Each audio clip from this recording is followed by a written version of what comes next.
An unexpected twist of fate transported Wu Ming into a strange new world, where he found himself the owner of a failing pet beast shop on the brink of closure. In this world, called Jialan Star, technology and culture closely resemble those of the 21st century. However, the key difference lies in the absence of devastating nuclear weapons. Instead, humanity faces an even greater threat: ferocious beasts. Among them, the Glass Beast Kings are the most terrifying, capable of leveling entire cities in a fit of rage, with destructive power comparable to nuclear arms. Fortunately, a unique group of individuals emerged within humanity, capable of forming soul contracts with these beasts. These individuals are known as Beast Tamers, and the beasts they tame through such contracts are referred to as pet beasts.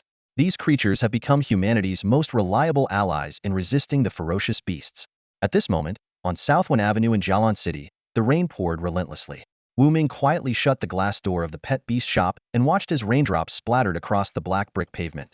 With a sigh, he turned on the television. The satellite news broadcast reported that a class ferocious beast, the flame spirit monkey, had caused a wildfire on Tianlong Mountain. A class treasure lost during the Battle of Azure City 300 years ago was discovered at the bottom of the Changshui River, and a local hypermarket was launching a promotion on evolution food for class pet beasts. Suddenly, a rapid knocking at the door interrupted his thoughts. A stout woman wearing a crystal necklace barged in arrogantly after pushing the door open. She scanned Wu Ming with disdain before sneering. "So it's you, a penniless young man, who took over this shop. Here's the deal. You have 3 days to pay next year's rent, all 10,000 pet beast coins." As Wu Ming hesitated, a mechanical voice suddenly echoed in his mind. Ding! Pet Beast Infinite Evolution System activated. Binding host Wu Ming ding. Binding successful. The system then presented him with a welcome package. 10,000 pet beast coins, 100 evolution points, 100 cubic meters of system storage, and a permanently bound class pet beast, the nether cat. The stout woman continued her tirade. "Either pay up, or come to my villa in the southern suburbs." Before she could finish her sentence, the invisible nether cat sprang into action, knocking her out the door. "Help! Murder! Someone's trying to kill me!" she screamed as she fell into the rain, her cries resembling the wails of a butchered pig. Onlookers, witnessing the scene, covered their mouths to stifle their laughter while casting Wu Ming a mix of admiring and worried glances. On one hand, this mysterious young man, who had appeared out of nowhere 3 days ago, had done what they had long wished to but dared not. On the other hand, if word got out that he assaulted the stout woman, Wu Ming would undoubtedly face punishment from the law enforcement team and could even be banished from Jialan City. "It wasn't me." Wu Ming stood with his arms crossed under the damp corridor of the pet beast shop, rainwater pooling into small streams at his feet. He had tried to stop the nether cat's actions, but was too late. Admitting to it would be tantamount to self-destruction and could lead to his expulsion, exposing him to unknown dangers. The nether cat remained invisible, and even surveillance footage would reveal nothing suspicious. The enforcement team would only see the stout woman inexplicably stagger backward, while Wu Ming maintained a safe distance of 3 meters from her the entire time. "Who else could it be but you?"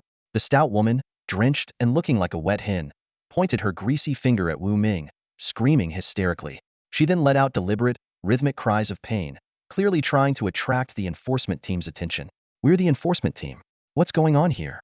A crisp voice cut through the rain, drawing everyone's attention. Wu Ming turned toward the source of the voice and saw a tall, commanding woman walking through the downpour. She wore knee-high boots and a sleek black trench coat, her short hair neatly styled. Behind her, 2 armed officers stood like sentinels, their faces devoid of emotion. To Wu Ming's surprise, the striking woman was completely dry. The rain seemed to part half a meter above her, as if repelled by an invisible barrier. At that moment, a system notification echoed in Wu Ming's mind. Ding! The host has encountered a beast tamer for the first time. The Eye of Insight has been unlocked, allowing you to view the basic attributes of various entities. A few faint blue lines of text appeared in Wu Ming's vision. Name: Mu Wanru. Rank: E-Class Beast Tamer Elite. Beast: E-Class Elemental Water Spirit. Abilities: E-Class Water Manipulation Talent can merge with water, control water elements for both offense and defense. After reading the information, Wu Ming finally understood why this beautiful enforcer named Mu Wanru could remain dry in the midst of a downpour. "I'm Mu Wanru, squad leader of the enforcement team in Jialan City. What happened here?" Mu Wanru flashed her credentials, her voice calm and slightly cold. The stout woman immediately toned down her arrogance, realizing that Mu Wanru was a prestigious beast tamer and not someone to cross. She quickly said, "I came here today to collect rent, but this tenant, Wu Ming, had the audacity to hit me and push me to the ground." Mu Wanru turned to Wu Ming, raising an eyebrow. "Is that true?" Wu Ming shook his head without hesitation, his tone steady. "It wasn't me." Besides, I don't have the strength to push over a 300-pound woman. Impossible! The stout woman shrieked. It was just the two of us in the pet shop. If it wasn't you, then who else could it have been? Wu Ming remained unfazed by the accusation. Mu Wanru, experienced in handling such matters, immediately pulled out her phone and made a call. Shortly after, she received a video clip. The footage showed the stout woman entering the pet shop and speaking briefly with Wu Ming before inexplicably stumbling backward, as if struck by an invisible force and collapsing to the ground. This video was sent by the enforcement center. It clearly shows that Wu Ming never touched you, Mu Wanru concluded decisively. As for the exact cause, it's unclear for now. This matter is settled. Every shop in the city was equipped with surveillance cameras linked to the enforcement center, recording around the clock. These recordings were usually archived and only accessed during incidents. Moreover, only enforcement team members and involved parties had the right to view them, ensuring privacy. After seeing the video, the stout woman became visibly flustered, her chubby face quivering. Pointing at Wu Ming, she barked, "Even if it wasn't you, you still owe a year's rent 100,000 pet beast coins. If you don't pay up within 3 days, you'll regret it. Don't forget you signed a contract." With that, she stormed off, squeezing into her modified vehicle and driving away in a huff. Wu Ming withdrew his gaze and turned to Mu Wanru. "Thank you, Captain Mu. I was just doing my job," Mu Wanru replied, her voice neutral, though she seemed to appreciate Wu Ming's composed demeanor. She stepped into the pet shop and began inspecting the premises. Wu Ming suspected that Mu Wanru wasn't interested in the rundown pet shop itself, but was investigating the mysterious force that had caused the stout woman to fall. Thankfully, the system had stored the nether cat in its space, leaving no trace of its presence in the shop. This should keep her suspicions at bay. As expected, after making a round of the shop and finding nothing unusual, Mu Wanru nodded slightly to Wu Ming before leaving with her two subordinates, disappearing into the torrential rain. Only then did Wu Ming let out a long sigh of relief, collapsing onto the sofa. Reflecting on the day's events, he reassured himself that he hadn't exposed any flaws and felt a bit more at ease. It's time to figure out what to do next, Wu Ming thought to himself. With the system now bound to him, he had access to 100,000 pet beast coins, 100 evolution points, 100 cubic meters of system storage space, and an F-class pet beast, the nether cat. 100,000 pet beast coins wasn't an insignificant sum. It could sustain an ordinary person for several years. 100,000 pet coins barely enough to rent an ordinary storefront for a year in the inflation-ridden city of Jialan. After transmigrating to this world, Wu Ming discovered that he had inexplicably signed a 1-year lease for a pet beast shop. The contract was ironclad, with no option to back out. The penalty for breach of contract was triple the rent, meaning he would either need to pay the 100,000 pet coins rent or cough up a staggering 300,000 in compensation. Wu Ming reached into his pocket and found only 100,000 pet coins, barely enough to cover the rent, let alone the penalty. Grinding his teeth, he thought of the overbearing, plump landlady who had cornered him into this predicament. There was no way he was going to let her win so easily. After much deliberation, he decided to pay the rent for the year and worry about finding a new place when the lease was about to expire. He still had a few days before the rent was due. Wu Ming's eyes gleamed with determination as he hatched a plan. He would use the 100,000 pet coins to earn more money before paying the rent. With this in mind, his thoughts turned to the pet beast infinite evolution system, which he had somehow permanently bound to himself. System, what are evolution points? Wu Ming asked mentally. A voice echoed in his mind, replying, evolution points are the designated currency of the system. They can be used in the system's marketplace or for producing evolution feat. They are obtained from items imbued with mystical energy, such as ferocious beasts, pet beasts, and medicinal herbs. Hearing this, Wu Ming's eyes lit up. Evolution feed was essential for advancing pet beasts, and the fact that the system's marketplace sold it was a huge advantage. On Jialan Star, the formulas for evolution feed were highly coveted and could fetch astronomical prices. Excited by the opportunity, Wu Ming eagerly opened the system's marketplace. A three-dimensional holographic projection of a shop appeared before him. Countless shelves were lined with an array of dazzling goods, though most were grayed out. Upon closer inspection, he realized it was because they were far too expensive for him to afford. He scanned the product listings. D-Class Evolution Feed. Flamehand. Consuming this feed allows a pet beast to awaken the talent Flamehand, capable of unleashing flames with a temperature of 300 C. Price: 388 points. D-Class Evolution Feed. Skywings. Consuming this feed allows a pet beast to awaken the talent Skywings, granting it the ability to fly at class speed. Price: 328 points. E-Class Pet Beast. Unhatched and unowned bald eagle egg. Upon natural maturation, the creature will reach E-Class and possess the talents Extreme Speed and Diamond Talents. Price: 98 points. Wu Ming carefully examined many items and confirmed that the marketplace offered a wide variety of goods. though they were limited to D, E, and F classes. This left him puzzled. System, why are there no class or higher items available in the marketplace? He asked. The system interface suddenly expanded and explained to Wu Ming. What you're seeing now is only the basic system store. Once you unlock the intermediate store, you'll be able to purchase A, B, and crate items. Unlocking the advanced store allows you to buy S, SS, and SS grade items. Wu Ming suddenly understood and asked, I see. So, what are the requirements to unlock these advanced stores? The system promptly responded, to unlock the intermediate store, 2 conditions must be met. The host's evolution points must first reach 10,000, and you must successfully nurture a grade pet beast. As for the advanced store, it requires the host to have 1 million evolution points and to raise a grade pet beast. Hearing these requirements, Wu Ming was momentarily stunned. He wasn't entirely sure how difficult it was to accumulate evolution points, but the condition of raising a grade pet beast alone sounded incredibly challenging. In the third city of Jialan City, the most powerful beasts were only a few crate ones. These crate beasts were already strong enough to intimidate most of the ferocious beasts in the surrounding areas and were regarded as the city's guardians. While grade beasts ranked just below crate, they were considered symbols of great power. Beast tamers who could form contracts with grade beasts were either multimillionaires or held influential positions, true figures of importance. Wu Ming thought to himself, it seems that to unlock the intermediate store, I'll at least need to become a prominent figure in Jialan City. Ultimately, he shifted his focus to the cheapest grade items. The store displayed several types of grade evolutionary food. Grade evolutionary food. Speed boosts a pet beast speed to 28 meters per second. Price, 38 points. Grade evolutionary food. Steel claws grants the pet beast claws as hard as alloy steel. Resistant to blades and bullets. Price, 38 points. Grade evolutionary food. Fire awakens a fire talent in the pet beast, enabling it to emit flames up to 1200 C. Price, 38 points. Browsing the descriptions, Wu Ming began to understand the innate talents of pet beasts. Even the lowest grade pet beasts were incredibly dangerous predators. He then used his inside eye to examine the attributes of the nether cat. Species, nether cat unnamed. Grade, grade elite pet beast. Talents, grade speed 37 meters per second, grade invisibility, grade steel claws. This combination of attributes left Wu Ming astonished. A running speed of 37 meters per second, combined with invisibility and steel claws, made the nether cat a terrifying combatant. Even the most ferocious beasts he had known in his previous life would struggle to withstand its attacks. An grade pet beast is already this powerful. Wu Ming gasped. How terrifying must a grade and grade pet beasts be? This world is truly dangerous. After some consideration, Wu Ming decided to spend 38 evolution points to purchase the grade speed evolutionary food. The system immediately displayed the recipe. Grade speed evolutionary food recipe. 150 grams of red sakura grass, 99 grams of white chi fruit, 100 grams of vitality fruit, 12 additional medicinal ingredients, 5 evolution points.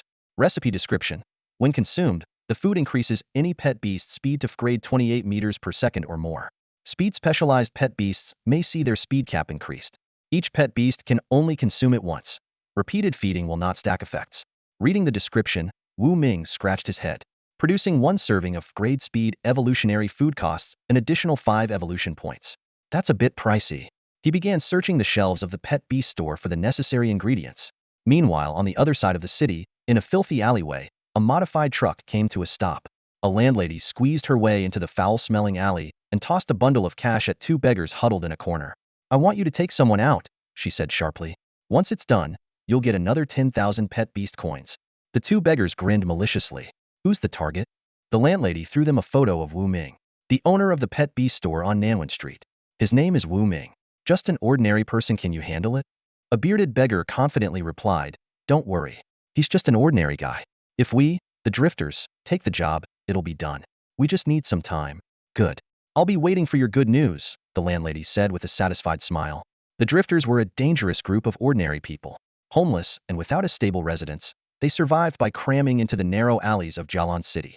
For money, they would do anything. Back at the pet beast store, Wu Ming spent 10 minutes rummaging through boxes and shelves, finally gathering enough ingredients for 1 serving of grade speed evolutionary food. This surprised him, as he remembered this shop primarily selling ordinary pet food meant to replenish energy. As for those medicinal ingredients, they to be continued. They never step onto the battlefield, yet they work tirelessly behind the scenes. These trainers, who specialize in crafting various food formulas, play a critical role in the evolution of pet beasts. Each pet beast has an inherent level limit. For instance, Another cat with grade potential would remain at grade its entire life without evolutionary food. Because of this, trainers hold a status that, in some areas, even surpasses that of beast masters, especially since many of them also possess excellent beast taming abilities. Wu Ming stood in front of the 50-square-meter pet beast shop, his thoughts drifting to the previous owner, a little old man who loved his wine. Before he could fully process what was happening, he had somehow signed a 1-year sublease agreement, officially becoming the new owner of the shop. Since I'm here, I might as well settle in, he muttered to himself. His gaze swept over the surveillance camera on the wall before he turned and walked into the bedroom. Although the shop wasn't particularly spacious, its 4.5-meter ceiling height allowed it to be converted into a 2-story structure. The ground floor served as the storefront, while the upper level housed a bedroom and a small study. While the enforcement center had installed surveillance in every shop, they clearly weren't intrusive enough to monitor bedrooms. Finally feeling a sense of relief, Wu Ming began preparing to craft some food.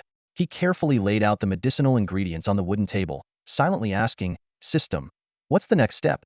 A voice echoed in his mind. "Crush the ingredients, mix them evenly, and then consume a certain amount of evolution points to trigger a reaction that will form the food." Wu Ming wasted no time. He grabbed the necessary tools from the shop and swiftly began weighing, crushing, and mixing the ingredients. Once finished, he poured the mixture into a reaction cauldron, clasped the cauldron with both hands, and used up 5 evolution points. In an instant, a wave of warmth surged from his palms. Under Wu Ming's astonished gaze, the ingredients within the cauldron began to melt and then solidify into 100 brown pellets, each the size of a soybean. A rich aroma filled the air, so enticing that Wu Ming couldn't help but want to taste one. "System, can I eat this?" he asked impulsively.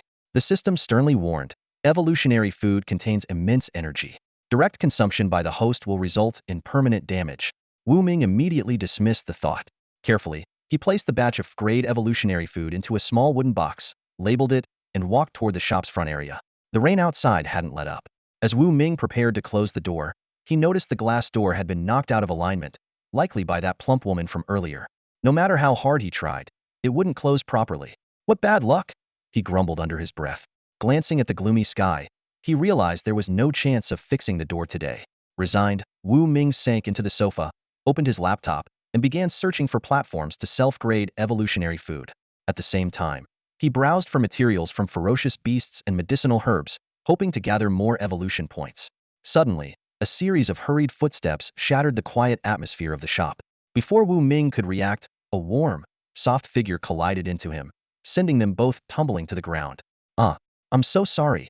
A clear, melodious female voice rang out, as sweet as a songbird's tune, causing Wu Ming's heart to skip a beat. He looked up, his gaze falling on the face of the woman now sprawled on top of him. A female student dressed in the beige, plaid uniform of Jialan Beast Taming Academy suddenly burst into the store but slipped and accidentally crashed into Wu Ming. Flustered, she quickly got up from Wu Ming. Her cheeks flushed red, and apologized repeatedly. "I'm so sorry. I was running too fast, and the floor was slippery. I didn't mean to bump into you." Wu Ming snapped out of the soft sensation he had just felt and carefully examined the girl before him.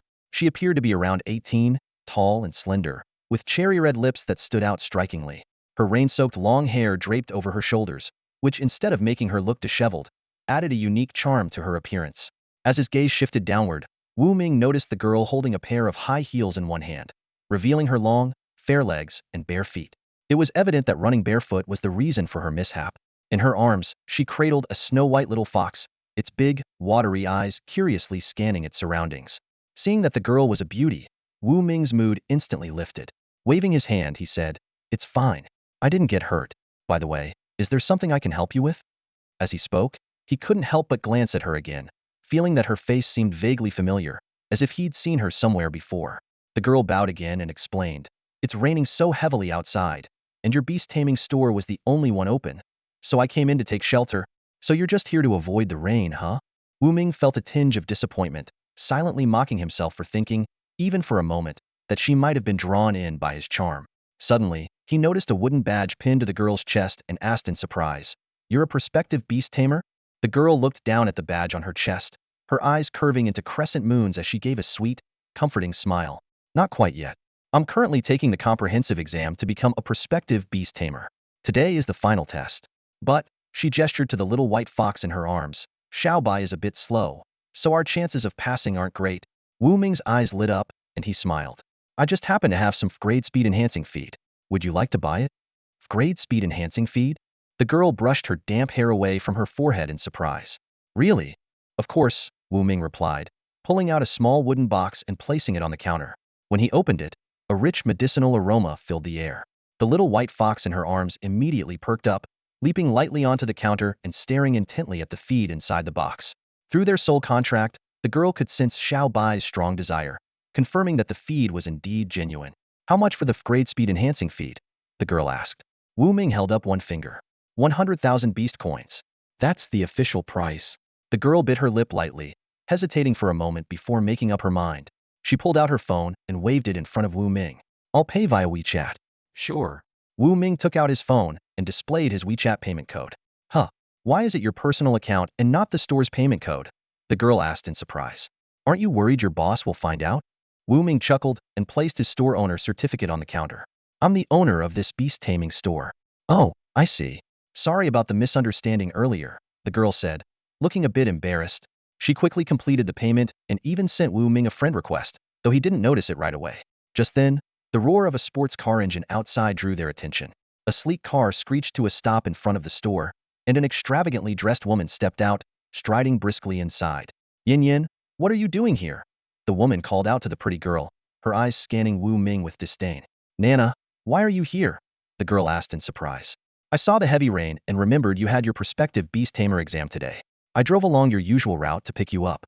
When I saw you in this beast taming store, I came right in, Nana explained, grabbing the girl's hand and trying to pull her away. Nana, don't rush. Let me feed Xiao by the grade speed enhancing feed first, the girl said. What? Grade speed enhancing feed? Nana asked in shock. Yin Yin, where did you even find that? Don't tell me you got it from this shabby store? She crossed her arms, looking around the old, worn-down beast taming shop with open disdain. Nana Zhou, the daughter of a wealthy merchant, was not a beast tamer herself, but she was both a classmate and a close friend of the female student. Standing in front of the small shop, Nana frowned, her lips curling slightly in disdain. Nana, don't say that. The female student gently tugged on Nana's hand and turned to Wu Ming with an apologetic expression. I'm sorry, shopkeeper. Nana didn't mean any harm, she just speaks her mind. Hearing this, Nana's frown deepened. She pulled her hand away and spoke with frustration. Yin Yin, you're too naive. I'm worried you'll get scammed. Come, they'll take you to the Super Value Mall. The evolutionary feed there is the real deal. Nana, that won't be necessary, the female student replied, shaking her head. She pointed to a wooden box on the counter. I've already bought the evolutionary feed here. I just paid for it using VX. Beside the wooden box, a small white fox stared intently at the grade speed feed inside, its eyes gleaming with excitement as drool nearly dripped from its mouth. Nana panicked and quickly tried to intervene. Yin Yin, I told you this shop is no good. Don't waste your money. You still owe someone 150,000 pet beast coins. She then turned to Wu Ming, her tone icy. We don't want this grade speed feed. Give us a refund immediately. Roar. The white fox let out a furious growl upon hearing that its desired feed might be taken away. Its ferocious aura was like that of a tiger descending a mountain, causing Nana's expression to shift dramatically as she stumbled backward in fear. WWHY, is Little White being so aggressive? Nana stammered, too intimidated to approach. Wu Ming crossed his arms and smirked. Ever heard of food guarding? That's exactly what this is. Our evolutionary feed is of exceptional quality, far superior to what other stores offer. Little White has been eyeing it for a while now, and you're trying to take it away. You're lucky it didn't knock you over earlier.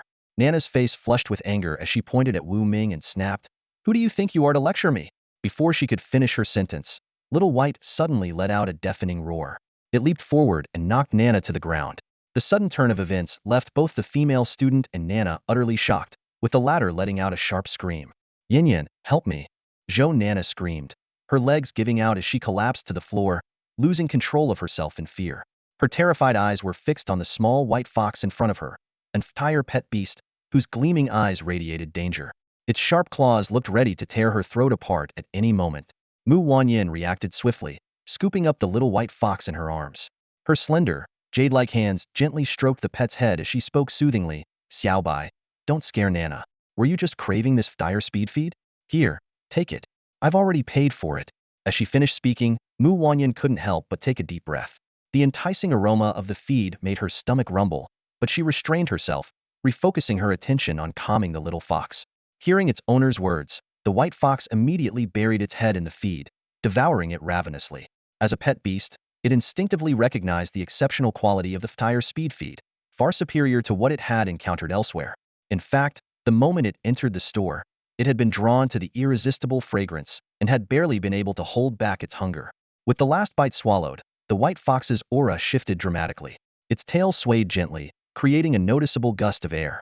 Its four snow-white paws began to emit a faint glow, as though they were stepping on rings of energy.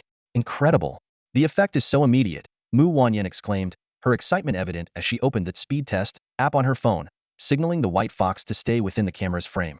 At this moment, she completely forgot about Zhou Nana, who was still slumped on the floor. With a whoosh, the white fox darted around the shop, moving so quickly it left behind only a blur. Zhou Nana stared in stunned disbelief, her mouth agape. She could hardly believe her eyes. The small, unassuming store she had once looked down upon had just produced an evolution feed of far superior quality than even the highly reputed Super Saver Mall.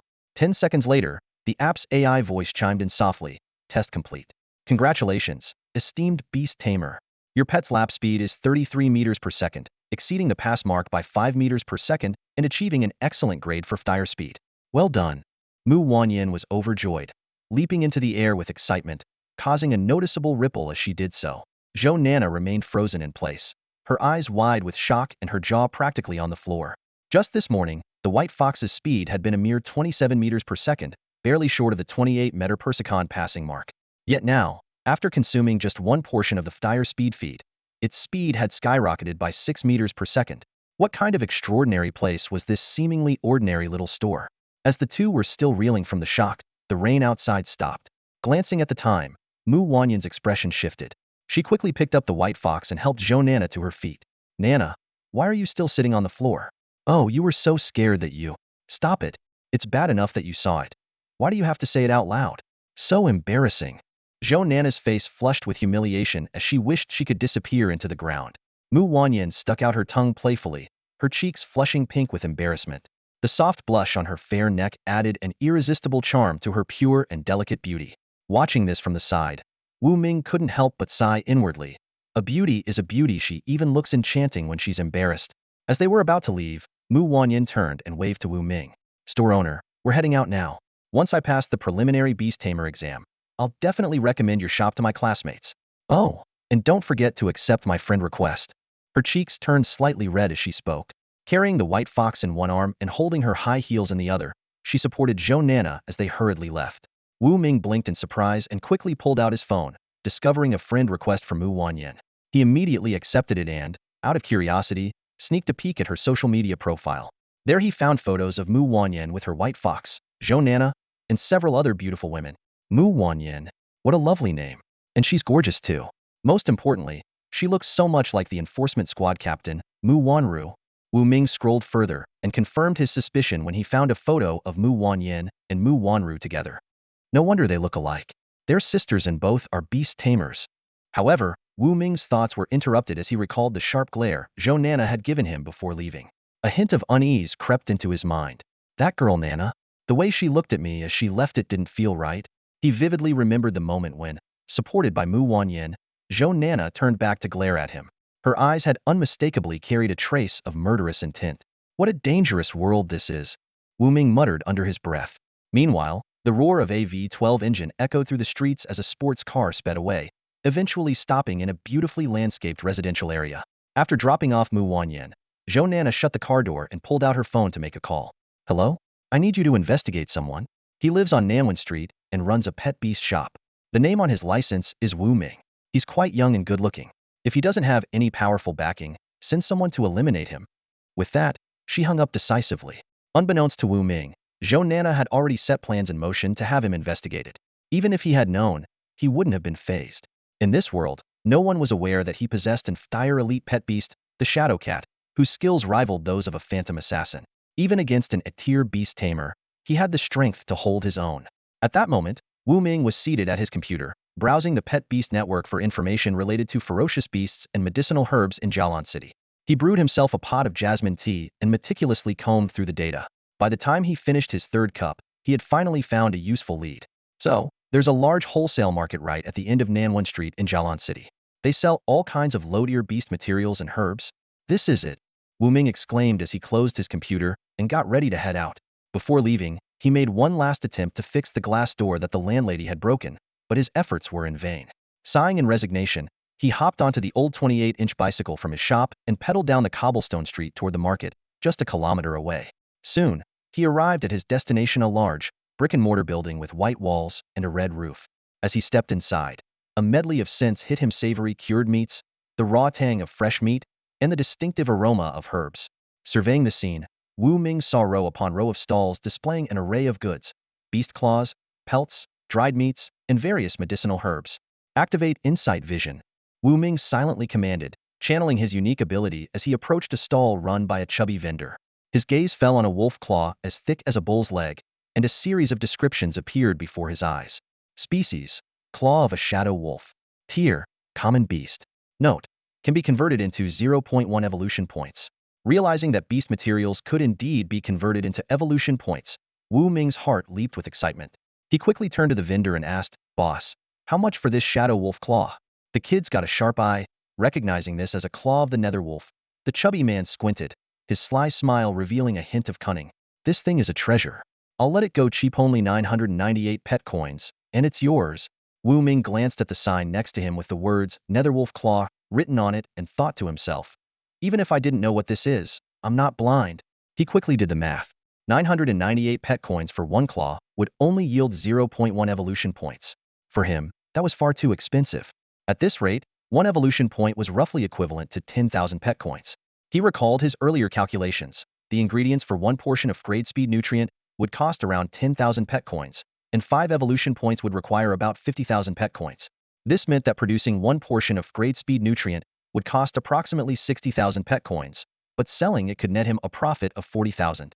After weighing his options, Wu Ming decided to buy one claw and absorb it to see its effects. He pulled out his phone to pay via VX. "All right, I'll give you a discount, 988 pet coins," the chubby man said with a cheerful grin.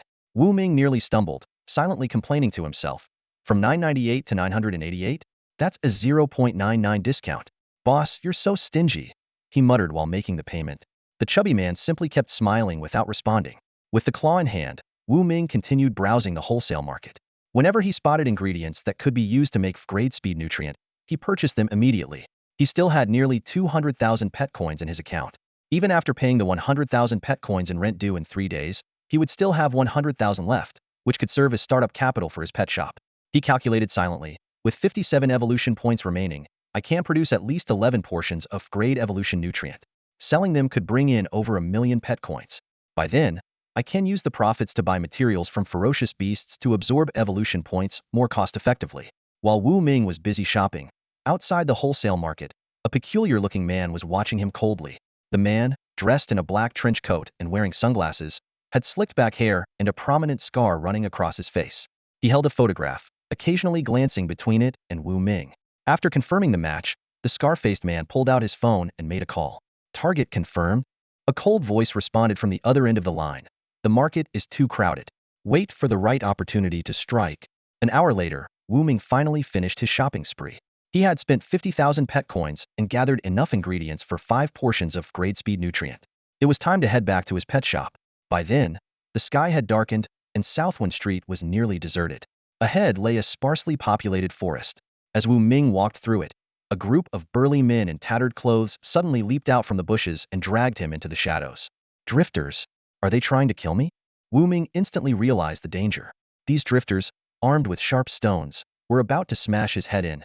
With no surveillance in this area, his death would likely go uninvestigated. However, Wu Ming remained calm. He had already discreetly released his ghost cat, which was completely concealed and ready to strike at a moment's notice. Just as the situation seemed dire, a massive bear suddenly charged out from the bushes. It moved with astonishing speed, swiping its paw and instantly smashing the heads of the drifters one by one. The attackers collapsed into the bushes, lifeless. This unexpected turn of events left Wu Ming stunned. "Big Bear, come back," a young voice called from outside the bushes. The bear obediently retreated, trotting back to its master. Wu Ming quickly signaled his ghost cat to stand down and cautiously stepped out of the shadows. He saw the giant bear standing docilely beside a young man with dyed yellow hair, who looked no older than 18. Wu Ming activated his inside eye to gather information about the stranger. Name: Huang Samba. Rank: Grade Beast Tamer Trainee. Pet Beast: Grade Mighty Bear. Talent: Grade Strength Suppression. As Wu Ming observed him, Huang Samba spoke up. "Hey, why were those drifters after you?" Did you piss off someone you shouldn't have? Wu Ming glanced back at the lifeless bodies in the bushes, then back at Huang Samba. The faces of the landlady and Zhou Nana flashed through his mind. Besides them, he couldn't think of anyone else who might be targeting him. Probably, Wu Ming replied softly. Huang Samba leaped onto the shoulder of his mighty bear and looked back at Wu Ming. You'd better be careful. Next time, you might not be lucky enough to run into a kind-hearted beast tamer like me. Wu Ming pointed toward the bushes. What about those guys? Huang Samba laughed heartily. You don't know. In Jialan City, the lowest lives are the drifters with no identity. No one cares if they die. Within 3 days, the carrion beetles will clean them up. Hearing this, Wu Ming felt a chill run down his spine.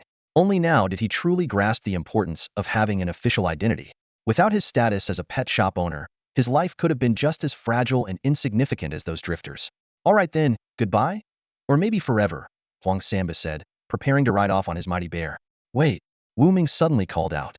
Huang Samba frowned. What do you want? I've got grade speed food for beasts, and it works wonders. Want to give it a try?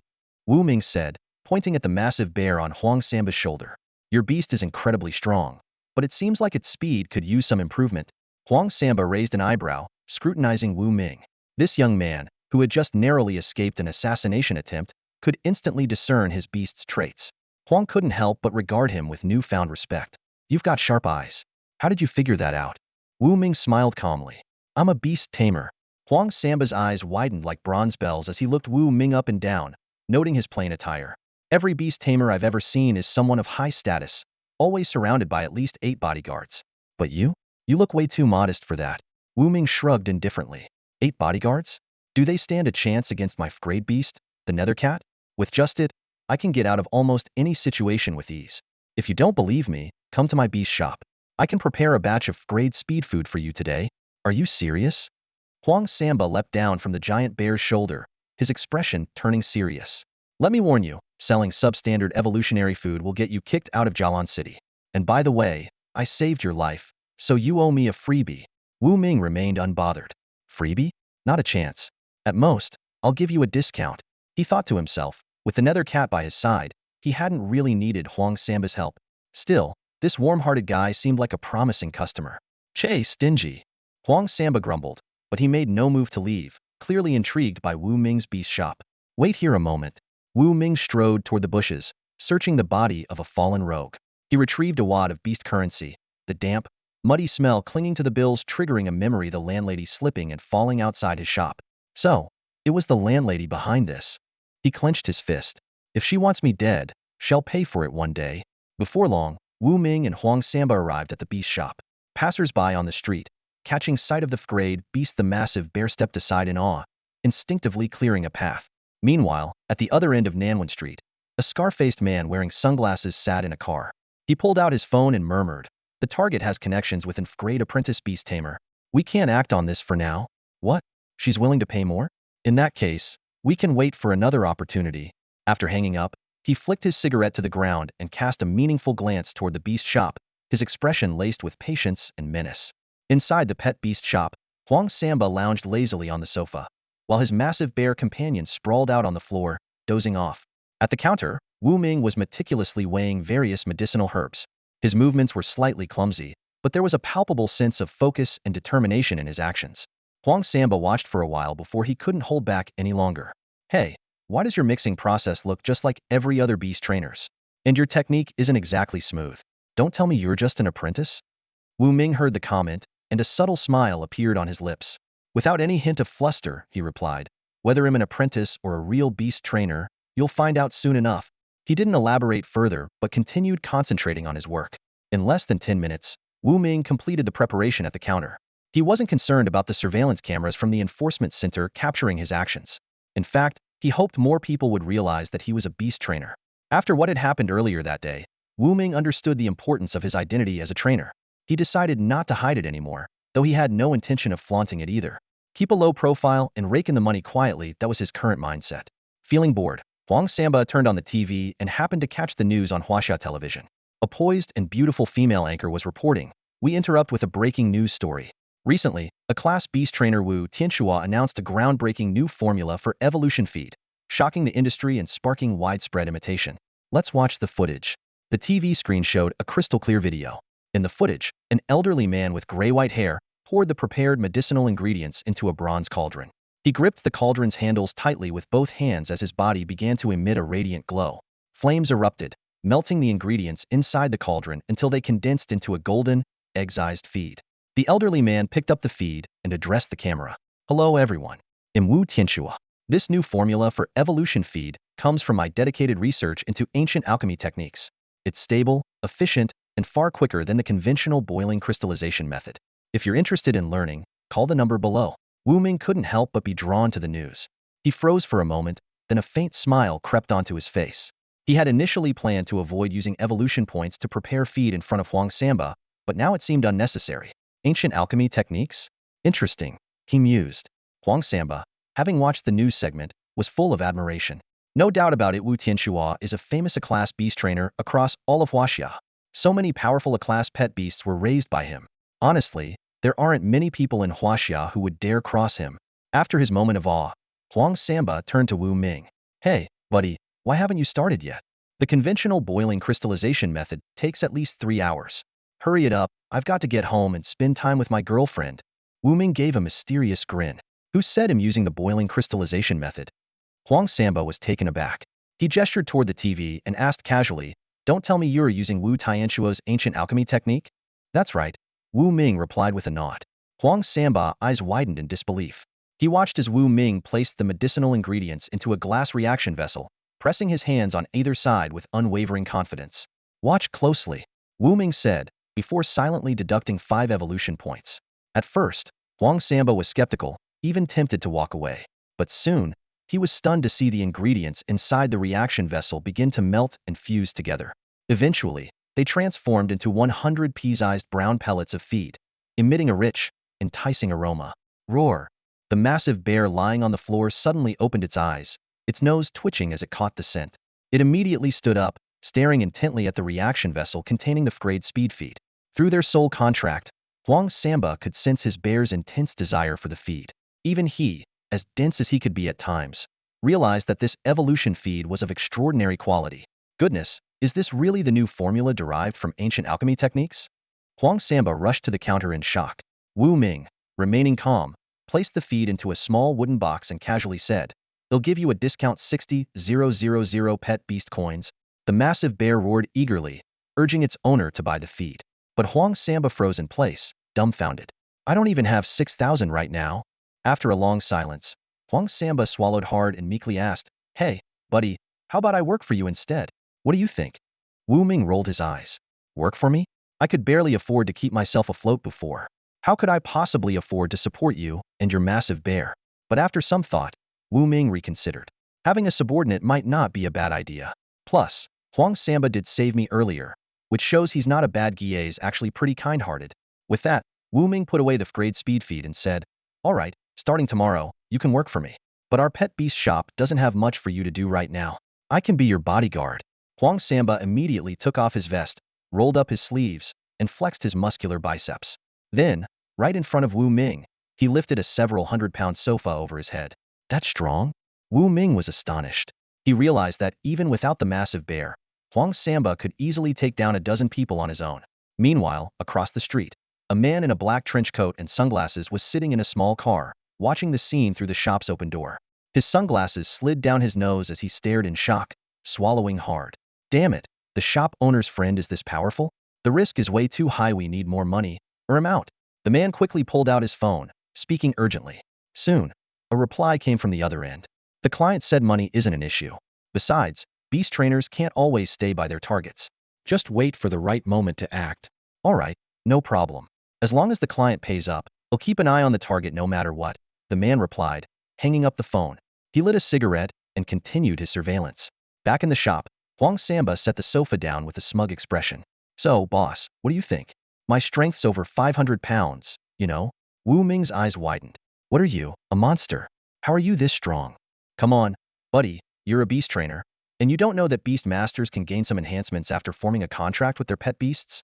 Huang Samba plopped back onto the sofa and explained. My bear's strength is at F grade, which is about 10 tons. I get roughly a 140th boost, so that's 500 pounds of strength for me. Oh, so that's how it works. Wu Ming nodded in realization.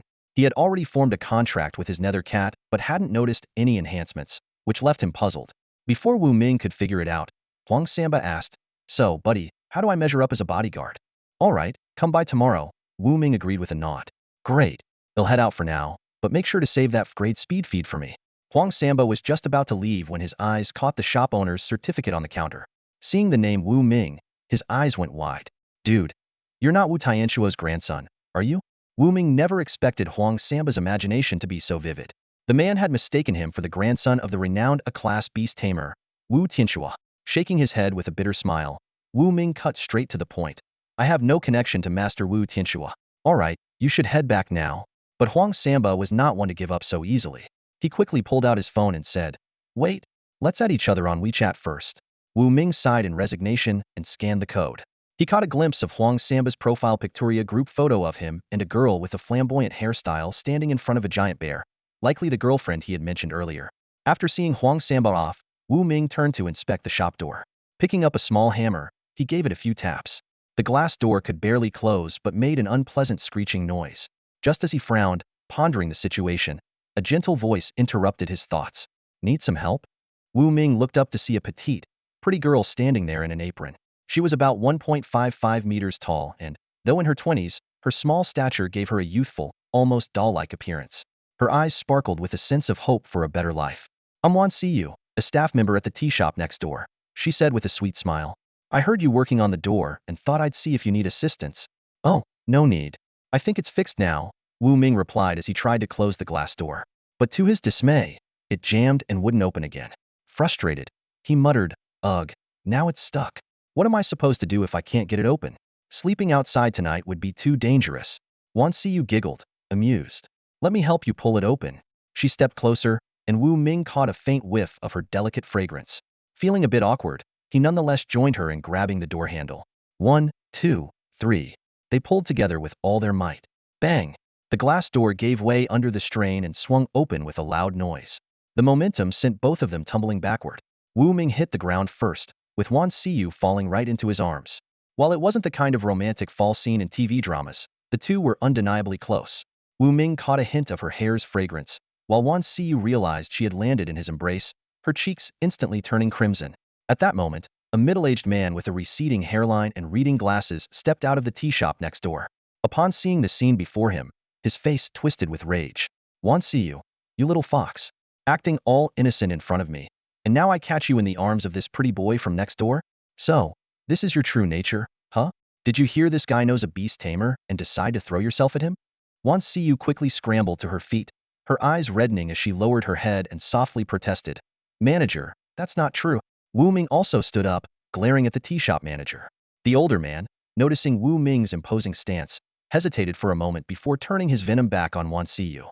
"You little vixen, if you don't spend tonight with me, they'll fire you first thing tomorrow. Let's see where you go then." "Manager, please don't," Wan Siyu cried, tears streaming down her face. The tea shop manager sneered smugly. "Think about it, little fox. Your rent's due, isn't it? And your savings weren't they all scammed away? Without a job or a place to stay, you'll end up homeless. Imagine what'll happen to a pretty thing like you in the alleys, surrounded by other vagrants. Won't that be a sorry sight?" Under the dim streetlights, the reflection of the manager's glasses glinted menacingly, like daggers piercing Wan Siyu's heart. She crumpled to the ground, sobbing uncontrollably. Just then, a pair of strong hands helped her up, pulling her into a warm, firm embrace. Wu Ming held Wan Siyu close and shot a cold, steely glare at the tea shop manager. "My pet shop happens to need an employee.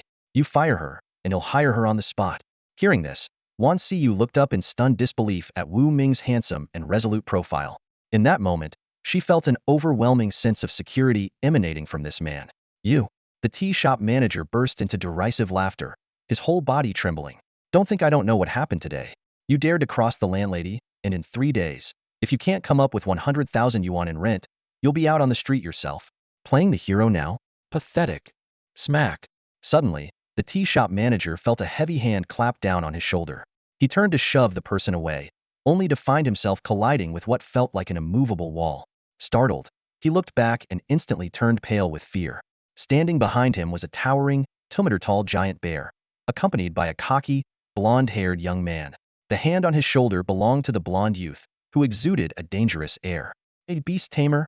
The tea shop manager stammered, swallowing hard as his legs began to tremble. Huang Samba grabbed the manager by the shoulder and effortlessly lifted him into the air. His voice was icy as he asked, "Who was it you said wouldn't survive again?" No matter how much the tea shop owner struggled, he couldn't break free from Huang Samba's iron grip. Huang Samba sneered coldly and announced loudly, "Let me tell you, store manager Wu Ming is my elder brother and a respected beast tamer. Even a random batch of class evolution feed he produces can sell for 100,000 pet beast coins. Do you really think he can't afford a measly rent?" Before his words even settled, Huang Samba flung his arm forcefully. The tea shop owner flew like a kite with a broken string, slamming heavily into the wall before sliding down slowly, leaving a distinct human-shaped imprint on the surface. The crowd around them erupted in shock. "What? Wu Ming is a beast tamer?" a middle-aged woman exclaimed. "How is that possible? If he were a beast tamer, how could he not afford the rent for another year?" Nanwan Street stretched for several kilometers, but only this section had commercial shops. The rest of the area was undeveloped, resembling a borderline between urban and rural zones. Passers-by whispered among themselves, if he really were a beast tamer, would he be stuck in this backwater place? Wouldn't he be living it up in the prime districts of Jialan City, where every inch of land is worth a fortune? However, when everyone's gaze fell on the massive, intimidating ironclaw bear standing behind Huang Samba, the doubts in their voices quickly dissipated. Even though Huang Samba was only a trainee beast tamer on Azure Star, where ferocious beasts roamed freely, beast tamers were among the highest-ranking individuals in society, enjoying generous subsidies every year. Wan Siyu wiped away her tears, biting her lip as hope flickered in her eyes. She hesitated before asking cautiously, "You? Are you really a beast tamer?" Wu Ming nodded slightly, his voice calm. "Yes, and class beast tamer, though I haven't been officially certified by the professional authorities yet." "Impossible." The tea shop owner struggled to his feet, his face twisted with rage. He roared hoarsely, "I'd rather die than believe that a poor nobody like you is a noble beast tamer." Huang Samba snorted disdainfully. He took a large step forward, grabbed the tea shop owner by the collar, and flung him into a nearby trash can as if discarding garbage. The owner's legs stuck out of the can, while his upper body was buried inside, thrashing about desperately. "Let me out. Ugh, it stinks." His muffled voice echoed from the depths of the trash can. After struggling for a while, the shop owner finally managed to climb out, disheveled and covered in filth, with a few rotting vegetable leaves stuck to his mouth. Gritting his teeth in fury, he pointed at Wan Siyu and snarled venomously, "You wretched fox, you're fired. Don't even think about finding another job for the rest of your life." Before anyone could respond, the shop owner hurriedly retreated into his store, clearly terrified of facing Huang Samba again. He hastily threw Wan Siyu's belongings out the door and slammed it shut with a loud bang, the sound of the lock clicking into place unmistakable. Wu Ming bent down to pick up the scattered belongings of Wan Siyu and handed them back to her. His eyes sparkled with sincerity, and his voice was firm yet gentle. "Don't worry. If you're willing, you can come work at my pet beast shop. The salary won't disappoint you." Having just endured a harsh setback, Wan Siyu was caught off guard by this unexpected kindness.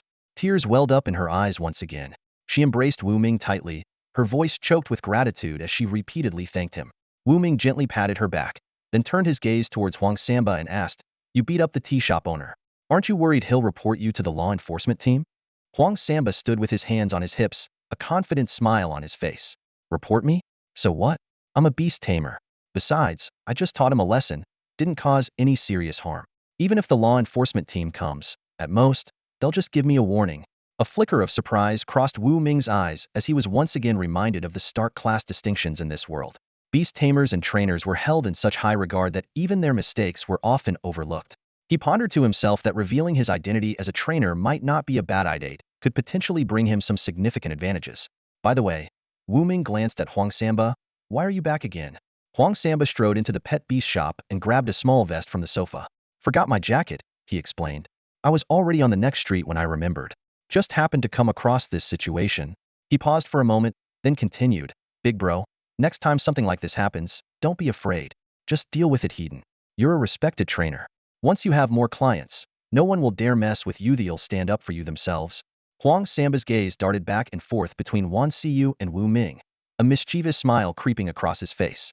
"Oh, right, I should head home. My girlfriend's waiting for me. Gotta go spend some quality time with her." "Heh." Wan Siyu immediately lowered her head, her cheeks and neck flushing bright red. Wu Ming waved his hand, signaling her to ignore it, then pointed to the sofa. "Have a seat." Blushing, Wan Siyu asked softly, Do I work here?" She tucked a strand of hair behind her ear, trying to hide her embarrassment.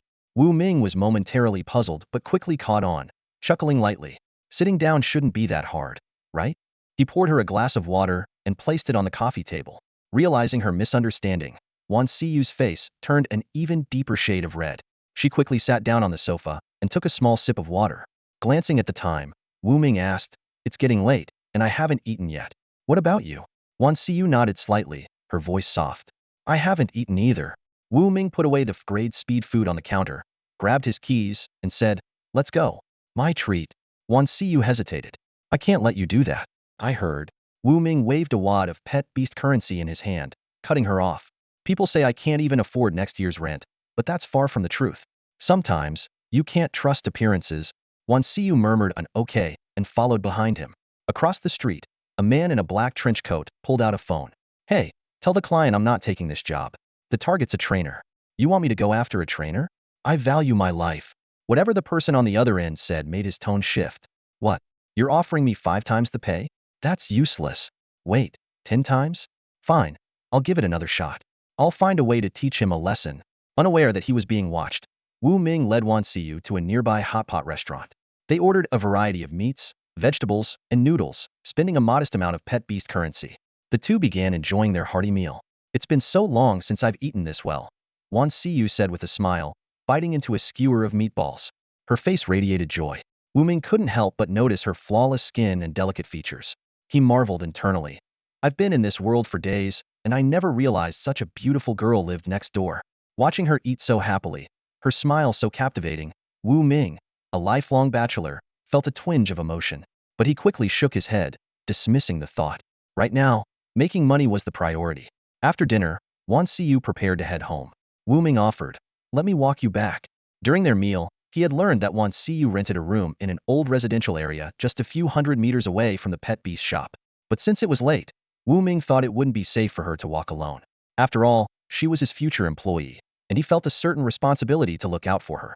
Besides, a post-dinner walk would aid digestion. Hearing that the tall and handsome Wu Ming wanted to escort her, Wan Siyu lowered her head and softly agreed. In a car trailing behind them, the man in the black trench coat stubbed out his cigarette, watching the pair enter a narrow alleyway leading to the old apartment complex. A sinister smile spread across his face as he thought, "Here's my chance." Walking side by side in the cramped alley, Wu Ming and Wan Siyu were forced to stay close. Wu Ming once again caught a faint whiff of the fragrance from her hair. Wan Siyu, unaccustomed to being so near to a man, felt her cheeks grow even hotter. She pressed her lips together, wanting to speak but unsure of what to say. Suddenly, hurried footsteps echoed behind them. Wu Ming and Wan Siyu turned to see a man in a mask and sunglasses, dressed in a black trench coat, charging at them from the other end of the alley. He held an iron rod, swinging it straight at Wu Ming's head. "Ah!" Wan Siyu screamed in terror at the unexpected attack. Wu Ming swiftly pulled Wan Siyu behind him. At the same time, his stealthy companion, the netherworld cat, leaped forward, claws gleaming in the dim light. With a sharp clang, the iron rod snapped in half, sparks flying. The scene left not only Wan Siyu, but also the black-clad man utterly stunned. Before he could react, he felt a powerful blow to his abdomen, as if struck by a cannonball. His body was sent flying backward, crashing heavily to the ground. He lost consciousness instantly. What just happened? Wan Siyu stammered, still trembling with fear and breathing heavily. Wu Ming gently placed a reassuring hand on her shoulder. "Don't worry, we're fine." Wan Siyu couldn't understand how Wu Ming could remain so calm. She was still reeling from the heart-pounding moment, her breaths quick and shallow. Wu Ming walked over to the unconscious man, shining a flashlight on him. The attacker had rolled up eyes and foam at the mouth. If the netherworld cat hadn't held back, he might not have survived. Wu Ming searched the man's pockets and quickly found a business card. It read, "Black Trenchcoat Security Company." Wu Ming's suspicions were confirmed. The vagrants from earlier had been sent by the landlady, and this hired thug was likely sent by Zhou Nana to deal with him. He could now see the larger scheme at play. Just then, Wan Siyu cautiously approached, her face full of concern. "Brother Wu, is he dead?" "No." Wu Ming shook his head. "Just unconscious." Hearing that no one had died, Wan Siyu let out a sigh of relief. She was worried that the man's death might bring trouble to Wu Ming. The shrill sound of a phone ringing abruptly broke the silence of the night. The man in the black trench coat glanced at the screen, where the caller ID displayed "Idiot Employer." A cold smirk tugged at the corner of Wu Ming's lips as he noticed it. Swiftly, he took out his own phone, turned on the recording function, and answered the call. "Hello. What's wrong with you useless thugs? It's been ages, and there's still no news. Did I waste my money for nothing? A piercing voice barked from the other end of the line, brimming with impatience. It was Zhou Nana. Hearing this, Wan Siyu instinctively covered her mouth, terrified that even the faintest sound from her might interfere with Wu Ming's recording. Meanwhile, Wu Ming calmly picked up the man's phone and responded with mocking disdain. Zhou Nana, right? You wet your pants in the pet beast shop today, didn't you? Are they dry now? A long silence followed on the other end of the line. Finally, Zhou Nana snapped back, her voice a mix of anger and shock. Wu Ming, why are you answering this call? Where's the guard? He fell asleep. Wu Ming replied nonchalantly, as if discussing the weather. The thugs you hired are a joke. They couldn't even take me down, and yet you think they can teach me a lesson? Hilarious. Zhou Nana erupted in fury. Wu Ming, you just wait. I've got plenty of money. Next time, they'll hire more men, and I'll make sure they knock out every single one of your teeth. Listening to her wild threats, a cold glint flashed in Wu Ming's eyes. Without another word, he hung up the call and ended the recording. Wan Siyu looked at him with worry written all over her face. So someone's really out to harm you, Wu Go. But that woman sounds like she's loaded. What are you going to do now? Wu Ming sneered, tossing the black-clad man's phone to the ground. No matter how much money she has, can it compare to a beast trainer? Wan Siyu thought about it for a moment and immediately felt relieved. On Sky Blue Star, beast tamers and beast trainers held unparalleled status, commanding the world's power. No matter how wealthy Zhou Nana was, without the backing of a powerful beast tamer, she was no match for Wu Ming, a beast trainer. I'll take you home first, Wu Ming offered. But after everything that happened tonight, I don't think I'll be able to sleep. Wan Siyu murmured softly. At that moment, the man in the black trench coat let out a faint groan, clutching his stomach. Startled, Wan Siyu exclaimed, "Ah, he's waking up." Without hesitation, she picked up an iron rod from the ground and struck the man on the head with all her strength. What the? The man didn't even have time to open his eyes before he was knocked unconscious again. Wu Ming hadn't expected Wan Siyu to act so decisively. He quickly pulled her away from the alley and escorted her to the entrance of her apartment building in the old residential area. Wu Go, I'll head up now. Would you like to come in for some tea? Wan Siyu invited him. Remembering the ferocious wolf claw waiting to be processed in his system space, Wu Ming politely declined. Not this time. There'll be plenty of opportunities in the future. Oh, and if you ever need money, feel free to ask me. After exchanging contact information, Wan Siyu cheerfully headed upstairs. Wu Ming, on the other hand, took a detour back to the pet beast shop. Once inside, he locked the door and went straight to the second floor. In his room, Wu Ming took out the wolf claw and silently thought, "System, begin the transformation of this wolf claw." The system chimed in. "Dear host, would you like to perform a full transformation or a partial transformation?" Curious, Wu Ming asked, "What's the difference?" The system explained. A partial transformation will only extract the special energy within the wolf claw and convert it into evolution points, leaving its appearance unchanged. A full transformation, however, will absorb the entire wolf claw, yielding both evolution points and a material essence orb. What's a material essence orb? Wu Ming inquired further. A material essence orb is a highly compressed sphere of matter stored within the system space. It possesses extreme density and stability, making it an exceptional and durable material, the system replied. Wu Ming made a decisive choice. Then let's go with a full transformation. Following the system's instructions, Wu Ming pressed his hands against the wolf claw and silently commanded, "Full transformation." Instantly, the claw disintegrated as if weathered away by time, vanishing completely. Ding! You have gained 0.1 evolution points and 1 material essence orb, the system notified. Wu Ming extended his hand, and a small black sphere, no larger than a marble, appeared in his palm. Despite its size, it felt surprisingly light.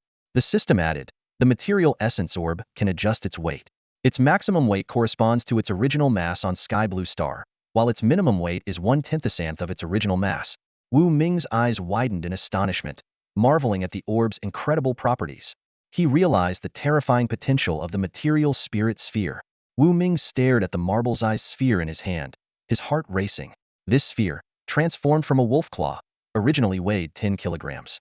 But then, a startling possibility occurred to him. What if he reduced the sphere's weight to 0.01 kilograms, threw it with all his strength, and then controlled it midair to return to its original 10 kilograms? The impact force would instantly multiply by 1,000. What did this mean? Even as an ordinary person, Wu Ming could unleash destructive power far beyond that of a bullet with this sphere. Carefully, Wu Ming put the sphere away, his mind already planning his next steps. He decided to gather as many materials as possible, converting them all into material spirit spheres to serve as his ultimate weapon. Next, Wu Ming attempted to transform nearby objects like tables and chairs, but he repeatedly failed. The system promptly issued a notification.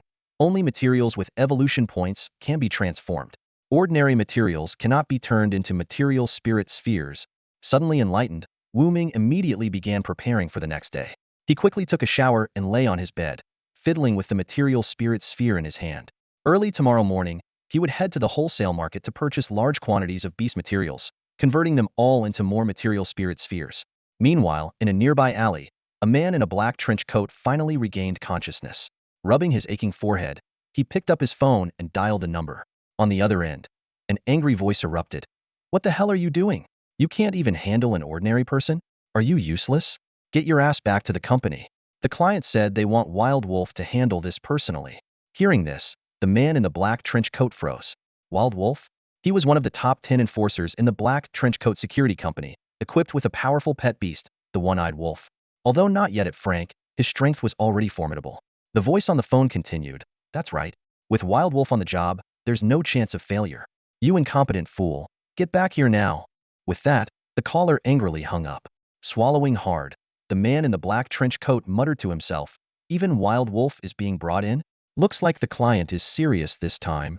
Enduring the sharp pain in his abdomen, he struggled to climb into his car and drove back to the black trench coat security company. At the pet beast shop, Wu Ming released his nether cat to stand guard through the night, while he wrapped himself in a blanket and fell into a deep sleep. Early the next morning, as he came downstairs, he saw Wan Siyu standing outside the glass door, blowing warm air into her hands to keep warm. "Good morning, Wu Ge." Wan Siyu greeted him with a wave. Wu Ming quickly opened the door and reminded her, "You're here too early. Our hours are 9 to 5 need for a 996 schedule." Wan Siyu nodded in agreement and immediately began cleaning. She swept and mopped the floor with efficiency, wiping down the coffee table, sofa, and counter until everything was spotless.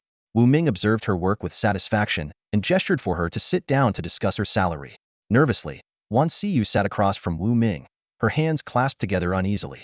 When Wu Ming asked about her salary at the tea shop and learned it was only 2,000 pet beast coins, his brow furrowed. "I'll offer you 3,500 a month," Wu Ming said. "That's just the base salary. You'll also earn a commission for every portion of evolutionary feed you sell." Wan Siyu froze for a moment, then looked up in surprise, barely believing her ears. Wu Ming explained that a single portion of evolutionary feed brought in a net profit of 40,000, so even selling just one a month would keep the business profitable. Hearing about the commission, Wan Siyu was so excited that she stood up and bowed repeatedly to express her gratitude. Wu Ming printed out 2 copies of a simple contract, detailing the job responsibilities and benefits. After carefully reading through it, Wan Siyu signed her name and placed her fingerprint on the document. Wu Ming extended his hand for a handshake. "Welcome aboard. You're officially our first employee." Wan Siyu solemnly promised to do her best and immediately immersed herself in the shop's tasks. Suddenly, there was a loud, urgent knock at the door. Wu Ming looked up to see the hefty figure of the landlady blocking the entrance.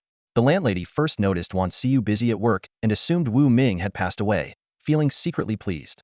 But when she saw Wu Ming leisurely walking out with a teacup in hand, her pupils shrank in shock. "Pay the rent immediately," the landlady demanded, pulling out the lease agreement. She sneered. "You've got the nerve to sit there sipping tea. You must be broke and trying to enjoy your last moments of comfort." How pitiful. Wan Siyu couldn't help but defend Wu Ming. Wu Ge isn't Frank Beast Tamer. How could he possibly be out of money? "You're being unreasonable, landlady." Enraged, the landlady raised her hand to slap Wan Siyu. Just as Wu Ming was about to intervene, a young man with dyed yellow hair appeared out of nowhere, grabbing the landlady's arm and shoving her to the ground. The landlady fell hard, dazed and disoriented, and began screaming, "Help! Someone help me!" People nearby heard the commotion but, seeing Huang Samba present, chose to stay silent. The tea shop owner next door peeked out but quickly withdrew in fear. At that moment, Mu Wanru, the squad leader of the enforcement team, arrived with 2 officers. The landlady immediately started wailing about being assaulted. Huang Samba openly admitted to intervening, stating that he was protecting the shop owner. Mu Wanru looked at Huang Samba with suspicion. "You? A trainee beast tamer, protecting ordinary people?" The landlady's face instantly turned pale upon hearing this. If Huang Samba truly was a trainee beast tamer, the situation could take a very unfavorable turn for her. Huang Samba couldn't be bothered to deal with the landlady, so he turned to Wu Ming and pointed at him, addressing the squad leader, Mu Wanru. "Brother Wu is an level beast trainer, not an ordinary person. A beast trainer?" This time, even Mu Wanru raised her eyebrows in surprise. On the planet Sky Blue, beast trainers were far rarer than beast tamers. Though beast tamers were the mainstream profession, beast trainers were equally indispensable. If what Huang Samba said was true, then the case of an ordinary person attacking a beast trainer would have a clear judgment in her mind. The landlady, however, refused to back down. Struggling to her feet, she placed her hands on her hips, her eyes wide with indignation. Impossible. Wu Ming, with his pathetic demeanor, could never be a noble beast trainer. If you've got the guts, show me your beast trainer certificate. Otherwise, I'll report you to the law enforcement center. With that, she charged toward Wu Ming like an enraged elephant. Water control, Mu Wanru suddenly commanded. A stream of water instantly materialized behind her, coiling around the landlady like a nimble rope, immobilizing her. This was Mu Wanru's pet beast, in a level elemental water spirit which usually resided within her body, emerging only when needed. Wu Ming finally spoke, his voice calm. To be honest, I don't have a beast trainer certificate. The landlady burst into laughter, her nose in the air and her face full of disdain. Ha ha ha, I knew it. You're nothing but a complete fraud. Mu Wanru frowned slightly, her tone turning serious. Wu Ming, pretending to be a beast trainer is a serious offense. You could end up in prison, or worse, be exiled. Unfazed, Wu Ming replied evenly, I don't have a certificate, but that doesn't mean I'm not a beast trainer. Because I can prepare level speed rations. Really? A flash of doubt crossed Mu Wanru's eyes. As an A-level beast tamer, she was somewhat renowned in Jialan City. However, even she would instinctively show respect to a beast trainer if she encountered one, regardless of whether or not they held an official certificate. Of course, Wu Ming affirmed confidently. The landlady gritted her teeth. I'd like to see how you prove it. Wu Ming set down his teacup and walked to the counter. Addressing Wan Siyu, he said, Siyu, prepare these herbs according to the formula, not a gram off. Got it. Wan Siyu took a deep breath, composed herself, and began to retrieve the herbs according to the formula Wu Ming had left on the counter. She weighed, ground, and mixed them with precision, while Wu Ming supervised and occasionally offered guidance. Watching this scene, Mu Wanru was stunned. That's an evolution ration formula. Wu Ming was letting this shop assistant see it so openly? Was he not worried about the formula being leaked? A flood of questions swirled in Mu Wanru's mind, momentarily rendering her speechless. Huang Samba also kept his eyes wide open, afraid to miss even the smallest detail. Meanwhile, the landlady was about to start cursing again, but a stream of water sealed her mouth, reducing her to muffled grunts. At the counter, Wan Siyu focused intently on her work. Finally, she finished and placed the mixture into a glass reaction vessel. Brother Wu, it's ready, she said, wiping the sweat from her forehead. Wu Ming took the reaction vessel with a smile. Nicely done. Now leave the rest to me. Then, he cast a cold glance at the landlady and said, I just want to say, you're truly ignorant. As soon as he finished speaking, Wu Ming deducted 5 evolution points. With a soft hum, the reaction vessel vibrated gently. Everyone watched in astonishment as the herbs inside began to dissolve into liquid form, then gradually solidified, dried, and finally broke apart into 100 small pellets, each the size of a soybean. A rich aroma filled the air. Isn't this the ancient alchemy method of a level master beast trainer Wu Tianxua? How does Wu Ming know it? Wait, Wu Tianxua Wu Ming. Mu Wanru exclaimed, her mouth slightly agape in shock. Suddenly, she realized that Wu Ming might be the grandson of Master Wu Tianxua. Even if he wasn't, he could very well be from the same family. And even if they were completely unrelated, Wu Ming was undoubtedly an exceptional beast trainer. It's done. Wu Ming poured the level speed rations from the reaction vessel into a wooden box and handed it to Mu Wanru. You can take it for testing to see if it's genuine evolution rations. Mu Wanru shook her head. There's no need for testing.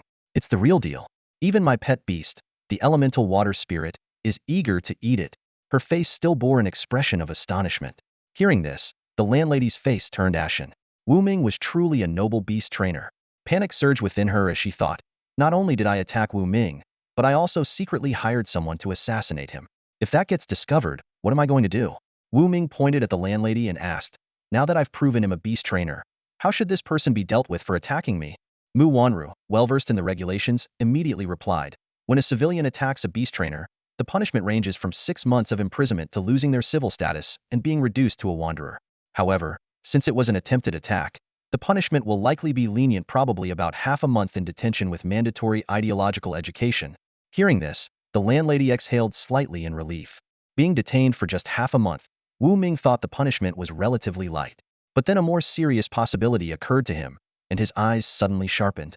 What if this person had paid vagrants to assassinate me in advance? He asked coldly, pulling a wad of cash from his pocket and slamming it heavily onto the floor. The sound of the money hitting the ground echoed sharply in the silent room, like a thunderclap. The landlady's pupils shrank instantly as her plump face turned a deep shade of red, almost like liver.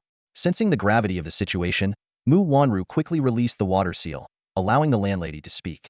"Do you have anything to say in your defense?" she asked sternly. The landlady immediately erupted in hysterical screams. "No, I didn't hire anyone. This is slander."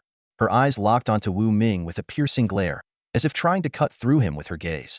Mu Wanru calmly picked up the money from the floor and used a specialized app on her phone to quickly check the serial numbers on the bills. "If you're truly innocent, we'll find out soon enough," she said, her tone laced with undeniable authority. The results came swiftly. The cash was indeed withdrawn by the landlady from the Pet Beast Bank some time ago and had remained in use since. Mu Wanru then pulled up surveillance footage from nearby cameras, revealing that the landlady had parked in front of a narrow alley, entered briefly, and then left. Shortly after, the vagrants had begun their attack. Meanwhile, 2 enforcers dispatched by Mu Wanru discovered the bodies of the vagrants at the scene. All the evidence pointed squarely at the landlady. "All the evidence is conclusive. What else do you have to say?" Mu Wanru demanded, her expression as severe as her voice. Faced with irrefutable proof and Wu Ming's esteemed status as a beast trainer, the last shred of the landlady's resolve crumbled. Her eyes rolled back, and she fainted on the spot. Huang Samba, seeing this, stepped forward and delivered 2 loud slaps to her face, leaving her cheeks swollen. He then splashed a cup of cold water on her, finally jolting her back to consciousness. The landlady, now fully awake, immediately fell to her knees, pleading desperately. "Mercy, Wu Ming esteemed beast trainer, please spare me. They'll give you anything you want money. This entire pet beast shop, just let me live." She kowtowed repeatedly, tears and snot streaming down her face. Wu Ming, however, didn't even glance in her direction. At this moment, Mu Wanru stepped forward and announced loudly, "As a civilian, hiring assassins to target a beast trainer is a grave offense. According to the laws of Jialan City, I, as a member of the enforcement team, hereby sentence you to detention. Due to your uncooperative attitude and refusal to admit guilt, your civilian status will be revoked, all your assets confiscated, and you will be temporarily held at the enforcement center. In half a month, you will be permanently expelled from Jialan City." Upon hearing the verdict, the landlady let out a wretched scream before fainting again. Mu Wanru's face remained impassive as she gave the order. "Take her away." The 2 cold-faced enforcers immediately stepped forward, each grabbing an arm of the unconscious landlady, and dragged her toward the enforcement center. The surrounding shopkeepers, watching the scene unfold, began to murmur among themselves. "What just happened? Look, the landlady's been arrested. Haha, serves her right. She's been so overbearing all this time. Finally, justice is served." Most of them wore expressions of satisfaction, as though years of pent-up grievances had finally been released. Inside the pet beast shop, Mu Wanru offered Wu Ming a sincere smile. "So, you really are a beast tamer. I must apologize for my earlier rudeness," she said, with a hint of regret in her tone. Wu Ming waved his hand humbly. "Captain Mu, there's no need to say that. By the way, since the landlady's assets have been confiscated, what will happen to this pet beast shop?" A glint of shrewdness flashed in Mu Wanru's eyes as she explained, "You don't need to worry about that. Confiscated assets are handed over to the City Lord's office of Jialan City. The rent can be paid directly online. More importantly," she paused, "if you obtain a Beast Tamer certification, small shops with annual rents under 200,000 coins are exempt from rent." Wu Ming's eyes lit up, and he eagerly asked, "Exempt from rent? That's amazing. If it's not too much trouble, I'd like to get certified." Mu Wanru nodded her delicate chin and elaborated. "This policy aims to attract talent. After all, every beast tamer is a valuable asset. If you're willing, you could even skip the test and directly receive a beast tamer certification." She rarely explained things in such detail, but Wu Ming was an exception. He was a prodigy who had developed a groundbreaking method derived from ancient alchemy with limitless potential. Mu Wanru could already picture the day Wu Ming became a master beast tamer, commanding countless level, and even a level beast tamers with a mere gesture. Not just Jialan City, but the entire southern province might one day rely on his influence. Curious, Wu Ming asked, "Captain Mu, can I really skip the test?" Mu Wanru patiently clarified, "You've already demonstrated the ability to independently prepare level speed enhancing feed, which qualifies you as a genuine beast tamer. As long as you prepare an evolutionary feed in front of a Beast Alliance examiner, you'll receive the certification. It's essentially skipping the test." Wu Ming nodded in understanding. At that moment, Mu Wanru held up her phone and suggested, "By the way, let's exchange contact info." The 2 added each other on WeChat. Out of habit, Wu Ming checked her moments and noticed that every post of hers had likes and comments from someone named Mu Wanyan. He quickly realized they were sisters. So, Mu Wanyin is your younger sister, Wu Ming said with a smile. Mu Wanru looked surprised. You know Xiao Yin? Wu Ming explained. It was raining heavily yesterday, and your sister came here to take shelter. Coincidentally, I had just prepared some Flevel speed feed, and she bought a portion. It boosted her little white fox's speed to Flevel, reaching 33 meters per second. Mu Wanru was a bit taken aback. Huh, where did she get the money to buy evolutionary feed? She paused for a moment, and then said to Wu Ming, actually, I'd like to purchase a portion of Flevel speed feed too. Wu Ming immediately took out the evolutionary feed. 100,000 pet beast coins. After paying, Mu Wanru eagerly opened the wooden box and, speaking to the air, said, Shuayer, eat up. In the next moment, a stream of water flowed out from Mu Wanru's body and transformed into a humanoid water elemental. It slowly consumed the evolutionary feed. Instantly, the water elemental emitted a faint glow, and Mu Wanru, as its contract partner, received a notification of its speed increase. A faint smile appeared on her lips, as expected of a genius beast tamer. The speed feed you prepared is excellent, Mu Wanru praised. Shuayer says its speed has reached 34 meters per second. By the way, do you have any other evolutionary feeds? Wu Ming nodded. I do, but my pet beast shop is still in its early stages, and I haven't bought many herbs yet. I can't prepare more for now. In that case, they'll come back later. Mu Wanru waved goodbye and left the shop with her a level water elemental. As soon as Mu Wanru left, Wan Siyu jumped up excitedly. Wow, we made our first sale. Huang Samba also grinned. Brother Wu, I'll stick with you from now on. Alright, let's make it official with a contract. Wu Ming printed 2 copies of the agreement and handed them to Huang Samba. Without hesitation, Huang Samba signed the contract. Now, including Wu Ming, the pet beast shop had 3 members, and things were finally looking up. Wu Ming instructed Wan Siyu to weigh and crush the remaining herbs according to the formula. After preparing them, he spent 15 evolution points to create 3 portions of Flevel speed feed. Huang Samba, along with his mighty bear, sat on the sofa acting as a guard, while Wan Siyu diligently cleaned the shop. Meanwhile, Wu Ming sat at the computer, researching ways to overcome his current challenges. At this stage, he only had 32.1 evolution points left, not even enough to buy the formula for another Flevel evolutionary feed. He felt the pinch of poverty. He decided to sell the remaining 4 portions of Flevel speed feed, though 1 portion was reserved for Huang Samba, leaving 3 for sale. Brother Wu, is there anything I can help with? Huang Samba asked, bored. Wu Ming turned to him. I need to sell this Flevel speed feed.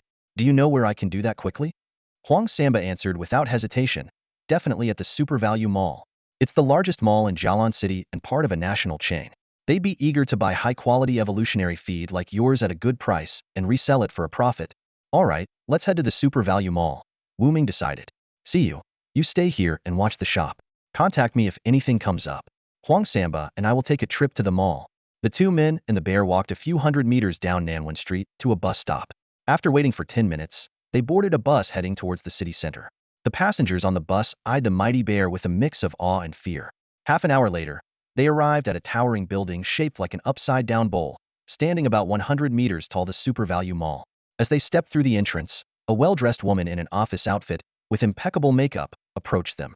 She stood very close, her chest nearly brushing against Wu Ming's arm. Welcome, esteemed Beastmasters. Please, come inside. How may I assist you today? Huang Samba quickly spoke up. My brother Wu here is a beast tamer, and he's here to sell top-quality Flevel speed feed.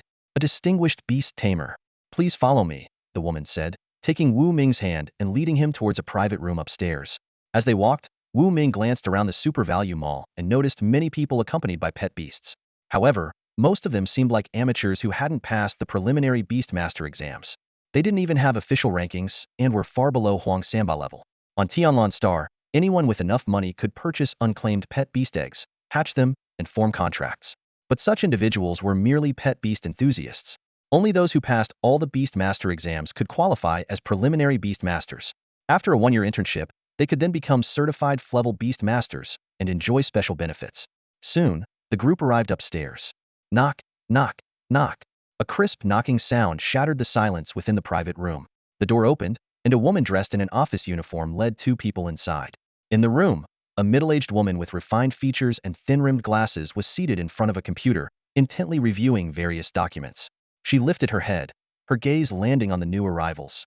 Miss Su, this is the tamer who came to self-grade speed feed. The office-clad woman introduced briefly before softly closing the door behind her. Upon hearing this, Miss Su immediately stood up, a warm smile lighting up her face. She gracefully stepped forward and greeted them in a soft, pleasant tone. Ah, an esteemed tamer. May I ask how I should address you?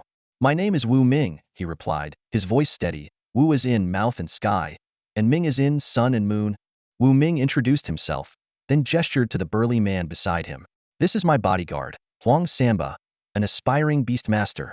Hearing that Wu Ming even had a beastmaster bodyguard, Ms. Su's smile grew even brighter. Eagerly, she asked, So, Mr. Wu Ming, where is the evolutionary feed you wish to sell? Wu Ming reached into his coat and retrieved a delicate wooden box, placing it gently on the table. Ms. Su, with an air of elegance, opened the box carefully. Instantly, a rich aroma wafted through the room, filling it completely. Such a wonderful fragrance. Ms. Su blinked in surprise, her thoughts racing as she marveled at the apparent high quality of the evolutionary feed. Without hesitation, she picked up the desk phone and dialed a number. Miss Su, you're calling me? A deep yet firm voice answered from the other end of the line. Professor Liu, I have an grade speed feed here that needs your appraisal. Would you happen to be available right now? Miss Su inquired respectfully. Bring it over, came the succinct reply. Hanging up the phone, Miss Su picked up the wooden box and led Wu Ming and Huang Samba to the elevator. Together, they descended to the 10th underground floor. Passing through layers of security, they arrived at a heavily guarded laboratory. The lab door opened slowly, and an elderly man in a white coat stepped forward to greet them. Taking the wooden box, he skillfully used a damp cotton swab to extract a small sample of the feed, carefully placing it on a special glass slide before inserting it into a sophisticated electronic microscope. With two soft beeps, the analysis began. Professor Liu adjusted his thick, black-rimmed glasses and fixated on the data rapidly appearing on the computer screen. Suddenly, his eyes widened, and his mouth fell open in astonishment. My goodness! Professor Liu's breathing quickened. The molecular activity is at 99, and the quality of the special energy is classified as superior. This grade speed feed is 30 more effective than standard evolutionary feed. Superior quality? Ms. Su gasped, covering her mouth in shock as her heartbeat quickened. Removing his glasses, Professor Liu turned toward the group and asked urgently, Who is the tamer responsible for this? That would be me, Wu Ming replied calmly. Practically rushing over, Professor Liu grasped Wu Ming's hand in excitement, as though he had just discovered a priceless treasure. Please, you must sell this evolutionary feed to our super value mall. Wu Ming smiled faintly and pulled out two identical wooden boxes from his bag. That's exactly why I'm here. I have 3 in total, all grade speed feed of the same quality. Looking at the 3 superior quality evolutionary feeds before him, Professor Liu appeared on the verge of fainting from excitement. Taking a deep breath to steady himself, he said, the standard price for grade evolutionary feed of basic quality is 100,000 pet coins. Given that these are superior quality, we can offer at least 130,000 each. How does that sound? That works for me, Wu Ming nodded in agreement, secretly delighted. He had initially hoped to sell each for 100,000 pet coins, but this deal exceeded his expectations by 90,000 coins. At that moment, Miss Su suddenly interjected, That won't do. Everyone in the room turned to look at her in surprise, especially Professor Liu, who nearly jumped out of his seat. Miss Su, these are superior quality evolutionary feeds. Even 130,000 each is an excellent deal, adding another 30,000 wouldn't be unreasonable. Miss Su smiled and explained, Don't worry, Professor Liu. What I meant was, 3 superior quality grade speed feeds for a total of 390,000 is too little. Let's round it up to 400,000. Additionally, I'd like to gift Mr. Wu Ming a standard VIP card for our Super Value Mall, which offers a 10 discount on all items except those specially marked. Hearing this, Professor Liu beamed with delight. Wu Ming and Huang Samba exchanged glances, both seeing the joy in each other's eyes. They had truly struck gold with this deal. Agreed, Professor Liu said eagerly, taking the 3 feeds and exchanging contact information with Wu Ming before hurriedly retreating to his lab to begin further research. A short while later, back in Ms. Zu's office, Wu Ming received a silver standard VIP card.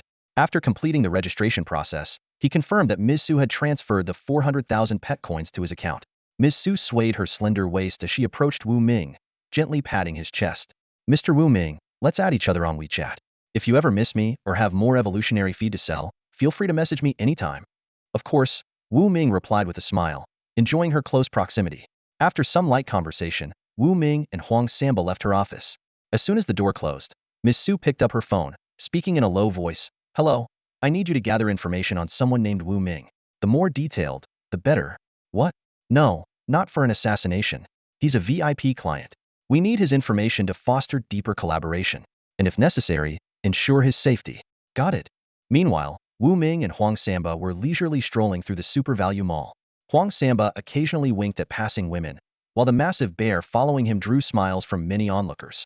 In just 10 minutes, you've added 15 women on WeChat. You're quite the ladies' man, Wu Ming teased. Huang Samba burst out laughing. Wu, my friend, life's too short not to enjoy it. More flirting, less fussing. Wu Ming chuckled but didn't comment further. Instead, he asked, do we need to buy anything? Absolutely, Wu. With 400,000 coins, we're definitely having a feast tonight, right? Huang Samba said excitedly. First, we'll buy some medicinal herbs. After that, we'll have a dinner that'll more than satisfy you. Wu Ming replied with a grin. That's why you're the best, Wu. Huang Samba cheered, following Wu Ming into various stores to purchase herbs while chatting away with the women head just met online. With the VIP card, they enjoyed a 10 discount at nearly every shop in the mall. Soon, Wu Ming entered a large store specializing in medicinal herbs. To save time, he immediately presented the VIP card, earning enthusiastic service from the staff. These herbs look promising, Wu Ming remarked as he picked up a wooden box containing a ginseng root priced at 30,000 pet coins, a reasonable cost in his opinion. Just as his fingers were about to touch the ginseng, a familiar notification echoed in his mind. Ding! 5 evolution points detected. Ready for conversion. The spiritual ginseng contained such an abundance of evolution points. Wu Ming's eyes widened in amazement as he carefully examined the seemingly ordinary root in his hand. Without hesitation, he activated the Eye of Insight, and a string of data immediately appeared before him. Species, grade of the spiritual ginseng, general remarks, and most astonishingly the ability to convert into 5 evolution points. Wu Ming narrowed his eyes, excitement evident in his tone. I'll take this spiritual ginseng. Please pack it up. The store clerk quickly got to work, wrapping the item as they asked, Sir, do you need any other medicinal herbs? Of course, Wu Ming nodded. I need to take my time and carefully select what I want. I'll buy anything that catches my eye.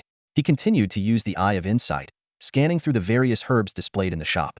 Most herbs contained only 0.1 evolution points, while those with more than 1 point were priced at over 10,000 pet beast coins each. After some meticulous selection, Wu Ming ended up purchasing 3 spiritual ginseng roots and several other herbs, totaling over 15 evolution points. The discounted cost came to just 100,000 pet beast coins, a bargain, compared to converting materials from ferocious beasts, which would have cost at least 150,000 pet beast coins for the same amount of evolution points. That's all for now. Please pack them up, Wu Ming said decisively as he paid the bill, feeling quite pleased with himself. Although he had spent 100,000 pet beast coins in one go, the deal was undeniably worth it for 15 evolution points. Leaving the shop, Wu Ming, accompanied by Huang Samba, headed straight for a larger herbal store.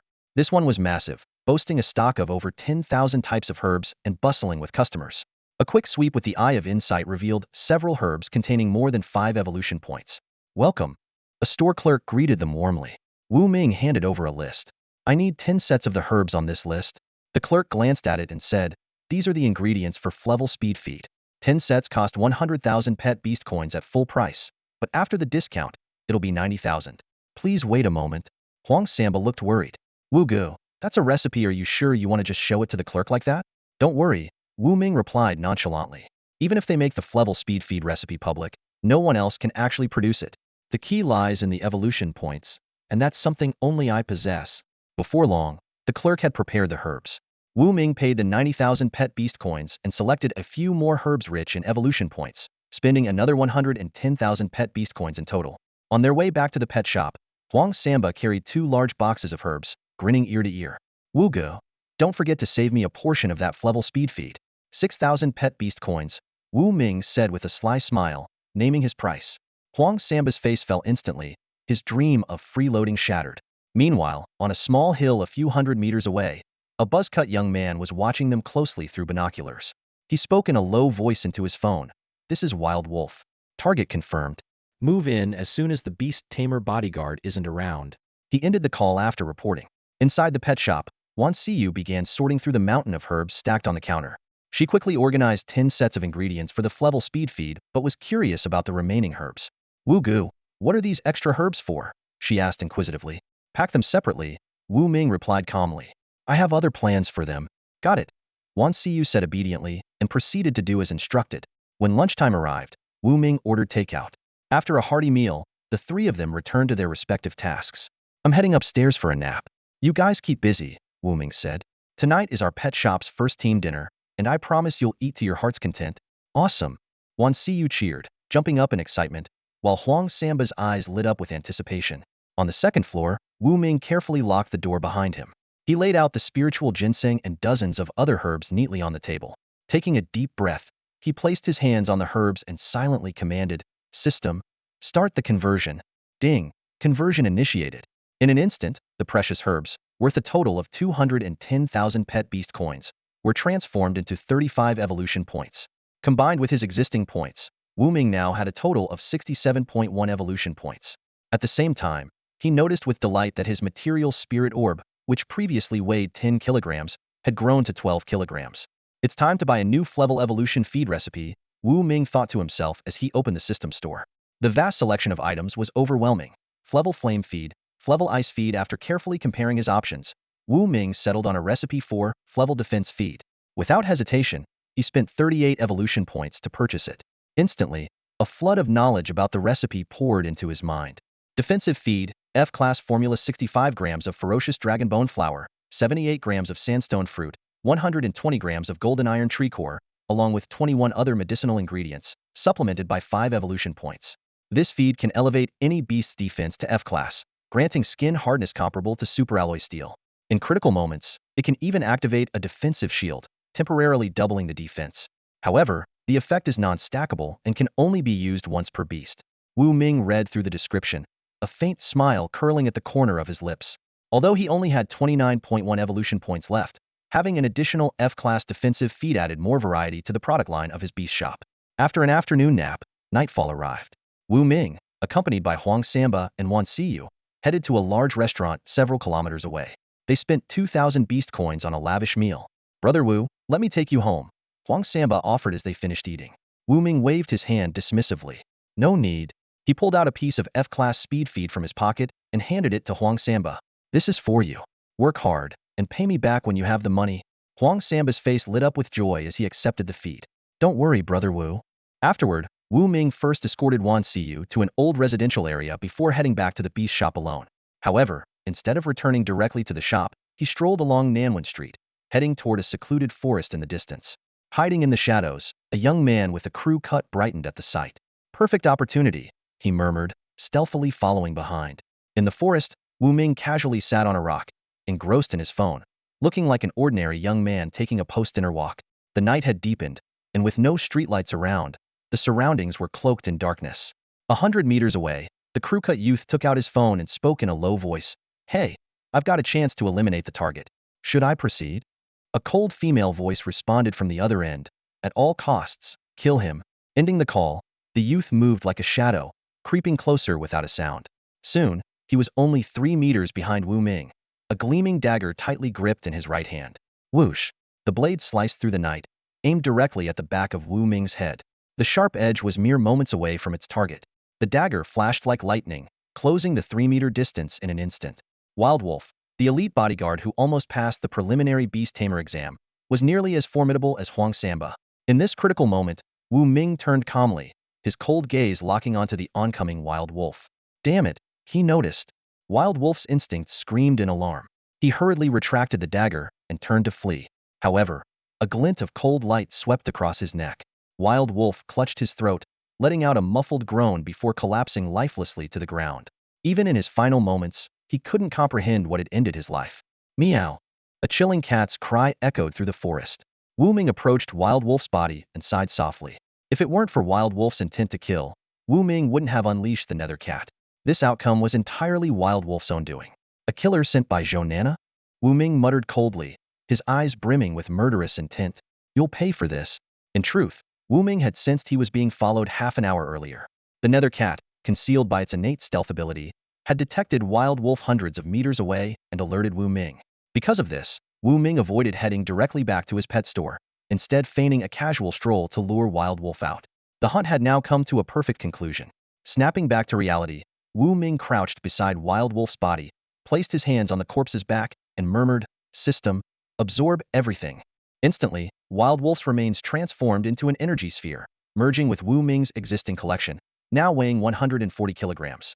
Yet, thanks to the system's unique ability, the sphere felt as light as a feather in his hands. To Wu Ming's surprise, he also gained 0.4 evolution points from Wild Wolf, bringing his total to 29.5. He speculated this might be due to Wild Wolf's bond with his pet beast, which provided energy feedback containing special properties that could be converted into evolution points. Returning to the pet store, Wu Ming instructed the nether cat to stand guard through the night. After a refreshing shower, he fell into a deep sleep. Meanwhile, at the Super Value Mall headquarters, General Manager Sue stared at a classified document on her computer screen, her almond-shaped eyes widening in shock. Wild Wolf, the assassin sent by Zhou Nana to kill Wu Ming, had vanished without a trace and was likely dead. But how had Wu Ming, alone that evening, managed to survive the attack? Could Wu Ming be a beast tamer himself, and a powerful one at that, perhaps a seasoned Frank or even a rank? Or does he have a hidden ally? Maybe Huang Samba, his so-called bodyguard, is just a decoy? Sue analyzed the situation carefully. She concluded that Wu Ming was no ordinary individual, someone to befriend, not antagonize. Good thing I've treated him with respect. I hope our collaboration continues smoothly, she murmured, shutting down her computer. Then, she drove her 3 million petcoin Buffalo sports car back to her luxurious villa. At the same time, in another grand villa, Zhou Nana lounged lazily on a sofa, her long legs propped up on the coffee table. Her fingers tapped rapidly on her phone as she exchanged messages. Zhou Nana, I heard the mission failed? Sunglasses guy. Not officially confirmed yet, but it's as good as failed. Zhou Nana. What do you mean as good as? Sunglasses guy. Wild Wolf has gone silent. High chance he was taken out. By the way, did he call you before the mission? Zhou Nana. He did. Sunglasses guy. Then the mission failed. Zhou Nana. So what now? I already paid 500,000 pet coins up front. Sunglasses guy. Don't worry. We'll reassess the mission's difficulty and send someone stronger. Zhou Nana. What level is the mission now? Sunglasses guy. Based on the latest intel, the target is an Frank Tamer with a pre-Beast Tamer bodyguard and managed to kill Wild Wolf. The mission difficulty is now at least Frank. Our black trenchcoat security company can't handle this. Zhou Nana. Then what's the point of hiring you? Sunglasses guy. We specialize in security, not assassinations. But if we upgrade the mission and hand it over to the neighboring Black Lotus killer organization, they can send in Frank Assassin. Zhou Nana. You're saying they'd send in Frank Beast Tamer as the assassin? Sunglasses guy. Absolutely. Zhou Nana. And the price? Sunglasses guy. Flat rate, 3 million. Zhou Nana took a deep breath, cursing Sunglasses guy for his outrageous pricing. She nearly considered offering a bounty on his head instead. After a long silence, she finally replied, too expensive. Sunglasses guy. The second daughter of the Zhou family claiming she's broke? You poisoned your older brother to death. It won't be long before you inherit 80 of the Zhou Group's shares. 3 million? You could afford 3 billion. Zhou Nana. You investigated me? Sunglasses guy. Relax. In our line of work, information flows freely. Everyone in the underground knows about it. No need to hide it from me. Zhou Nana. Fine. 3 million it is. But I want to see him die with my own eyes. Sunglasses guy. Don't worry. You'll get a video. Zhou Nana put down her phone, ending the conversation. Huh. Wu Ming. A mere beast tamer. Thinking you're untouchable? You dared to cross me, you'll have your life. She let out a deranged laugh. Unbeknownst to Wu Ming, an Frank assassin was already being prepared to target him. He slept soundly, clutching his pillow. On the table, the nether cat lay lazily, its body hidden from view. With claws as sharp as steel, a speed of 37 meters per second, and its stealth ability, it was more than capable of killing any intruder in an instant. Thanks to this, Wu Ming could sleep peacefully. The next morning, as Wu Ming opened the glass door of his shop, he found Wan Siyu waiting outside. Wu Gu, I brought you breakfast, she said, handing him a bag of steaming hot fried dough sticks and soy milk. Thanks. From now on, I'll cover breakfast, Wu Ming said as he quickly operated his phone, sending Wan Siyu a 200 yuan red envelope. Wan Siyu opened it, and her face lit up with delight. Wow. Thank you, Wu Gu. This is the biggest red envelope I've ever received. A faint blush spread across her cheeks, and her eyes sparkled with gratitude. At that moment, a weak voice came from outside the door. Wu Gu, see you. Morning, said Huang Samba. Wu Ming turned to see Huang Samba walking in. His eyes were bloodshot, dark circles heavy like a panda's, and he looked utterly exhausted. What happened to you? Wu Ming couldn't help but ask. Huang Samba yawned, a trace of pride in his voice. I was out drinking with a few girls last night. We had such a great time chatting. Wu Ming immediately guessed the real story and teased. Chatting? More like you were talking non-stop all night. Huang Samba gave an embarrassed grin, but his attention quickly shifted to the breakfast on the counter. In a few quick steps, he grabbed a fried dough stick and stuffed it into his mouth. Hey, Huang Samba, how dare you steal food? I bought that for Wu Gu. Wan Siyu pouted angrily, clutching the remaining fried dough sticks and soy milk protectively like a little squirrel guarding its stash. Huang Samba scratched his head and chuckled awkwardly. Sorry, I thought it was for me. Oomph.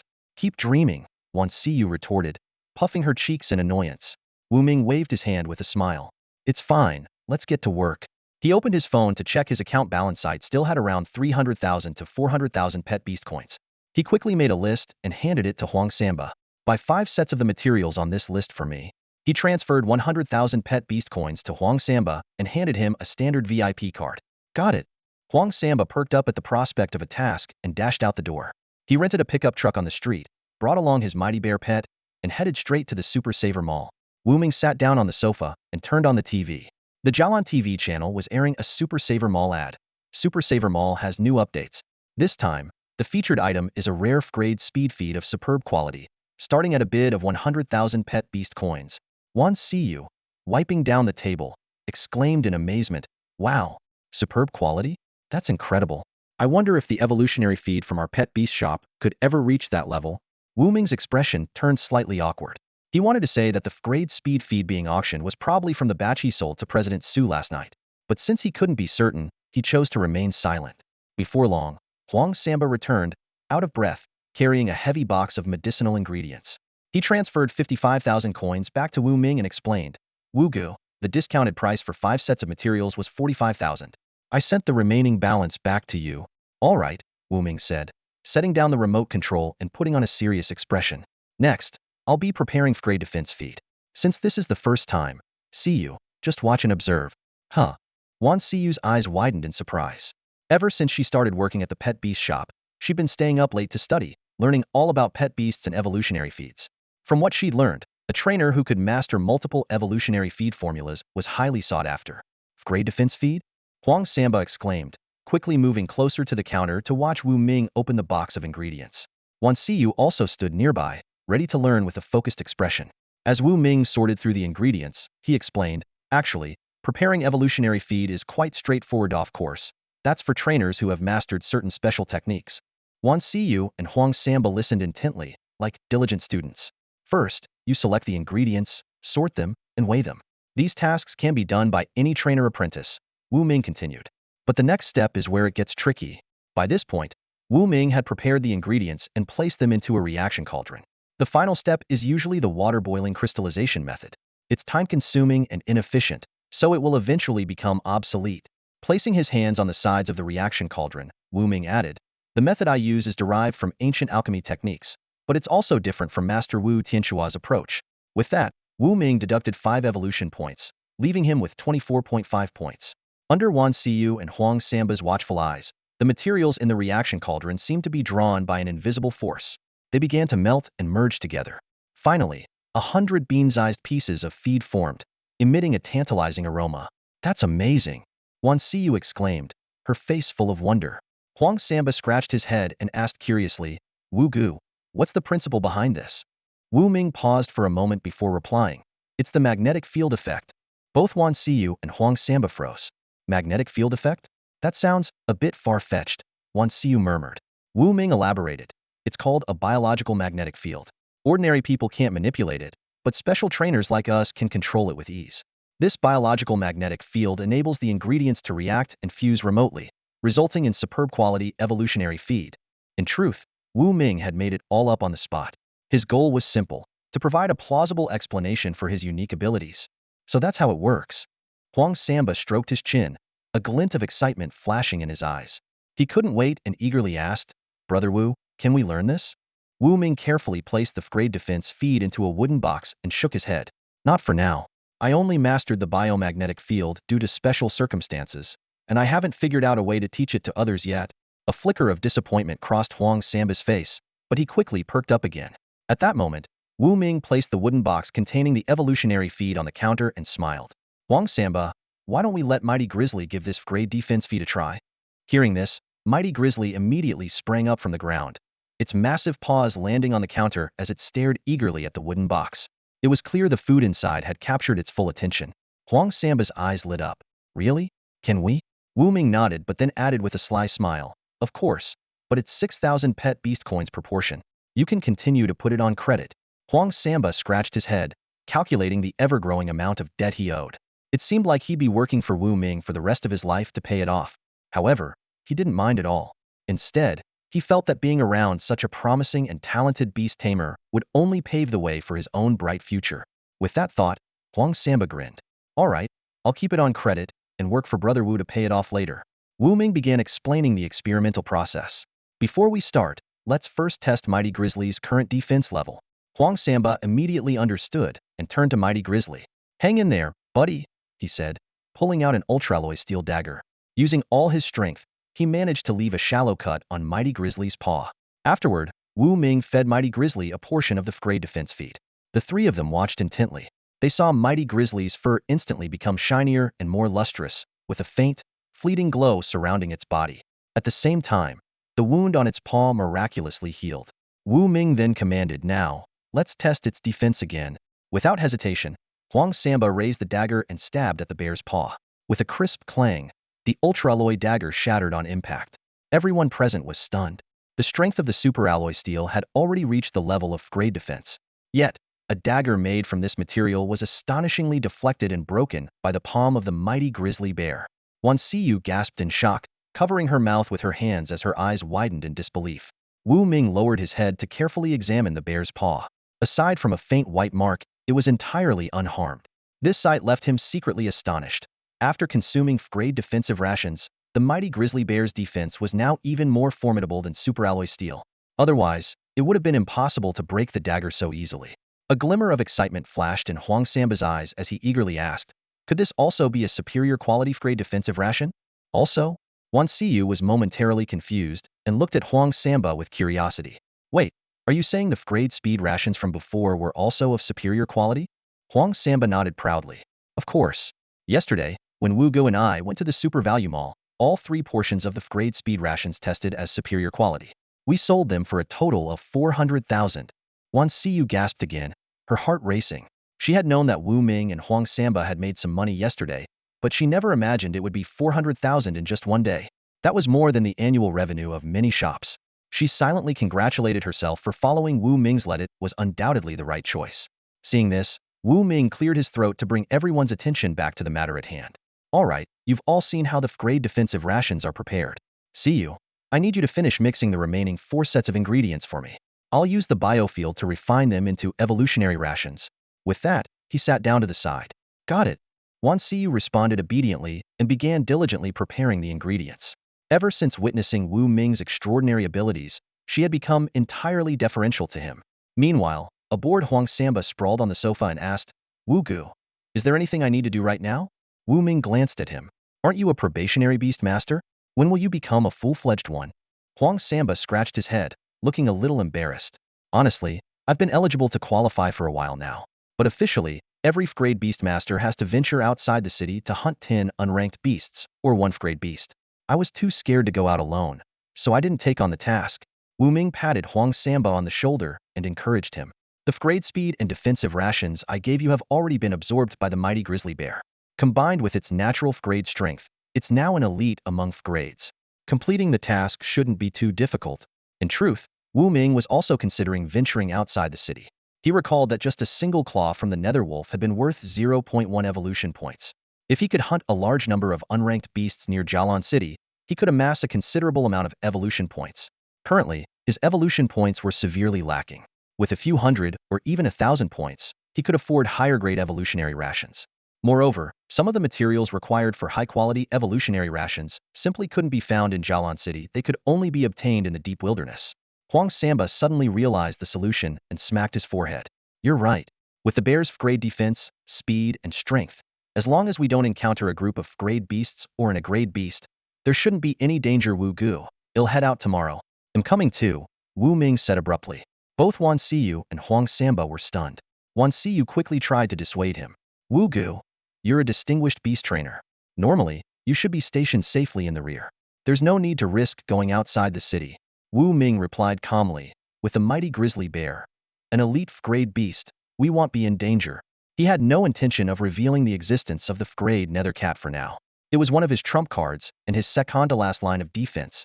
Unless absolutely necessary, he didn't want anyone to know about it. Before long, Wan Siyu had finished her task. Wu Gu, the ingredients for the 4 portions of grade defensive rations are ready. She carefully placed 4 bags of crushed and evenly mixed ingredients on the counter. Wu Ming nodded, picked up the reaction vessel, and used 20 evolution points. In less than half an hour, he had successfully prepared 4 portions of grade defensive rations. By then, he was left with a mere 4.5 evolution points. He placed 3 portions of the defensive rations into a wooden box, locked it in a briefcase, and handed it to Huang Samba. Take these 3 portions to the Super Value Mall and sell them to Manager Su. Be quick. Huang Samba took the briefcase with confidence and assured him, "Don't worry, Wu Ge. He'll get it done." With that, he hurried off to the mall. Turning to Wan Siyu, Wu Ming instructed, "Siyu, take care of things here. I'm heading upstairs." With the last portion of defensive rations in hand, he went up to the second floor and locked the door behind him. On the desk, the nether cat deactivated its invisibility and lazily sprawled out. Wu Ming opened the wooden box, releasing a fragrant aroma. "Your ability stealth, speed, and steel claws are all F-grade, but your defense is too weak. This F-grade defensive ration is for you." The nether cat immediately began eating upon hearing his command. Meanwhile, Huang Samba had arrived at the Super Value Mall. He placed the briefcase on Manager Zu's desk and opened it to reveal the 3 portions of grade defensive rations. Manager Su stood up abruptly and looked around. "What's this? Didn't Wu Ming come with you?" Huang Samba explained. "Wu Ge is resting. He asked me to sell these 3 portions of grade defensive rations to you. Are you interested?" Manager Zu's eyes lit up. "Of course, but we'll need to test their quality first." She picked up the briefcase and swayed her slender waist as she led Huang Samba back to the lab on the 10th underground floor. When old Lu heard they were testing grade defensive rations, he immediately put on his thick-rimmed glasses. Using a cotton swab, he took a small sample and placed it into the testing device. 10 seconds later, a robotic voice announced, "Beep beep. Molecular activity, 99. Quality, superior." Both old Lu and Manager Su were once again left speechless, their mouths agape. "It's superior again. Could the machine be malfunctioning?" Old Lu tapped the device and repeated the tests several times, only to get the same result each time. "My goodness, it really is superior again," old Lu exclaimed, waving his arms in excitement. He grabbed Huang Samba's hand tightly. "Wu Ming is incredible. With his ability to consistently produce superior quality evolutionary rations, he's undoubtedly the best in Jialan City." Seeing that Manager Su was still in a daze, old Lu urged her. "What are you waiting for, Su? Hurry up and make the payment." Snapping out of her trance, Manager Su nodded quickly. "Of course." She sashayed back to her office, retrieved a bank card from her drawer, and said, "Lead the way. I'd like to visit Wu Ming in person." Huang Samba's eyes widened. "You're sure you want to visit him?" "Absolutely." Manager Su nodded with a charming smile. Despite being over 30, her well-maintained appearance, flawless makeup, and stunning figure left even the experienced Huang Samba momentarily flustered. Still, he pulled out his phone and made a call. "Wu Ge, Manager Su wants to visit you in person. Is that all right?" Wu Ming's calm voice came through the line. "That's fine." The moment she heard she could visit in person, Su Zong gazed out of her office window, overlooking the bustling cityscape of Jialan. A confident smile played on her lips. She was certain that frequent visits to Wu Ming's pet beast shop would eventually convince him to become a premium supplier for her Super Saver Mall. "I'll drive. Need a lift?" Su Zong gracefully picked up her luxurious designer handbag worth hundreds of thousands, retrieved the keys to her Bison sports car, and casually dangled them in front of Huang Samba. Huang Samba's eyes flickered with a hint of longing, but he quickly shook his head.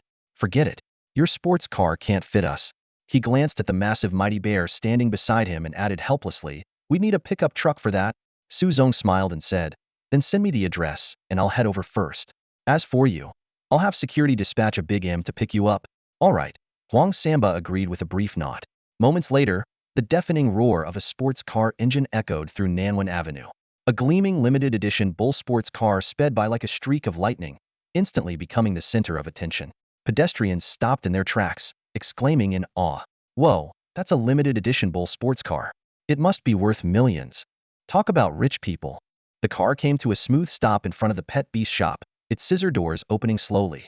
The first thing to catch everyone's eye was a pair of long, shapely legs. Then, a stunningly beautiful woman with a mature, confident air stepped out gracefully.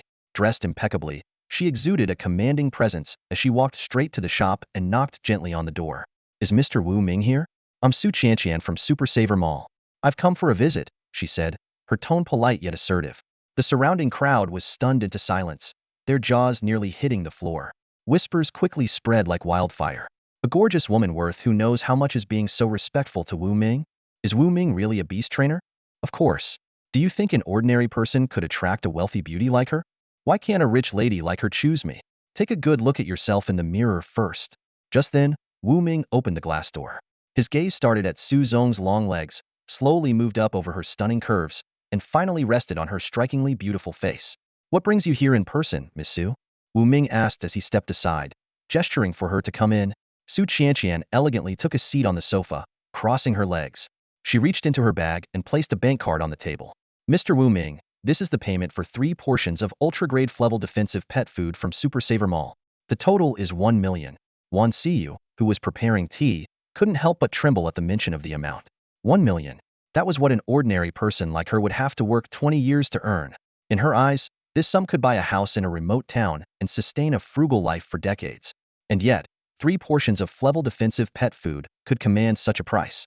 Wan Siyu was now more convinced than ever that following Wu Ming would lead to limitless opportunities. However, Wu Ming picked up the card with a slight frown. 3 portions of Flevel defensive pet food should only cost 40,000. You're overpaying, Miss Su. It's not too much, Su Qianqian replied with a shake of her head. She glanced at the luxury watch on her wrist and added, Mr. Wu Ming, why don't you turn on Jialan TV's live broadcast? You'll see just how popular your evolutionary pet food has become. See you, turn on the TV, Wu Ming instructed. Got it, Wan Siyu responded, picking up the remote to switch on Jialan TV. On the screen, a lively auction was in progress. The host, brimming with enthusiasm, announced, next up for auction is an Flevel speed pet food, crafted by a mysterious beast trainer. According to expert appraiser Master Liu, its quality has been verified as ultra-grade. The starting bid is 100,000 pet beast coins, with a minimum increment of 5,000 per bid. Let the bidding begin. The bids came fast and furious. 105,000, 110,000, cheapskate, trying to compete with me? 130,000, 150,000. The auction item was one of the 3 portions of Flevel speed pet food Wu Ming had sold to Super Saver Mall. As a reputable national chain, the mall's credibility was beyond reproach. Upon hearing it was ultra-grade evolutionary pet food, many wealthy beast trainers eagerly joined the bidding war. Within just 5 minutes, the price had soared to 200,000. My goodness, that's double the official price. Are beast trainers really that rich? Wan Siyu exclaimed, still unaware of the true significance of ultra-grade evolutionary pet food. Su Qianqian crossed her legs elegantly, a faint fragrance wafting through the air. She smiled and explained, this is ultra-grade evolutionary pet food we're talking about. On Jialan Star, the effects of evolutionary pet food cannot be stacked. And Flevel speed pet food, for instance, can only be used once in a lifetime. So, when wealthy beast trainers cultivate their pets, they always aim for the best quality possible. Pets raised with ultra-grade evolutionary pet food boast unparalleled stats, making them true champions. Leaning forward slightly, her tone became more resolute. So, even at double, triple, or 5 times the price, as long as they can afford it, they'll do whatever it takes to get their hands on it. 250,000. Any higher bids? The host's voice echoed through the live stream. 300,000. A sudden voice rang out. The host quickly followed up. 300,000 once, 300,000, 500,000. Another bid cut the host off. Wan Siyu stared wide-eyed at the scene, utterly dumbfounded. Even Wu Ming couldn't hide his surprise. This price had already far exceeded his expectations. Initially, he thought this grade speed-enhancing food would fetch at most 2 or 300,000. But now, it had skyrocketed to 500,000. Wu Ming's gaze involuntarily fell on the bank card. The figure of 1 million suddenly seemed entirely reasonable. Congratulations to Mr. Li for winning this exceptional quality grade speed-enhancing food at 600,000. The host's voice brimmed with excitement. Ladies and gentlemen, please stay tuned to our live stream. Coming up next, we'll be auctioning an grade defense-enhancing food, also of exceptional quality. The live broadcast on Jialan Satellite TV continued. As soon as the host finished speaking, the bidding crowd erupted into another wave of commotion. At that moment, Su Qianqian decisively turned off the television. She turned to Wu Ming, her tone calm yet carrying an unmistakable confidence. Mr. Wu Ming, do you think 1 million for your 3-grade defense-enhancing foods is too much? Honestly, it's not high at all. Su Qianqian stood up, leaving only half a meter of distance between herself and Wu Ming. The faint scent of her breath lingered in the air as she spoke. I came here with sincerity, hoping to establish a long-term partnership with you. Wu Ming frowned slightly, thinking to himself that Su Qianqian's personal visit was clearly for more than just a casual business deal. Still, he asked, what kind of partnership? Seeing that Wu Ming was interested, Su Qianqian lightly pressed her lips together before explaining, rest assured, Mr. Wu Ming, the long-term partnership in proposing is simply for you to sell your specially crafted evolutionary food to our marketplace on an ongoing basis. As long as we can keep securing supply from you, we'll already be very satisfied. As a shrewd businesswoman, Su Qianqian understood Wu Ming's value. She deliberately maintained a humble stance, neither overbearing nor overly deferential, ensuring that she wouldn't provoke any resentment from him. After listening, Wu Ming thought for a moment before responding. I can sell some of the evolutionary food I make to your marketplace. As for the price, Su Qianqian immediately interjected. We'll offer you the highest price. Deal, Wu Ming replied decisively. The two shook hands. Su Qianqian's hand was soft and warm, and the handshake lasted only briefly before they let go. Looking forward to working together. Su Qianqian's face lit up with a bright smile. Just then, the roaring sound of an engine outside drew everyone's attention. A roaring off-road Big M worth 3 million sped onto the scene, its tires screeching sharply against the ground. This specially modified super mountain vehicle wasn't just built to race across rugged terrain. Its surface was coated with indestructible superalloy steel, capable of withstanding attacks from ordinary ferocious beasts. The vehicle came to a steady halt near the pet beast shop, and its rear door slowly opened. Huang Samba and his mighty bear leaped out of the car, their excitement written all over their faces. This ride is absolutely incredible, Huang Samba exclaimed with enthusiasm as his feet hit the ground. Brother Wu, we need to get one ourselves someday. By the way, when are we heading out of the city? Out of the city? Su Qianqian paused in surprise before turning to Wu Ming, a hint of concern flashing in her eyes. Mr. Wu Ming, the environment outside the city is dangerous. Are you sure you want to go? Wu Ming appeared calm and spoke directly. Huang Samba needs to take his Beastmaster certification assessment, and I'd like to explore a bit myself. Su Qianqian nodded slightly, explaining, for ordinary people, leaving the city is indeed risky. However, for Beastmasters, as long as you stay within 500 kilometers of Jialan City, encountering extremely dangerous beasts is unlikely. With some caution, returning safely shouldn't be a problem.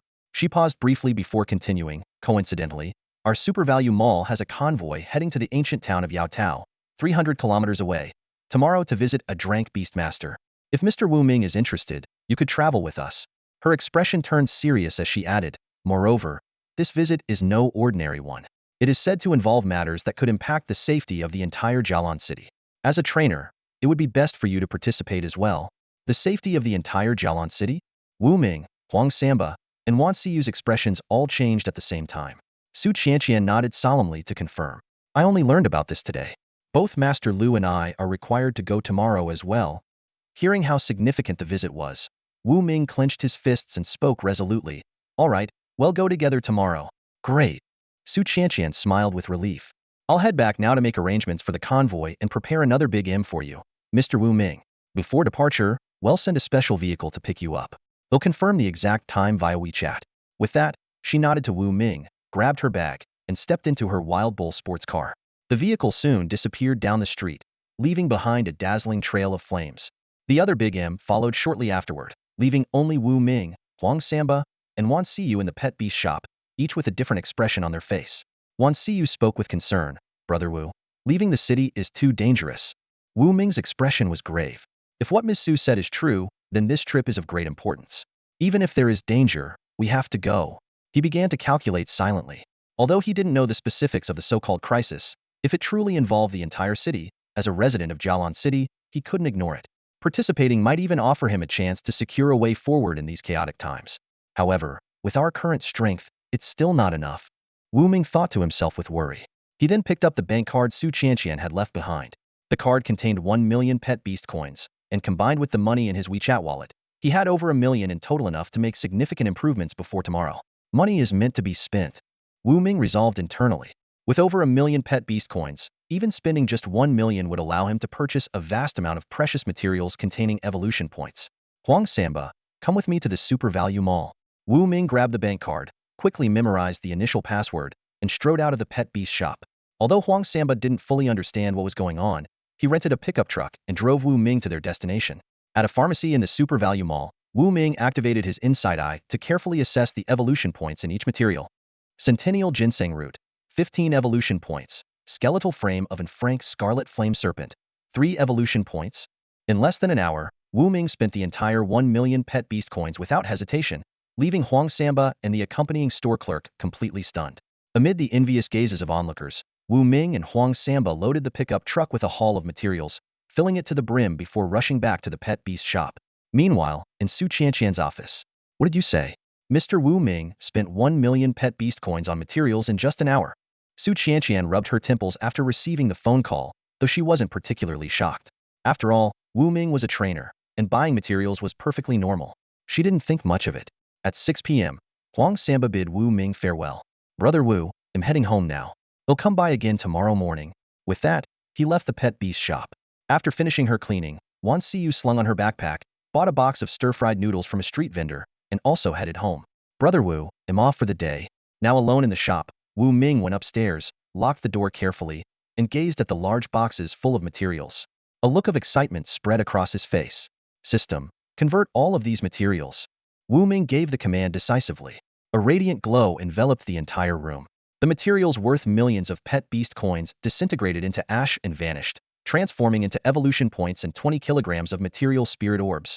The total weight of the material spirit orbs increased from 140 kilograms to 160 kilograms, while the evolution points surged from 4.5 to an astonishing 180 points. A 160 kilogram spirit orb and 180 evolution points money really does make things easier. Wu Ming remarked with a sigh, his fingers gently brushing over the precious resources he had just acquired. He had long understood the importance of money, but seeing the numbers on the system interface and realizing he'd spent 1 million in just an hour still made his heart tighten. Taking a deep breath, Wu Ming resolved to make the most of these hard-earned resources. He opened the system store, his eyes scanning the dazzling array of items as he pondered how to invest wisely. His gaze landed on an 11 pet beast egg, a bald eagle, priced at 98 points. He clicked his tongue, too expensive. Besides, with time being of the essence and the long incubation period of the egg, it was clearly not a practical choice for now. He continued browsing and came across the 11 Flame Talent Evolution Feed recipe, priced at 99 points. Wu Ming shook his head, still out of his budget for the moment.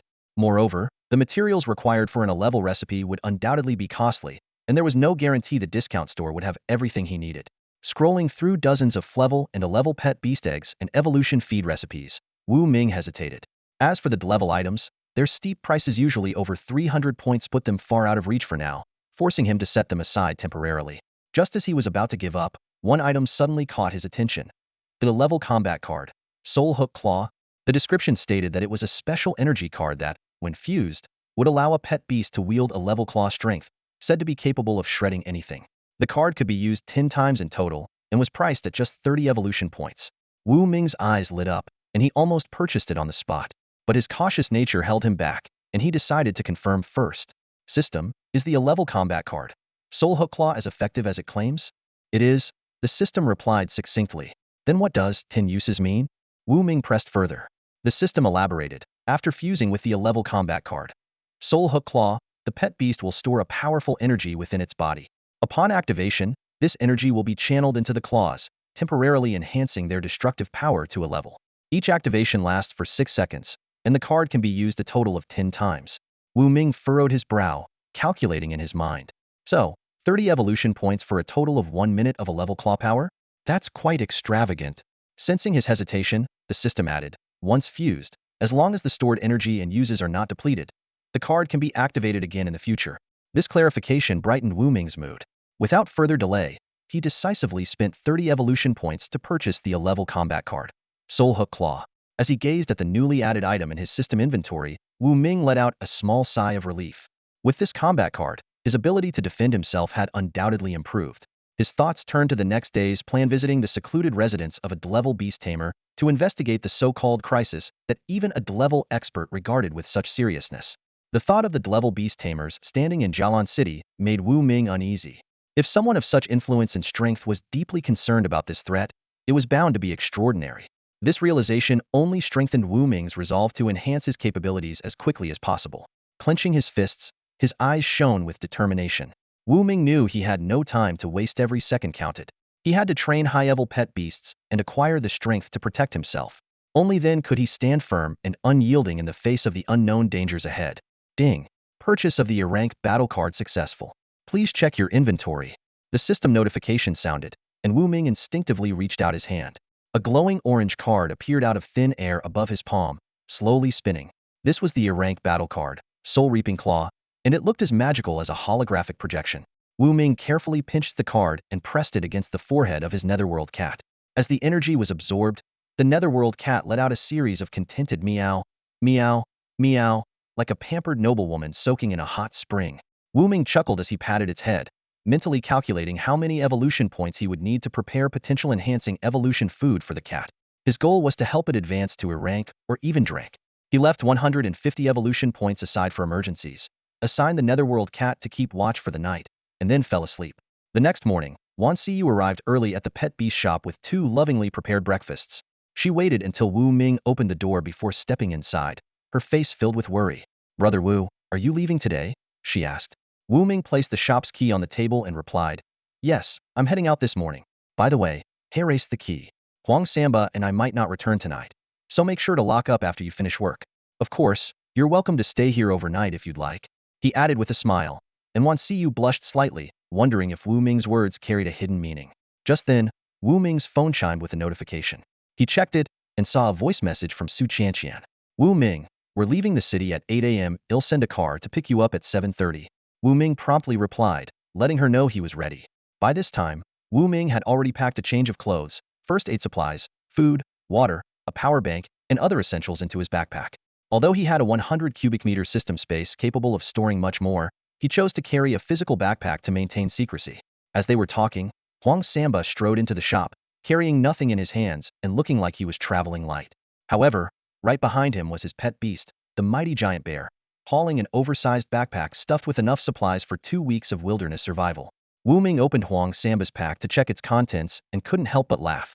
"What the? You even brought an inflatable doll and a pump? I can't believe this." Wan Xiyu burst out laughing, covering her mouth. Huang Samba shrugged nonchalantly. "It's a basic human need. Nothing strange about it. Brother Wu, if we have time, I can get you a set 2 comes with lubricant." Wan Xiyu's face turned bright red as she glared at him. "Huang Samba, you're such a pervert." Noticing that it was nearly 7:30, Wu Ming quickly changed the subject. "All right, enough jokes. Su Qianqian said the car will pick us up at 7:30. Let's double-check to make sure we haven't forgotten anything." Huang Samba grinned confidently. "Everything's ready."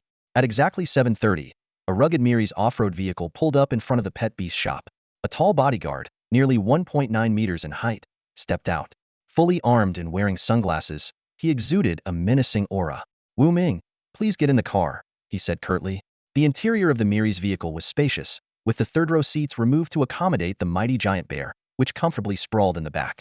Wu Ming and Huang Samba sat in the second row. As the engine roared to life, the off-road vehicle sped away from the pet beast shop, disappearing around the corner under Wan Xiyu's worried gaze. Unbeknownst to them, a figure stood a kilometer away, watching the convoy through binoculars from behind reflective glass. "The prey has left the city. Let the hunt begin," the person muttered under their breath. Sitting in the comfortable interior of the vehicle, Wu Ming gazed out the window at the scenery rushing past. Before long, a 30-meter-high wall came into view in the distance, a sturdy barrier constructed of cement bricks. "Brother Wu, we're nearing the city wall," Huang Samba noted. Wu Ming nodded slightly. "I see it. In this world overrun by ferocious beasts, every city and town required robust walls to fend off attacks from unranked beasts. As for higher-ranked beasts, the task of defending the city fell to the beast tamers within." Soon, the convoy arrived at the city gate. Wu Ming noticed a dozen other Miri's vehicles and a massive armored vehicle equipped with heavy artillery already waiting there. He also sensed the presence of 2 frank beast tamers nearby. "System, I can sense the presence of beast tamers nearby?" Wu Ming asked in surprise. The system responded, "Yes. With your current abilities, you can detect the presence of ferocious beasts or beast tamers within a 100-meter radius." Wu Ming was thrilled. This ability could prove invaluable in the wilderness, potentially saving his life. Su Qianqian stepped out of another vehicle and knocked on Wu Ming's window. "Wu Ming, you're here?" "Yes, I'm here. Are we heading straight to Yaotao Ancient Town?" Wu Ming asked. Su Qianqian nodded. "That's right. We won't make any stops along the way. Huang Samba task can be completed after we reach the town and find suitable beasts nearby." "Sounds good," Wu Ming agreed. Since they were hitching a ride, it made sense to follow Su Qianqian's schedule. At 8 a.m. sharp, the alloy steel gates of Jialan City slowly opened. The convoy of over a dozen vehicles drove out of the city and sped down the deteriorated road. Wu Ming kept the car windows closed, said it was safer that way. Outside the city, they occasionally spotted wild animals and even some unranked ferocious beasts. Higher-ranked frank or ranked beasts rarely ventured this close to the city, but if they did, it would spell significant danger. Huang Samba couldn't sit still any longer. Barely 5 minutes after leaving the city, he couldn't help but ask, "Brother Wu, is this your first time leaving the city?" Wu Ming paused thoughtfully before replying. "You could say that. As a time traveler, this was indeed his first time stepping out of the city. His gaze shifted back and forth between the barren wilderness outside and the bustling memories of the city within, feeling a deep and indescribable collision of civilization and wildness. The brief silence was interrupted by Su Qianqian's voice over the walkie-talkie. With cell signals weakened after leaving the city, communication between the convoy relied heavily on these devices. She explained, Lord Wu Ming, we've chosen the safest route, which requires a detour. The total distance is approximately 350 kilometers. Considering the slower speed, we estimate arriving at Yaotao Ancient Town by 2 p.m. Wu Ming quickly made up his mind. All right, I'll take a nap then. Su Qianqian agreed. Good idea. Most of us will rest as well to conserve energy. For the next hour, the convoy traveled without incident. The intimidating aura of the three franked beast companions, including the mighty grizzly bear, acted as a natural deterrent, keeping ordinary wildlife and feral beasts at bay. Even ranked beasts would think twice before confronting such a well-equipped convoy. Wu Ming woke up to the jostling of the vehicle as it left the paved road and entered the true wilderness. The terrain was uneven but devoid of swamps. Fortunately, the Big M's off-road capabilities allowed it to navigate steadily. Around them stretched rolling hills dotted with occasional shrubs, but nothing that impeded their progress. Huang Samba checked the electronic map and remarked, Brother Wu, I think this area is the Wild Lizard Plains. It stretches for dozens of kilometers. Wu Ming frowned slightly. Is it dangerous? The bodyguard in the passenger seat chuckled and reassured him. No need to worry, Lord Wu Ming. At most, there are just some bad-tempered mutant lizards here. Nothing too threatening. Wu Ming nodded, his gaze drifting into the distance. Suddenly, he noticed a cloud of dust rising on the horizon. Using a pair of binoculars, he saw a group of massive lizards charging forward. Each one was larger than a Komodo dragon and incredibly fast.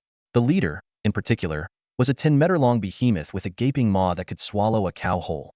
Its body emitted a faint, dark red glow, exuding a chilling aura even from afar. Whoa, that's huge!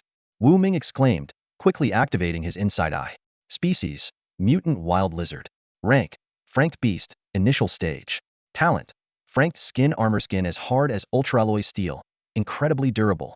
It turned out to be merely an initial stage franked beast. Despite its size, its actual combat ability was inferior to the nether cat and the mighty grizzly bear. Wu Ming let out a sigh of relief, realizing his earlier concern had been unnecessary. Suddenly, a series of loud thuds echoed as the lizards charged recklessly toward the convoy, closing in at an alarming speed. Rat-a-tat-tat. The bodyguard in the passenger seat pulled out an AK and unleashed a hail of bullets at the approaching lizards. Other vehicles in the convoy followed suit, firing relentlessly. The barrage of gunfire quickly took down several lizards, while the rest hesitated and retreated, no longer daring to advance. The bodyguard rolled up the window and muttered, Other than the leader, these wild lizards can't even withstand bullets. Not much of a challenge. The convoy resumed its journey and soon left the wild lizard plains behind. However, none of them noticed a figure trailing them 10 kilometers away on an off-road motorcycle. Screech. The motorcycle came to a halt on the wild lizard plains. A tall figure, clad in leather and wearing a full-face helmet, dismounted and stood silently. A low, beast-like growl emerged from his throat. The lizard pack quickly encircled him, sensing his presence. A bunch of trash, and you think you can kill me? The man spoke with a cold, confident tone, arms crossed as if he had everything under control. Screech. A sharp cry pierced the air as a massive eagle with a 3-meter wingspan dove from the sky. With a swift swipe of its razor-sharp talons, several lizards were torn apart in an instant. The lizard leader, sensing the danger, hurriedly signaled its pack to retreat. Fools, you're done for. The man sneered. The eagle flapped its wings, creating a gust of wind as it closed the distance in a flash. Its claws, as sharp as a knife through butter, pierced the lizard leader's head, killing it instantly. The remaining lizards scattered in fear. Their earlier bravado vanished. The man ordered the eagle to tear apart the lizard leader's corpse. After some careful searching, he retrieved a blood-soaked orb about the size of a tennis ball. Got it. He washed the orb clean with water, placed it in a specially crafted wooden box, and secured it in his backpack. Mounting his motorcycle, he continued onward. The eagle soared high into the sky, becoming a barely visible speck. Through a camera mounted on the franked eagle, the man had a comprehensive view of the ground below, ensuring he always held the upper hand. Miss Zhou sure is generous. 3 million just to kill one man, he muttered coldly. But it seems this woman doesn't have a beastmaster backing her. When this is over, maybe I'll find an opportunity to enjoy the young lady myself. His voice dripped with malice, like a demon from the depths of hell. Meanwhile, Wu Ming remained oblivious to the figure tailing them. Yet, With his current hidden abilities, he had little to fear, especially with the Nether Cat, empowered by an ranked combat card. As his trump card, even an ranked beast would face stiff resistance. At 11 a.m., the convoy stopped by a picturesque lakeside for a break. Su Qianqian addressed everyone.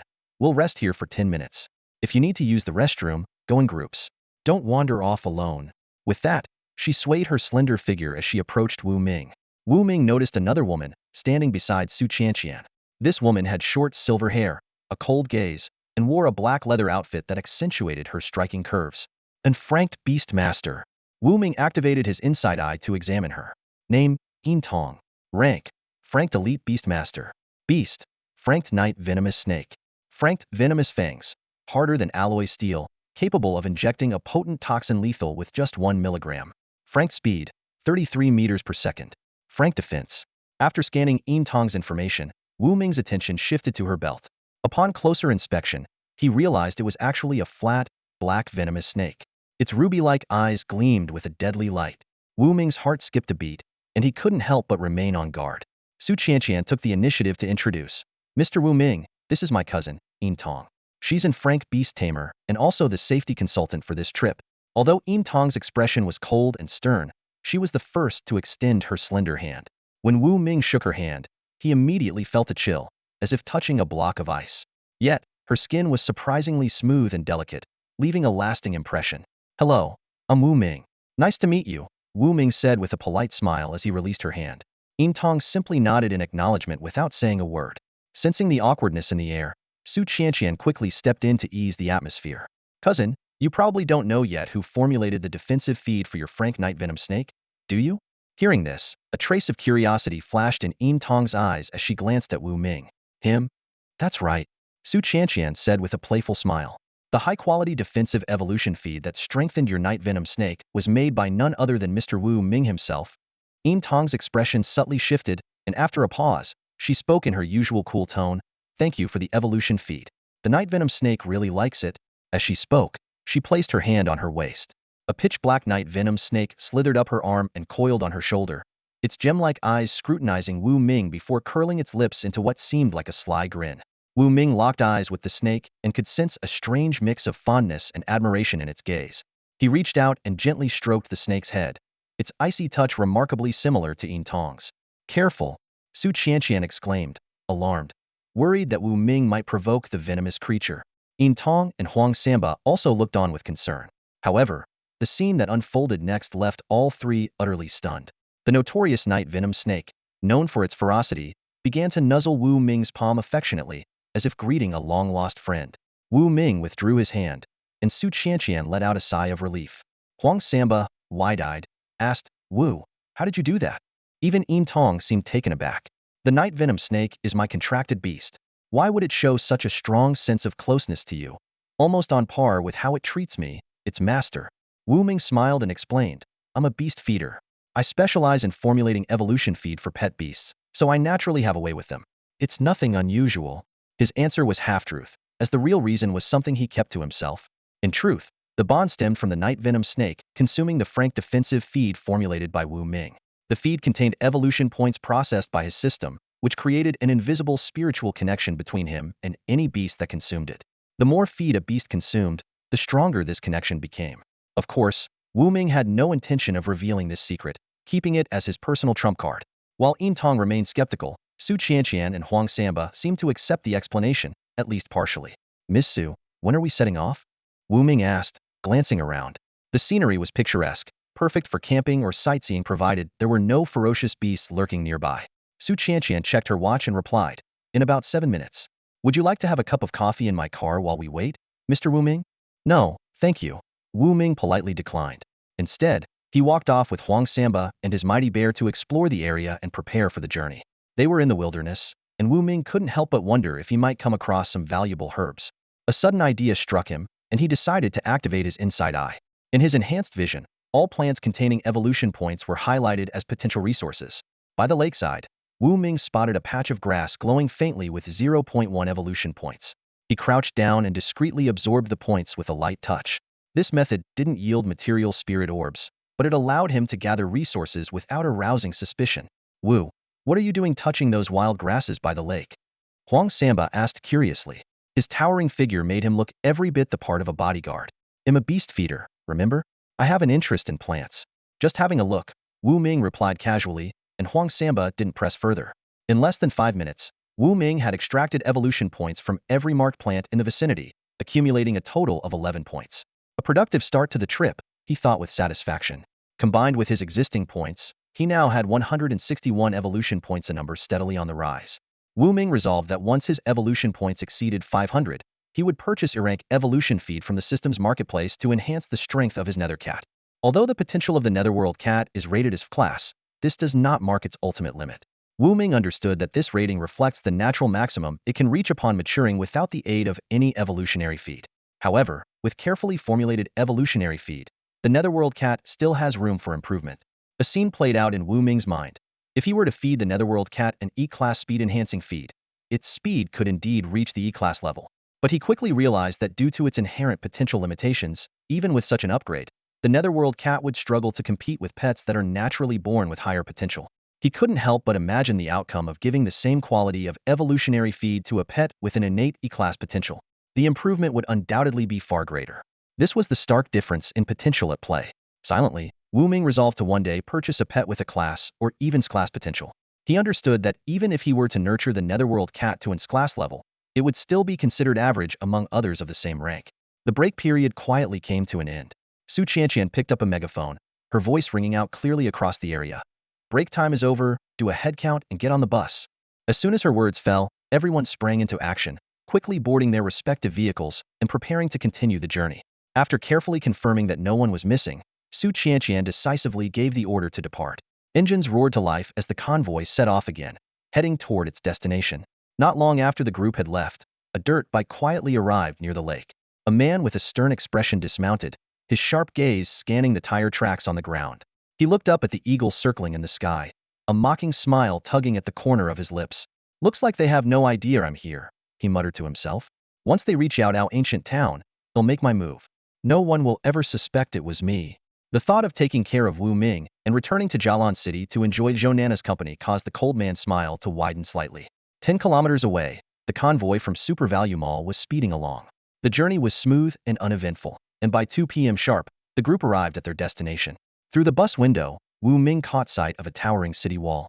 His eyes lingered on the massive gate, where the bold and powerful characters Yaotao Ancient Town were inscribed, evoking a profound sense of historical weight. The convoy soon stopped in front of a quaint and traditional courtyard. Just as Wu Ming stepped off the bus, an unpleasant voice suddenly called out from not far away. Su Qianqian, what's a sly fox like you doing here? Tap, tap, tap. The sharp sound of high heels echoed through the air. Wu Ming turned toward the noise and saw a group of people approaching in the distance. Leading them was a strikingly seductive woman. She was tall, dressed in a sleek black pencil skirt paired with a white blouse with a plunging neckline, and wore 10-centimeter high heels. Her confident stride and the sway of her hips were as captivating as Su Qianqian's. The woman crossed her arms, draped a black coat over her shoulders, and had a cigar perched between her lips, exuding an aura of dominance like a female version of a mob boss. Beside her stood a stunning woman in an office lady OL outfit, complete with black-rimmed glasses, while the rest of the group consisted of a dozen burly bodyguards dressed in black. Huang Samba leaned toward Wu Ming and whispered, Brother Wu, that woman is Zhu Yueming, the head of the Mingyue Corporation in Jialan City. They say she's only 28. She took over the corporation 10 years ago and built it into an unshakable empire with her own methods. She's incredibly wealthy and is rumored to have several beast tamers under her command. Wu Ming nodded thoughtfully and murmured, It seems she has some history with President Su. Huang Samba agreed, Of course. I heard that President Su and Zhu Yueming were classmates in their younger years, but their relationship soured for some reason. Something must have happened between them, though we have no idea what. Wu Ming replied quietly, We'd better stay out of it. At that moment, Zhu Yueming stopped in the middle of the road, locking eyes with Su Qianqian. The tension in the air was palpable, as if sparks were flying. Wu Ming's attention shifted to Zhu Yueming's secretary in black-rimmed glasses, and he was startled to discover that she was a frank beast tamer. Using his inside eye ability, Wu Ming quickly gathered information about the secretary, whose name was Ava. She was an experienced frank beast tamer with an frank enchanting silver fox as her companion beast. Her abilities included frank charm and an frank air cannon. Wu Ming felt a sense of caution. Charm was an incredibly dangerous talent, especially at close range. It could even cause drank or crank beast tamers to lose control of their companion beasts. Meanwhile, The air cannon gave Ava a long-range attack capability, making her a well-rounded threat. Su Qianqian glared at Zhu Yuiming and shouted defiantly, "Zhu Yuiming, if anyone's a sly fox, it's you." Then, noticing Ava beside her, she added in surprise, "You even brought your charming beast tamer Ava along. You really came prepared." Zhu Yuiming let out a coquettish laugh, glancing at the icy-eyed Tong with a smirk before retorting, "And you're any different? Bringing your cousin along looks like you've come well prepared too." As the tension between the two women escalated, an elderly man in a traditional Tang suit emerged from the courtyard. His weathered face spoke of years of experience, and his poised demeanor resembled that of a refined gentleman. Huang Samba whispered, "Could he be the Divine Beast Tamer?" Wu Ming activated his inside eye and discovered that the elder was actually an experienced Divine Beast Tamer, not the drank expert they had come to meet. Steward Lin. Both Su Qianqian and Zhu Yuiming greeted him in unison, their attitudes instantly becoming respectful. Zhu Yuiming even lowered her head slightly, unintentionally revealing a glimpse of her fair skin. Steward Lin was the personal attendant of Su Lao, the retired town elder of Yaotao Ancient Town. Known throughout Jialan City, he was not only an Divine Beast Tamer but also an Divine Beast Trainer. The Divine Beast Tamer they were here to visit was none other than his master, Su Lao. "The others have already arrived. Please come in," Steward Lin said courteously. With one hand behind his back, he led the way with the grace of a true gentleman. Wu Ming followed the group into the courtyard. After passing through several archways, they arrived at a grand banquet hall filled with dozens of large round tables, each capable of seating more than 10 people. Even the bodyguards had their own seats. Su Qianqian sat beside Wu Ming, with Tong on her other side. "Please enjoy some refreshments," Steward Lin offered, gesturing lightly. Immediately, servers brought out an array of exquisite afternoon tea selections. When the clock struck 3, Steward Lin announced, "The master has risen. Esteemed guests, please follow me. Mr. Wu Ming, Mr. Huang Samba, and Miss Tong, please come with me." Qianqian Su rose to her feet, calling only Wu Ming, Yuming Zhu, and Ava to accompany her, leaving the rest of the bodyguards and guests in their seats. Inside the conference room, an elderly man with silver hair, Zhang Hisu, reclined leisurely on a chair by the window. His complexion was healthy, and his spirit seemed vibrant. A cigar was nestled in his left hand, while his right hand gently stroked a one-metal unicorn-like creature. This mystical beast radiated a faint, multicolored glow, resembling a legendary creature from myth. "You're here," the old man said, turning his head and smiling warmly at the group. Those present, a gathering of dignitaries and elites, greeted him with respect, their words filled with blessings and reverence. Wu Ming's attention was drawn to the unicorn-like creature. Just as he was examining it closely, a three-metal mutated mountain gorilla entered the room, carrying tea and water for Elder Su. The creature's imposing presence exuded an aura so intense it sent chills down everyone's spine. Wu Ming immediately activated his inside eye, quickly scanning Elder Su's information. Name, Zhang Hisu. Rank, D-Class Beastmaster Master. Beasts, D-Class Multicolored Unicorn, E-Class Mighty Gorilla, E-Class Songbird, F-Class Giant Crocodile, F-Class Pterosaur, F-Class Golden Arowana. The data left Wu Ming utterly astonished. Elder Su not only commanded 6 powerful beasts, but was also ranked as a D-Class Master by the system, an indication of remarkable strength. In certain aspects, he might even surpass C-Class Beastmasters.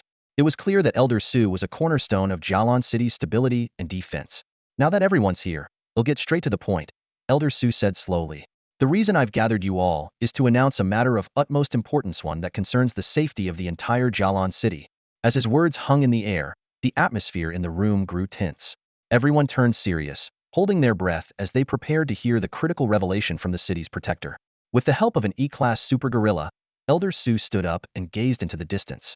His voice was heavy yet resolute. "Currently, only a few of us in Jialan City know about this, myself and those reclusive class beastmasters.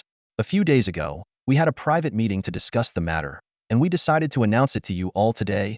Elder Su scanned the crowd and continued. "In recent years, the reproduction rate of ferocious beasts on Jialan Star has significantly increased. Many cities are under immense pressure. Small places, like Yaotao Ancient Town, have mostly been overrun, with less than 1 in 10 surviving." Everyone present held their breath, listening intently, not daring to make a sound. Elder Su's words were like heavy blows, striking at each person's heart. "The leaders of the Beast Alliance have held numerous meetings and finally reached a decision." Elder Su paused and added, "I know this decision will make many people resent the Beast Alliance, but if we don't take this step, Jialan Star may have no future." Hearing this, the crowd's faces were filled with shock. The air seemed to freeze as everyone speculated on the decision that could determine the fate of Jialan Star. Elder Su took a deep breath and slowly revealed, Every city's defense and combat capabilities are limited. Therefore, the Alliance's leaders have unanimously decided to select 100 cities for focus development, turning them into key cities for the future. For those cities and towns not selected, all residents must relocate to the nearest key city for collective survival. The announcement caused an immediate uproar among the crowd. Is that really the case? A portly middle-aged man exclaimed in disbelief. Does this mean Jialan City wasn't chosen as a key city? A middle-aged woman with short, neat hair asked with a frown. Elder Su, are we really being abandoned by the Alliance? Others voiced their concerns, their faces filled with worry. Although many of them had the financial means to relocate their families safely, the relationships and business networks they had built over the years would suffer a devastating blow. Clearly, most people present were reluctant to leave. Elder Su listened to the murmurs without rushing to respond. Puffing on his cigar, he exhaled a smoke ring and raised his hand to signal for silence. You're all mistaken, Elder Su clarified. The Alliance hasn't finalized the list of 100 key cities yet. They've only selected 3 central hubs: Nanjiang City, Donghai City, and Beiyuan City. Nanjiang, Donghai, Beiyuan, the crowd murmured, repeating the names in low voices. These 3 cities had always been true centers of power. Now that they were officially designated as the 3 central hubs, no one in the room expressed dissent. Instead, they waited intently for Elder Su to elaborate. Setting his cigar aside, Elder Su leaned back in his chair and continued. I've gathered you here today because of the selection process for the 100 key cities. Cities like Jialan are too numerous there, are at least 1,000 across Huaxiao alone. Picking 100 out of them would undoubtedly seem unfair to the rest. So, the Alliance has decided to host the first-ever Beast and Tamer tournament. After a brief pause, Elder Su added, the 100 cities that perform best in the tournament will become the key cities for future development. The announcement sparked an immediate buzz among the crowd. Out of over 1,000 cities, we have to compete for just 100 spots. Jialan City's chances are too slim. A rotund man grumbled, furrowing his brows. The sharp-looking woman with short hair chimed in, and with the 3 central hubs already taking spots, that leaves only 97. Elder Su raised his hand to cut her off and clarified, I misspoke earlier. The 3 central hubs are separate and won't participate in the competition. The 100 key cities will be chosen from the remaining cities. The short-haired woman nodded in realization. Ah, I see. I misunderstood. The portly man quickly asked, Elder Su, how will the Beast and Tamer tournament be conducted? Wu Ming and Su Qianqian, along with the others, all looked at Elder Su with curiosity, their eyes fixed on him. Elder Su explained, the tournament will begin with preliminary rounds in each city, selecting 6 participants from every city, 3 Tamers and 3 Beastmasters. Additionally, the age limit is set at 30 years or younger to evaluate the potential of younger generations and a city's future prospects. What? An older man with graying temples protested indignantly. You're telling me the fate of an entire city will rest on people under 30? That's absurd. Elder Su shot him a cold glare, silencing the man instantly. Standing up, Elder Su surveyed the room and spoke in a grave tone. Jialan City is already a middle-lower rank city, sitting at around 500 or 600. If the tournament were to focus on the most elite individuals from every city, would there even be a competition? Jialan City would have no hope at all. At this point, Elder Su began coughing violently. Please don't overexert yourself, Elder Su. Su Qianqian and Zhu Yuiming hurried to his side to support him. The reprimanded man's face turned red with embarrassment. Elder Su sighed and continued. The Alliance chose to involve the younger generation to give weaker cities a fighting chance, to let them see hope. But honestly, it's just a superficial hope. Why do you say that? The short-haired woman asked curiously. Elder Su gave a wry smile. Do you think the younger generations of the stronger cities will be weak? While the age limit does narrow the gap between cities, it's still a long shot for weaker ones. But at least this approach gives people the motivation to try. Wu Ming silently pondered the deeper implications of these words. At this moment, Zhu Yuiming asked, Elder Su, do you know when the preliminary rounds will begin? Elder Su nodded. I called you here to inform you about this in advance. The preliminaries will start in 7 days, and there will be a city-wide announcement beforehand. Su Qianqian followed up, and after the preliminaries? Once a city selects its 3 Tamers and 3 Beastmasters, where will they compete?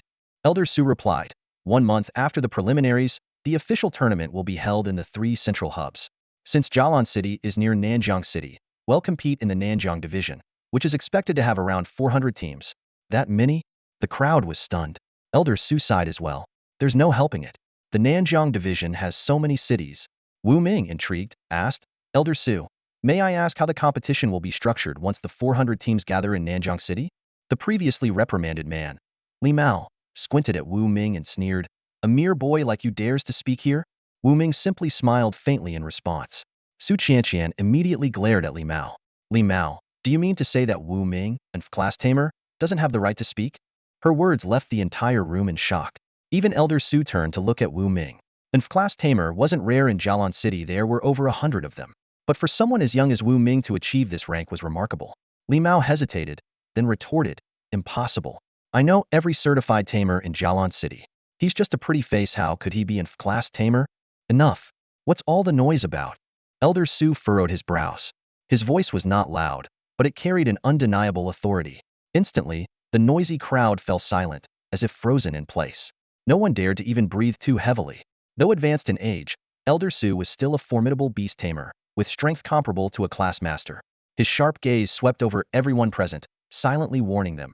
Angering him could turn this place into a wasteland in less than a minute. Finally, Elder Su's piercing eyes landed on Wu Ming. He paid no attention to Wu Ming's background, instead cutting straight to the point. The 6 individuals who stand out in Jialan City will form our official competition team. Once you arrive in Nanjiang City, you will face a series of complex challenges. The specific details will only be revealed at that time. However, your individual performances will cumulatively contribute to Jialan City's total score. Cities with total scores ranking in the top 100 will earn their place among the elite key cities. Upon hearing this, the crowd suddenly understood. Wu Ming seemed thoughtful, then asked, with so many teams competing in such a complex tournament, the process must take quite some time. Isn't the Alliance worried that feral beasts might take advantage of this to attack cities? A flicker of intrigue passed through Elder Su's eyes, and the corners of his mouth lifted slightly. Sharp thinking, kid. But you can rest assured. For now, the feral beasts are just reproducing too quickly, which has caught the attention of the Alliance's higher-ups. We're far from the point where they'd launch citywide assaults. Otherwise, the Alliance wouldn't have the leisure to host a tournament like this. He paused briefly, then revealed an important detail. In truth, even without the threat of feral beasts, the merger of smaller cities into larger ones is only a matter of time. This tournament is more about talent selection. The word talent hung in the air, resonating with everyone present. Throughout history, talent has always been the cornerstone of societal progress. As the saying goes, each generation produces its own talents. By selecting promising individuals from various cities through this competition, humanity could ensure its continued prosperity and avoid the collapse that would come with a lack of capable successors. Elder Su continued, this beast taming and training tournament will bring together over 6,000 young talents from more than 1,000 cities. Among them are over 3,000 emerging trainers and more than 3,000 elite tamers. Those who stand out will have the opportunity to train in one of the 3 central cities, receiving top-tier education and potentially becoming a class masters. A class masters. The mere mention of this title made everyone hold their breath. Across Huaxia, such individuals were true masters in their field, wielding significant influence even in the 3 central cities. As for reaching the even loftier class, that was akin to a myth utterly unattainable for most. Wu Ming nodded politely. Thank you, Elder Su, for clarifying. Nearby, a middle-aged man named Li Mao watched Wu Ming chat casually with Elder Su, his heart burning with envy. He thought bitterly to himself, so what if you're a trainer? At best, you're just an class trainer who can concoct one type of class evolution feat. Our company, on the other hand, has an class genius who can create 3 types of evolution feat. Just wait until the Jialan City preliminaries. Make sure you regret it. At that moment, Elder Su seemed to recall something and added, oh, by the way, there will be a banquet here tonight. I heard quite a few trainers and tamers will be attending. Why not take this opportunity to spar a bit? Consider it a warm-up before the competition. With that, he waved his hand dismissively. Su Qianqian smiled and said, Elder Su, we'll head to the banquet hall now. She glanced meaningfully at Wu Ming, Huang Sanlin, and Silver Eyes before leading the way out of the meeting room. Butler Lin gracefully guided the group toward the banquet hall, explaining along the way, tonight's banquet will feature a warm-up match for beast taming and training. Anyone interested is welcome to participate. Trainers, in particular, can use the materials provided here to concoct evolution feed, which will then be evaluated and auctioned on site. Hearing this, Su Qianqian leaned closer to Wu Ming and whispered, Master Wu Ming, it seems tonight will be a great chance for you to showcase your skills. Wu Ming shrugged nonchalantly. I'm not particularly eager to compete right now. I'll wait for the Jialan City preliminaries. Though he preferred to stay out of the spotlight, he felt a sense of responsibility to participate in the larger competition, knowing it concerned the safety of Jialan City. After all, if the city fell, he wouldn't be able to survive alone in a world overrun by feral beasts. You're not joining tonight's warm-up? What a pity. Without you, this match might lose much of its excitement. Su Qianqian chuckled softly, covering her mouth. The two spoke in hushed tones at the edge of the group, drawing no attention. However, just then, Li Mao approached with a cocky, slick-haired young man wearing sunglasses. The man's demeanor exuded arrogance. Hey kid, Li Mao said smugly, I heard from Su Qianqian that you're a trainer. How about a little match with Lu Gaohan, our trainer from Black Wind Security Company, at tonight's warm-up? At the mention of Black Wind Security Company, a trace of coldness flickered in Wu Ming's eyes. The man in the black trench coat and sunglasses hired by Zhou Nana, along with the later assassin known as Wild Wolf, both came from the same company. This realization, combined with the events in the conference room, caused Wu Ming to feel a deep disdain for Li Mao. Before Wu Ming could say a word, Su Qianqian had already stepped forward confidently. She said coldly, Li Mao, our Lord Wu Ming holds a distinguished status. Who are you to raise your voice here? Li Mao's eyes widened with anger upon hearing this. His gaze shamelessly roamed over Su Qianqian's impressive figure, a greedy glint flashing in his eyes. With a mocking smirk at the corner of his mouth, he sneered, What's the matter? Afraid your super value mall's Beast Tamer will lose, and no one will dare to shop at your place anymore? His eyes lingered on Su Qianqian as he added flippantly, Wow, that chest, those legs wider than my wife's. Haha, pervert. Where are you looking? Su Qianqian shouted furiously, crossing her arms over her chest in a swift motion to shield herself. She glared fiercely at this man, the boss behind the black trench coat security firm. At that moment, a tall figure moved like lightning to stand in front of Su Qianqian, blocking her from Li Mao's lecherous gaze. Su Qianqian looked at the broad back in front of her and felt an unfamiliar emotion stir within her. Wu Ming positioned Su Qianqian behind him protectively, his eyes sharp as blades as he stared directly at Li Mao. You don't recognize me? He asked firmly. Li Mao looked Wu Ming up and down with disdain, a sneer on his face. And nobody like you? Why would I know you? Hearing this, Wu Ming's lips curled into a faint smile. He thought to himself, it seems Li Mao has no idea about Zhou Nana's attempt to hire someone to kill me. He hasn't seen my photo or learned about my identity. With that thought, Wu Ming took a step forward and said in a steady, commanding tone, You wanted a contest, didn't you? Let's see just how skilled your Beast Tamer really is. Oh, look at you. Acting all tough now, huh? Li Mao sneered, turning to the Beast Tamer beside him, Lu Gaohan. Mr. Lu, what do you think your chances are? Still wearing his sunglasses, Lu Gaohan barely glanced at Wu Ming, his expression indifferent. He seemed utterly uninterested in the upcoming match. Slowly, he raised his hand, gave Wu Ming a thumbs up, and then abruptly flipped it downward, pointing to the ground with a heavy motion.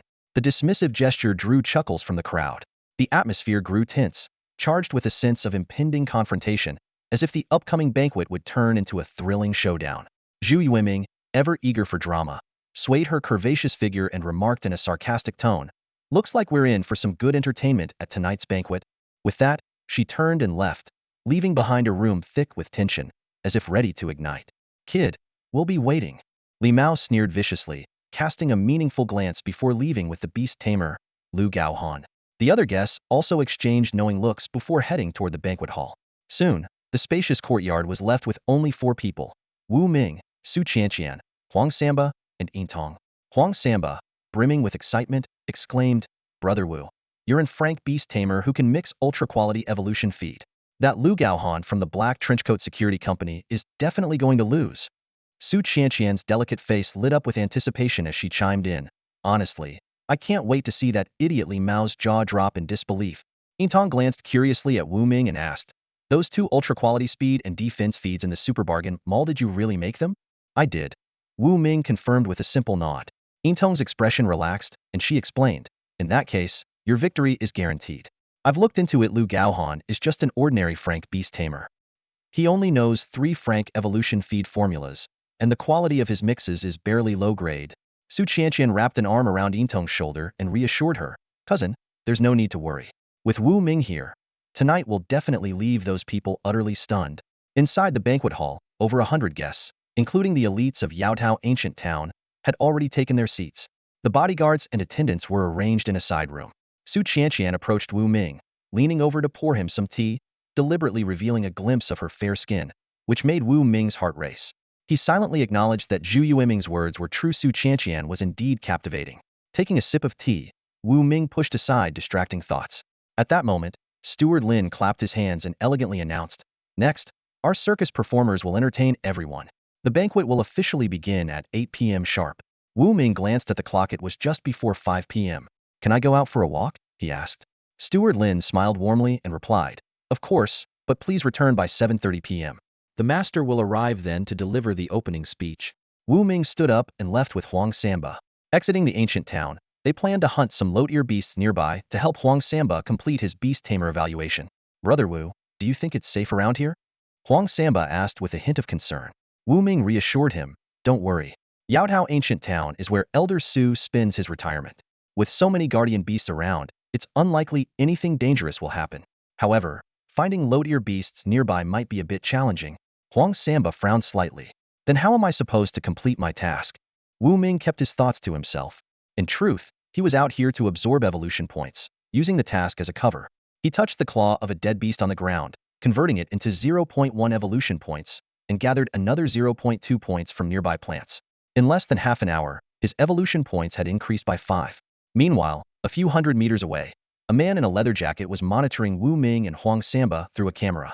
Smirking coldly, he muttered to himself, the target has appeared. Once I kill him, I can collect my reward. Yet, he did not act immediately, waiting instead for the perfect moment to strike with certainty. Wu Ming and Huang Samba arrived at a small river. Wu Ming explained, the gatekeeper did mention not to stray more than 10 kilometers away, so that help can arrive in time if needed. We're only 5 kilometers from the town right now, so we can keep exploring. Suddenly, the mighty bear caught the scent of a beast and lunged into the river. With a powerful splash, it emerged with a tumter-long crocodile, breaking its spine with a single swipe of its paw. Huang Samba laughed heartily, haha, first catch of the day done. He turned to the mighty bear and said, all right, big guy, drop the catch. Let's keep looking for more. Wu Ming asked in surprise, don't we need to take the prey back? Huang Samba patted the camera on his chest and explained, the entire hunting process has been recorded. As long as I hunt 10 similar non-ranked fierce beasts and submit the footage, the Pet Beast Alliance's reviewers will naturally approve it. Realizing the situation, Wu Ming nodded in understanding. I see.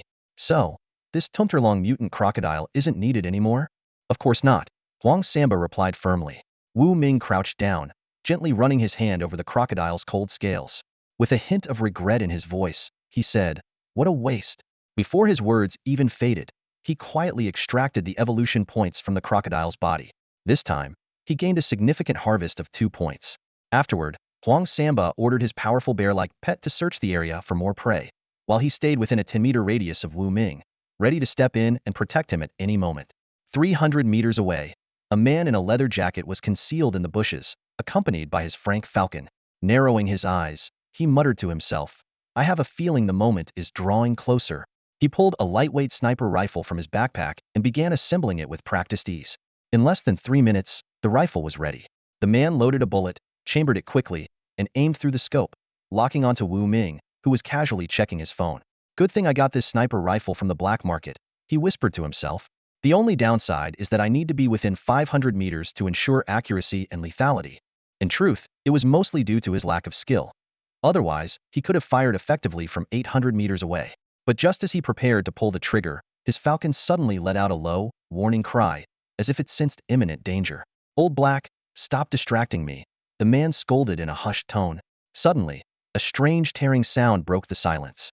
The man instinctively turned to reprimand his falcon, only to see his frank pet lying lifeless in a pool of blood. Its head had been severed from its body, leaving it completely dead. What just happened? The man's face twisted in fear, his pupils dilating in shock. At that moment, a sharp meow pierced the stillness. Meow. The man's hands flew to his neck instinctively, disbelief plastered across his face. Slowly, he collapsed to the ground, lifeless. 300 meters away, Wu Ming's lips curled into a faint smile. The ghost cat's warning had given him ample time to prepare, and the invisible assassin was already in position. In a flash, the ghost cat darted like a shadowy specter, its sharp, grayed claws slicing through the air. The grayed falcon didn't even have time to cry out before its head hit the ground. The man in the leather jacket froze in horror, only to meet the same merciless fate the very next second. Turning to Huang Samba, Wu Ming said, you stay here and keep hunting those unranked beasts. I'll step out for a moment. Ignoring his companion's worried expression, he strode purposefully toward the scene of the incident. In the thicket, Wu Ming swiftly converted his spoils into material spirit spheres and evolution points. The unexpected discovery of an grade beast core made his eyes light up. In just a few minutes, he had gained 20 evolution points, bringing his total to a staggering 200 points, while the weight of his material spirit spheres soared to 300 kilograms. Huang Samba, noticing Wu Ming's prolonged absence, was about to check on him when Wu Ming emerged from the bushes as if nothing had happened. After a bit of playful banter, the two decided to head back. With the sun setting, They had about an hour's journey ahead of them. At precisely 7:25 p.m., Wu Ming and Huang Samba arrived at the banquet hall. Su Qianqian, making no effort to hide her intentions, gracefully poured tea for Wu Ming, her alluring demeanor on full display. At the butler's command, the room fell silent. Amid thunderous applause, the elder Su, supported by an agreed superforce gorilla, took the stage to deliver his speech. In a spirited address, Elder Su expressed his gratitude for everyone's support of Jialan City. Then, with evident excitement, he proposed a warm-up match, a suggestion that was met with enthusiastic cheers. A burly young man stepped forward to accept the challenge, and the red-crested rooster behind him exuded an imposing aura, its every step causing the ground to tremble slightly. The opponent soon emerged, a member of a security company dressed in a black trench coat and sunglasses. Behind him stood a formidable ghost wolf, its massive frame and glistening fangs exuding menace. Elder Su took on the role of commentator, introducing the characteristics of the two grade companion beasts. The atmosphere in the hall instantly became electric with anticipation. As soon as Elder Su began speaking, the announcement of the competition rules instantly ignited the crowd's excitement. He declared that the winner would receive a core from a class fierce beast, and the competition would continue until one side conceded or the 3-minute timer ran out. The contestants, a man wearing sunglasses and a burly man, immediately perked up, leaning down to whisper words of encouragement to their respective battle pets. Elder Su stepped aside to clear the battlefield for the red-crested rooster and the netherwolf. The two beast tamers stood behind their pets, ready to issue commands at any moment. Sitting in the audience, Wu Ming watched the scene with keen interest. This was his first time witnessing a battle between spirit beasts up close. Redcrest, watch out for its fangs. Don't let it bite you, the burly man shouted a warning. Netherwolf, remember, go for its neck to win, but don't let it peck your eyes, the man in sunglasses retorted confidently. Peck its eyes? The burly man suddenly realized he had just revealed a weakness and hastily shouted a correction. His flustered reaction drew laughter from the audience, who found the scene highly amusing. Elder Su raised a stopwatch and declared, 3 minutes on the clock, begin. Attack. Both beast tamers gave the command simultaneously. The red-crested rooster and the netherwolf instantly assumed battle stances, locking eyes with intense vigilance. The rooster tucked in its neck to shield its vital areas, while the wolf crouched low, narrowing its eyes as it searched for the perfect opportunity to strike. Suddenly, the red-crested rooster launched the first attack. With a powerful flap of its wings, it leapt into the air, its sharp talons aimed directly at the netherwolf. The wolf dodged swiftly and countered with a swipe of its claws, managing to tear a few feathers from the rooster. Unwilling to back down, the rooster struck back with a sweeping motion of its wings, sending the netherwolf flying. It immediately pursued, pressing the attack. The two class battle pets clashed fiercely, exchanging blows and counterattacks in a dynamic struggle. Each worked to protect its vulnerable spots while relentlessly seeking openings in the opponent's defense. The intensity of their fight left visible cracks on the marble floor, with shards of stone scattering in all directions. The battlefield had transformed into a miniature war zone, with feathers flying and claws slashing, a chaotic and thrilling spectacle. What an intense battle! Wu Ming exclaimed, his gaze still fixed on the recently concluded pet beast showdown. Although the nethercat, with its bug-level invisibility talent, could easily defeat the two frank pet beasts, its advantage would significantly diminish without the ability to turn invisible. Even so, taking down those two pet beasts was no easy feat. Tisish, nowhere near as strong as my bear, Huang Samba muttered from the side. Wu Ming didn't argue, as it was indeed the truth. At this stage, the mighty grizzly bear had advanced to the elite level of frank, boasting frank speed, strength, and defense. With its frank defense enhanced by premium quality defensive feed, the mighty grizzly bear could almost ignore attacks from most frank pet beasts. Coupled with its exceptional speed and immense strength, defeating the red-crested rooster and the netherwolf would only be a matter of time. Yintong remained silent. Even though her nightshade viper was also an elite among frank beasts, with overall strength on par with the mighty grizzly bear, she was modest and never let it go to her head. At this moment, the battle between the red-crested rooster and the netherwolf was reaching its climax. The red-crested rooster let out a piercing, high-pitched crow and lunged forward, its massive beak carrying tremendous force as it struck the netherwolf squarely on its back. With a resounding thud, the netherwolf collapsed to the ground, unable to rise. While it could still barely stand, it had clearly lost the match. All right, time's up. 3 minutes are over. Elder Su announced loudly, striking an ancient bronze bell mounted on the wall. The crisp sound echoed through the banquet hall. The two beast tamers quickly recalled their respective pet beasts. On one side, a man in sunglasses from Black Windcoat Security Company carefully applied medicine to the netherwolf's wounds, his eyes flashing with fury as he looked at its mangled back. On the other side, a burly young man took out a plump, milky white grub from a wooden box and fed it to the red-crested rooster, a broad smile spreading across his face. Congratulations to the red-crested rooster for its narrow victory, Elder Su declared, handing in Frank feral beast core as a reward to the burly young man who controlled the rooster. Meanwhile, the man in sunglasses continued treating the nether wolf while muttering curses under his breath, his eyes filled with envy. A rooster beating a wolf now, that's unexpected, Su Qianqian commented softly, seated next to Wu Ming. Her amused gaze drifted toward Li Mao, the boss of Black Windcoat Security Company, who was sitting not far away. Mocking me, are you? Li Mao slammed the table in anger and turned to the beast trainer beside him, Lu Gaohan. Mr. Lu, it's your turn next. Teach those trainers from the Super Value Mall a lesson, make sure to crush them. Lu Gaohan smirked confidently. Don't worry, Mr. Li. If there's one thing I excel at, it's speed. Among the younger generation of Frank beast trainers in Jialan City, no one can match me in that regard. After all, they don't call me Quickshot Trainer for nothing. That's what I like to hear. Li Mao chuckled, visibly reassured. At this moment, Elder Su glanced at the time, picked up a microphone and announced, we just witnessed an exciting pet beast battle. Now, let's switch things up. I invite 2 trainers to come forward and prepare an Frank evolution feat on the spot. Who's interested in a little competition? The winner will receive a cash prize of 1 million. He deliberately stretched the last word for dramatic effect. Wu Ming couldn't help but admire Elder Zu's hosting skills, wondering if the man had once been an announcer for pet beast tournaments. However, his thoughts were interrupted by a loud challenge. Wu Ming, I hear you're a trainer. Care to compete with me? Lu Gaohan was already standing on the small stage, arms crossed, his sunglasses adding an extra touch of flair. Why wouldn't I dare? Wu Ming replied, rising to his feet. Elder Su interjected with a hearty laugh. Haha, it seems we have 2 spirited young trainers eager to compete.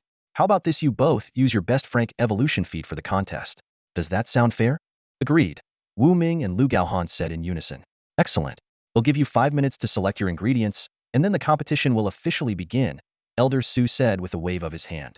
Several security guards wheeled out 4 mobile racks filled with various ingredients. Gasps of awe rippled through the room. The combined value of these ingredients was easily over 1 billion. The words, wealthy and extravagant, surfaced in everyone's minds. Even Wu Ming couldn't help but be amazed, silently marveling at Elder Zu's immense resources. Such an extravagant display only strengthened Wu Ming's resolve to become a high-ranking beast tamer and trainer. Elder Su continued, feel free to choose any ingredients, but each of you only gets 2 attempts to prepare the feat. Fail twice and you're out. Now, please proceed to select your ingredients. As soon as the words left his mouth, Lu Gaohan shot off the small stage like an arrow, rushing eagerly toward the medicinal herbs. However, fate had other plans. The intense battle earlier between the red-crowned rooster and the nether wolf had left the ground uneven and riddled with potholes. Lu Gaohan, in his haste, lost his footing and slipped, landing flat on his back in an embarrassing tumble for all to see. Lu Gaohan cried out in pain as he clutched his nose and scrambled to his feet. One of his front teeth had been chipped, leaving him in a disheveled and pitiful state that sent the crowd into uproarious laughter.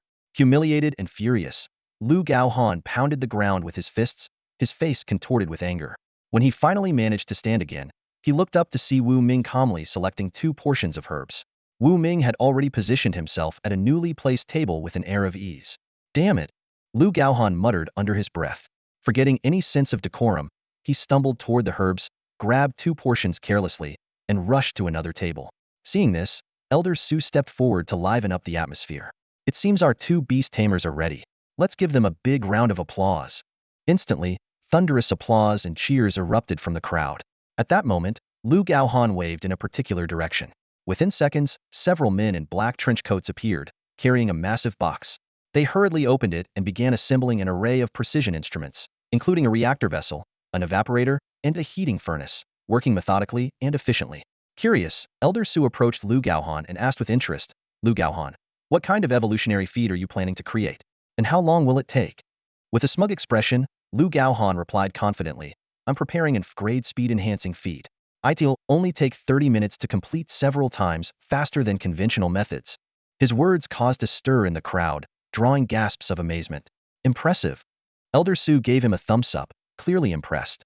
Then, shifting his gaze to Wu Ming, Elder Su's expression suddenly changed to one of surprise. In front of Wu Ming, there were only a few simple tools: a scale, a reaction vessel, a cutting board, a small knife, and a grinding rod. Is Beast Tamer Wu Ming really just using these basic tools? Does he not even need an evaporator? Elder Su exclaimed, prompting the guests to whisper among themselves as all eyes turned toward Wu Ming. The room fell silent in anticipation.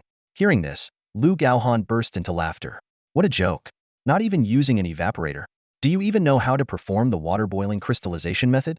Elder Su handed the microphone to Wu Ming, who responded calmly, I'm not using the water boiling crystallization method. TCH, that's because you don't even know how to do it. Lu Gaohan sneered, his face full of mockery. Still composed, Wu Ming replied evenly, you're right. I don't know the water boiling crystallization method because it's outdated. The feed produced by that method is of inferior quality, so there's no point in learning it. As Wu Ming finished speaking, the room plunged into an eerie silence. Everyone held their breath, waiting to see what would happen next. Lu Gaohan's eyes widened as he sneered. You look down on the boiling crystallization method? Don't tell me you're using the ancient alchemy technique recently developed by a rank master Wu Tianxua? Under the astonished gazes of everyone, Wu Ming calmly nodded and replied, yes, that's correct. The method I plan to use is a new refinement technique derived from ancient alchemy, and it'll be crafting level speed feat. As for the time, 3 minutes should be enough. The crowd burst into laughter.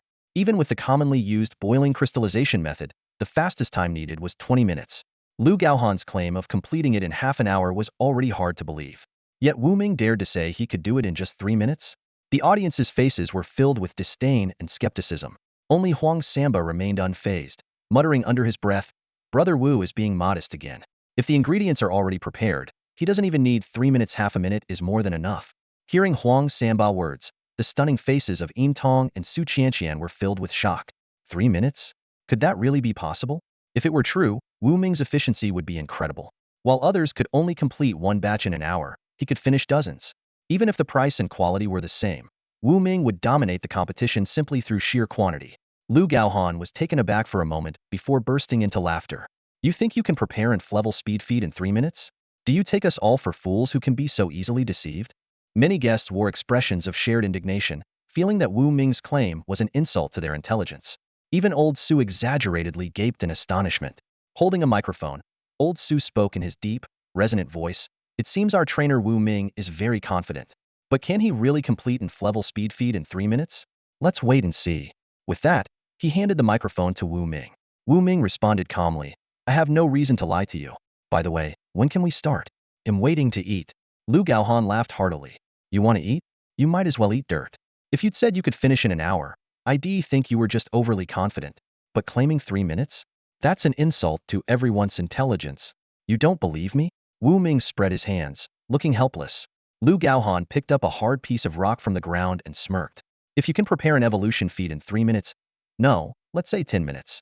If you can do it in 10 minutes, they'll eat this rock right here. All right, then get ready to eat that rock. Wu Ming replied nonchalantly. Lu Gaohan's eyes turned sharp, like a venomous snake about to strike. He hissed coldly, still so arrogant? You're asking for it. Soon, they'll show you the price of your hubris. Turning to Old Su, he respectfully asked, Old Su, when can we start? I can't wait to teach this loudmouth a lesson. Since both sides are so eager, let's begin now. Old Su, curious about Wu Ming's true abilities, announced the start of the contest. The moment the competition began, Lu Gaohan swiftly removed his sunglasses, revealing a pair of eyes shadowed with heavy dark circles. His expression became intensely focused as he skillfully began preparing the evolution feed.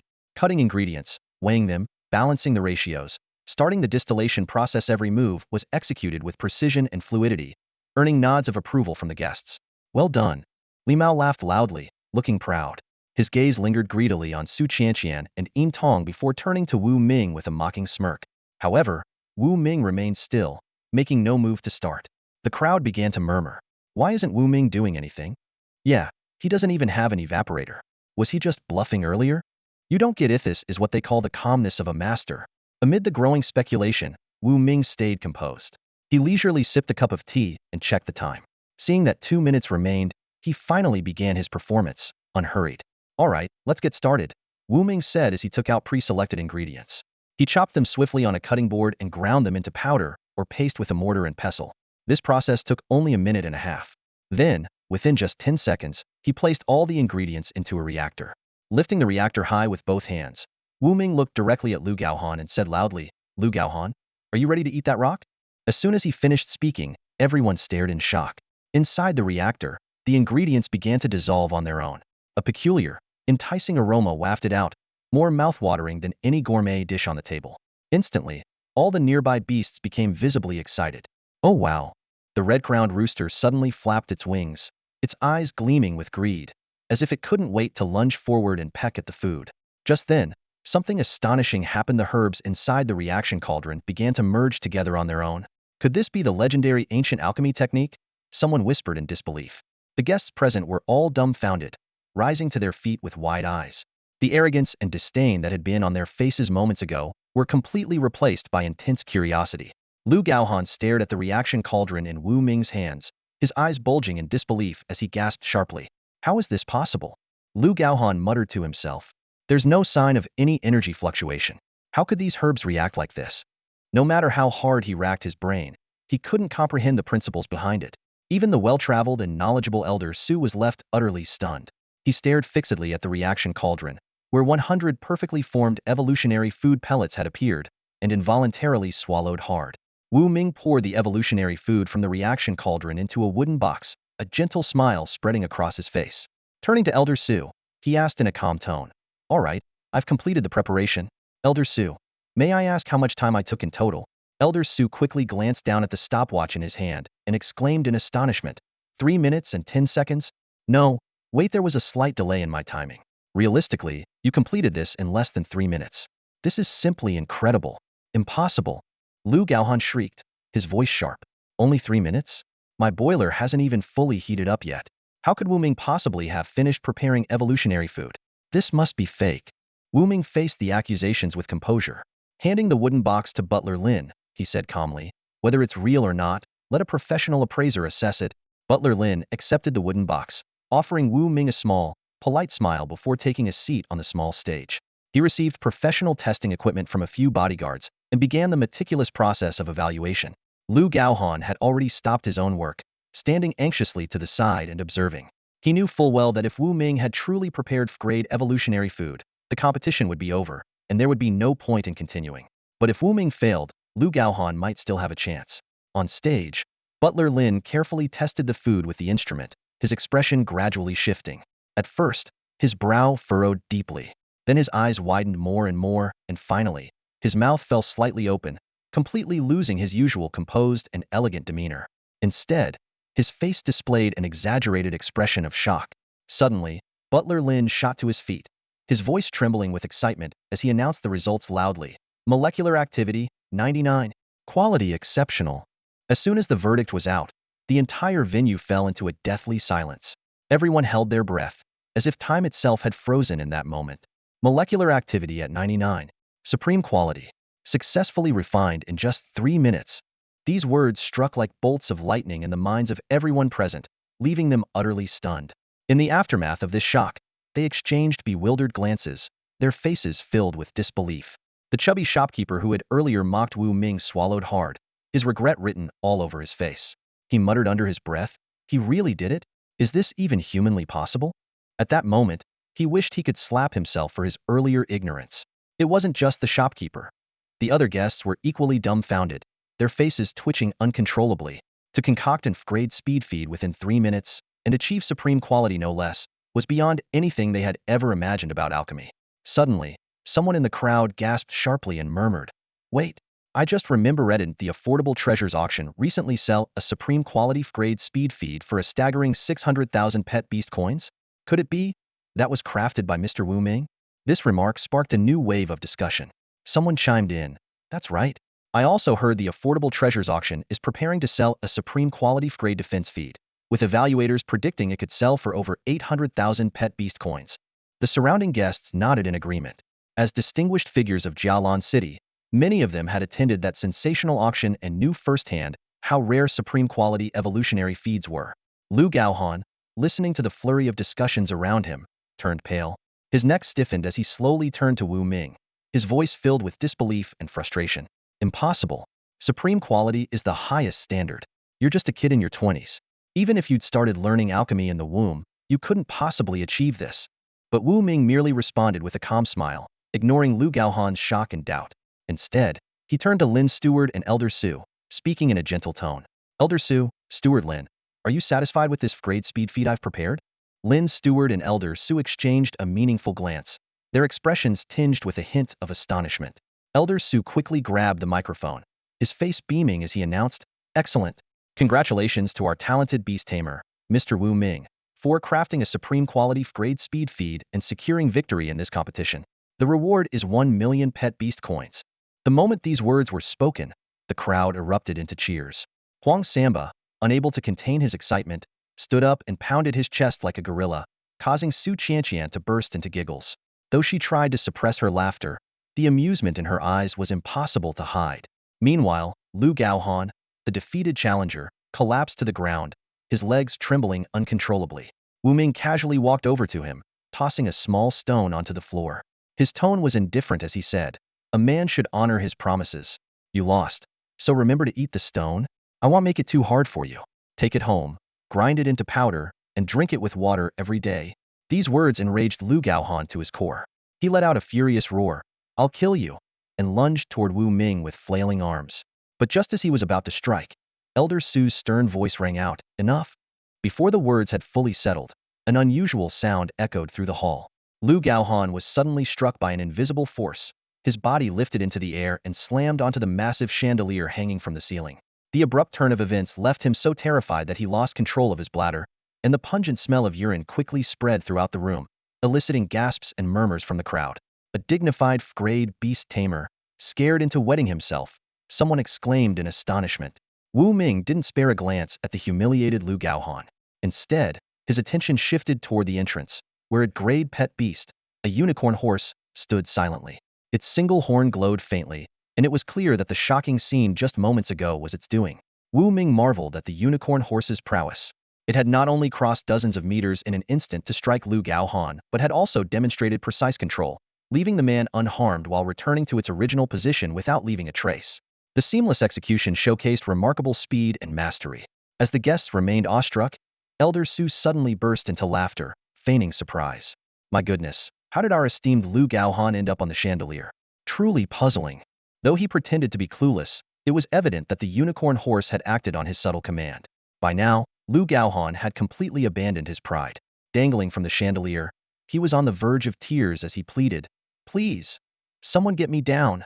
Li Mao, witnessing this, stomped his foot in frustration and barked, "What are you waiting for? Go help him." Though Lu Gaohan had lost the competition, he was still an grade beast tamer and couldn't simply be left hanging. Several black-clad bodyguards immediately sprang into action, forming a human ladder to rescue the trembling Lu Gaohan from the chandelier and return him to his seat. However, as soon as Lu Gaohan was placed down, he jumped up like a startled cat and shouted angrily, "Idiots! Why put me here? Are you trying to make me look even worse?" With that, he bolted out of the hall, clearly desperate to take a shower and change out of his soiled clothes. Watching Lu Gaohan's embarrassing retreat, many in the crowd couldn't help but laugh, their amusement only fueling his resentment toward Wu Ming. Wu Ming observed the entire scene and shook his head lightly before turning to return to his seat. "Wait a moment," Elder Su suddenly called out. Wu Ming turned back and asked, "Elder Su, is there something else you need?" Elder Su spoke with a tone of respect and curiosity.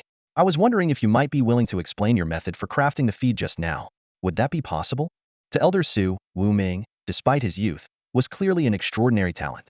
More importantly, the techniques he had used bore a striking resemblance to the legendary ancient alchemy methods.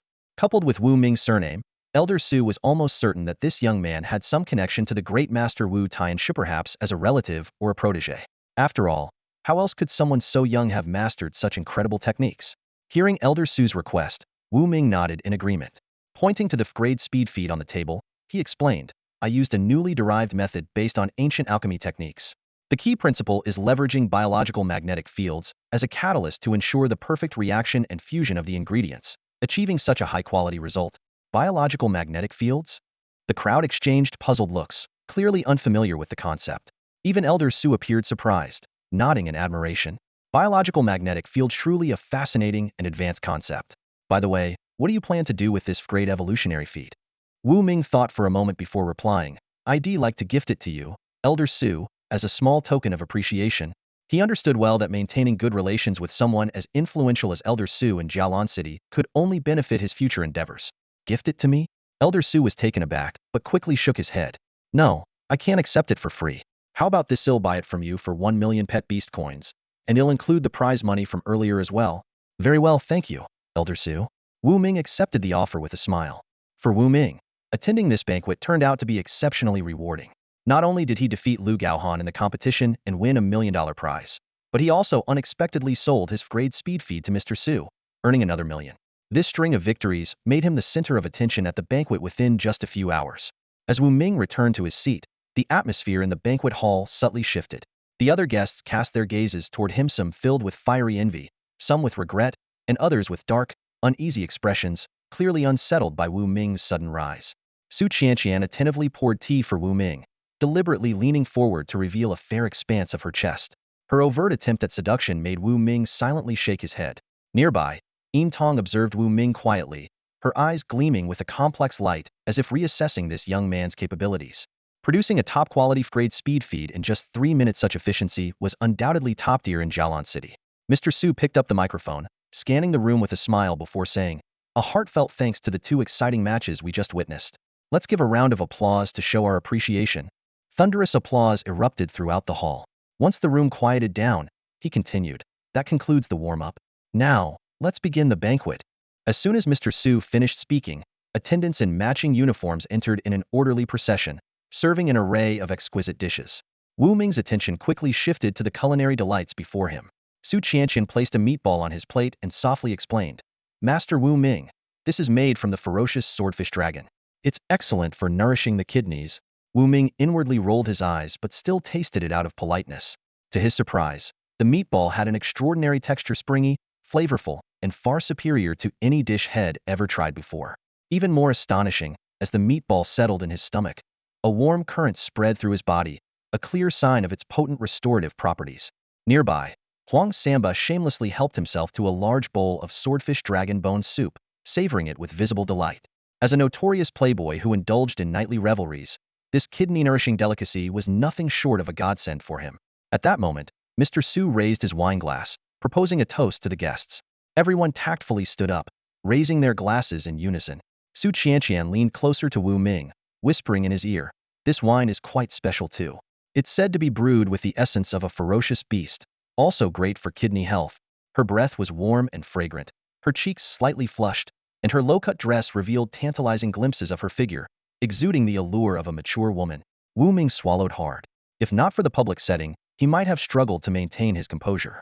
Soon, other guests began approaching Wu Ming with their glasses raised. Some sought to mend fences, others aimed to build connections, and a few hoped to explore potential collaborations. Except for Li Mao from the Black Wind Security Company and his associates, nearly everyone came to toast him. Wu Ming responded to each with a polite smile, taking small sips to acknowledge their gestures. Mr. Su and his butler Lin, along with several Azure Beast Tamers and trainers, eventually made their way over. Mr. Su chuckled, saying, "Ha ha ha, Master Wu Ming, you truly are a young hero. Tonight, we must drink to our heart's content." Wu Ming humbly replied, seizing the opportunity to acquaint himself with the distinguished tamers and trainers. He was already calculating in his mind, should he develop higher-grade evolutionary feeds in the future, these individuals could very well become his clientele.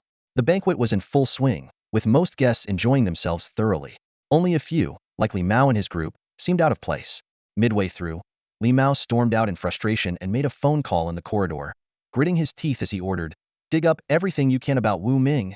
He quickly adjusted his expression afterward, returning to the banquet hall with a forced smile. By 10 p.m., the banquet concluded. Wu Ming was asked to stay behind by Mr. Su, and the two sat in the center of a small garden. Wu Ming got straight to the point, asking Mr. Su, "Is there something specific you'd like to discuss with me?" Mr. Su smiled and said, "Ah, you're sharp as always. To be honest, I'm curious, what is your relationship with Master Wu Tianxua?" Wu Ming shook his head and replied, "There's no connection." Clearly skeptical, Mr. Su chuckled and said, "It seems you're still holding back, Master Wu Ming. But that's all right.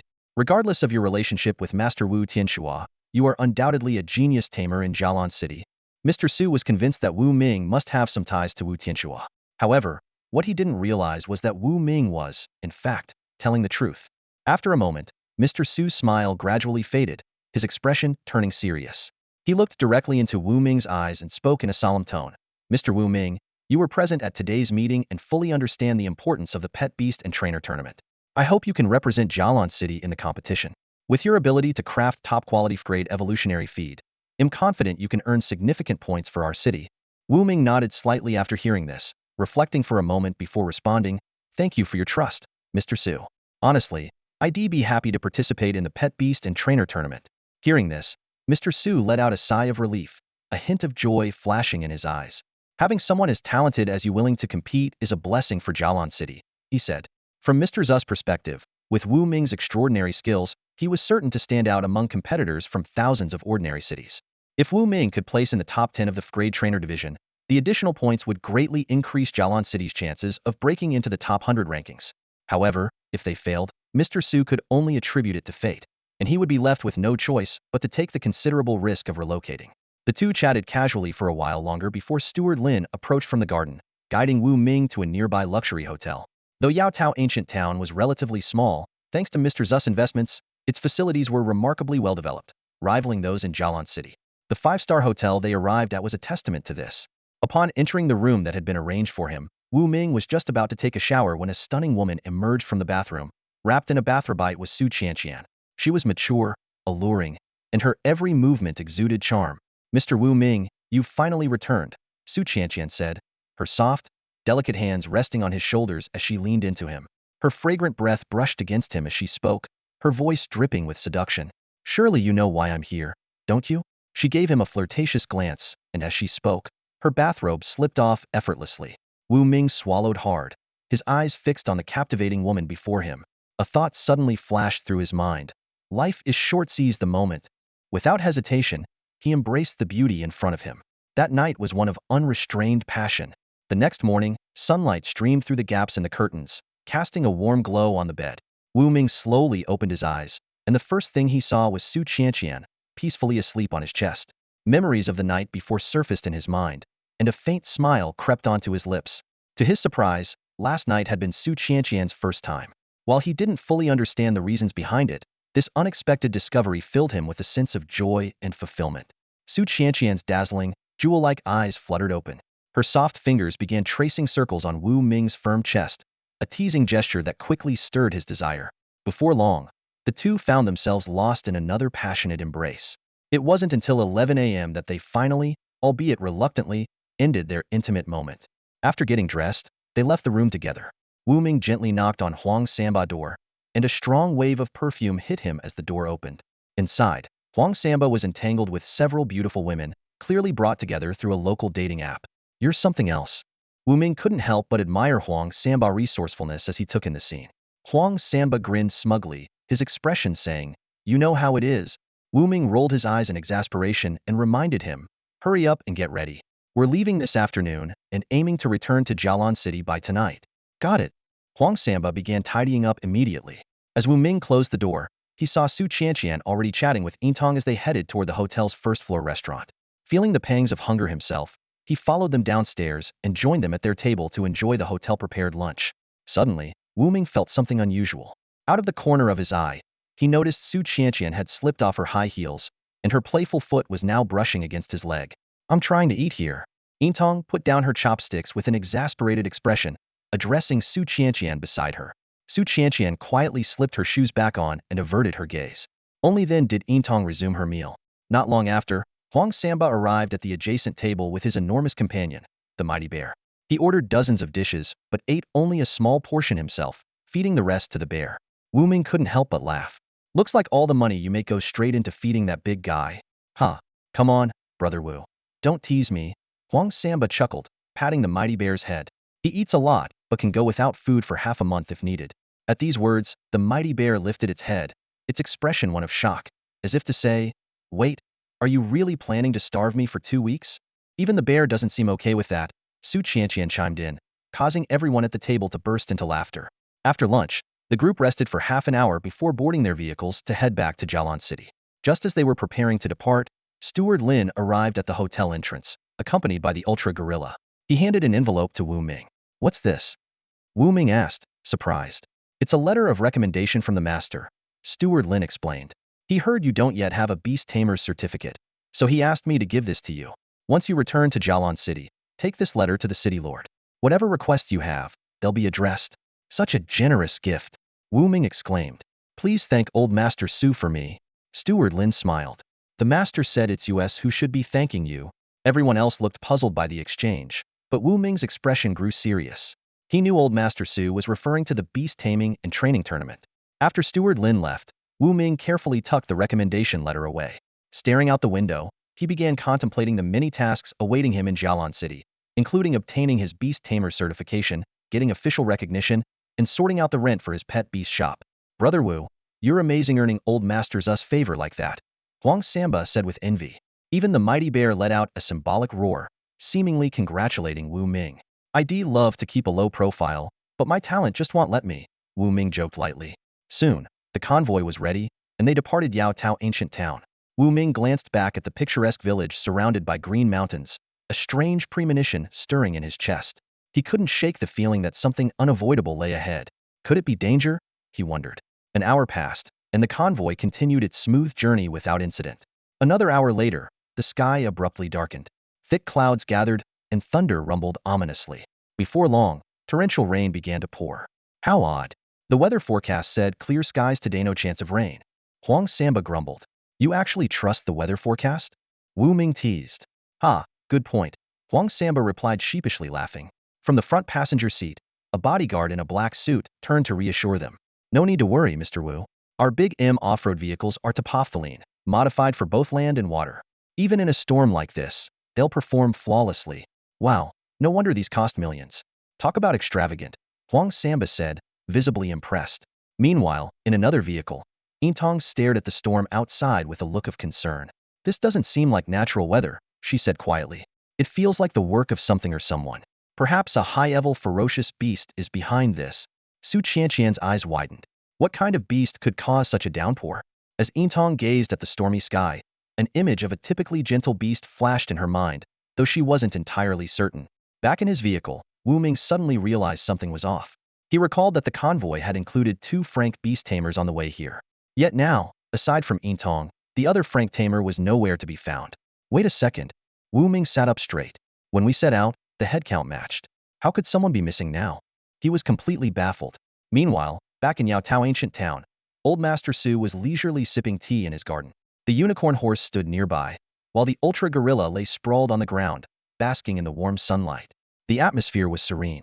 Suddenly, the unicorn horse's gaze shifted to the distance. Old Master Su set his teacup down and spoke to the seemingly empty air. No need to hide. Come out. Moments later, an ant began to grow in size, gradually transforming into a tall, striking woman with long hair cascading down her back. She reached out her hand, and a stream of water appeared in her palm, forming a face. It was a unique pet beast with extraordinary abilities. You hitched a ride, didn't you? Old Master Su asked, taking a casual sip of tea. Yep, with the convoy from the Ultra Value Mall. The woman replied with a nod. They didn't notice you? Old Master Su raised an eyebrow. My beast, the water spirit, has a great potential. It can shrink my body to the size of an ant. I was just hitching a ride. There's no way they could have detected me, the woman said confidently. Good, Old Master Su said, retrieving a wooden box. Hey, raise some top-quality Frank speed-enhancing feed. You've been complaining about the lack of high-grade evolution feed. So let your water spirit absorb this today. The aloof woman accepted the wooden box, a glint of satisfaction flashing in her eyes. This was prepared by Wu Ming, wasn't it? She asked softly, her fingers gently brushing the edge of the box. Elder Su raised an eyebrow, his gaze sharp. You were in the banquet hall last night too? Of course.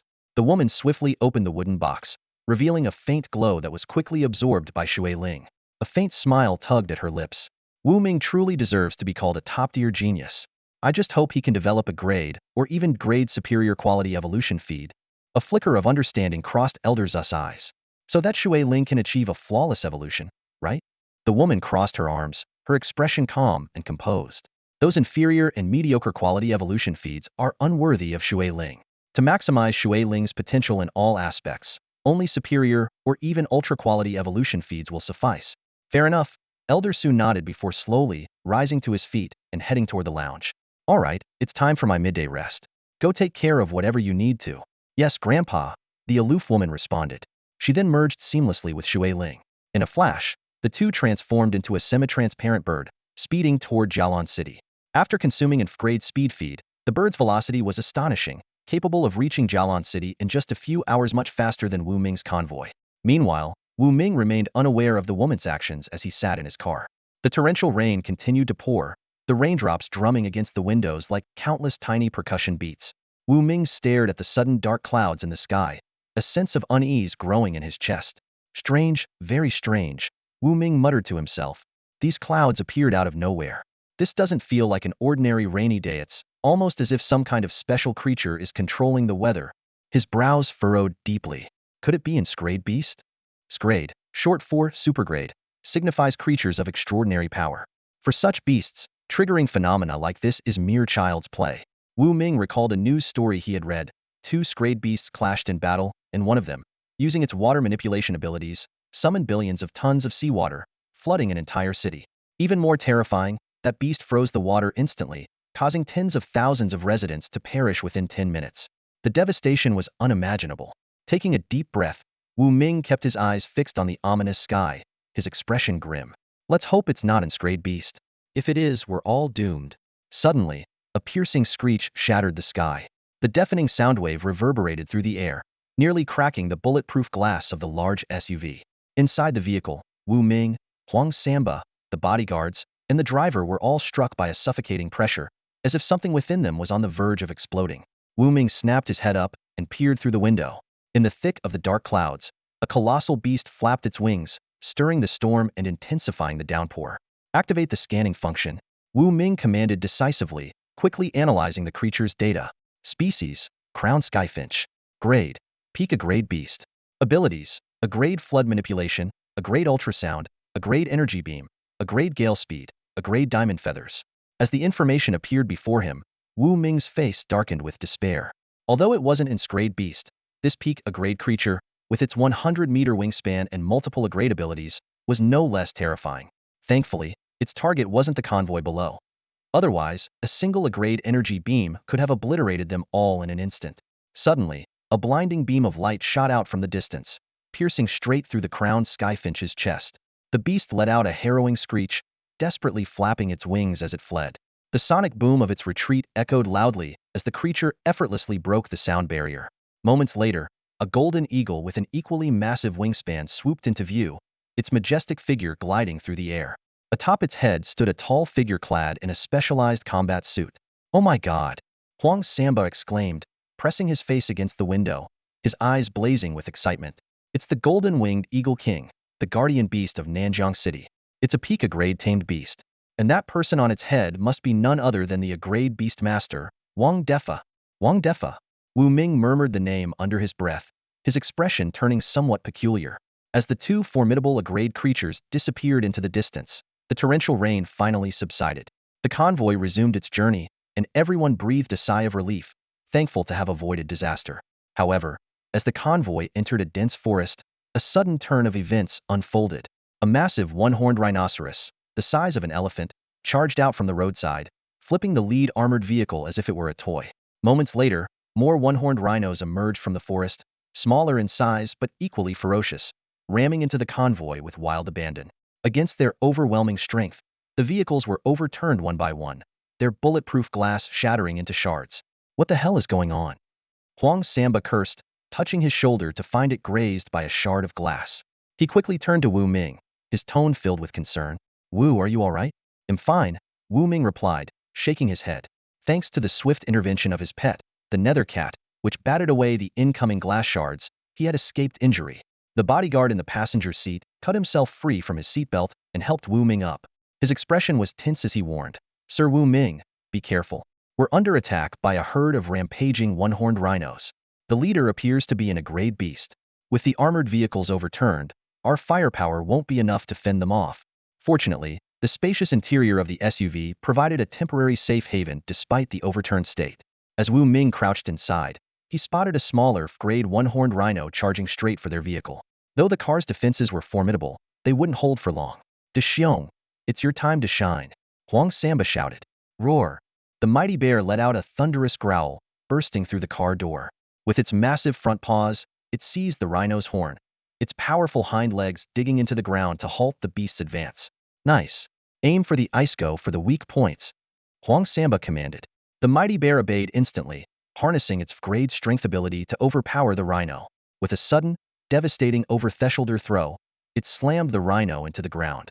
Then, with its claws harder than reinforced steel, the bear gripped the rhino's neck and, with a force of 10 tons, snapped it, swiftly ending the creature's life. Haha, taking down an F-grade beast, I'm finally getting promoted when we get back. Huang Samba cheered enthusiastically. Wu Ming placed a firm hand on Huang Samba's shoulder, his tone serious. Don't celebrate just yet.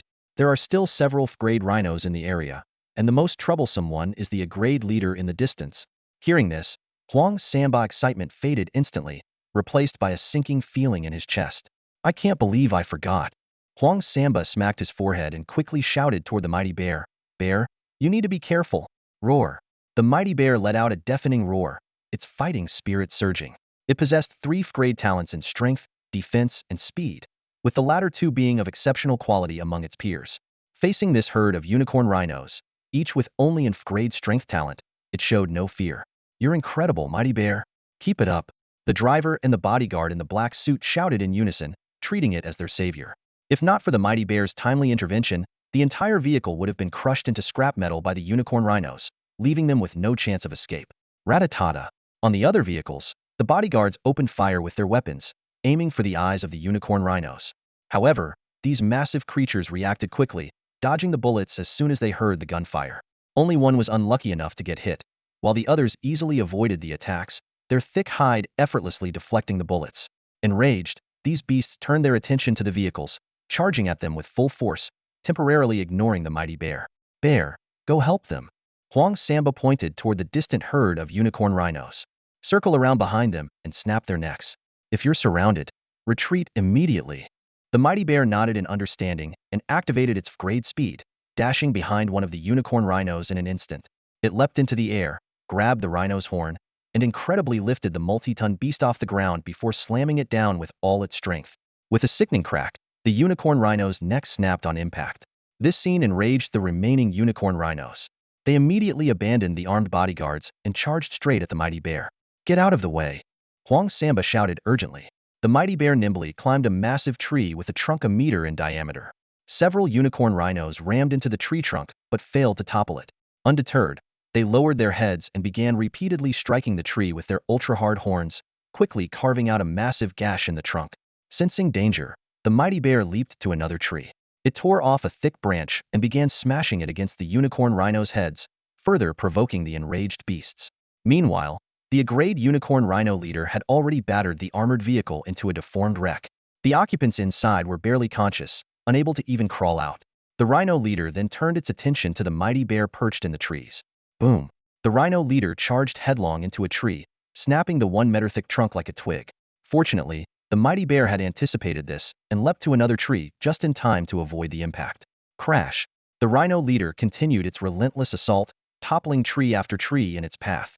The mighty bear seized the opportunity to lure the herd further away. Mr. Wu Ming, are you all right? A voice suddenly called out. Yin Tong appeared nearby, standing beside the visibly shaken Su Qianqian. Apart from a few minor scratches, the two seemed unharmed. I'm fine, Wu Ming replied, shaking his head. I'm not fine. I'm injured. Huang Samba pointed to the wound on his shoulder. Yin Tong pulled out a bottle of healing spray and gently applied it to Huang Samba's injury. The wound healed rapidly, leaving Wu Ming staring in disbelief. It seems I've underestimated this world's technological capabilities, Wu Ming thought to himself. Their firearms may not be particularly advanced, but their medical technology is on another level. Our vehicles are destroyed and can't move. What do we do now? Huang Samba asked anxiously. And the mighty bear is still being chased by the unicorn rhino herd. I can't just abandon it. A black-suited bodyguard reported. The armored vehicle and 5 large SUVs are totaled, but the other vehicles are still operational, though they might be less comfortable. Then what are we waiting for? Get the working vehicles ready and leave as soon as possible, Su Qianqian ordered decisively. Thud, thud, thud. The ground-shaking sound of heavy footsteps echoed from the distance, causing everyone's faces to pale. They turned to see the mighty bear returning unscathed, having successfully led the unicorn rhino herd elsewhere. Great job, bear. Huang Samba ran up to it and pulled a roasted lamb leg from his bag as a reward. The mighty bear is back. We need to leave now, Su Qianqian said with a sigh of relief. Just then, a faint, eerie hissing sound emerged from the dense forest. Thud. A bodyguard suddenly collapsed, frothing at the mouth as his body began to decay. He had been fatally poisoned and died on the spot. Wu Ming's pupils contracted. Yin Tong quickly shielded Su Qianqian, her night serpent coiled protectively around her arm as she scanned the surroundings with vigilance. Huang Samba examined the fallen bodyguard's forehead and found a 5 centimeter long brown venomous needle embedded in it. His expression darkened as he exclaimed, "It's an F-grade venom spike beast. Looks like it really is a venom spike beast." Yin Tong also noticed the needle and immediately thought of the horrifying creature. A chill ran down her spine. Whoosh! A dozen more venomous needles shot through the air. The invisible nether cat intercepted some of them, but a few still struck other bodyguards, killing them instantly. Run! The remaining bodyguards and the driver panicked and fled into the forest. Moments later, more venomous needles rained down, taking out the last of them. Only Wu Ming, Huang Samba, Yin Tong, and Su Qianqian remained. Wu Ming clenched his jaw, contemplating whether to send the nether cat to hunt the hidden venom spike beast, but hesitated, fearing for their safety without protection. He silently regretted not cultivating more pet beasts, some for defense, others for offense. Yet he knew he didn't have enough evolution points to support such a strategy. Rustle. A strange noise came from the forest as a humanoid beast appeared in their line of sight. It was only about a meter tall, humanoid in shape but covered in venomous spikes. A long, smooth tail extended behind it, making it an eerie sight. Wu Ming immediately activated the system's inside eye to gather data. Species: Venom Spike Beast. Rank: F-grade. Talents: F-grade Venom Spike, F-grade Defense. The Venom Spike Beast tilted its head, observing Wu Ming and the others from a distance of several dozen meters. Its eyes gleamed with a mocking glint, as if regarding them as helpless prey. "It's really a Venom Spike Beast," Yin Tong muttered, her gaze fixed on the grotesque creature. She considered sending her night serpent to attack, but knew their situation would become dire without a pet beast to protect them. "Bear, with your F-grade defense, shield us," Huang Samba commanded. The mighty bear immediately spread its massive arms and turned its back to the venom spike beast, using its enormous body as a shield for the four of them. Huddled within the mighty bear's protective embrace, Wu Ming's eyes flickered with determination as a plan began to form in his mind. No one knew about the existence of the nether cat, not even Venomtail. Realizing this, Wu Ming narrowed his eyes sharply and asked, "Silver Eyes, can your night venom serpent block Venomtail's poison needles?" Silver Eyes nodded earnestly. "Yes, it can. It's been fed with the ultra-quality F-grade speed feed that you personally prepared. Combined with its natural agility, quick reflexes, and speed, it can handle it." Hearing this, Wu Ming felt slightly relieved. At that moment, Venomtail leapt gracefully onto a branch over 10 meters high. Silently, it extended its tail, aiming its needle-like tip directly at Wu Ming. Whoosh! A poison needle shot out in an instant, moving so fast it surpassed the reaction limit of an average person. Before Silver Eyes could warn him, the night venom serpent had already lashed out with its tail, swatting the poison needle aside. The needle embedded itself into a tree, immediately corroding the surrounding wood. Wu Ming felt a chill run down his spine, silently marveling at the potency of the poison. Meanwhile, a completely transparent figure, the nether cat, was silently closing in on Venomtail. However, the experienced Venomtail, like a seasoned sniper, jumped to another tree after every attack. It extended its tail again, this time firing 4 poison needles simultaneously. Hiss! The night venom serpent struck like lightning, sweeping its tail to deflect all 4 needles. One of them hit a car tire, and the venom erupted, causing the tire to explode with a deafening bang. Seizing the opportunity, the nether cat activated its F-grade speed and, in a flash, appeared behind Venomtail. It simultaneously unleashed an A-grade combat card, its claws glinting coldly, sharp enough to slice through ultra-alloy steel with ease. In complete silence, Venomtail's tail was severed, followed swiftly by its head. The nether cat elegantly leapt back to the ground and, with a single bound, returned to Wu Ming's side, remaining invisible the entire time. It wasn't until this moment that Venomtail's head separated from its body and fell to the ground with a thud. Moments later, its headless corpse tumbled from the tree, crashing heavily onto the ground. The 3 companions, apart from Wu Ming, were stunned, their mouths agape. Silver Eyes scanned the surroundings warily. "Stay alert. There are even more terrifying beasts nearby, at least a grade." Wu Ming shook his head and said, "One of my pet beasts took care of it." The nether cat's presence remained completely concealed, and even though Wu Ming admitted to having a pet beast, no one could uncover its true form. "You have a pet beast, Wu Go?" Huang Samba exclaimed, his jaw nearly dropping to the floor. Su Qianqian and Silver Eyes also looked shocked, glancing around but seeing no sign of a third pet beast besides the night venom serpent and the mighty bear. Wu Ming replied nonchalantly, "I'm a beast tamer, so of course, I raise pet beasts." Surveying the aftermath around them, he sighed. If the nether cat had a grade speed, these drivers and bodyguards wouldn't have had to die. Suddenly, a rumbling sound like an earthquake echoed from the distance. Everyone turned to look and saw the herd of unicorn rhinos charging back toward them. "We're doomed," Su Qianqian's face turned pale with fear. Wu Ming fixed his gaze on the Agrade Rhino leader hundreds of meters away. An idea sparked in his mind as he extended his hand. In his palm appeared a black sphere, about the size of an egg, the material spirit orb, with a total mass of 300 kilograms. At that moment, Wu Ming had adjusted its mass to just 30 grams. Huang Samba, have the mighty bear grab this special orb and throw it with all its strength at the unicorn rhino leader's head. If it hits, well, be saved.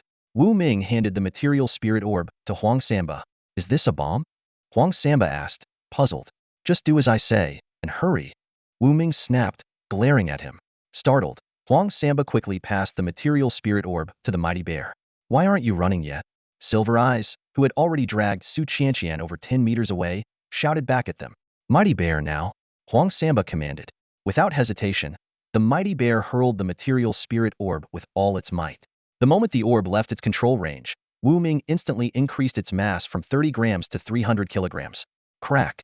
Under the astonished gazes of everyone present, the material spirit orb shot out like a railgun, piercing straight through the Agrade unicorn rhino leader's skull. Blood and brain matter splattered everywhere.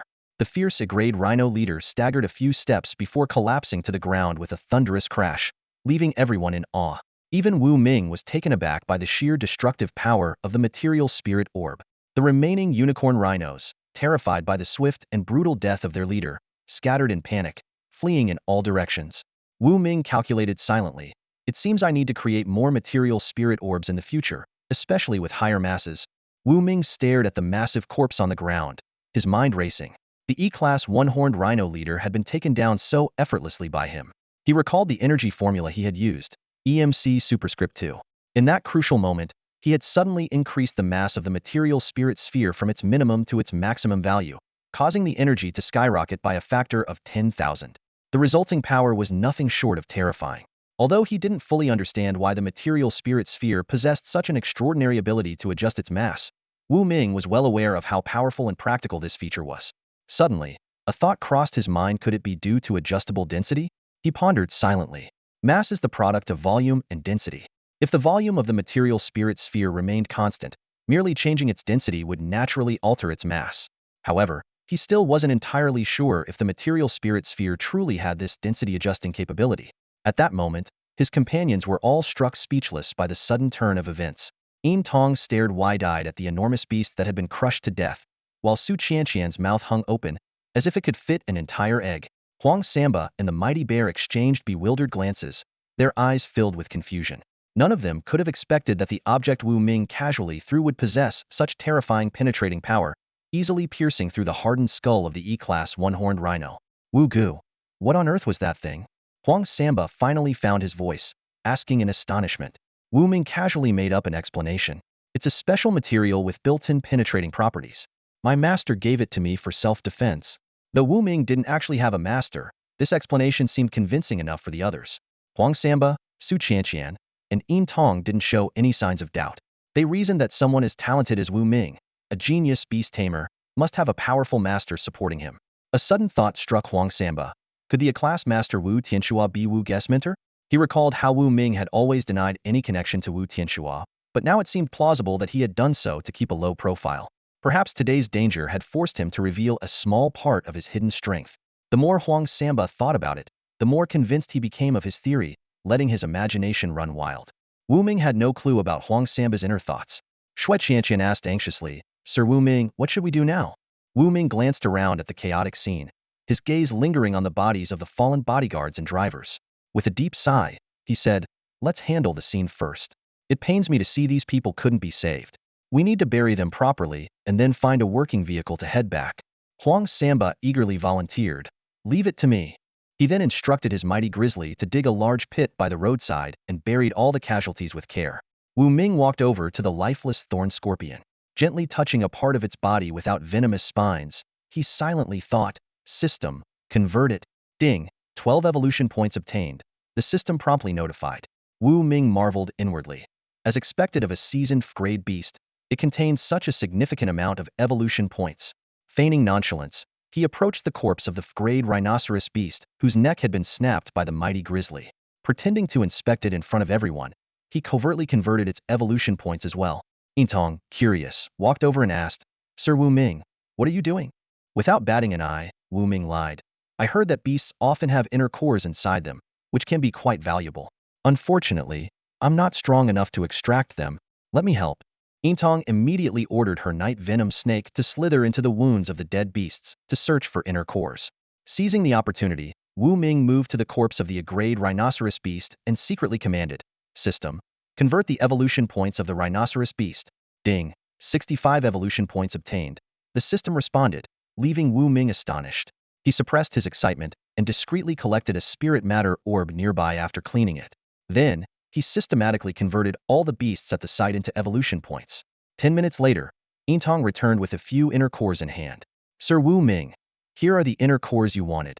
"Thank you," Wu Ming said, taking the cores with a hint of delight in his heart. These cores, still untapped for evolution points, held immense potential, possibly as raw materials for certain evolutionary foods. "Brother Wu, everything's done," Huang Samba called out from a distance. Wu Ming looked over to find the casualties had been properly buried, and Huang Samba had directed the mighty grizzly to select the least damaged vehicle, a large Miri's car, and confirmed it was usable. "Let's head back," Wu Ming said, taking a seat in the back. Huang Samba joined him in the back as well. Wu Ming raised an eyebrow and asked, "Aren't you driving?" "I don't have a driver's license," Huang Samba admitted sheepishly, scratching his head. Wu Ming rolled his eyes in exasperation. "I'll drive," Shui Qianqian said, tearing off the cumbersome part of her long dress to reveal her long, slender legs. She slid into the driver's seat, adjusting her black-framed glasses. Her demeanor suddenly exuded a sharp, confident aura. Yintong took the passenger seat, buckled in, and said through the rearview mirror, "My cousin is an amateur race car driver. With her driving and me navigating, we should make good time." Wu Ming and Huang Samba exchanged surprised glances. Who would have guessed Shui Qianqian had such a skill? The engine roared to life. The Miri's car shot forward, leaving a trail of flames in its wake, reaching a speed of 160 kilometers per hour on the dirt road. "Holy crap, that's insane." Wu Ming quickly buckled his seatbelt, gripping the handle tightly. He hadn't expected Shui Qianqian's driving skills to be so impressive, a true amateur racer indeed. The rest of the journey went smoothly. With only one vehicle and such high speeds, they reached the western gates of Jialan City in just 2 hours. Beep beep, VIP card. With a swipe of Shui Qianqian's card, the car passed through the city gates without issue. 15 minutes later, the vehicle stopped in front of a pet beast shop on Nanwen Street. It was just past 4 p.m., and Wan Siyu was sitting at the counter. Hearing the rumble of the engine outside, she rushed out and saw Wu Ming stepping out of the car. "Brother Wu, you're back?" Wan Siyu's heart, which had been on edge, finally settled. Huang Samba, leading the mighty grizzly out of the car, sighed dramatically, "See you. I followed Brother Wu through life and death. Don't I deserve some concern too?" Only then did Wan Siyu notice the bloodstains on Wu Ming and Huang Samba clothes, and she immediately grew flustered. "It's nothing serious, just a little scuffle," Wu Ming reassured her, patting her shoulder to ease her worries. He then waved at Yintong and Shui Qianqian in the car. "Thanks a lot. See you tomorrow." Shui Qianqian blew Wu Ming a playful kiss. After last night's wild adventure, she seemed even more alluring today, her femininity on full display. Wan Siyu couldn't help but feel a pang of inferiority and disappointment, lowering her head. With a roar, the Miri's car drove off. Inside the car, Yintong glanced at the old pet beast shop on Nanwen Street through the rearview mirror. With an expressionless face, she remarked, "So, the genius Beast Tamer prefers to stay in such a small, unassuming place. Interesting. Geniuses always have their quirks," Shui Qianqian said with a sly smile, her red lips curving upward, exuding a newfound, mature charm. The silver-eyed beast didn't understand this, so it failed to notice anything unusual. Back at the pet beast shop, Wu Ming immediately rushed into the bathroom, letting the hot water wash away the exhaustion of the day. Meanwhile, Huang Samba headed straight to the certification center with his mighty grizzly bear, ready to submit the thrilling video footage showcasing the mighty grizzly bear single-handedly taking down an F-class unicorn rhino. This would pave the way for him to officially become a certified F-class beast tamer. "See you, there's nothing else for today. You can leave early," Wu Ming said as he dried his damp hair, calling out to Wan Siyu at the counter. Wan Siyu took out her phone and asked thoughtfully, "Brother Wu, should I order some food delivery for you?" "No need, I'm not hungry right now. You can head home," Wu Ming replied, waving her off. "All right, see you tomorrow, Brother Wu," Wan Siyu said cheerfully as she slung her small bag over her shoulder and walked towards her rented apartment just a few hundred meters away. Wu Ming slumped onto the sofa, replaying the events of the past 2 days in his mind. He had accumulated 350 evolution points, and with the 2 million he earned from Old Su, his wallet was considerably fuller. "Open the system shop," Wu Ming murmured in his mind. In an instant, It felt as though he was transported into a virtual world. Before him was a dazzling array of items in the system shop, leaving him overwhelmed. Class pet beast eggs were quite expensive, most costing over 300 evolution points, with the cheapest ones priced over 200 points, but their quality left much to be desired. Forget it. I'll start with an E-class pet beast egg to get through the early stages, Wu Ming muttered to himself. Today's bloody battle had made him realize the importance of having more pet beasts. After carefully browsing the system shop, Wu Ming finally settled on a pet beast egg called the Hellhound. This pet beast had E-class potential, and even without consuming evolutionary feed, it could reach E-class upon maturity. It also came with a built-in E-class fire talent. Purchase. Wu Ming decisively confirmed the order. The system's notification sounded. Ding! The host has spent 120 evolution points to purchase an E-class potential pet beast, the Hellhound. It has been automatically bound to the host and will begin hatching. As soon as the notification finished, Wu Ming was startled to see a black egg suddenly appear on the table, about the size of a rugby ball. The eggshell began to tremble slightly, as if something inside was eager to break free. Crack! A small, furry claw suddenly pierced through the eggshell, reaching outward.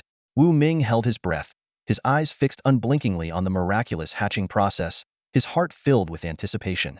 Crack! The sound of the eggshell breaking echoed through the room. Wu Ming held his breath, his focus unwavering, as he awaited the long-anticipated appearance of the Hellhound. However, the scene before him left him utterly speechless. Crawling out of the shattered eggshell was not the fearsome creature he had imagined, but a chubby little puppy. Its jet-black coat gleamed as it waddled out, looking more like a miniature black bear than a terrifying beast. Wu Ming's excitement evaporated instantly. He couldn't help but recall a joke he'd heard before and muttered to himself with a wry smile. What if it grows up and starts stealing monk robes instead? Before he could process his disappointment, the puppy let out a series of cheerful barks, circling on the table and staring at Wu Ming with wide, eager eyes full of innocent charm. Looking at this so-called hellhound, Wu Ming began to suspect he had been duped by the system's marketplace. Slapping his thigh in frustration, he couldn't help but complain. A hellhound? This? In a fight, when others are breathing fire, is it just going to act cute? Still perplexed, Wu Ming decided to consult the system. The system promptly responded. This is the juvenile form of the hellhound. It comes with an innate grade fire-breathing ability and has two modes, a normal form and a battle form. When it enters its battle form, it transforms into its true hellhound state, unleashing its full combat potential. This unexpected explanation offered Wu Ming a hint of relief. He extended a finger, letting the little pup lick it, and suddenly had an idea. Grabbing a piece of paper, he placed it in front of the puppy and said, "All right, little guy, can you breathe fire?" The puppy seemed to understand its master's words and barked twice excitedly. Opening its tiny mouth, it released a small spark, instantly igniting the paper. Wu Ming's eyes lit up. He quickly fetched a specialized instrument for testing pet abilities, a device resembling a horn, and had the puppy breathe another spark into it. The temperature reading shot up to an impressive 1000 C. While it wasn't hot enough to melt steel, considering this was just its juvenile stage and that the grade fire-breathing ability was not yet fully developed, it was already an extraordinary feat. Wu Ming calculated that once the pup matured, its flames could likely melt advanced alloys with ease. System, how long until the hellhound reaches adulthood? Wu Ming asked eagerly. The system replied, a hellhound typically takes 1 year to mature. However, feeding it evolutionary food can significantly shorten this time, offering the fastest growth method. This answer brought a smile to Wu Ming's face. Scanning the room, his eyes landed on an old gaming console on the counter. An idea struck him and he declared, "I'll call you Little Overlord." The puppy seemed to love its new name, bounding around Wu Ming in excitement. Its speed was astonishing, reaching over 10 meters per second faster than even the quickest sprinters. With such a promising hellhound by his side, Wu Ming felt a newfound sense of security. Without delay, he pulled out the raw materials for grade speed-enhancing food that he had brought back from Yaotao Ancient Town and began preparing the evolutionary meal. He worked methodically, slicing, weighing, grinding into powder, mixing thoroughly, and placing the mixture into a reaction vessel. Wu Ming performed each step with precision. Gripping the vessel with both hands, he deducted 5 evolution points. Little Overlord watched curiously, its head tilting as it observed the magical transformation of the powder inside the vessel. In less than 10 seconds, the grade evolutionary food was ready. Wu Ming poured the meal into a small dish and said, "Time to eat." Drawn by the rich aroma, Little Overlord eagerly devoured the food. As the evolutionary meal took effect, the puppy visibly grew by about a fifth in size, and its bark became louder and more resonant. The transformation didn't go unnoticed. The tea shop owner next door, annoyed by the noise, stormed over with a feather duster in hand, ready to confront Wu Ming. Seeing that Huang Samba, Wu Ming's usual protector, was absent, the tea shop owner grew bolder. But he had underestimated the newly evolved little overlord. With a fierce growl, the pup darted forward at an incredible speed, 37 meters per second, knocking the man to the ground. It then stood triumphantly on his chest and, to Wu Ming's horror, began urinating on him. "Help! Somebody help me!" The tea shop owner screamed in terror, but in his panic, he accidentally swallowed some of the pup's urine, immediately gagging and retching. "Little overlord, come back here!" Wu Ming called out hastily. Hearing its master's voice, the pup perked up its ears, bared its teeth at the tea shop owner in a final warning, and then bounced back to Wu Ming's side. It pranced around him proudly, as if seeking praise for its impressive feat. Wu Ming chuckled helplessly. All right, you're amazing," he said, patting the pup's head. With a hellhound like this, Wu Ming knew his future adventures were bound to be anything but ordinary. "I can't take it anymore. I'm canceling the lease and moving out right now." The tea shop owner burst into his store, looking as if he'd just escaped a battlefield. Slamming the door shut behind him, his trembling fingers quickly dialed the moving company. "Tonight. It has to be tonight," he stammered, his eyes filled with terror at the mere thought of his neighbor, Wu Ming. Meanwhile, Wu Ming lounged on his sofa, casually playing with Xiaobo Wang. In his mind, he was already planning his next steps. If all the materials were in place, the priority would be to enhance Xiaobo Wang's abilities. Glancing at the clock, he realized it was time for dinner. His plans for tomorrow were clear. First, pay a visit to the city lord, then head to the Super Value Mall to gather supplies. A quick look at his account balance, with millions in savings, reassured him that finances were the least of his worries for now. Suddenly, a rapid knock at the door disrupted his thoughts. He looked up to see a strikingly cold and elegant woman stride into the shop, her long legs moving with the grace of a runway model. Her waist-length hair swayed slightly as her every gesture exuded sophistication. "Are you Wu Ming?" she asked, her voice cool and direct.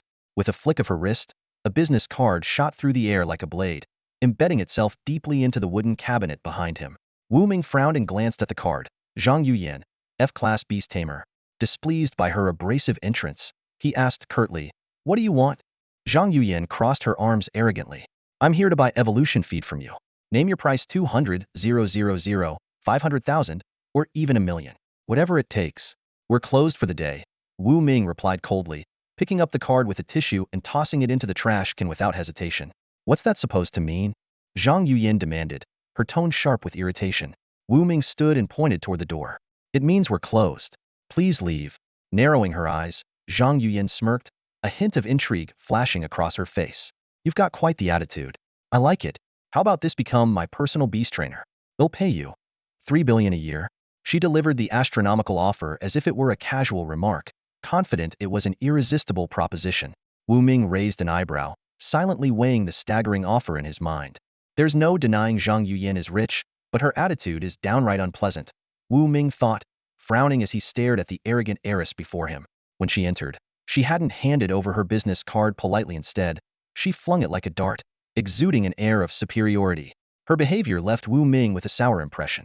Even with the temptation of 3 billion, he had no desire to do business with her. 3 billion sounds like a lot, but do you even know how much my evolution feed sells for? Wu Ming's lips curled into a confident smirk. If I wanted to, I could easily earn more than 3 billion in a year. Why would I lower myself to be someone's lapdog? Zhang Yuyan raised an eyebrow at his words. You're quite bold, aren't you? Wu Ming didn't think of himself as arrogant. With his beast companion system, if he couldn't make 3 billion a year, he might as well hit his head against a wall. It wasn't overconfidence. It was simply the truth. With the system at his disposal, failing to make that much would be an embarrassment to him as its host. Turning toward the bustling streets outside the window, Wu Ming spoke calmly. Right now, the highest level formula available in the system shop is for D-level evolution feed. If I gather the materials and prepare it, each portion could easily sell for over 10 million. And that's just the beginning. Once the midder shop is unlocked, there'll be even more advanced D-level evolution feeds. Those are treasures worth tens of billions. With wealth like that within his grasp, why would Wu Ming ever agree to be a personal trainer for an F-level beast tamer? At that moment, little overlord, Wu Ming's companion beast, sensed the tension in the room and bared its teeth, growling at Zhang Yuyan. Zhang Yuyan sneered coldly. A little pup with F-level speed, getting full of itself just like you, thinks it's something special and acts all high and mighty? Having been pampered her whole life, Zhang Yuyan was used to everyone indulging her, even her grandfather, Mr. Su. She had never experienced rejection before.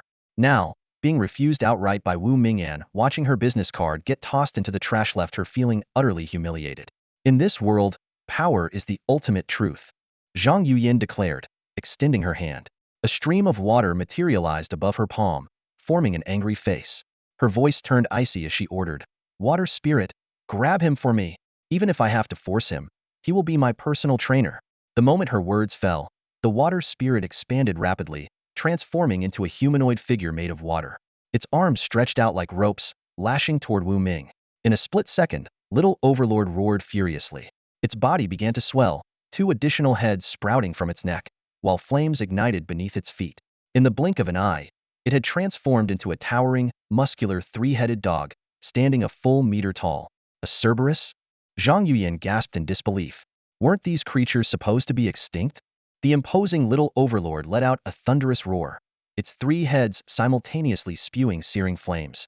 The intense heat scorched the water spirit, forcing it to retract its arms. Wu Ming remained seated on the sofa, completely unruffled. "Your companion beast seems a little underwhelming," he remarked nonchalantly. He had already used his insight eye to analyze the water spirit, a level potential, currently at Flevel growth, with Flevel speed and Flevel water-based entanglement capabilities. Its innate talent, a level shape-shifting, was versatile but purely supportive, unsuited for combat. Weak? Zhang Yuyin's face turned pale with anger, her fists trembling. The one thing she couldn't stand was anyone calling her companion beast weak. Despite the water spirit's level potential, its talent as a supportive shapeshifter made it less effective in battle, leading others to underestimate it. Zhang Yuyin had spared no expense trying to enhance its combat abilities, purchasing the best even Suprema quality evolution feeds in the hopes of surpassing those with naturally battle-oriented talents. Watching her struggle to hold back her frustration, Wu Ming gently patted Little Overlord's head and smiled. "Still not leaving? Or are you planning to stay for dinner?" He had already figured her out. Zhang Yuyin, for all her icy demeanor, was just a girl pretending to be strong. People who crossed their arms defensively in front of others were often hiding their vulnerabilities, afraid of being hurt. Realizing this, Wu Ming felt his irritation fade. After all, she was just an immature kid at heart. To his surprise, Zhang Yuyin suddenly plopped down on the sofa, her presence accompanied by a faint fragrance. Crossing her arms and legs, she stared at the ceiling and declared, "If you want make me supreme quality evolution feed, then I'm staying here." Wu Ming was dumbfounded. "Are you seriously planning to just squat here?" It seemed the spoiled young lady had made up her mind to stay. Although Wu Ming didn't know Zhang Yuyin's exact background, he was well aware that anyone capable of owning an rank potential pet like Shui Ling must have an extraordinary status. For a moment, he found himself in a dilemma. He didn't dare to act rashly, but he also couldn't let her stay in the shop any longer. "All right, I'll just carry you out." Wu Ming made up his mind. He stood up and strode toward Zhang Yuyin. Seeing Wu Ming reaching out his hand, Zhang Yuyin's expression changed drastically. "What are you doing?" she asked sharply. "Throwing you out," Wu Ming replied curtly. In one swift motion, he stepped forward, effortlessly hoisting Zhang Yuyan, who weighed less than 100 pounds, onto his shoulder. Without hesitation, he marched toward the shop's entrance. You scoundrel! Put me down!" Zhang Yuyin cried out in panic, pounding on Wu Ming's back with her fists, her voice a mix of fear and anger. "Behave yourself!" Wu Ming instinctively gave her a light smack on her perky backside, only to be startled by how unexpectedly pleasant it felt. His thoughts momentarily wandered. You pervert." Zhang Yuyin's struggles intensified, her face flushing bright red with embarrassment and fury. Carrying her outside, Wu Ming glanced around but saw no sign of the sports car he had expected. "Strange," he muttered to himself. "Someone as wealthy as her, raking in 300 million a year, wouldn't come here on foot. Could she have arrived by plane?" He looked left and right but found no trace of any aircraft. "You shameless rogue! Put me down right Noah." Zhang Yuyin continued hitting his back with even more force and, in a fit of frustration, bared a sharp little canine tooth, ready to bite him. Just as things were about to escalate, Wu Ming suddenly turned around and carefully placed her on the ground in front of the pet shop. Before she could react, he quickly spun on his heel, dashed back inside, slammed the glass door shut, and locked it with a resounding click. "You jerk! Open the door!" Zhang Yuyin shouted, her temper flaring. She raised her foot and delivered a fierce kick to the glass door. However, the door didn't budge, and instead, she ended up hurting her foot, wincing in pain as she let out a sharp breath. Watching her flustered and defeated from behind the glass, Wu Ming couldn't help but burst into laughter. Zhang Yuyin glared at him, her face full of indignation, her expression resembling that of an angry little kitten. Suddenly, a sly grin appeared on Zhang Yuyin's face, as if she had just thought of a brilliant plan. She extended her hand and gave a low command to Shui Ling. "Use 1,000 transformations." In a flash, Shui Ling transformed into a delicate, ornate key. Click. The lock turned, and the door swung open. Wu Ming stood there, dumbfounded, as Zhang Yuyan strolled back into the shop with an air of triumph. He was at a complete loss for words. A rank ability, and you're using it to unlock a door? This is... Wu Ming began to protest, but Zhang Yuyan had already settled herself back onto the sofa. Crossing her long, elegant legs, she picked up the teacup from the table with a smirk. Wu Ming, let me tell you something. This young lady isn't leaving. I've decided to stick around, she declared, her tone playful yet firm. She sipped her tea gracefully, her eyes gleaming with mischief. That was the tea I just drank. Wu Ming watched as Zhang Yuyan downed the entire cup in one gulp before leisurely reminding her. PFDH. Zhang Yuyan's eyes widened in shock. She tried to spit the tea back out, but realized it was too late. It was already gone. She glared at Wu Ming, her almond-shaped eyes round with anger, pointing a finger directly at him. You did that on purpose. Wu Ming chuckled mischievously, making no effort to deny it. Yep, I did it on purpose. He thought to himself, if I can annoy this troublemaker enough to leave, I might finally get some peace. Still, he had to admit, Zhang Yuyan was far more tolerable now compared to when they first met. Especially after that incident where she got her pride bruised. It was as if her icy, aloof demeanor had melted away, revealing a lively and mischievous young lady beneath. Zhang Yuyan was so outraged by Wu Ming's admission that she was momentarily lost for words. She stayed rooted in place, racking her brain for a witty comeback, but came up empty. In the end, she plopped back onto the couch, crossing her long, pale legs in an almost theatrical manner, attempting to use her beauty to beguile Wu Ming. Wu Ming rolled his eyes at her antics. What exactly are you trying to do? Zhang Yuyan paused dramatically before speaking in a slow, deliberate tone. I want you to make me a top-tier batch of evolutionary food. Hearing her demand, Wu Ming almost wanted to throw her out of his shop. But then he glanced at the clock on the wall. It was already 5 p.m., nearing dinner time. Suddenly, an idea popped into his head. A perfect plan to irritate Zhang Yuyan enough to make her leave. He immediately pulled out his phone and ordered a mountain of takeout. Half an hour later, the delivery guy arrived with an enormous box. Wu Ming took it and turned to Zhang Yuyan, who was still lounging on the couch, flashing her a peculiar smile. Right in front of her, he began unpacking the box with deliberate slowness, revealing an assortment of dishes. Braised pork trotters with soybeans, roasted eggplant, seafood porridge, and 10 skewers of sizzling, fragrant barbecue.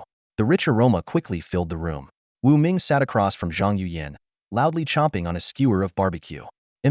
So delicious. Zhang Yuyan turned her head away and huffed disdainfully. But before long, her stomach began to betray her. She pulled out her phone to order some food, only to discover it was down to 3 battery. She barely managed to open her favorite food app and spot the dish she wanted, braised pork knuckle, before her phone died completely. This stupid thing. Zhang Yuyan angrily tossed her phone into the trash can. She slumped back onto the couch, fuming, while Wu Ming continued to savor his meal with exaggerated gusto, making comments like, so good, and absolutely amazing, through bites, driving her further up the wall. Finally, Zhang Yuyan couldn't take it anymore. Hey, give me a bite, she demanded, turning her head away and pouting indignantly. Wu Ming picked up a skewer of barbecue and waved it teasingly under her nose. The tantalizing scent made her mouth water. Looks like my charm is still working's finally giving in, she thought smugly, reaching out to grab it. But just as she was about to take it, Wu Ming pulled it back and took a huge bite himself right in front of her. You infuriating jerk. Zhang Yuyan clenched her teeth in frustration. Wu Ming continued eating nonchalantly. Stop hanging around here. Just leave already. Zhang Yuyan watched him devour the food, her patience finally snapping. She stormed out, her high heels clicking furiously against the floor. Hey, don't forget your phone, Wu Ming called after her. That piece of junk? I don't want it.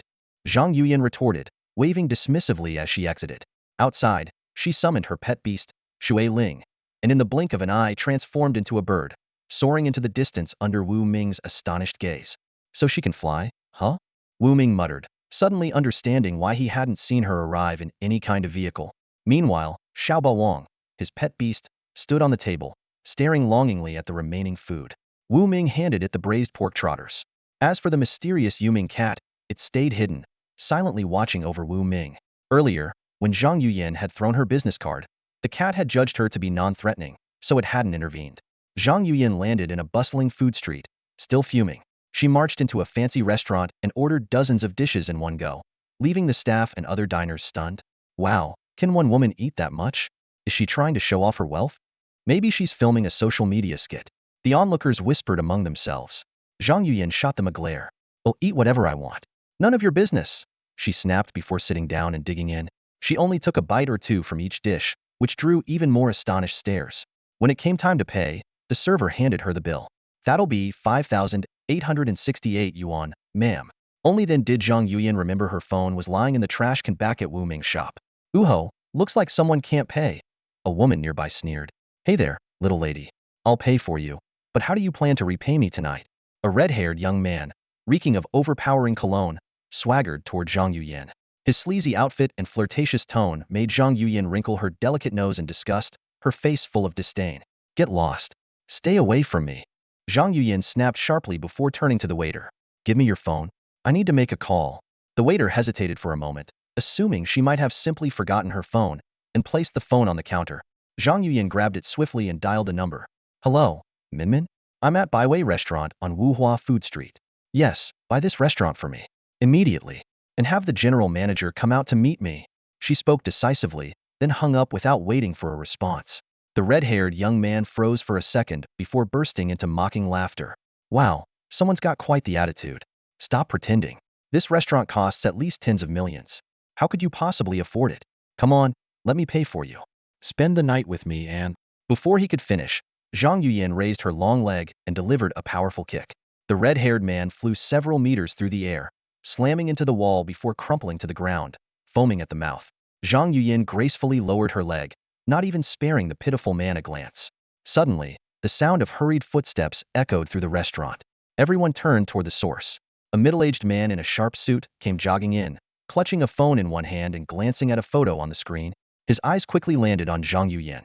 Ms. Zhang, I sincerely apologize. The man bent slightly, his tone filled with deference. Zhang Yuyan cut him off. If you know who I am, then you know what to do. Before the man could respond, Zhang Yuyan extended her hand, merging with her water spirit. Under the astonished gazes of the onlookers, she transformed into a semi-transparent bird with a wingspan over 2 meters. In an instant, she soared upward, disappearing through the restaurant ceiling. She's a beastmaster. No wonder she's so wealthy, someone exclaimed in awe. Thank goodness we were just talking big earlier and didn't actually do anything stupid, murmured another, shivering at the thought. The surrounding diners collectively gasped, their eyes darting to the red-haired man still writhing on the floor. Suddenly, his plight seemed pitiable, like a stray dog abandoned in the rain. Meanwhile, high above the ground, the translucent bird formed by Zhang Yuyan and her water spirit sped through the sky. She had only one destination in mind: the pet beast shop on Nanwen Street. The lights from the pet beast shop on Nanwen Street spilled onto the sidewalk through the glass door. Wu Ming stretched his neck, finishing his usual post-dinner energy practice, and prepared to close up shop for the night. Just as his hand touched the door handle, an image of Zhang Yuyan unlocking the door with Shui Ling flashed through his mind, causing him to hesitate. That girl is way too cunning, Wu Ming muttered to himself as he turned around to grab a heavy iron chain. He was about to wrap it around the door handle when he remembered Shui Ling's incredible shape-shifting abilities. Given the slightest crack, the mischievous pet beast could effortlessly slip in and unlock the door. Letting out a frustrated sigh, Wu Ming tossed the chain onto the counter. There's just no dealing with her, he said to himself, turning to leave. At that moment, an urgent knock shattered the quiet of the shop. Wu Ming glanced through the glass door and saw Zhang Yuyan standing there with her arms crossed, a smug glint in her eyes. His gaze instinctively dropped to the lock, and sure enough, it was already open. Throwing up his hands in exasperation, Wu Ming decided to ignore the troublemaker. He walked straight to the sofa, sat down, and turned on the TV. Zhang Yuyan stepped inside, locking the door behind her. She gracefully took a seat about a meter away from Wu Ming, a sly smile playing on her lips. Get lost, Wu Ming muttered under his breath, his eyes never leaving the screen, which was tuned to the Jialan News Network. How rude, Zhang Yuyan retorted, feigning offense. Her gaze shifted, and she noticed her phone still lying in the trash can. The TV was broadcasting the evening news. Breaking! A horde of ferocious beasts has suddenly appeared outside Jialan City. Earlier today, a group of beast tamers gathering medicinal herbs outside the city was attacked by a pack of stone-gold beasts, resulting in total casualties. When reporters arrived on the scene, only a single phone was found. Wu Ming watched intently, realizing that this aligned with the information old Su had mentioned earlier. He noted that the news omitted any mention of the rapid reproduction of the beasts, likely because such details were still classified. Wow, isn't that something? Zhang Yuyan suddenly remarked. Even though the news on Jialan Network is true, some critical stories never get aired to avoid mass panic. For example, the fact that those ranked outside the top 100 in the pet beast and taming tournament might have to relocate. Wu Ming glanced at her, silently mulling over the idea that this girl might have a more complicated background than she let on. Seeing that Wu Ming didn't respond, Zhang Yuyin scooted half a meter closer and lowered her voice. My grandfather probably told you to participate in the pet beast and taming tournament, didn't he? Grandfather? Wu Ming looked puzzled. Who's your grandfather? Old Su. Old Su? Wu Ming gasped, scrutinizing Zhang Yuyin from head to toe. He recalled her casually offering a $3 billion salary and her a grade potential pet beast, Shui Ling. Suddenly, it dawned on him that Zhang Yuyin's background was far from ordinary. In all of Jialan City, the only person who could possibly back her like this was Old Su. Zhang Yuyin slapped a photo onto the table with a flourish. Wu Ming leaned in for a closer look. The picture showed Old Su sitting in a grand armchair with a cane in hand. Beside him was a grade pet beast, a unicorn horse. Zhang Yuyin was leaning over, hugging Old Zu's neck, both of them smiling warmly. In the background, a colossal titan-like power gorilla stood out prominently. This isn't photoshopped, is it? Wu Ming half-joked. Zhang Yuyin immediately bristled like a cat whose tail had been stepped on, reaching out with an indignant expression. Want me to call him right now to confirm? Hand me your phone. I'm afraid you'll throw it in the trash can again, Wu Ming replied firmly. Even though he now understood Zhang Yuyin's identity, her bratty behavior was still a bit much to handle. Fuming, Zhang Yuyin was momentarily speechless. She had no choice but to fish her own phone out of the trash can and plug it into Wu Ming's charger. Wu Ming ignored her and continued watching TV. Suddenly, he noticed a supporting character in a web drama who looked exactly like Zhang Yuyin. Not bad, huh? I'm a solid list actress, Zhang Yuyin said smugly. Without a word, Wu Ming changed the channel. Why do you change it? Give me the remote, Zhang Yuyin demanded, reaching out to grab it. Just then, Wu Ming's phone rang. He glanced at the caller ID, a faint smile tugging at his lips, and answered. Old Su, what a surprise. What brings you to call me at this hour? Haha, Xiao Wu, I figured you wouldn't be asleep yet. Old Su began, about to ask if Wu Ming had met his precious granddaughter. Before Old Su could continue, Zhang Yuyin's eyes lit up. She darted over to the phone, breathless, and cried, Grandpa, help me. Wu Ming's a pervert, and he's trying to take advantage of me. Wu Ming remained calm, even slightly amused. On the other end of the line, Old Su fell silent for a moment. Zhang Yuyin, however, grinned triumphantly, already imagining Wu Ming being scolded into submission. Zhang Yuyin's breathing grew heavier, her voice trembling with a hint of sobs, showcasing her acting skills to the fullest. She cried out in terror, Grandpa, save me. Then suddenly, she couldn't hold it in anymore and burst into laughter. Phtah! Wu Ming finally couldn't keep his composure. A deep chuckle escaped from his throat as he slowly moved the phone away from his ear, revealing a playful smirk. Curious, Zhang Yuyin glanced at the phone screen and her eyes widened in shock. It wasn't a call interface displayed on the screen, it was a video feed. What shocked her even more was that it was the rear camera view. She suddenly realized that her brilliant performance just now had been witnessed entirely by Elder Su. Wu Ming swiftly switched to the front camera, raising the phone so that both he and Zhang Yuyin appeared on the screen. Looking at Elder Zu's gloomy face on the screen, Wu Ming asked with feigned nonchalance, Elder Su? Aren't you going to say something? Elder Zu's expression turned even darker, his sharp gaze locking onto Zhang Yuyin like a blade. He remained silent. Zhang Yuyin, stunned, covered her flushed face with her hands as her expression shifted rapidly from embarrassment to panic, and then to utter mortification. Finally, Elder Su spoke, his voice brimming with anger. You little rascal. What nonsense are you up to this time? I called Wu Ming on a secure video line, and he had the rear camera on. He saw everything loud and clear. You've been studying acting for a few years, and now you think you're a star, huh? Go on. Keep acting. He'll deal with you next time I see you. Just then, a massive figure loomed behind Elder Su. It was the super-powered gorilla, making a goofy face at Zhang Yuyin through the video. This only made Zhang Yuyin stomp her feet in frustration. Wu Ming tried his best to suppress his laughter as this farcical scene unfolded. Elder Zu's tone softened slightly as he turned his attention to Wu Ming. Wu Ming, that troublemaker is my granddaughter. She's been poorly disciplined. She didn't cause you any trouble, did she? Wu Ming smiled and replied, no trouble at all. I understand. Zhang Yuyin let out a dissatisfied huff, turning her head away in a pout. Elder Zu's gaze fell back on Zhang Yuyin, his tone a mix of sternness and concern. Yuyin, it's already late. Why aren't you home and in bed? Don't you always tell me during our video calls that this is the time for your beauty sleep? Zhang Yuyin suddenly snapped back to reality and hurriedly replied, I'm going to bed right now. Good night, Grandpa. With that, she darted forward, snatched the phone out of Wu Ming's hand, and quickly ended the call, putting an abrupt end to the awkward secure video chat. Wu Ming frowned as he stared at his phone, which had just been hung up by Zhang Yuyin, feeling a bit frustrated. If Elder Su was contacting him through a secure video line, It must have been something important. Yet, this spoiled young lady had cut the call off without hesitation. None of your business. Zhang Yuyin snapped, handing the phone back to Wu Ming before grabbing her own. Seeing that her battery had charged to 30, she immediately turned it on and settled on the sofa, diving into a game of King of the Other World. 10 minutes later, Wu Ming, still watching TV, glanced at her and asked, "Are you planning to stay here indefinitely?" "That's right, I'm not leaving." Zhang Yuyin exited her game, completely ignoring her abandoned teammates, and opened another app. A sly smile appeared on her face as she scrolled. "Your neighbor's tea shop is up for sale." "Nice, huh? I think I'll buy it. From now on, we'll be neighbors." With that, she made a phone call. "Hey, Minmin? Yeah, I need you to buy up all the shops surrounding the Pet Beast store on Nanwen Street for me." "What? You've already done it? Wow, Minmin, I love you so much. Oh, and by the way, I'm moving in tonight." After hanging up, Zhang Yuyin flashed a triumphant grin, her small, sharp canines showing. Wu Ming covered his face in exasperation, silently marveling at her financial power. Spending tens of millions in a single moment to buy all the nearby shops?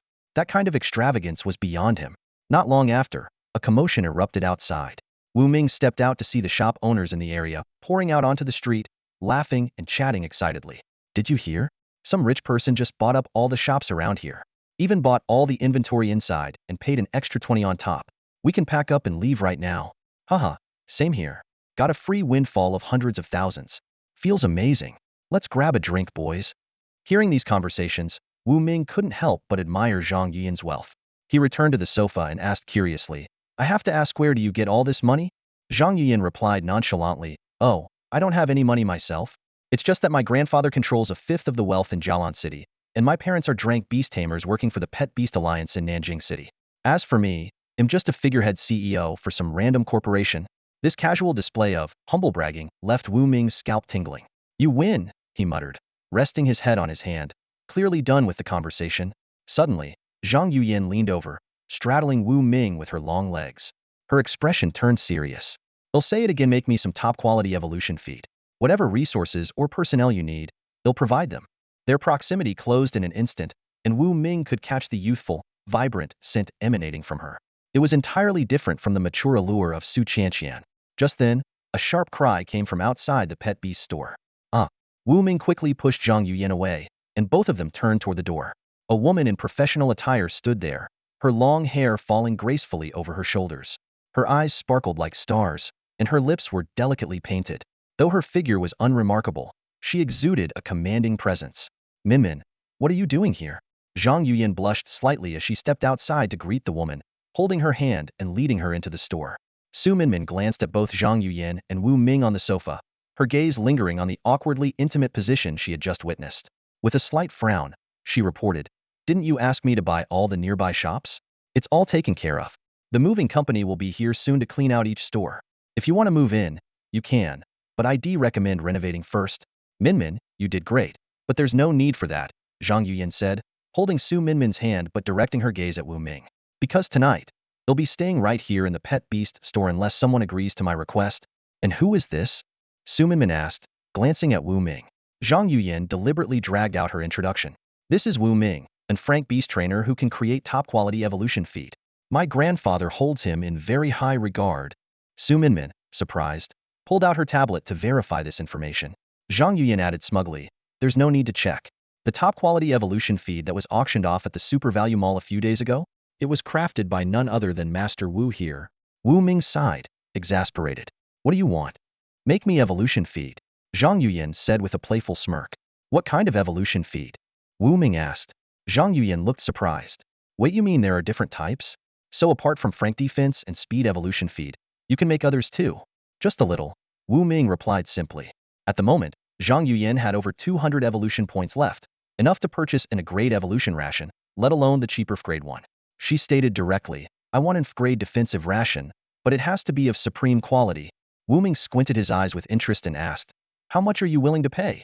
Without hesitation, Zhang Yuyin replied, "I heard the current highest price for an grade evolution ration is 980,000. I'll give you 1 million. How about that?" Wu Ming's lips curled into a slight smile. "Deal. But you'll cover the production costs yourself, and once you get the ration, you'd better leave immediately." He extended his right hand. "Deal." Zhang Yuyin slapped his hand decisively. "No problem." Wu Ming quickly placed a list on the table, detailing the ingredients for 2th-grade defensive rations, along with a few rare ginseng roots. He was secretly delighted this deal wasn't just profitable, it was a windfall. Min, go get the materials, Wu Ming instructed. Su Min nodded in response and turned to leave. Half an hour later, she returned, accompanied by 2 bodyguards dressed in black, carrying a large medical chest filled with the required items. Give me 3 minutes, Wu Ming said confidently. With practiced skill, he began cutting, weighing, grinding, and mixing. After deducting 5 evolution points, he completed the 5th-grade defensive ration in just 2 minutes and 30 seconds. Su Min took a cotton swab, dabbed a sample, and walked over to a testing device. Only then did Wu Ming realize she was also a certified appraiser. Molecular activity, 99. Quality, supreme. Su Min announced, a trace of astonishment flashing in her eyes. She understood all too well the significance of creating a supreme quality 5th-grade evolution ration in just over 2 minutes. It also became clear to her why Zhang Yuyan had come here. Eager to get it over with, Wu Ming shoved the 5th-grade defensive ration into Zhang Yuyan's hands and urged, all right, now get out of here. Before leaving, Zhang Yuyan glanced back with a playful smile and teased, sleep well tonight. I'll be back tomorrow. With that, she and Su Min left hand in hand. Watching their retreating figures, Wu Ming felt a mix of emotions. He muttered under his breath, damn, money really does have power, it even got me hooked. Slumping onto the sofa, his gaze shifted between the pile of ingredients on the table and the safe on the floor packed with $1 million in cash. Suddenly, an inexplicable emptiness washed over him. Money doesn't seem all that special after all. Wu Ming locked the glass door, deposited the money into the safe on the 1st floor, and then carried the medicinal herbs upstairs to the 2nd floor. Carefully securing the windows and doors, he began processing the precious wild ginseng. With a faint flash of light, the old ginseng transformed into a material spirit orb and 10 evolution points. This unexpected windfall made Wu Ming secretly rejoice. He carefully stored the remaining 5th-grade defensive food materials, planning to cultivate them for Little Overlord's consumption the next day. For now, there were only 2 portions of evolution food, which was far from sufficient. Wu Ming decisively opened the system marketplace and quickly identified a type of 5th-grade evolution food called self-healing. After spending 40 evolution points, the recipe details appeared before him. Self-healing food 5th-grade. Ingredients: 15 grams of 5th-grade beast core, 36 grams of red rock fruit, 278 grams of tranquil leaf core, and 15 other medicinal ingredients. Evolution points, 5 points. Wu Ming carefully studied the recipe. This type of food could grant a pet beast special self-recovery abilities. Minor injuries would heal quickly, severe injuries would no longer worsen, and there was even a chance to survive a fatal blow. Although it was considered an auxiliary type of food, its value was undeniable. This will definitely cause a sensation in Jialan City. It might even attract the attention of various factions, Wu Ming thought to himself, relieved that he had already joined Elder Zu's camp. With him backing me, at least no one will dare to mess with me openly. To determine a reasonable price, Wu Ming checked the market rates for the ingredients. Each portion of materials would cost at least 20,000 pet beast coins, which was twice the cost of other 5th-grade food. I'll have to set the price 3 to 4 times higher. Otherwise, I'd be losing money, he calculated. But healing-type food is rare, so I'm sure people will scramble to buy it. The next morning, as Wu Ming came downstairs, he heard 2 familiar female voices. Peeking out quietly, he saw Zhang Yuyan and Wan Siyu sitting on the sofa, chatting and laughing, with a steaming breakfast laid out on the table. Ahem. Wu Ming cleared his throat and walked out. Good morning, Brother Wu. Wan Siyu immediately stood up, handed him the breakfast, and then swiftly started tidying up the place. As Wu Ming peeled a boiled egg, he glanced at Zhang Yuyan suspiciously. You and Siyu know each other? Of course, Zhang Yuyan replied with a smile. She was my deskmate in elementary school, though only for 3 days. I transferred schools shortly after, but I never expected to run into her here. What a small world. Wu Ming was stunned, feeling that this was too much of a coincidence. He asked warily, so, what brings you here today? Zhang Yuyan chuckled and summoned her pet beast, Water Spirit. Thanks to your 5th-grade defensive food, Water Spirit has grown so much stronger. I came by to thank you. There was something in her tone that made Wu Ming feel uneasy. By the way, how long are you planning to hang around here? Wu Ming asked casually. As the owner of the material shop next door, can I chat with a friend? Zhang Yuyan said smugly, taking a sip of her milk tea. Material shop? Wu Ming froze for a moment and quickly ran outside. The street was packed with renovation vehicles, and over a dozen shops nearby were undergoing major upgrades. A massive signboard caught his eye. Mingyu Materials Mall. It was then that Wu Ming realized Zhang Yuyan wasn't joking, she was serious about renovating the entire area. The remote location of Nanwen Street filled Wu Ming with doubt. Not only was it far from the bustling city center, it was practically in the outskirts of Jialan City, surrounded by dense forests. He couldn't help but wonder to himself, could anyone really make money running a shop in a place like this? But he quickly shook his head, deciding it was pointless to try to understand the ways of the wealthy. Just then, a brand new pickup truck caught Wu Ming's attention. Inside were three people. In the driver's seat was a woman with pink hair, wearing a red spaghetti strap dress. In the passenger seat sat Huang Samba, and in the truck bed, a massive mighty grizzly was enthusiastically waving at Wu Ming. Meanwhile, Wan Siyu had just finished taking out the trash and was heading back to the store. The pickup truck pulled up in front of the pet beast shop, letting out a soft screech as it braked. Huang Samba and the pink-haired woman hopped out of the truck with practiced ease. "Wu Gu, take a look at this," Huang Samba said proudly, holding up a gold-plated badge with a bold F engraved on it. Wu Ming immediately understood and smiled in congratulations. "You've been promoted? Congrats." Huang Samba beamed with excitement and explained, "Yesterday, I submitted my hunting video, and they worked overnight to make this custom badge for me. I stayed up all night waiting for it." His tone was brimming with pride. Becoming an Frank Beast Tamer came with more than just the badge. It also included an annual stipend and this shiny new pickup truck. However, since he didn't have a driver's license, Huang Samba had to rely on his girlfriend to chauffeur him around. Wu Ming's gaze shifted to the pink-haired woman. He had to admit, she was stunning. With her delicate oval face, curvaceous figure, flawless fair skin, and an undeniable air of femininity, it wasn't hard to see why Huang Samba was smitten. "This must be your girlfriend?" Wu Ming asked. Huang Samba immediately puffed out his chest and introduced her proudly. "This is my girlfriend, Zhu Zime. Beautiful, isn't she?" Wu Ming nodded sincerely. "Yes, she's very beautiful." Zhu Zime suddenly grabbed Huang Samba's ear, half joking and half serious. "See? Even Wu Gu knows I'm beautiful, and yet you're still out there flirting with others?" Wu Ming raised an eyebrow in surprise. "So, you know about Huang Samba activities?" "Of course I do," Zhu Zime replied nonchalantly, nodding. "But I don't care." Hearing this, Wu Ming couldn't help but admire Zhu Zime's composure. Just as he was about to say something, Wan Siyu returned to the front of the pet beast shop. Huang Samba, unable to resist showing off, held the badge up in front of Wan Siyu. "Siyu, take a look at this." However, Wan Siyu simply glanced at the badge with disinterest, then walked into the shop without saying a word. Before long, everyone settled comfortably on the sofas.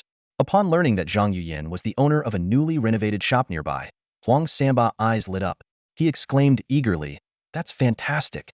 It'll be so much more convenient for us to purchase medicinal ingredients now."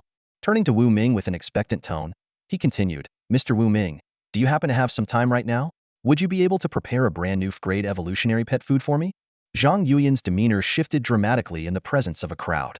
Sitting upright on the sofa, she radiated the commanding aura of a cold and elegant CEO, a stark contrast to her demeanor the night before. Wu Ming couldn't help but silently scoff. What a performer! However, he had to admit, for a minor league actress, Zhang Yuyan's acting skills were impressive. Everyone else seemed completely taken in by her icy executive persona. Remaining composed, Wu Ming replied calmly, "I do have a new type of evolutionary pet food, but the ingredients required are quite expensive and hard to come by."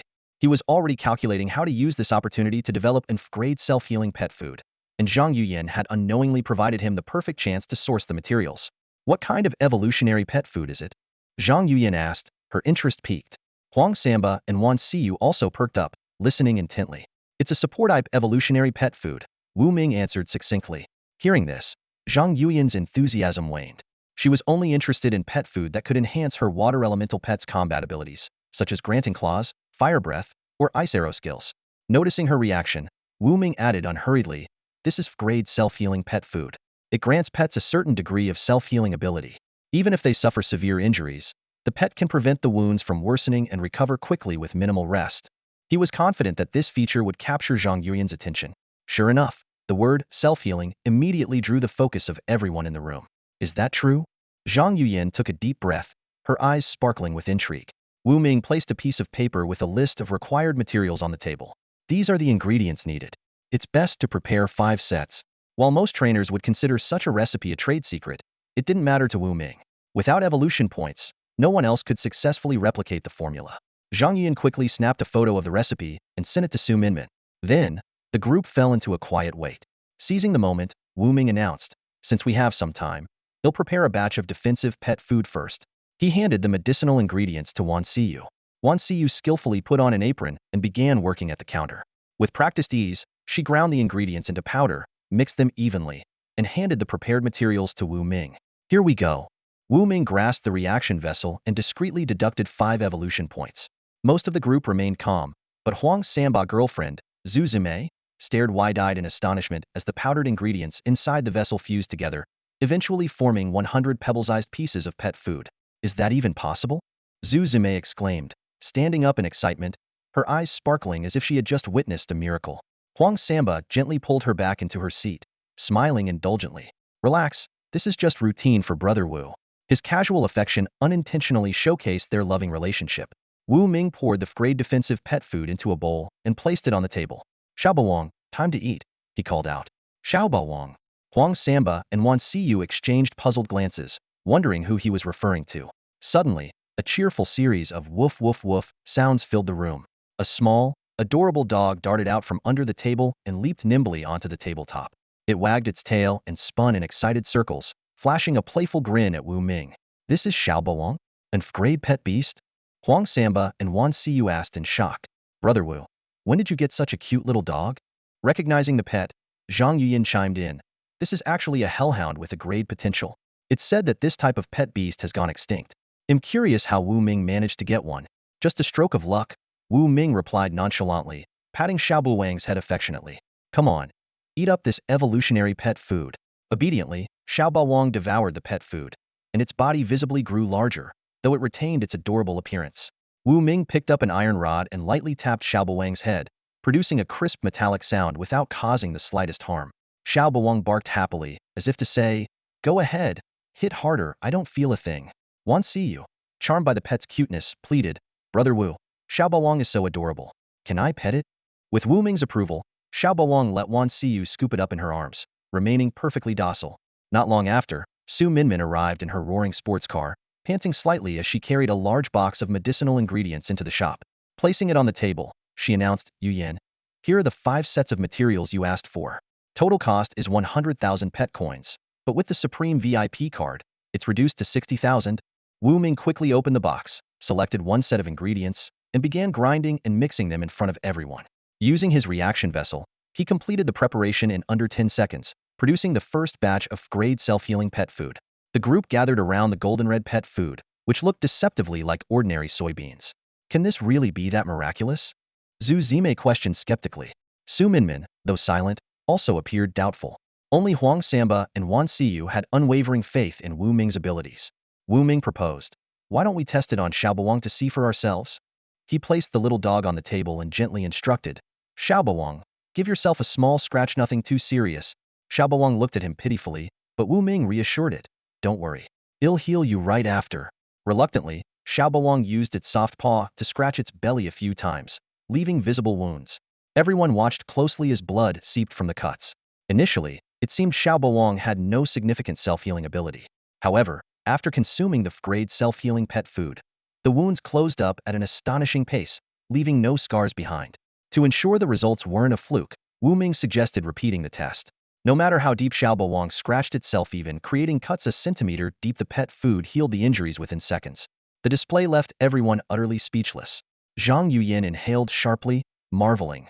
This ability is incredible. She realized that with such self-healing capabilities, a pet could fight fearlessly, recovering quickly even from severe injuries.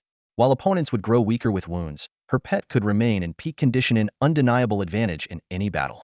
This evolutionary food, I must have it. Zhang Yuyin slapped her thigh, her cold and aloof demeanor instantly crumbling.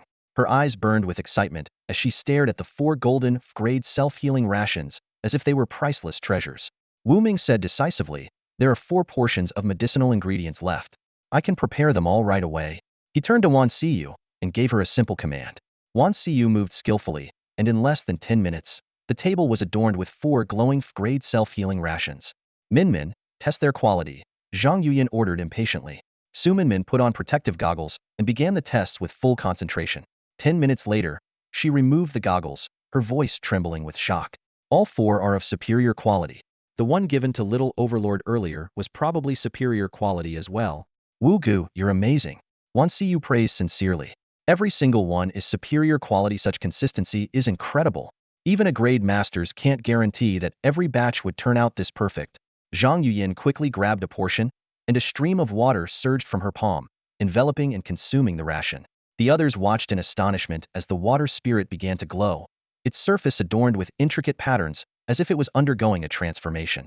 Spirit, let me test your self-healing ability, Zhang Yuyan said, pulling out a special dagger embedded with a fierce beast's core. When activated, the tip glowed in eerie crimson. The water spirit extended a tendril, and the dagger made a shallow cut.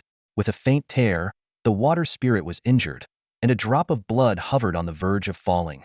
However, in the next instant, a soft golden light shimmered at the wound. The blood reabsorbed, and the cut healed on its own more effectively than Little Overlord's results. Wu Ming marveled, as expected of a pet with a great potential. Eating the same evolutionary food yields significantly stronger effects. It's time to pay up, Wu Ming said, extending his hand to Zhang Yiyan. Satisfied, she nodded and instructed Su Minmin.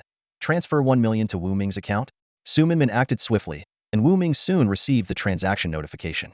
Wu Ming set aside 2 portions of the grade self-healing rations for his nether cat, kept one in reserve, and handed the final portion to Huang Samba. Huang Samba, this is for your mighty bear, he said. Seeing Huang Samba's surprised expression, Wu Ming explained, during the trip to Yaotao Ancient Town, your mighty bear performed excellently as a tank. This is its reward.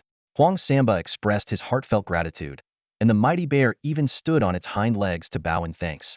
Zhang Yuyan stood up to leave. I have some matters to attend to. I'll see you all tomorrow. She took Su Minmin by the hand and sashayed out. Wu Ming let out a sigh of relief, then went upstairs to feed a portion of the grade self-healing ration to his nether cat. Afterward, he grabbed the introduction letter from Elder Su and headed downstairs, saying to Huang Samba, come with me to the city lord's mansion. Half an hour later, they arrived at a sprawling estate of classical blue brick architecture. Wu Ming couldn't help but admire. So this is the city lord's mansion. It's just as magnificent as the pictures online. A beautiful woman in a green cheongsam approached and politely inquired about their purpose. Wu Ming presented the recommendation letter. Upon seeing Elder Su's handwritten signature, the woman was visibly surprised and promptly led them inside. Walking through the corridors, Wu Ming entered a lavishly decorated room and saw the city lord at his desk. He was a middle-aged man with a square face, a neatly combed-back hairstyle, a thick handlebar mustache and black-framed glasses. His entire demeanor radiated energy and authority. After reading the recommendation letter, the city lord's eyes filled with admiration. Mr. Wu Ming, you're truly remarkable. Elder Su mentioned your ability to produce superior quality evolutionary food. He hopes you'll secure a spot in the upcoming pet competition. Wu Ming was slightly taken aback, but gladly accepted the opportunity. He then shifted to the main topic. Thank you for Elder Su's support. I'd like to discuss something regarding my pet store. What do you need, Mr. Wu Ming? The city lord asked courteously. I own a pet store on Nanwen Street and would like to purchase its permanent property rights, Wu Ming said straightforwardly. After checking the records, the city lord replied, ah, that store. The previous owner was an enigmatic old man. I only met him once. Rumor has it he was a beast tamer, but no one knows his rank. Wu Ming's curiosity about the former owner deepened, but the city lord had little additional information. Handing the recommendation letter back to Wu Ming, the city lord said generously, how about this? I'll make the decision to gift the pet store to you, Mr. Wu Ming. What do you think? Upon hearing this, Wu Ming's brows furrowed slightly, a hint of surprise crossing his face. He spoke slowly. This doesn't seem very appropriate, does it? Although he was tempted, Wu Ming was well aware that he wasn't in need of money at the moment. He worried that accepting the city lord's gift might come with strings attached. Noticing Wu Ming's hesitation, the city lord chuckled and explained, Mr. Wu Ming, there's no need to worry. That pet beast shop is located in a rather remote area. As the city lord, granting a piece of land to a genius beast tamer like yourself is quite a normal gesture. Hearing this, Wu Ming felt his concerns ease slightly. He extended his hand and sincerely said, thank you very much. The city lord shook Wu Ming's hand, and the two exchanged a few more polite words. Before they knew it, 5 minutes had quietly passed. Realizing that the city lord must be busy with his duties, Wu Ming stood up and said, you have many responsibilities to attend to, so I won't take up any more of your time. Haha, all right then, the city lord replied, personally escorting Wu Ming out of the room. In the waiting hall of the city lord's mansion, Huang Samba sat idly on a chair, visibly bored. Suddenly, he noticed a stunning woman with flowing long hair and legs as slender as chopsticks seated not far away. His eyes lit up, and he immediately stood up and walked toward her. Putting on what he believed to be his most charming smile, Huang Samba said, hi, beautiful. My name is Huang Samba. May I know your name? Before the woman could respond, a deep male voice suddenly interrupted. Huang Samba, get lost and stay away from my girlfriend. Huang Samba raised an eyebrow and turned toward the voice. A tall, broad-shouldered young man with a buzz cut was striding over. He wore a black trench coat and sunglasses, and beside him stood a 2-meter-tall grade pet beast resembling a miniature Trex. It's you? Lai Dasheng. Huang Samba recognized the man instantly, and his expression turned sharp. As it turned out, both Lai Dasheng and Huang Samba were students at the Beast Taming Academy, but their relationship was anything but friendly. In fact, they were sworn enemies. The animosity between them began with a romantic dispute. Huang Samba, back when he was an innocent and earnest young man, had finally won the heart of a girl he admired. But within 3 days, Lai Dasheng had stolen her away with his luxury car. The two had come to blows over the matter, and from that day on, they harbored deep resentment toward each other. The incident had also changed Huang Samba profoundly, turning him from a sincere youth into a flirtatious and unruly troublemaker, even dyeing his hair a striking yellow. His hatred for Lai Dasheng ran deep. Lai Dasheng sneered at Huang Samba, his tone dripping with mockery. "You've got some nerve hitting on my girlfriend, huh? Are you looking for trouble?" His gaze shifted to the large bear-like beast behind Huang Samba, and he scoffed. "Figures. You're still sticking with that trashy pet beast." Roar. The bear let out an angry growl at the insult. Huang Samba's temper flared as well. Clenching his fists, he gritted his teeth and retorted, "Don't think you're so great just because you're rich and bonded with an aggrade potential explosive dragon." Lai Dasheng wrapped an arm around the long-haired woman and smirked provocatively. "What's the matter? Not happy about it? Then let's settle it with a fight." Huang Samba wanted nothing more than to teach Lai Dasheng a lesson, but remembering that he was here to assist Wu Ming with important matters, he forced himself to hold back his anger. Coldly he said, "I'm waiting for someone. I don't have time to waste on the likes of you." Lai Dasheng shrugged and planted a kiss on the cheek of the long-haired woman.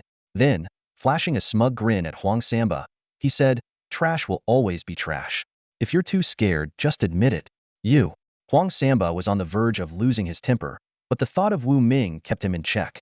At that moment, a calm and steady voice emerged from within the city lord's mansion. "Accept his challenge. Don't be afraid." A young man with a golden badge pinned to his chest stepped forward, the letter F prominently engraved and glowing on the badge. Divine Beast Tamer.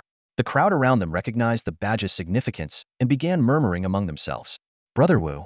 Huang Samba's confidence surged as he saw Wu Ming approaching. Noticing the badge on Wu Ming's chest, his face lit up with a smile. "You've already received your Divine Beast Tamer badge?" "Yes, they rushed it for me," Wu Ming replied with a nod.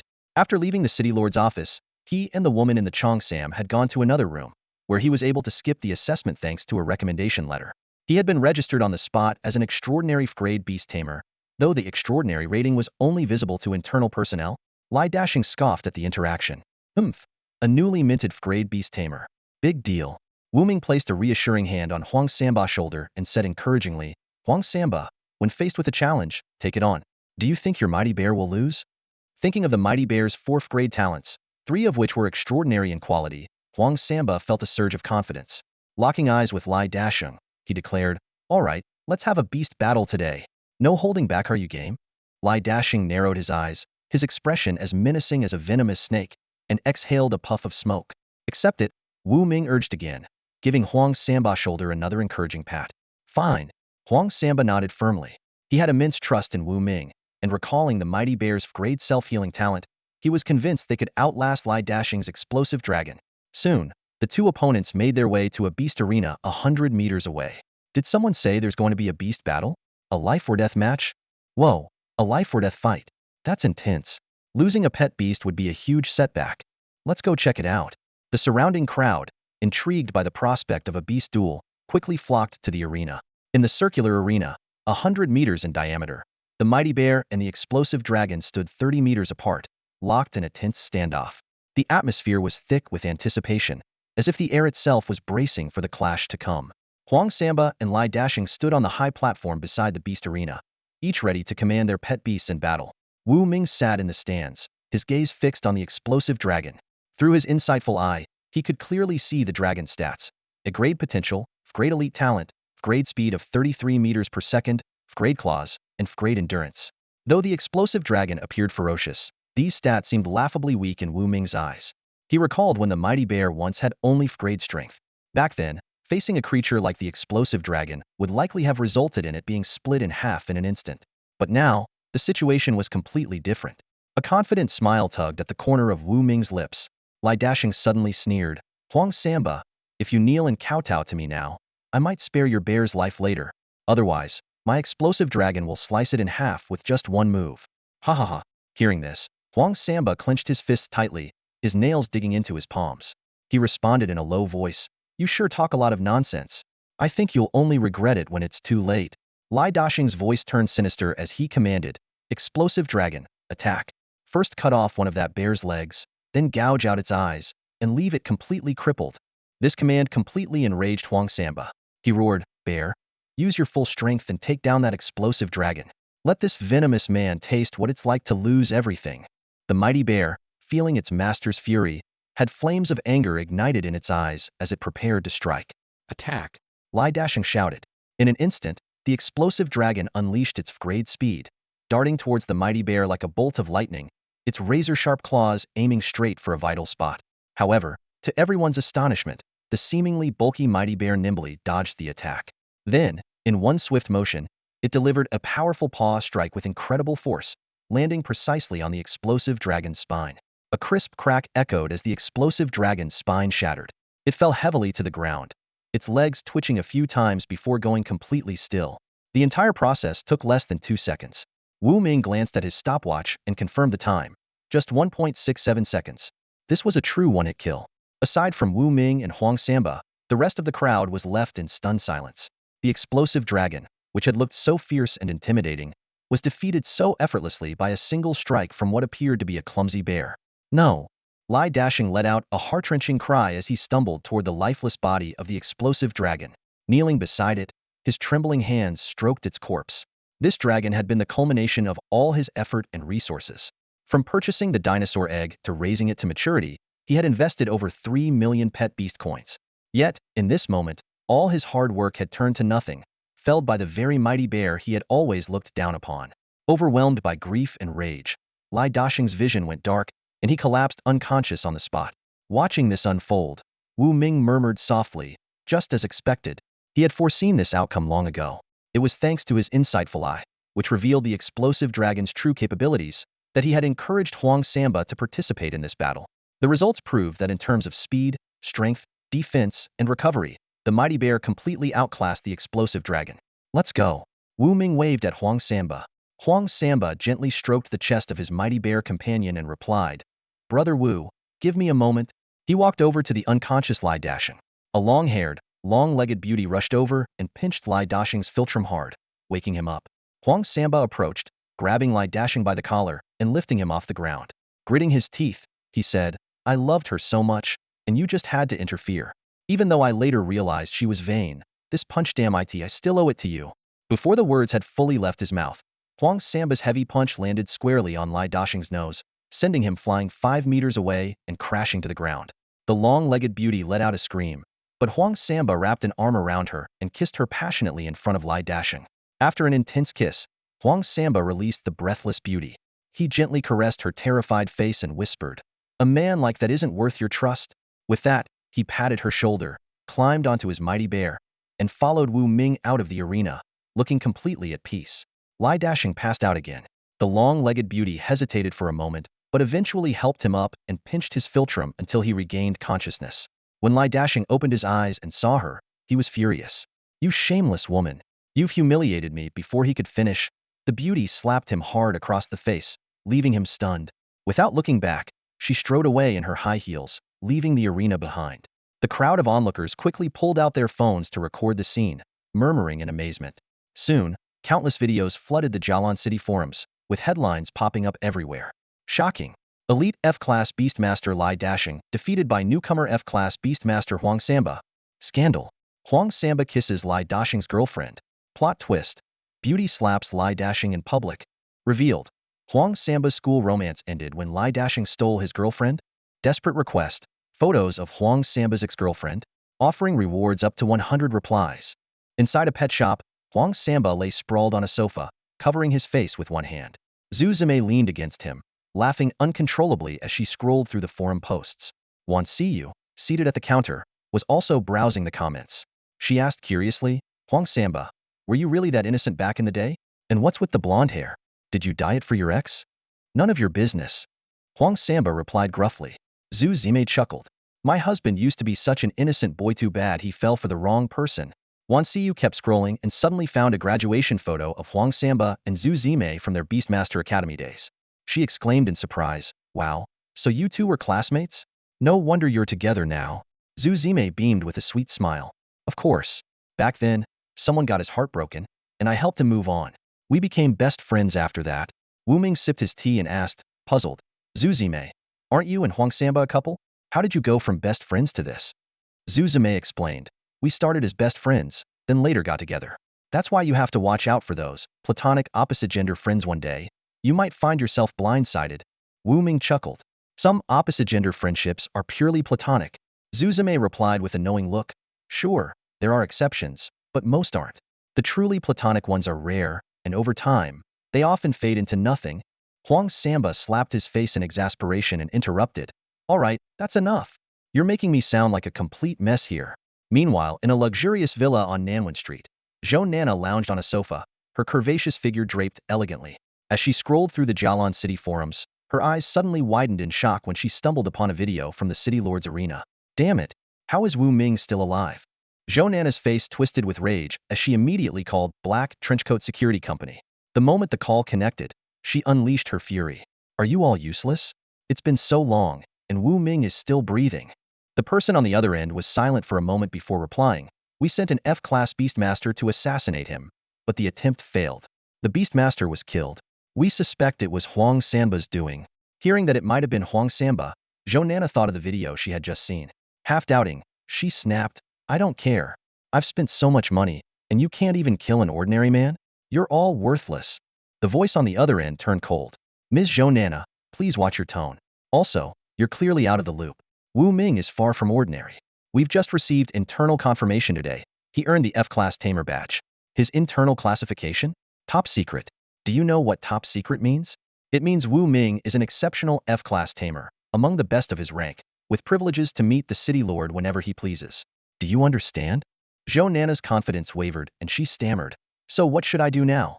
We recommend you immediately cancel the assassination order and pretend this never happened. Stay hidden and avoid drawing attention to yourself, the voice warned, growing colder. Otherwise, no one in Jialan City will be able to protect you. With that, the call abruptly ended. Listening to the dial tone, Zhou Nana's fury boiled over. She smashed her phone to the ground, overturned nearby furniture, and screamed hysterically, her eyes burning with venomous intent.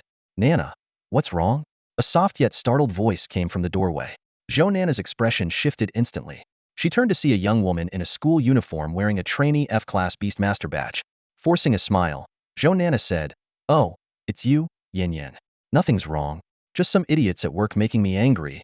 Mu Wanyan, the beautiful young student, was the same customer who had previously purchased the grade speed-enhancing pet food from Wu Ming at the pet beast shop. She also happened to have a special identity. She was the younger sister of Mu Wanru, the squad leader of the law enforcement team. At the moment, she was sitting with Zhou Nana. Nana, don't overwork yourself, Mu Wanyan said with concern. Your brother passed away not long ago, and now you're managing such a big company all by yourself. You need to take care of yourself. Zhou Nana forced a smile. Don't worry, I'm fine. She quickly turned her face away, but her eyes inadvertently caught a glimpse of Mu Wanyan's phone screen. There, the name Wu Ming stood out in the contact list. Her gaze sharpened, and a sudden plan for an assassination flashed through her mind. Noticing Zhou Nana's pale complexion, Mu Wanyan helped her onto the sofa. Nana, are you really okay? Do you need to go to the hospital? Zhou Nana rubbed her temples and looked out the window, her voice carrying a hint of exhaustion. No need for the hospital. I haven't been in the best mood or state lately. I was thinking of going somewhere to relax. Do you have time to join me? Of course. Mu Wanyan nodded and took out her badge. Look, I'm officially a trainee beast tamer now. I've got some free time coming up, so I can definitely go with you. You're the best, Wanyan. Zhou Nana picked up the remote and turned on the wall-mounted projector, displaying a picture of a lush and serene valley. Curious, Mu Wanyan asked, Nana, where is this? This is a secret valley owned by our company, where we grow many rare medicinal herbs. The scenery is breathtaking, and there's even a resort there. How about we go there tomorrow? Zhou Nana began to set her plan into motion. Tomorrow? Sure. Mu Wanyan agreed without a second thought, completely unaware of Zhou Nana's hidden intentions, thinking it was just a simple trip to relax. Zhou Nana shifted the topic. By the way, how did you pass the trainee beast tamer exam so quickly? Do you have any tips? Of course. It's all thanks to Xiaobai eating the grade speed-enhancing pet food made by the owner of the pet beast shop on Nanwen Street. Mu Wanyan suddenly remembered, oh no, I've been so busy with the exam and studying that I forgot to thank Wu Ming in person. She immediately picked up her phone and opened her chat with Wu Ming. A flicker of coldness flashed in Zhou Nana's eyes. Wanyan, why don't you invite Wu Ming to the resort tomorrow? I have some misunderstandings with him, and I want to sincerely apologize. Really? That's great. Mu Wanyin nodded enthusiastically. I don't think Wu Ming is the type to hold grudges. If he's willing to come, I'm sure he'll forgive you. Zhou Nana wrapped her arm around Mu Wanyin's waist and said sweetly, then he'll count on you to bring Wu Ming tomorrow, okay? Don't worry, I'll make sure you two clear up any misunderstandings, Mu Wanyin promised. You're the best, Wanyin. Zhou Nana gave her a quick peck on the cheek. Nana, you stop it. The two girls quickly started playfully bickering. At 8 p.m., Wu Ming had just finished showering and was lounging comfortably on the sofa. Little Overlord was snoring softly under the table, while the invisible nether cat perched elegantly on the counter, scanning the surroundings with a hunter's vigilance, its long tail swaying gently. Suddenly, his phone chimed with a notification. Wu Ming picked it up and was surprised to see a message from Mu Wanyin. The first message was a selfie. Mu Wanyin sitting on a sofa, flashing a peace sign at the camera with a playful pout and a bright smile. The second message read, Boss Wu Ming, do you remember me? I'm Mu Wanyin, the one who bought the Grade Evolution pet food from your shop the other day? Wu Ming replied, yes, I remember. What's up? Mu Wanyin, I just wanted to thank you. Because of your pet food, I've successfully passed all the trainee Beast Tamer exams. To show my gratitude, I'd like to invite you to a gathering tomorrow at a resort outside the city. Without hesitation, Wu Ming declined. Not interested, Mu Wanyin persisted. Oh, come on. I really just want to thank you. Nothing else. Plus, it's not a big gathering, just me and Nana. Nana? Wu Ming's eyes narrowed as the name immediately reminded him of Zhou Nana, the malicious woman who had hired assassins to kill him. A dark thought crossed his mind. This thorn needed to be eliminated. After a brief pause, Wu Ming asked, who's Nana? Mu Wanyin explained, Nana is my best friend, the one who had a misunderstanding with you at the pet shop. She said she wants to use tomorrow's gathering to apologize to you in person. Reading this, Wu Ming let out a cold chuckle. Apologize? A weasel wishing a chicken happy new year, definitely up to no good, Wu Ming muttered under his breath, a glint of coldness flashing in his eyes. He stared at the phone screen, contemplating how to handle this sudden invitation. Zhou Nana's gesture of goodwill only made him more alert. He wanted to take this opportunity to eliminate this potential threat once and for all. However, reason reminded him that going alone to the meeting would be far too risky. Taking a deep breath, Wu Ming quickly typed a reply. Since there won't be many people, I can come. But I'll need to bring a few friends. A gathering is always more lively with more people. His phone buzzed almost immediately, and a message from Mu Wanyin popped up. No problem at all. Nana said the meeting will be at their company's herbal cultivation base, 30 kilometers outside Jialan City. There's a lake and a vacation lodge there. So bringing a few more people is fine. Wu Ming's eyes lit up, and a sly smile curved his lips. A herbal cultivation base? This was an unexpected bonus. He began calculating how to discreetly convert some resources into evolution points. After all, if it belonged to an enemy, why not take advantage of it? We'll probably bring 3 people. Not sure yet, but it won't be too many, Wu Ming replied. That's fine. Nana said she'll send a car to pick you all up tomorrow. All right. What time should we leave? 9 in the morning. You should arrive by 10. Got it. Let's leave it at that for now, Wu Ming responded before putting down his phone, falling into deep thought. He wasn't sure if Mu Wanyin was involved in the conspiracy against him. Thinking back to their first meeting, when she was just a naive college student, Wu Ming suspected she might simply be a pawn used by Zhou Nana. Regardless, he resolved to stay vigilant. Wu Ming began planning meticulously. Tomorrow, he would bring Huang Samba, the Earth Giant Ape, the Netherworld Cat, and the Little Overlord. The Netherworld Cat would remain invisible as a hidden trump card. Meanwhile, in a luxurious villa, Zhou Nana's face lit up with excitement when she heard that Wu Ming had agreed to the meeting. She gave Mu Wanyin an affectionate kiss on the cheek and praised, Wanyin, you're amazing. Mu Wanyin blushed, her face a shade of crimson, and asked hesitantly, Nana, if too many people come, will the vacation lodge have enough space for everyone? Zhou Nana chuckled, her smile soothing. Don't worry, the lodge is huge. Even if dozens more people show up, there'll be plenty of room. That's a relief, Mu Wanyin said with a smile of her own, finally relaxing. Zhou Nana turned to gaze out the window, her seductive red lips curving into a dangerous smirk. Her eyes gleamed with a cold, calculating light. She thought to herself, more people? Perfect. When Wu Ming dies, there'll be plenty of witnesses to prove I wasn't there. That will make the plan flawless. Wu Ming, your time is up. Zhou Nana's entire demeanor exuded an icy menace, like a venomous snake coiled and ready to strike a fatal blow. The next morning, Wu Ming opened his eyes, got up, and went through his morning routine before heading downstairs to the shop. To his surprise, Wan Siyu was already there, wearing a white floral dress that made her look like a fairy descended from heaven. her pure and delicate aura utterly captivating. Good morning, Brother Wu. Wan Siyu greeted him cheerfully, placing a newly bought potted plant on the counter and beginning to trim it. Suddenly, the sharp screech of brakes shattered the morning calm. A pickup truck pulled up in front of the pet shop, and out jumped Huang Samba, Dolly Giant Bear, and Zhu Zime. Wu Ming glanced at Huang Samba and teased, "Your girlfriend doesn't work anymore? She's your full-time chauffeur now?" Huang Samba beamed with a blissful smile but said nothing. Instead, Zhu Zime chimed in with a laugh, "I used to be a taxi driver, but now I'm exclusively chauffeuring this Frank Beast Tamer." Got it. Wu Ming smiled knowingly and checked the time. "You're just in time. I've been invited to a private gathering at a mountain valley about a few dozen kilometers outside Jialan City today. They say it's a medicinal herb cultivation base with a vacation resort built into it. Who wants to come along?" "A private gathering?" Wan Siyu's eyes widened in surprise. "Will there be good food?" Zhu Zime asked curiously. "Who invited you, Brother Wu? Is it safe?" Huang Samba, ever the cautious bodyguard, inquired with concern. Wu Ming paused for a moment before deciding to reveal the truth. The invitation came from Mu Wanyan, the first customer of the pet shop. She's the younger sister of Mu Wanru, the team leader at the enforcement center. So it's just an old customer expressing their gratitude. Huang Samba said, nodding as if everything made sense. "It's not that simple," Wu Ming said as he grabbed the breakfast Wan Siyu had bought and sat down on the sofa. "Mu Wanyan's close friend, Zhou Nana, will also be there. The vacation resort happens to be her property." Hearing Zhou Nana's name, Wan Siyu felt it sounded familiar but couldn't immediately recall why. Wu Ming looked at her and reminded, "Siyu? Remember the black-clad thugs who cornered us in the alley that night?" "I remember now," Wan Siyu exclaimed. "Zhou Nana was the one who hired them to attack you, Brother Wu? Then why go at all?" Huang Samba asked, puzzled. Wu Ming explained, "Mu Wanyan said Zhou Nana wants to apologize to me. But that woman is cunning. I suspect she's plotting something." He thought briefly of the Frank assassin outside Yao Tao ancient town, but chose not to elaborate. "Apology? What for?" Huang Samba clenched his fists. "Brother Wu, do you want me to teach her a lesson?" "Don't be rash. That woman is no simple character," Wu Ming said as he sipped some soy milk. "I plan to go and see what she's up to. If any of you are interested, you can come along." "I'm definitely coming. It'll provide close protection for you, Brother Wu," Huang Samba declared, thumping his chest confidently. "No need for close protection.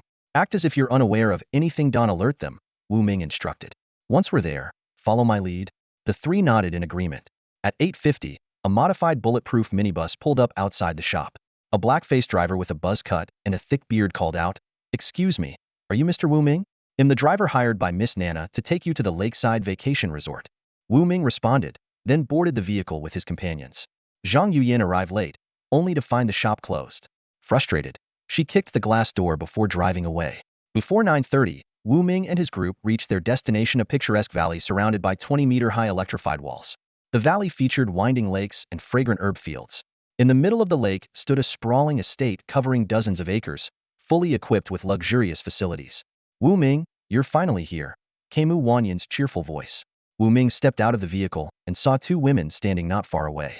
One was Mu Wanyan, dressed in a Gothic Lolita-style outfit with a small white fox perched on her shoulder. The other was Zhou Nana, wearing a red bodycon dress that accentuated her stunning figure. Her makeup was flawless, and her demeanor was both alluring and provocative. Zhou Nana bent slightly in a gesture of apology, revealing a generous expanse of fair skin. "Mr. Wu, I sincerely apologize for my impulsive actions before. Please forgive me." Wu Ming knew this was all for show but pretended to be moved.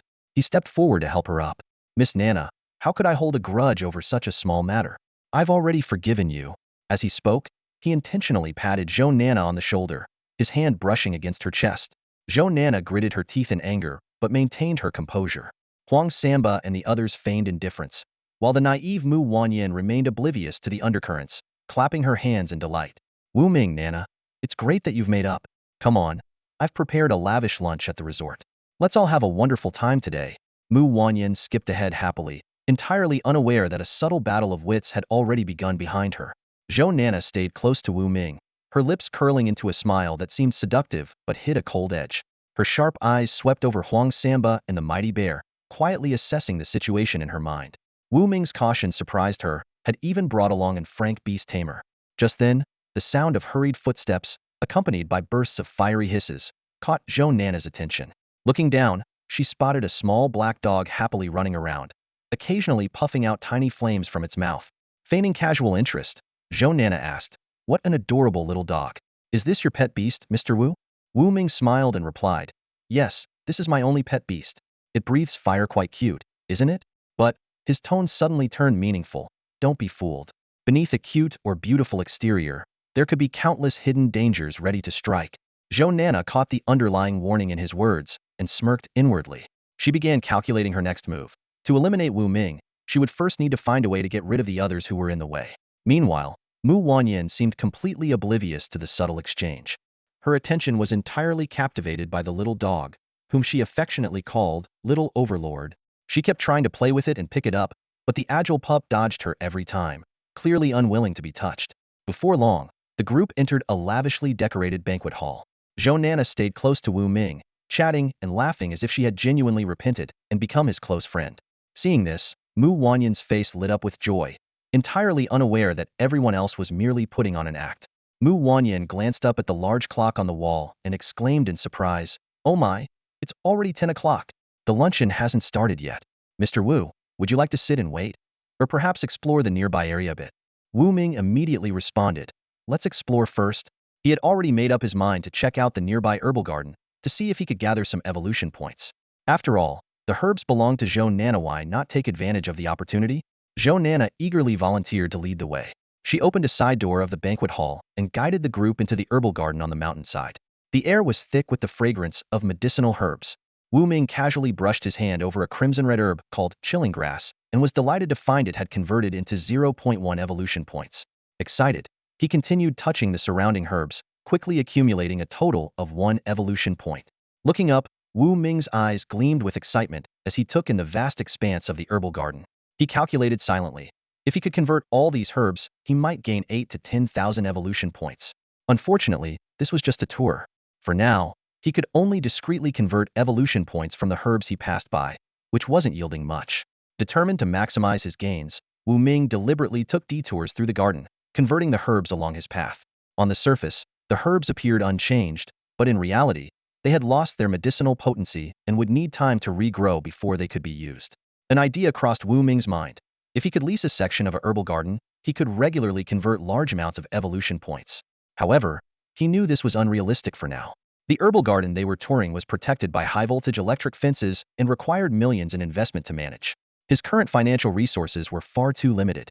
Moreover, the efficiency of converting evolution points this way was still inferior to hunting beasts outside the city. After half an hour, Wu Ming had accumulated 200 evolution points. At this point, Zhou Nana approached him, swaying her slender waist and pretending to be tired. "Oh my, I'm feeling a bit worn out. How about we head back for breakfast?" she suggested. Inwardly, she was calculating her next steps. With Huang Samba, the mighty bear, and Little Overlord sticking close to Wu Ming in the herbal garden, there was no chance to strike. It would be better to return to the banquet hall and continue setting up her plan. Wu Ming casually replied, "I'd like to explore the herbal garden a bit longer." Mu Wanyan chimed in with a smile, "Mr. Wu, we can always come back after eating. There's still plenty of time today. Oh, by the way, after afternoon tea, how about we head back to Jialan City? My little white said the evolution food you produce is amazing, and I'd love to buy more." "Sounds good," Wu Ming agreed with a nod. The group soon returned to the banquet hall. The estate's chefs quickly prepared a lavish feast, laying out dozens of fragrant dishes on a massive round table. Huang Samba devoured a bear paw with gusto and exclaimed, this is delicious." The mighty bear, sitting on a specially designed chair, watched Huang Samba eat with a complicated look in its eyes. Sitting nearby, Zhu Zimei and Wan Siyu immediately grasped the awkward situation Huang Samba was in and burst into laughter simultaneously. They lightly patted Huang Samba on the back and threw him a knowing glance. It was only then that Huang Samba snapped out of his daze, suddenly remembering that his pet beast also belonged to the bear clan. Reluctantly, he pushed the half-eaten bear paw on his plate toward Wu Ming, his eyes filled with reluctance. Wu Ming glanced down at the pitifully gnawed bear paw, pointed at himself, and asked in disbelief, "Huang Samba, are you sure this is for me?" Leaning closer to Wu Ming, Huang Samba lowered his voice and whispered, "Brother Wu, help me pack it up. When we get back, I'll reheat it and eat it when Big Bear isn't looking." Just then, a furious roar erupted from the mighty bear. In its anger, it shattered the specially made wooden chair beneath it and stormed out of the banquet hall, heading toward the lakeside. The massive bear dipped its enormous legs into the lake and sat there, looking utterly dejected, as if it had lost all hope in life. Woof woof, Little Overlord, clutching a roasted lamb leg in its mouth, dashed out and approached the giant bear, attempting to comfort the colossal creature. Wu Ming urged. Huang Samba, aren't you going to go and calm Big Bear down? Scratching his head sheepishly, Huang Samba grabbed a large platter of roasted lamb legs and made his way toward the mighty bear. Back in the banquet hall, only Wan Siyu and Zhu Zimei, both ordinary humans, remained by Wu Ming's side. Meanwhile, Zhou Nana, elegantly savoring her dessert, maintained a calm expression, though a sinister plan was already brewing in her mind. I'm going to freshen up my makeup, Zhou Nana said, swaying her hips as she passed by Wu Ming, leaving behind a strong trail of perfume as she headed toward the side of the banquet hall. She made her way straight to a room at the end of the hallway on the second floor. Opening a metal box, she revealed a brightly colored venomous snake with a triangular head coiled inside. This is no ordinary snake, Zhou Nana murmured to herself.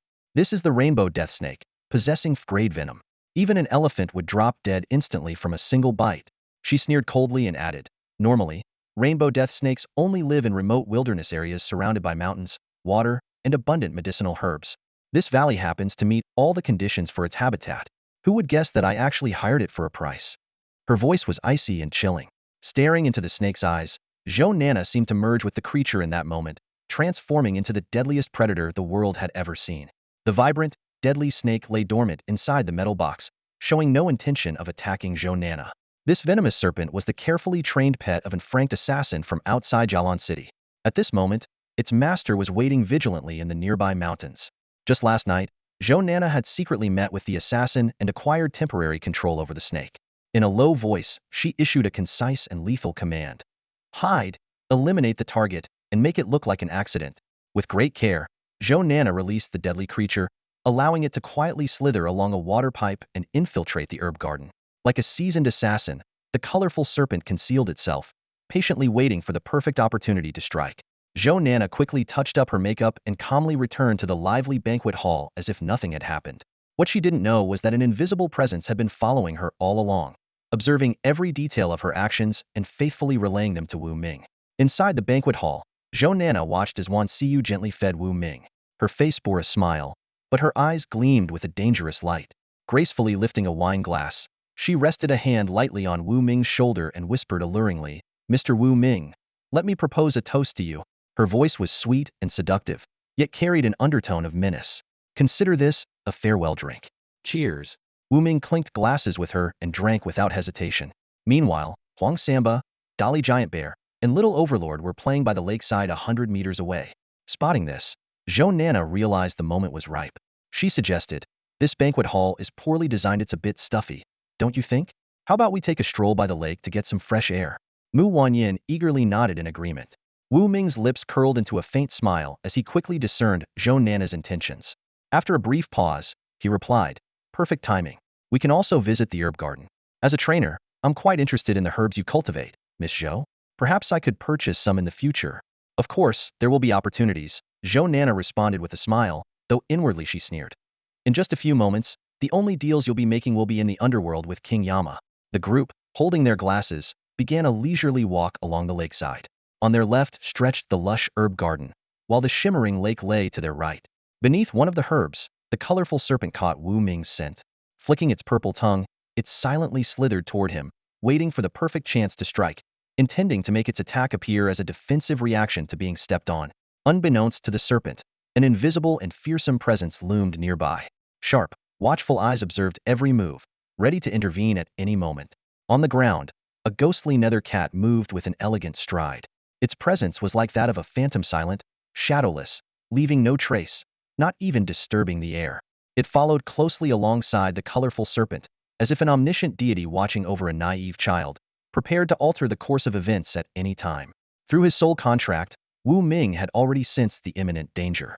Yet, his expression remained unchanged as he continued chatting and laughing with Wan Siyu, Mu Wanyin, and Zhu Zimei, as though everything were perfectly normal. Curious, Mu Wanyin asked, Boss Wu Ming, apart from franked evolution food, do you have other grades available? Sensing the situation slipping out of her control, Zhou Nana quickly stepped forward and took Mu Wanyin's arm, saying, Wanyin, you're walking too fast, wait for me. She deliberately slowed her pace, creating a 3-meter gap between herself and Wu Ming. Zhu Zimei and Wan Siyu walked together at the rear. The lake surface reflected the silhouettes of 5 figures, Wu Ming walking alone in the front, Zhou Nana and Mu Wanyin in the middle, and Wan Siyu and Zhu Zimei bringing up the rear. Suddenly, a voice called out from across the lake. It was Huang Samba. Hey, wait for me. He was perched on Dolly Giant Bear's shoulder, with little Overlord in tow, running toward them. Zhou Nana grew anxious. If the colorful serpent didn't act soon, the perfect opportunity would be lost. On the ground, the colorful serpent crept onto the grass, poised to strike as Wu Ming's foot loomed closer. It readied itself to bite the moment it was stepped on, completing the accident. But just as Wu Ming stepped over it, the serpent suddenly felt an invisible force pinning its head to the ground, rendering it immobile. Wu Ming continued walking, a subtle smirk playing on his lips. Zhou Nana remained oblivious to the fact that the colorful serpent lay right in front of her, subdued by an unseen force. Linking arms with Mu Wanyan, she strolled forward. Suddenly, Zhou Nana felt something slippery and hard beneath her foot. Looking down, she saw the familiar colorful serpent sinking its fangs into her calf. The venom spread rapidly through her body, its purple hue visible on her skin. She trembled violently before collapsing backward, her life extinguished in an instant. Nana, what's wrong? Mu Wanyan's voice suddenly turned sharp. Her gaze landed on Zhou Nana, freezing instantly on a dazzling, multicolored venomous snake. Its cold, unblinking eyes stared directly at her, sending chills down her spine. A snake! Wu Ming, Zhu Zime, and Wan Siyu exclaimed almost in unison. They spotted the deadly serpent, but were too paralyzed with fear to approach. Tears streamed down Mu Wanyan's face as she cried out, her voice trembling, "Xiao Bai, quickly, kill that snake." The small white fox, her frank beginner pet beast perched on her shoulder, sprang into action. With astonishing speed, the white fox leapt to the ground and swiped at the multicolored snake with its paw, sending it flying. The snake landed near Wu Ming, hissing menacingly before whipping around and lunging toward him. From the shadows, the netherworld cat prepared to intervene, but the white fox was faster. It pounced in front of the snake, pinning it down with its forepaws before biting through its spine. The snake thrashed violently on the ground, breaking nearby saplings with its convulsions. The group stumbled backward in fright. Just then, little Overlord arrived in a flash. It unleashed a searing torrent of flames, reducing the snake to a charred husk. Within moments, the venomous serpent was lifeless. With the immediate danger gone, Mu Wanyan collapsed beside Zhou Nana. Her trembling hands reached for Nana's nose, only to find no sign of breath, no trace of life. "No, I won't let you die. Nana, tell me this is just a nightmare." Mu Wanyan wailed, her sobs choking her words as tears blurred her vision. Wu Ming stood nearby, quietly observing Mu Wanyan's reaction. Her grief was undeniably genuine, convincing him that she had no knowledge of any plot to harm Zhou Nana. "It was an accident, there was nothing we could do." "I'm sorry for your loss," Wu Ming said softly, resting a hand on Mu Wanyan's shoulder in an attempt to comfort her. Unable to contain her anguish, Mu Wanyan broke down, throwing herself into Wu Ming's arms and crying uncontrollably. Zhu Zime and Wan Siyu exchanged a helpless glance, shaking their heads. Meanwhile, Huang Samba and the mighty giant bear were still on their way. Wu Ming gently held Mu Wanyan, his gaze drifting past her shoulder to the resort staff rushing over after hearing the commotion. His expression was a mix of relief, reflection, and a trace of unspoken sorrow. As Wu Ming stepped over the rainbow death snake, the netherworld cat firmly pinned the snake's head, allowing him to pass unharmed. However, following closely behind, Zhou Nana accidentally stepped on the snake's back. Seizing the moment, the netherworld cat released its grip, and the enraged venomous snake lashed out, mistaking Zhou Nana for Wu Ming, and delivered a vicious bite. Zhou Nana's death came as an unexpected relief to Wu Ming. Although he wasn't aware of all her misdeeds, her sinister act of hiring assassins was enough to prove she deserved her fate. At that moment, the little white fox bit through the snake's weak spot, while the little tyrant beast spewed flames, burning it to death. Everything appeared to be a coincidence. Reflecting on the harrowing scene, Wu Ming couldn't help but feel grateful for the assistance of the elegant hunter, the netherworld cat. Without it, he might not have escaped unscathed, let alone dealt with Zhou Nana in the process. Suddenly, staff members arrived at the scene, only to be greeted by the sight of a tearful Mu Wanyan, the charred remains of the venomous snake, and Zhou Nana's lifeless body. Panic spread among them. Choking back tears, Mu Wanyan explained, "Nana accidentally stepped on the snake and was bitten. It's all my fault for organizing this gathering in the wild." Hearing the news of the CEO's death, one staff member collapsed to the ground in shock. Wu Ming comforted Mu Wanyan and instructed the stunned staff to notify the law enforcement team. The area was swiftly sealed off. Zhu Zime and Wan Siyu stood silently nearby, while the little tyrant beast and the white fox remained on guard, vigilantly watching the snake's twitching corpse to ensure no further danger. Before long, Huang Samba and the mighty giant bear arrived. Huang Samba gasped in shock and feigned ignorance, asking what had happened. Zhu Zime gave a brief explanation, and Huang Samba pretended to be surprised while secretly pondering the unusual presence of such a deadly beast in the area. Half an hour later, the law enforcement team arrived. Team leader Mu Wanru, wearing bulletproof high heels, meticulously examined the scene. She was surprised to find her younger sister Mu Wanyin and Wu Ming present, but remained focused on the investigation. She summoned her elemental water beast to clean up the site and inspected the rainbow death snake's remains. Mu Wanru then reviewed the surveillance footage. The footage revealed Wu Ming and his group chatting and laughing as they walked, with Wu Ming safely stepping over the venomous snake coiled in the grass. However, Zhou Nana tragically stepped on the snake, triggering its counterattack. The surveillance clearly captured the entire sequence of events, providing crucial evidence for the investigation. The news of Zhou Nana's death arrived, prompting Mu Wanru to meticulously examine the scene footage. She ultimately concluded that it was an accident. She made this conclusion public, and upon hearing it, Wu Ming outwardly remained calm but secretly felt a sense of relief. He was thankful that the incident was deemed accidental, as it would spare him from further complications.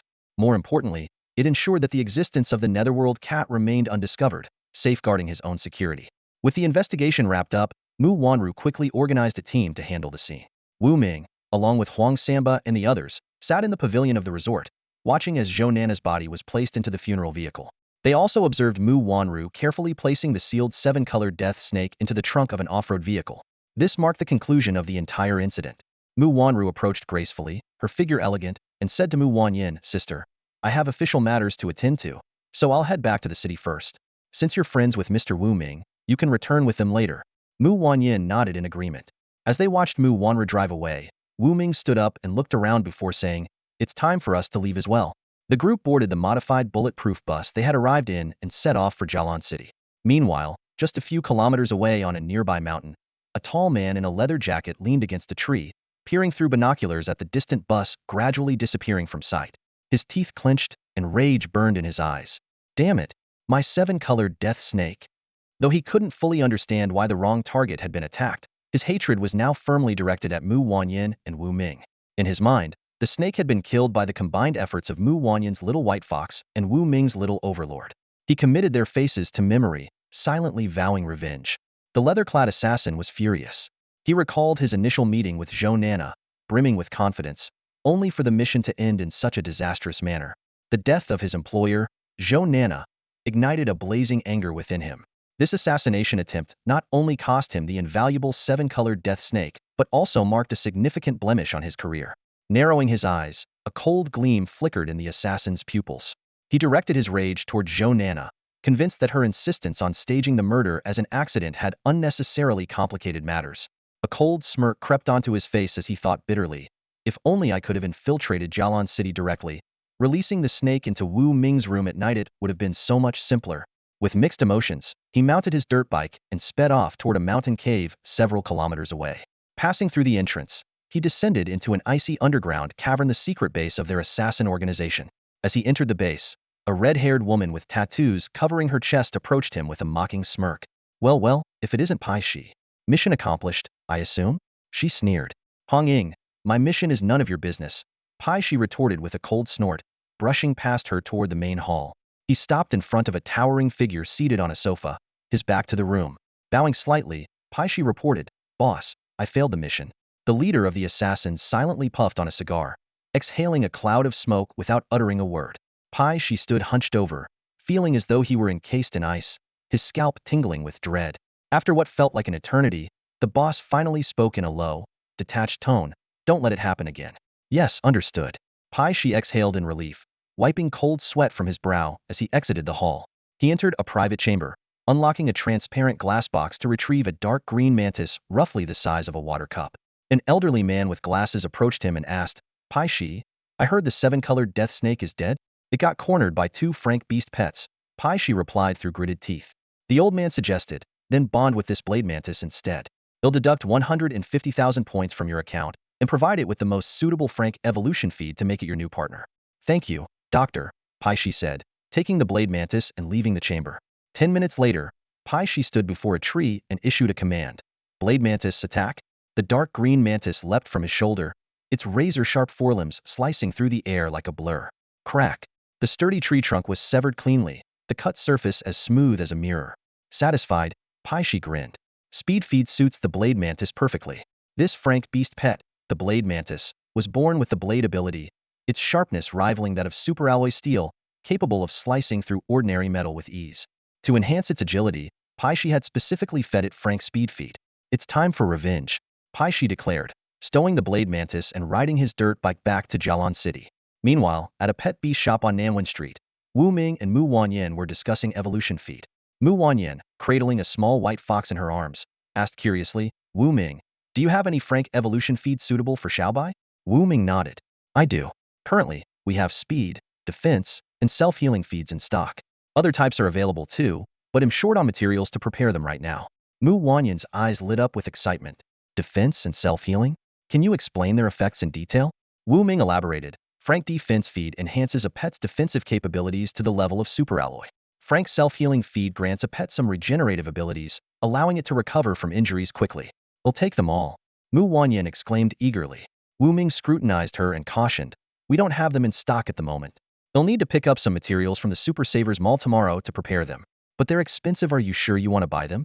Mu Wanyan's expression dimmed slightly as she replied. I have the money now. She thought of the million pet currency bank card Zhou Nana had given her. Her emotions conflicted. Wu Ming named the price. All right. The defense feed costs 100,000 per portion, and the self-healing feed costs 200,000 per portion. Altogether, that's 300,000. We'll come back tomorrow then. See you, Wu Ming, Mu Wanyan said, leaving the shop with Xiao Bai in her arms. Later, Wu Ming sent Huang Samba and Zhu Zimei to the Super Savers Mall to purchase 10 sets of materials. With the help of Wan Siyu, he prepared 3 portions of Frank Speed Feed, 3 portions of Frank Self-Healing Feed, and 4 portions of Frank Defense Feed. When closing time came, Wan Siyu, Huang Samba, and Zhu Zimei left one after another. Wu Ming finished his takeout dinner alone and didn't lock up until 10 p.m. As night fell, inside a deserted cafe on Nanwai Street, Paishi sat in a chair, releasing the blade mantis silently.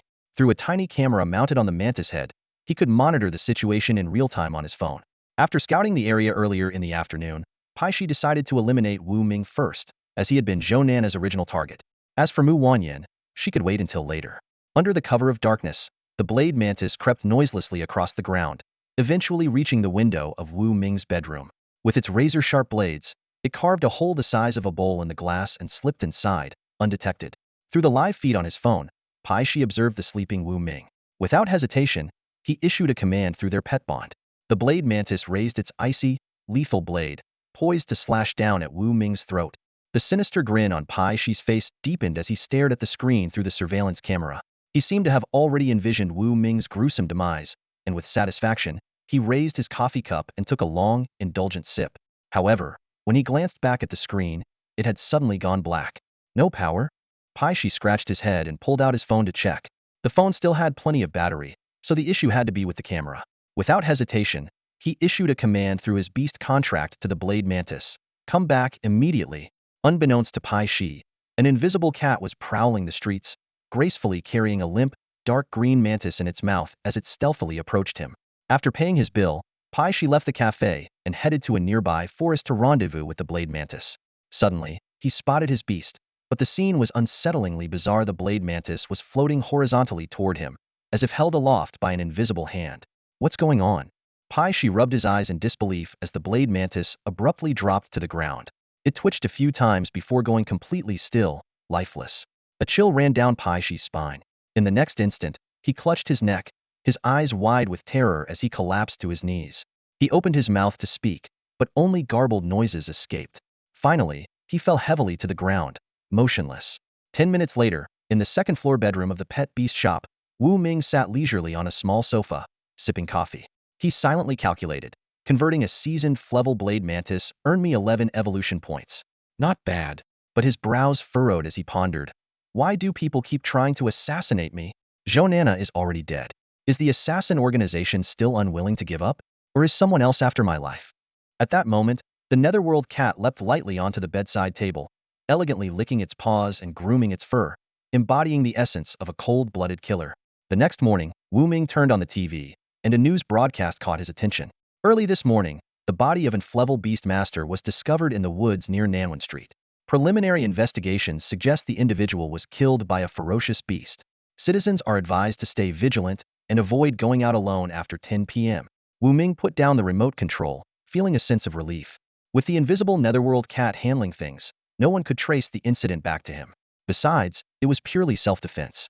The second news story, however, was even more striking. Yesterday morning, renowned entrepreneur Ms. Zhou Nana tragically passed away after being bitten by a deadly rainbow venom snake during a private gathering. Citizens are advised to choose safe and populated locations for events. Discussions on the future heir to the Zhou group are expected to draw significant attention. Hearing this, Wu Ming couldn't help but feel a sense of poetic justice. Zhou Nana had hired assassins to kill him multiple times, and now she had met such an end. It was nothing more than what she deserved. He felt no sympathy for her whatsoever. As Wu Ming was lost in thought, a knock on the door interrupted him.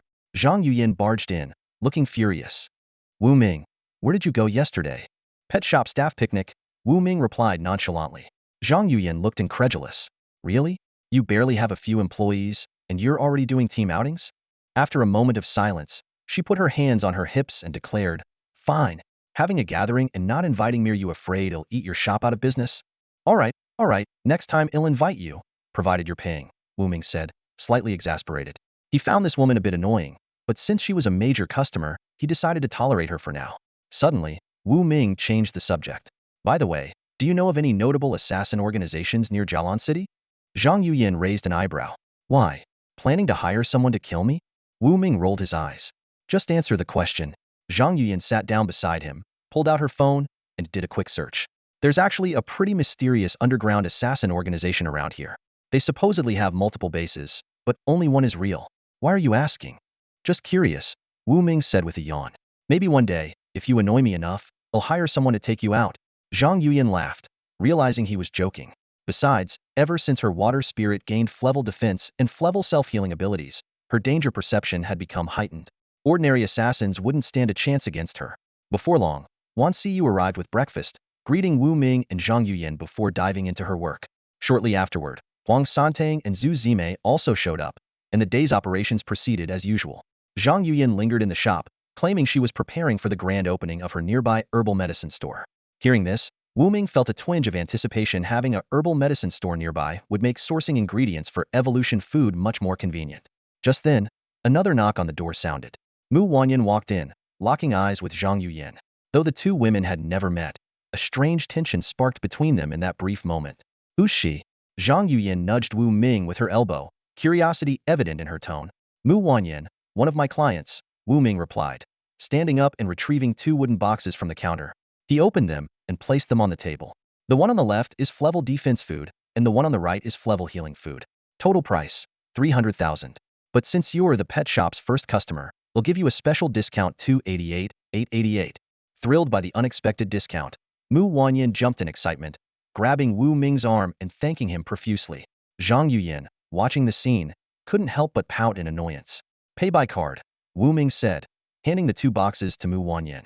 Mu Wanyan immediately took out her card and completed the payment. She eagerly opened the boxes and fed the food to her little white fox. The fox sniffed the food, feeling an immediate sense of comfort. It first ate the defense food, causing its fur to become shinier and more vibrant. Then, after consuming the healing food, its body grew noticeably larger, and its eyes sparkled like precious gems. Mu Wanyan received a message through the pet contract from her little white fox, and to her delight, she discovered it had undergone 2 evolutions. Her eyes sparkled as she recalled the fox's near-indestructible defense and remarkable self-healing abilities. As long as its brain, internal organs, or limbs weren't severely damaged, most injuries could heal rapidly. The little white fox let out a soft, affectionate cry and extended its sharp little claws. After a few attempts, it managed to create a small wound on its leg. Within moments, the wound healed at a rate visible to the naked eye. Mu Wanyan watched in awe, her face lighting up with joy. Zhang Yuyan, standing nearby, shrugged nonchalantly. Such a fuss over nothing. She casually summoned her pet beast, Shui Ling, transforming it into a nail clipper and began trimming her nails. Wu Ming, witnessing this, was utterly dumbfounded.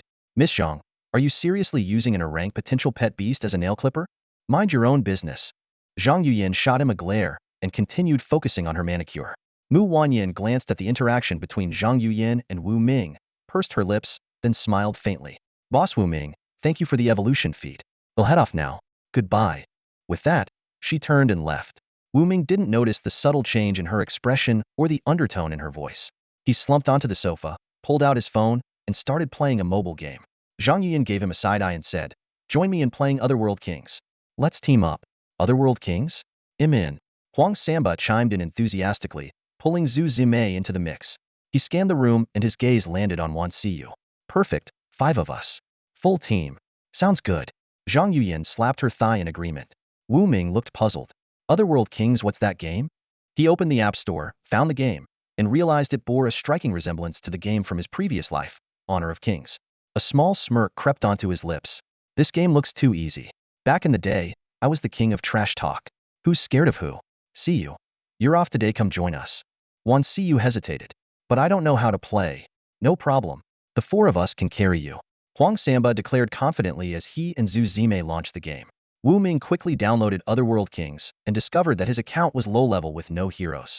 Without hesitation, he spent money to unlock all heroes and skins instantly. Before long, Wan Siyu joined the game, and the 5 of them formed a team. However, they lost miserably in their first 3 matches. See you. Don't dive under the tower. See you.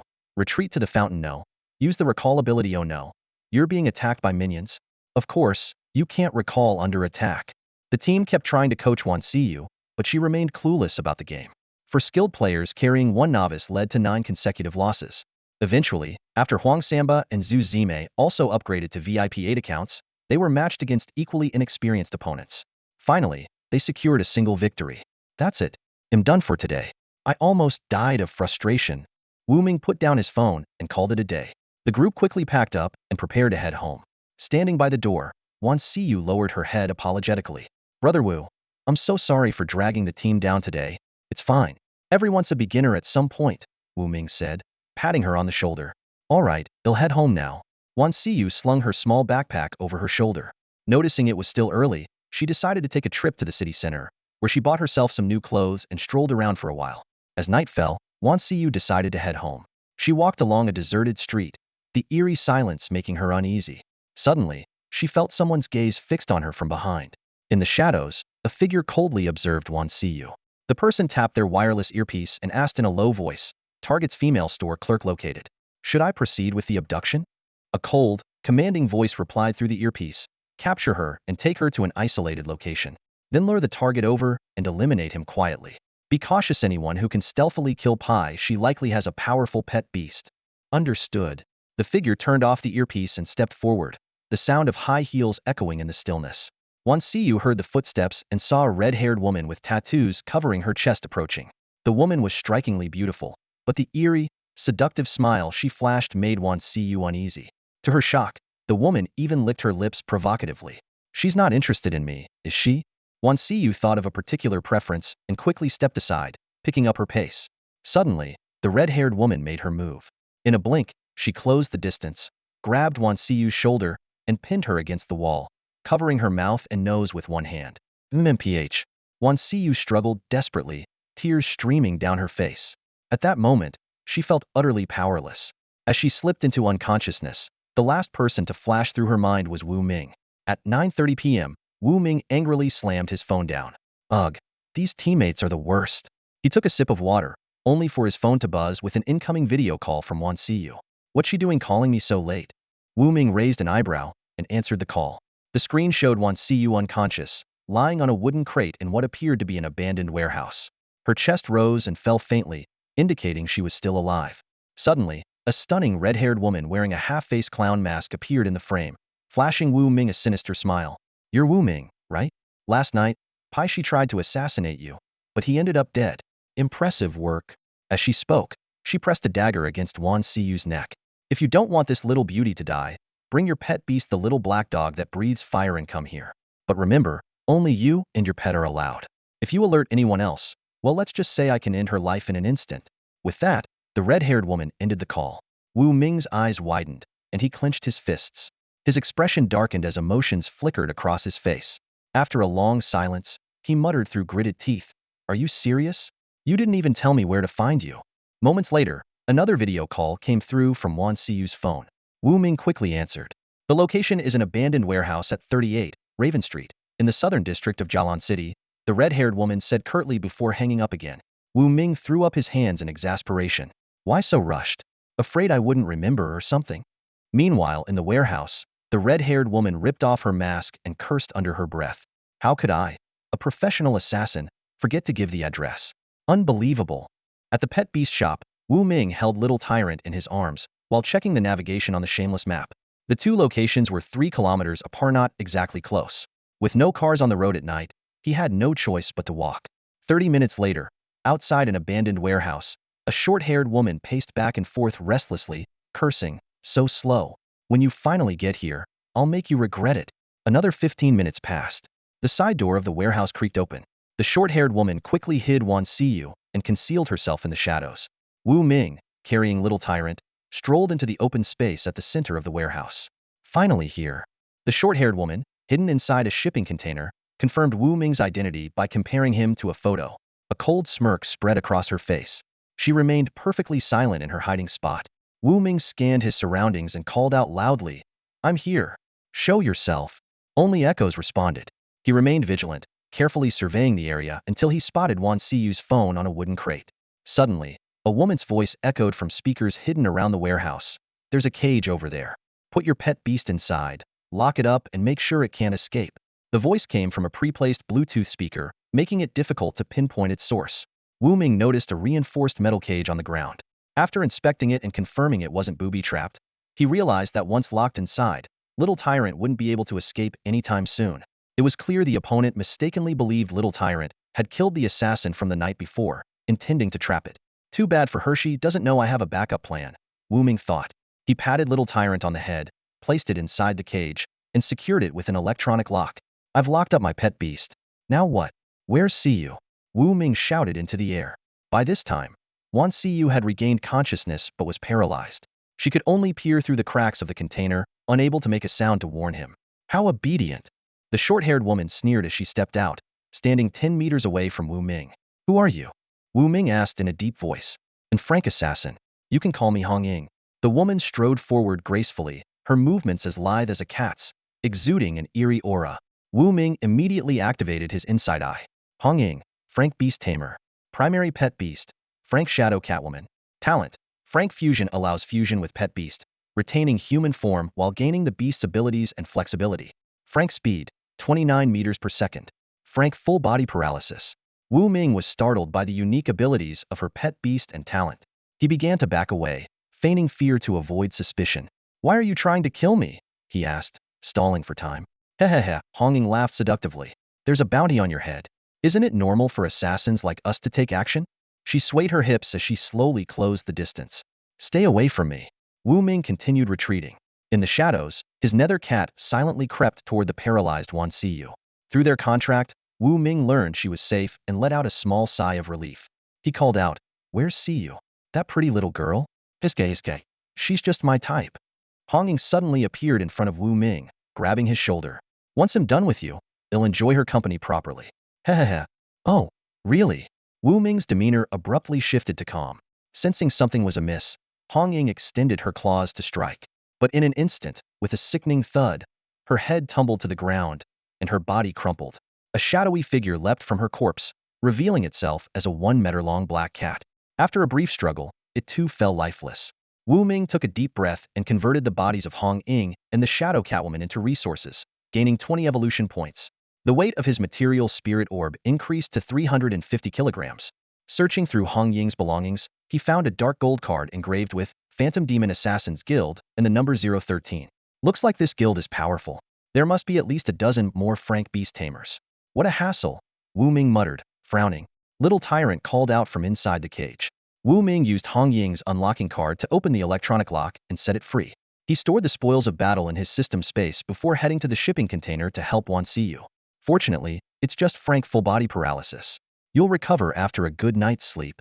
Wu Ming met Wan Siyu's wide eyes and smiled gently. He lifted her onto his back and began walking toward the pet beast shop. The night was quiet. Wan Siyu, fully conscious but unable to speak, leaned against Wu Ming's broad back. Watching Little Tyrant scout ahead and catching glimpses of Wu Ming's profile, her cheeks flushed slightly as she silently savored the moment. If only time could freeze in this peaceful night, Wan Siyu thought, blinking softly before drifting off to sleep on Wu Ming's back. The next morning, Wan Siyu woke up in Wu Ming's bed.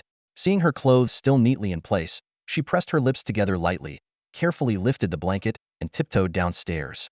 However, the pet beast shop was empty, and Wu Ming was nowhere to be seen, leaving her with a faint feeling of disappointment. Just then, the shop door creaked open. Wu Ming walked in carrying 2 bags of steaming breakfast, along with a brand new toothbrush and a soft towel. See you. You're awake? Wu Ming placed the breakfast and toiletries on the table. Go freshen up first, and then we can eat together. Wan Siyu nodded obediently and turned to head to the washroom. Standing in front of the mirror, she brushed her teeth while unconsciously swaying her slender waist. Admiring her reflection, memories of the previous night flooded her mind, and she bit her lip, her cheeks flushing. She quickly splashed her face with cold water to calm herself before stepping out. The two of them sat across from each other in the pet shop's main hall, silently eating breakfast. Neither spoke, and the quiet stretched on until Huang Samba and Zhu Zimei arrived, breaking the stillness. Wu Ming looked at the inseparable pair and teased. You two are really close. How about this? Zhu Zimei, why don't you join our pet beast shop as a driver? Zhu Zimei's eyes lit up, and she quickly asked, Brother Wu, are you serious? Can I really work at the shop? Wu Ming nodded. Of course. You're currently between jobs, right? Why not work here as a driver? Your driving skills should be pretty good, right? Huang Samba chuckled mischievously. Driving skills? Brother Wu, which kind of driving are you referring to? I think she's great at both kinds. Hearing this, Zhu Zimei immediately rolled her eyes and grabbed Huang Samba's ear, giving it a sharp twist. Ow, ow, that hurts. Huang Samba cried, quickly begging for mercy. The scene amused Wan Siyu, and she couldn't help but laugh. After the events of the previous night, she had been unsure how to interact with Wu Ming, but the lively antics of this duo lifted her spirits considerably. Wu Ming's expression turned slightly serious as he said, Actually, I meant what I said. Since Huang Samba is already working here as the shop's bodyguard and doorman, and you're always here to pick him up, you might as well officially join us as a driver. Zhu Zimei and Huang Samba exchanged a glance before nodding in unison. Great. I'd love to join the pet beast shop and become the official driver. Brother Wu, see you. Please take care of me from now on. Zhu Zimei extended her hand, her face beaming with joy. Welcome aboard. Wu Ming shook hands with her, formalizing their agreement. Wan Siyu excitedly high-fived Zhu Zimei. Zimei, we're colleagues now. Wu Ming promptly printed out a contract, and Zhu Zimei, experienced in the workplace, quickly signed her name. Her base salary was set at 3,000 pet beast coins per month, the same as Wan Siyu. Meanwhile, Huang Samba, who had successfully passed the Flevel Beast Master exam and become a full-time employee, earned a base salary exceeding 10,000 pet beast coins. Just then, a voice came from outside the door. Wow, you're even signing contracts now. Everyone looked up to see Zhang Yuyan striding into the shop in high heels. She glanced at the contract in Zhu Zimei's hand, then turned to Wu Ming with a playful smile. Hey, Boss Wu, why not hire me too? I could be your personal financial advisor. Daily pay of just 3,000. Wu Ming nearly spat out his drink. 3,000 a day? That's over $1 million a year. Who could afford you? He shook his head in mock exasperation. Forget it. You're way out of my budget. Ugh, fine. Zhang Yuyan pouted and shrugged. Meanwhile, outside Jialan City, an elderly man with glasses stood before a complex machine. The machine emitted a cold, mechanical voice. Confirmation complete. Assassin 013, Hong Ying, shows no signs of life. Flevel Pet Beast, Night Catwoman, has also been eliminated. Analysis indicates no prolonged battle. All strikes were one-hit kills. Conclusion. Opponent is at least a seasoned level beast master. Hearing this, the old man's face darkened.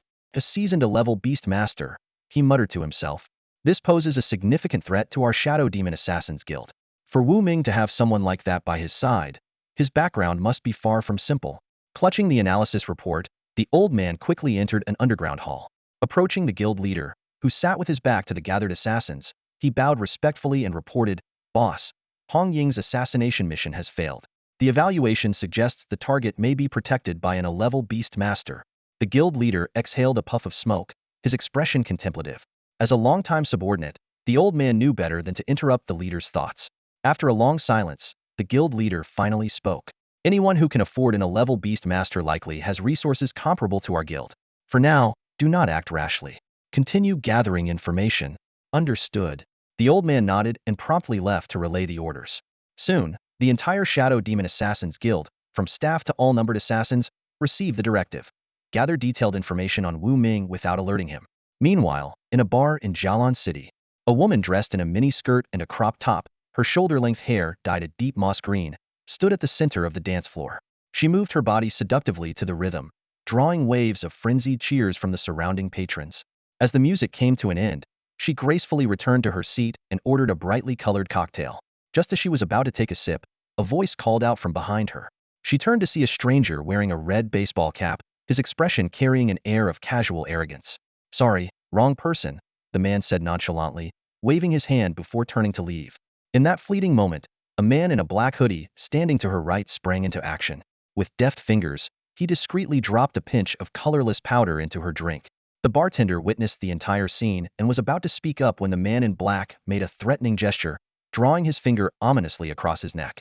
The bartender froze, fear flickering in his eyes. Unaware of the danger, the green-haired woman turned back and downed her cocktail in one go. Moments later, her body began to sway before she collapsed onto the bar counter. "Heh, this green-haired chick is something else. Looks like we're in for a good time tonight," the man in black said with a sly grin, exchanging a knowing glance with the man in the red cap. Together, they lifted the unconscious woman, each supporting her on one side, and carried her out of the bar. The bartender watched in silence, torn with inner turmoil. He wanted to intervene, but the thought of retaliation, being beaten in a dark alley or worse, losing his life, paralyzed him. For the sake of his own survival, he chose to remain silent. In a secluded alley, the two men carelessly dumped the woman onto a worn-out sofa. Just as they were about to make their next move, their bodies suddenly stiffened. They collapsed to the ground, convulsing and foaming at the mouth, clearly succumbing to a swift and fatal poison. The sound of a snake hissing broke the stillness of the night. The woman rose gracefully from the sofa, extending her hand. Coiled around it was a sleek, half-meter-long black venomous snake, its body as thick as a thumb. She glanced at the lifeless bodies on the ground, her lips curling into a disdainful smirk. "Ugh, texting me at a time like this? I wasn't even done having fun," she muttered, pulling out her phone and frowning at the message displayed on the screen. "Find out the identity of a level target, Wu Ming." Tucking the phone away, she sashayed into the shadows, her movements fluid and serpentine, vanishing silently into the night. A woman with dark green hair appeared on the bustling street. She pulled back a tarp, revealing a sleek and stylish off-road motorcycle. Putting on her helmet, she revved the engine, the roar slicing through the night, and in an instant, she vanished down the far end of Nanwen Street. Meanwhile, Wu Ming had already shut the glass door behind him and was lounging on the sofa, watching TV. He muttered to himself, in a few days, the City Lord's mansion in Jialan City should announce details about the beast taming and training tournament. But even when they do, they probably won't reveal much. Although he had already secured a guaranteed spot and didn't need to participate in the preliminary rounds, Wu Ming decided he would still attend the event to observe. Gazing out at the world beyond his door, he made an important decision. "I should head out of the city for a few days to gather more evolution points. Staying cooped up in Jialan City might be comfortable, but it's not helping me grow. I need to venture out and seize some opportunities." His eyes shifted to the table, where an invisible figuria Nethershadow cat lay motionless, its tail gently swaying. Wu Ming analyzed the cat's stats carefully. Grade potential, fully matured, with grade attributes in speed, invisibility, steel claws, defense, and regeneration maxed out for an grade beast. One dose of a grade evolution feed, an ITLL level up. When that happens, I'll finally have my first grade beast.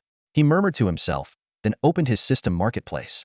He quickly purchased two types of a grade evolution feed, speed feed and steel claw feed, each priced at 98 evolution points. Wu Ming reviewed the recipe details. Speed feed required 35 grams of a grade beast core, 189 grams of black minggrass, 337 grams of leaf of no regret, and 17 other ingredients, plus 15 evolution points. Wu Ming felt a sense of relief. Good thing I got the grade beast core from the one-horned rhino leader when I returned from Yao Tao Ancient Town. There's enough for 10 batches. Steel claw feed, on the other hand, required 33 grams of a grade beast core, 153 grams of superalloy steel, 115 grams of golden loquat seed, 137 grams of firebone jade marrow, and 23 other ingredients, also costing 15 evolution points. Wu Ming quickly searched the market prices for these materials. He discovered the raw materials for speed feed cost about 100,000 credits, while those for steel claw feed were priced even higher at 150,000 credits. Puzzled by the discrepancy, he logged onto the Beast Taming Network for answers. It didn't take long for him to uncover the reason. On Jialan Star, the vast majority of beasts never reached grade, and among those that did, 90 stagnated at that level. This scarcity made a grade and higher beasts and pets exceptionally rare.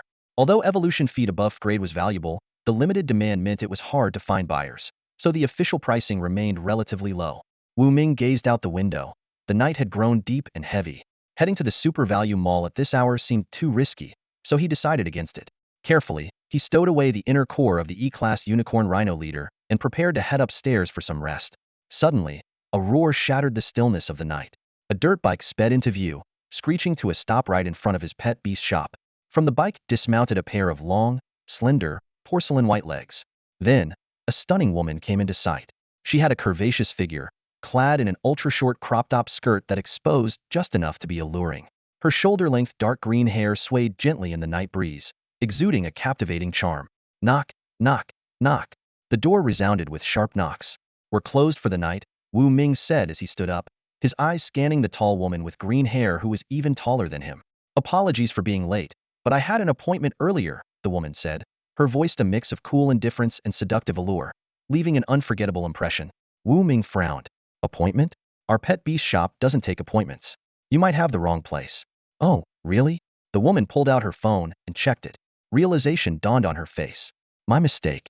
I confused Huiyu Street with Nanwen Street. Sorry about that. Wu Ming felt a flicker of suspicion. Huiyu Street did exist in Jialan City, and it did have a few pet beast shops. But mistaking Huiyu for Nanwen? Her eyesight must be questionable, he thought. To his surprise, the woman didn't leave. Instead, she asked, how many types of evolution feed do you have here? Just a few at the moment, Wu Ming replied truthfully. Well, since you do have evolution feed, let's do this, the woman proposed unexpectedly. They'll come back tomorrow at 3 p.m. to pick something out. As long as it suits my pet beast, price is not an issue. With that, she swung her hips with a graceful sway, hopped back onto her dirt bike, and revved the engine. The bike roared as it sped off, vanishing into the distant end of Nanwen Street. Wu Ming watched her departing figure, a strange feeling stirring within him. Though he couldn't shake the oddity of the encounter, a potential customer was still a customer. After all, who would turn down money? A few kilometers away, the woman pulled her bike to the side of the road. She swiftly retrieved her phone and typed a message at lightning speed. I've secured a chance to approach the target. The plan begins tomorrow. The message was sent to a contact marked with a red skull icon. Starting her bike again, she melted into the vast darkness of the night like a phantom, leaving only the echo of her engine reverberating down the empty streets. Wu Ming paid little attention to the green-haired woman. Although her appearance was somewhat unusual, as a genuine Frank Beast Tamer, she didn't raise his guard. Little did he know, this woman was actually an assassin sent by the Spirit Demon Assassination Guild. As night fell, Wu Ming washed up briefly and collapsed onto his bed, quickly falling asleep. The next morning, Wan Xiyu was, as always, the first to arrive at the pet beast shop. Shortly after, Zhu Zime drove Huang Samba to the store's entrance. Wu Ming walked briskly to greet them, handing 2 envelopes to Huang Samba before they even got out of the car. These are 2 different recipes for evolution feed, Wu Ming explained. Apart from the Divine Beast core, please purchase the other ingredients as soon as possible. If you can't gather them all, we'll figure something else out. Don't worry, Brother Wu, we'll take care of it right away. Huang Samba replied, taking the envelopes before heading off to the Super Savings Mall. Back inside the shop, Wu Ming assigned a task to Wan Xiyu. Find all the locations near Jialan City where rare medicinal herbs might grow. The information needs to be detailed, accurate, and updated promptly. Make sure it's reliable. Wan Xiyu immediately set to work. Before long, she compiled 2 pages of information and handed them to Wu Ming. Brother Wu, after thorough research, I found a place called Tianyuan Canyon, Wan Xiyu reported. It's 200 kilometers from Jialan City, nestled in the mountains. Rumor has it that erranked beasts appear there, making it a popular spot for local beast tamers to team up and explore. Wu Ming memorized the location's name and carefully reviewed the information while also cross-referencing it on the Pet Beast Network for verification and additional details. 2 hours flew by. At that moment, Huang Samba and Zhu Zime returned to the shop carrying a large bag and handed Wu Ming a shopping list.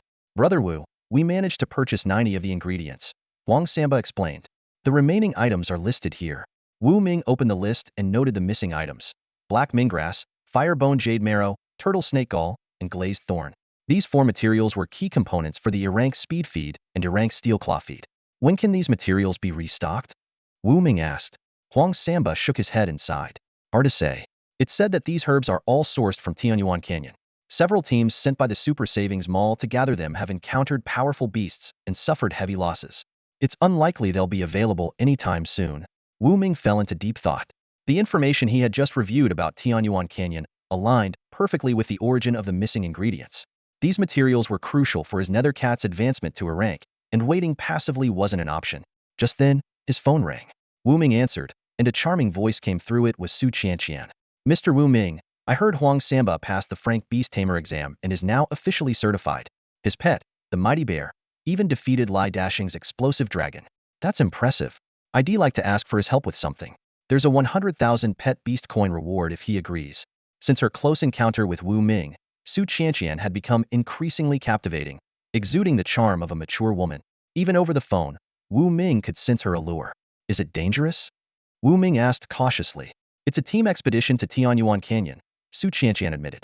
It is quite risky, but this time several malls are collaborating, and we've already assembled 5 Frank Beast Tamers. If Huang Samba could join, it would be even better. Tianyuan Canyon. I'm going too, Wu Ming declared firmly. There was a long silence on the other end of the line. Mr. Wu Ming, you must be joking, Su Qianqian said, quickly trying to dissuade him. This isn't like going to Yao Tao Ancient Town. Tianyuan Canyon is truly dangerous. Although she knew Wu Ming had a powerful pet capable of instantly killing frank beasts like the poison sting, she instinctively didn't want him to take the risk. I have to go, Wu Ming insisted.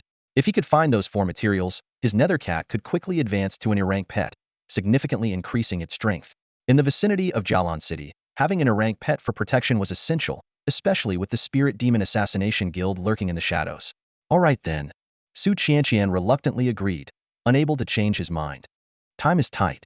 We're leaving at noon today. They'll send a car to pick you and Huang Samba up. No problem, Wu Ming replied, hanging up and explaining the situation to the others. Upon hearing about the trip to Tianyuan Canyon, Wan Xiyu immediately tried to dissuade him. Brother Wu, there are E-rank beasts there. It's too dangerous.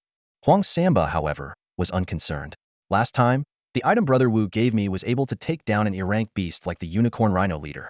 What's there to be afraid of in Tianyuan Canyon? Zhu Zime quietly adjusted Huang Samba's collar without commenting. I urgently need the 4 materials from Tianyuan Canyon, Wu Ming explained solemnly. You all know how crucial they are for the 2 E-rank evolution feats. And besides, I have a second pet that already possesses 5 frank talents and is ready to advance to E-rank at any moment. This mission is non-negotiable, have to go. Wan Xiyu and Zhu Zime stared wide-eyed in astonishment, as if they had just heard something unbelievable. Only Huang Samba remained unfazed. He was well aware of Wu Ming's prowess as a genius beast tamer, so it wasn't surprising to him that Wu Ming owned a pet beast at the peak of the frank. Huang Samba silently speculated that the second pet beast Wu Ming mentioned had to be the mysterious entity that once effortlessly defeated the frank venomous beast, the poison sting, yet had never revealed itself. Half-jokingly, he even wondered if that pet beast might just be an invisible presence, like a mass of air. At noon, a sleek and imposing luxury SUV pulled up in front of the pet beast shop. The car window rolled down slowly, revealing the sharp, chiseled features of Yintong, his expression cold and aloof. Well, look who's here. You're coming too? Huang Samba teased with a grin. Yintong wordlessly rolled the window back up and replied curtly, this time, several merchant guilds have gathered their beast tamers.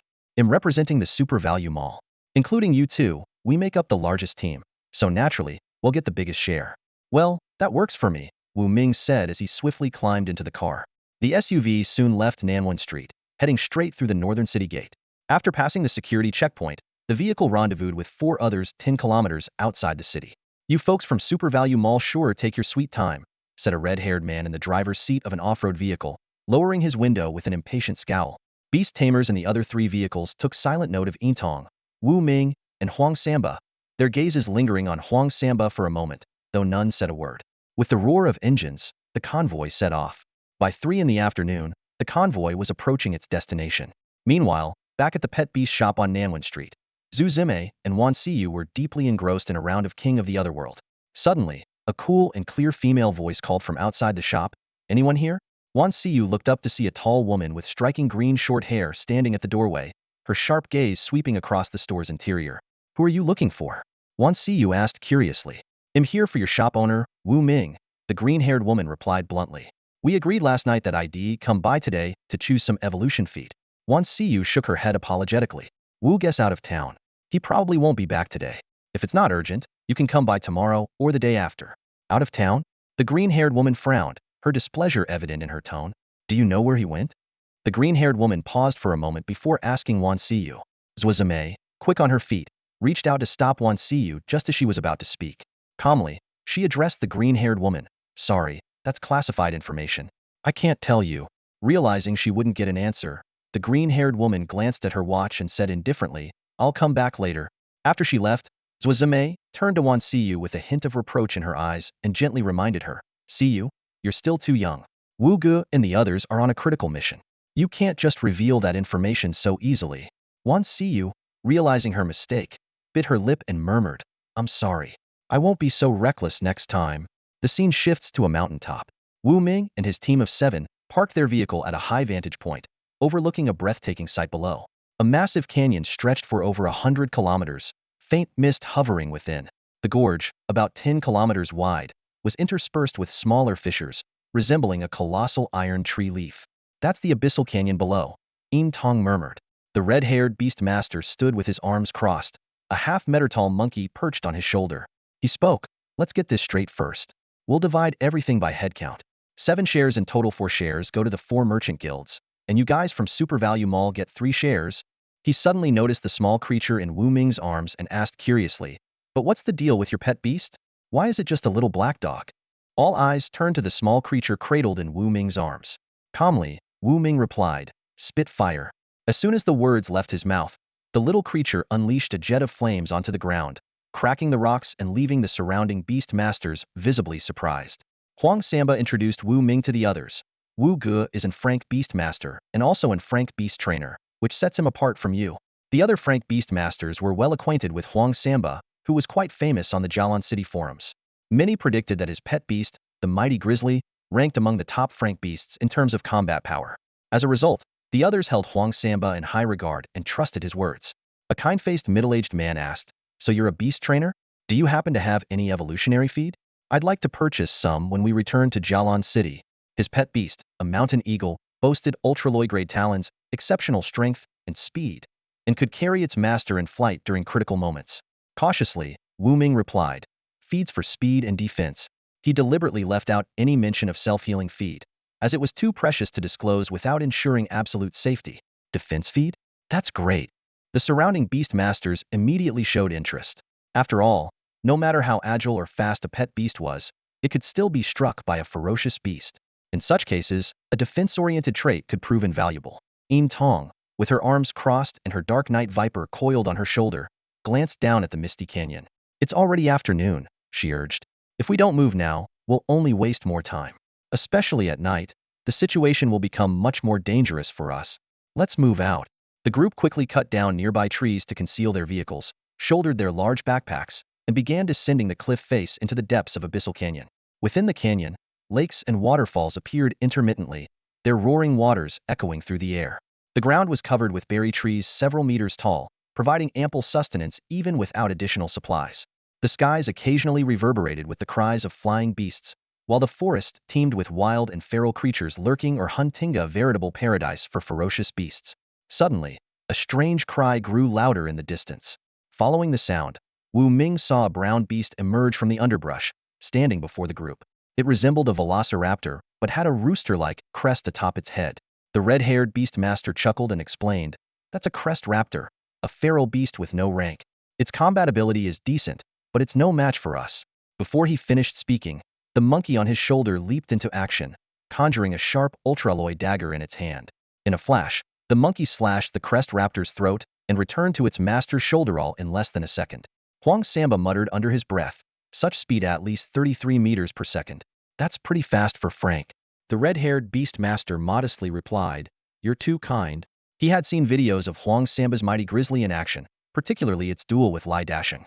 Fully aware of the grizzly's overwhelming power, he knew it could easily outclass his monkey in terms of strength.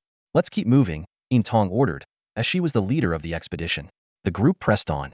As Wu Ming passed the crest raptor's corpse, he casually touched it, gaining 2 evolution points. He couldn't help but feel elated. This place isn't a paradise for feral beasts, it's my paradise. If everything went smoothly, he calculated he could gain at least a few hundred evolution points, and with luck, perhaps even break 1,000. 10 minutes later, the group arrived at a waterhole. The pool, about 30 meters in diameter, had a small oasis 15 meters from the shore, where a dozen glowing white flowers grew. Upon closer inspection, Wu Ming identified them as white spirit flowers, a rare and valuable medicinal herb. Each flower was worth at least 1,000 pet beast coins, and was a key ingredient in many evolutionary feeds. "There's an Frank feral beast in the water. We can't let our guard down," someone warned. After a brief discussion, the group agreed on a plan. Someone would lure the beast out of the water, while the others would retrieve the white spirit flowers. As for distribution, each person would get 2 flowers, and the last one would be decided by drawing lots. The mighty grizzly, known for its formidable defense, was tasked with entering the water to draw out the Frank beast. The others would assist or focus on gathering the flowers. The mighty grizzly plunged into the water, splashing around to create noise. Suddenly, a crocodilian beast with razor-sharp teeth lunged out, clamping onto the grizzly's hind leg and initiating its deadly death roll. Thanks to its frank defensive capabilities, the grizzly withstood the attack, gripping the crocodile's head tightly and struggling to swim toward the shore. Now, someone shouted. The others sprang into action. The mountain eagle swooped low over the water, snatching 2 white spirit flowers in its massive beak before swiftly returning to the shore with powerful wing beats. The ferocious giant crocodile suddenly realized the group's plan. It thrashed violently, attempting to retreat to the oasis to protect the precious white spirit flowers. However, the mighty grizzly bear clung to it tightly, its arms locking around the beast like iron shackles. If not for the water hindering its full strength, the grizzly bear, with its brute force, could have easily dragged the giant crocodile ashore. At that moment, the silver-eyed night venom serpent darted across the water like lightning. Its fangs sank into one of the crocodile's eyes, injecting a potent dose of venom. The excruciating pain sent the crocodile into a frenzied struggle, but its strength quickly drained away. Seizing the opportunity, the grizzly bear swung the now-weakened beast onto the riverbank. The other companion beasts swarmed in, their claws and fangs tearing into the frank beast, killing it instantly. The middle-aged man's mountain eagle circled overhead a few times before diving down. In a series of precise movements, it plucked the 15 white spirit flowers one by one and carefully placed them on a flat rock by the shore. The red-haired beast master chuckled. Strength in numbers, huh? If it were just one of us, there's no way we could handle an frank beast on our own. Silver Eyes simply stated, let's divide the flowers. Wu Ming, Huang Samba, and the others each took 2 flowers, leaving 1 remaining. To decide who would get it, they resorted to a game of rock, paper, scissors. Rock, paper, scissors. The 7 of them shouted in unison, starting a fierce competition. After several rounds, the luckiest, Huang Samba, won the final flower. Without hesitation, he handed it over to Wu Ming. Silver Eyes pulled out a map and pointed to a cave a few hundred meters away. Let's move. The next destination has plenty of herbs, including the special one Wu Ming needs, Crystal Thorn. With the frank companion beasts clearing the way, the group quickly covered the short distance. A few minutes later, they stood at the entrance of the cave. Silver Eyes, now wearing a fully enclosed helmet, warned, stay alert. There may be beasts inside. She had already changed into a tight combat suit made from beast hide, resistant to cuts and even bullets. The others followed suit, donning helmets and arming themselves with high-grade alloy daggers. Their companion beasts formed a tight defensive formation, keeping everyone protected in the center. A burly male beastmaster volunteered. I'll take the lead. He held a powerful flashlight, illuminating the cave's entrance. Instantly, a swarm of venomous insects and bats surged toward them like a tidal wave. Get down! Silver Eyes shouted. Wu Ming quickly commanded fire. With a deafening roar, the little overlord unleashed a scorching flame into the cave, incinerating the oncoming swarm of insects and bats in seconds. The air filled with the stench of charred remains. The red-haired beastmaster whistled in amazement. Wow, that firepower is insane. What grade is it? Wu Ming explained. It's an rank innate ability, but since the little overlord hasn't fully matured, its power is currently closer to frank flames. So, this little black dog is an rank potential companion beast? No wonder you're a top-tier beastmaster. Must be nice to have the resources, the red-haired beastmaster remarked with a mix of envy and admiration. The group carefully ventured deeper into the cave. Before long, they reached its deepest chamber. The walls were covered in glowing green vines, illuminating the entire space. In the crevices of the jagged rock walls, various luminous herbs grew. Wu Ming activated his Inside Eye ability, scanning the area. He quickly locked onto a long, glowing green herb that resembled shards of glass. Found it! Crystal Thorn! He exclaimed, pulling out his tools to carefully extract the nearest sample and store it securely. 3 more herbs to go. The others also began gathering herbs from the surrounding area.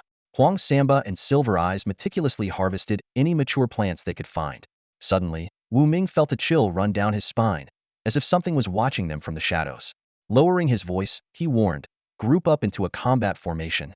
There's a beast lurking nearby. His caution was not unfounded.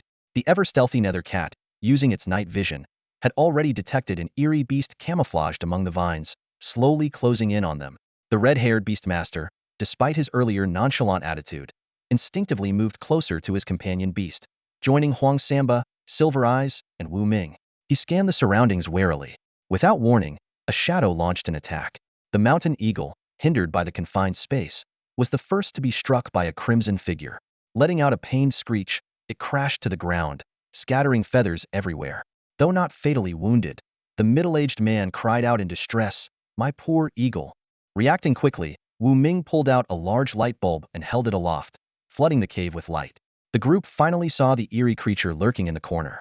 It resembled a mass of flames, with 3 tails swaying behind it. Its face, however, was a rigid, crimson human visage, staring intently at them. Wu Ming locked eyes with the creature, gathering information about their mysterious adversary. The crimson-faced fiend, a ferocious beast with beginner-level grade talents, possesses a grade shadow, grade speed, and grade piercing abilities. Its grade shadow talent is an innate gift, allowing it to naturally ascend to an grade beast upon reaching adulthood. Although Wu Ming couldn't quite understand why it also exhibited grade abilities, this did nothing to diminish the crimson-faced fiend's intimidating presence. Suddenly, the crimson-faced fiend unleashed its grade shadow talent, transforming its entire body into a black shadow in an instant. Like a sharp-boned spear, it skimmed across the ground, hurtling toward the silver eyes standing beside Wu Ming. In the critical moment, the night venom serpent reacted swiftly, its long tail lashing out like a steel whip and striking the crimson-faced fiend with immense force, sending it flying through the air. As the crimson-faced fiend landed, it quickly manipulated the surrounding rocks, forming 2 sharp projectiles that shot toward its opponents like arrows loosed from a bowstring. However, the mighty giant bear's powerful paw came down in time, effortlessly smashing the 2 stone projectiles into dust. "Attack!" commanded Silver Eyes. The other beast tamers immediately coordinated with their respective companion beasts, forming an impenetrable encirclement. Some wielded daggers to slash fiercely, others unleashed biting frost, and a few fired searing laser beams from their eyes. Every attack struck the crimson-faced fiend with precise accuracy. Under the relentless assault, the crimson-faced fiend was forced into a desperate retreat, searching for a place to hide. Just then, an invisible claw sliced through the air like lightning, instantly cleaving the crimson-faced fiend in 2. Blood gushed from its severed body, staining the ground a vivid red. The sudden turn of events left the beast tamers stunned. They exchanged bewildered glances, trying to make sense of what had just happened. Someone then noticed bloodstains on the mighty giant bear's paw. Instinctively, everyone concluded that the bear had unintentionally delivered the fatal blow to the crimson-faced fiend. Both Huang Samba and the mighty giant bear appeared equally perplexed by this unexpected achievement. They stared at each other in confusion, unsure of how to react. However, after a brief moment, as if coming to a shared understanding, they both turned their gaze toward Wu Ming. Seeing this, Wu Ming quickly motioned for silence. In truth, the one who struck the fatal blow was the stealthy nether shadow cat. To ensure its involvement remained concealed, it even smeared blood on the mighty giant bear's paw to mislead the others. All of this happened in the blink of an eye, leaving everyone convinced that the mighty giant bear had delivered the decisive attack, completely unaware of the great extreme stealth beast lurking in the shadows. Since it was Huang Samba's mighty bear that killed the great beast, its corpse rightfully belonged to Huang Samba. Yintong decisively made the call, and the others nodded in agreement. "Wu Gu, it's yours." Huang Samba handed the corpse of the crimson-faced fiend to Wu Ming. Without hesitation, Wu Ming accepted it, swiftly extracting the great core from the body before discarding the remains onto the ground. He felt a surge of secret joy. He had already completed the conversion, gaining 55 evolution points. This unexpected windfall meant he no longer had any use for the beast's remains. The team pressed on, passing scattered fragments of human bones and tattered clothing along the way. Huang Samba sighed. These must be the remains of other expedition team members who perished here. Such a tragedy.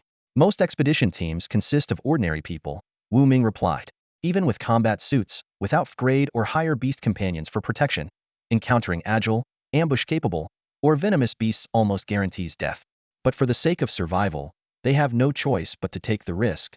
Wu Ming reflected inwardly.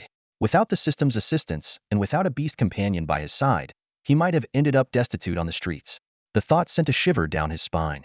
"Wu Gu, there's a black rock up ahead covered in black ming grass. It might be just what you need," Huang Samba whispered to Yintong. Wu Ming nodded in agreement, but the red-haired beastmaster frowned and pointed out, "That rock is over 10 meters high and surrounded by dense forest. The black ming grass grows in the crevices, making it hard to harvest. Plus, there seems to be a venomous wasp nest nearby, which could be trouble." Suddenly, Xiao Bawang barked energetically, as if volunteering to incinerate the wasp nest with its flames. The other beastmaster's eyes lit up. Although Xiao Bawang was still young, its firepower was sufficient to handle beasts below grade. The immediate challenge was to locate the exact position of the wasp nest. "Be cautious," Yintong warned. "The queen of the venomous wasps might have mutated into an grade beast. Their stingers can easily pierce through our combat suits." The group spread out carefully, inching closer to the black rock. Xiao Bawang stayed close to Wu Ming, scanning the surroundings vigilantly. Meanwhile, the shadow cat moved stealthily, blending seamlessly into the darkness like a ruthless hunter. Suddenly, a faint buzzing sound arose. A few thumb-sized venomous wasps darted toward Wu Ming, their stingers gleaming like glowing red-hot needles. Xiao Bawang swiftly swiped its claws, slicing the attacking wasps into pieces before they could reach Wu Ming. Through the beast contract, Wu Ming commanded, "Shadow Cat, scout the exact location of the wasp nest." The Shadow Cat glided silently into the underbrush, soon discovering a massive hive larger than a water tank perched atop an old tree stump. "I've located the wasp nest. It's enormous, like a fortress," Wu Ming softly relayed through the communicator to the others. At that moment, a blood-curdling scream shattered the tense silence. "Help! I've fallen into an armored ant nest. I need backup immediately." This was followed by the sound of a combat suit being torn apart and another agonized scream, which abruptly fell silent. Wu Ming froze, unwilling to act rashly. The commotion had alarmed the venomous wasps. A massive swarm poured out of the hive like a black cloud, darkening the sky. Xiao Bawang let out a ferocious roar, its body swelling as it transformed into a one-metal Cerberus. All three heads unleashed scorching flames simultaneously, incinerating swathes of venomous wasps in an instant. However, the wasps kept emerging in droves, like an endless barrage of darts targeting Xiao Bawang. Fortunately, the transformed Xiao Bawang's combat prowess had significantly increased, allowing it to barely hold its ground against the relentless assault. Its three dog heads unleashed scorching flames simultaneously, resembling three beams of orange-red lasers sweeping through the air, incinerating every venomous wasp that approached into ashes. The pungent smell of burning filled the air as stray embers danced around. Without hesitation, the three-headed hound directed its fiery assault toward the wasp nest. The massive hive quickly collapsed under the intense heat, reduced to a smoldering pile of charred remnants. Even the queen wasp could not escape her fate, consumed by the relentless flames.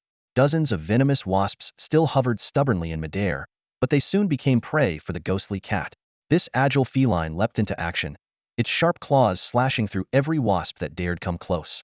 With precision and swiftness, it maintained a 3-meter radius of safety around Wu Ming. With the immediate threat neutralized, Wu Ming dashed toward the steel-armored ant's nest. By the time he arrived, panting heavily, the sight before him was utterly horrifying. A skeletal corpse lay silently in the sand, while countless steel-armored ants, each the size of a peanut, crawled over the bones. The scene was enough to send shivers down anyone's spine.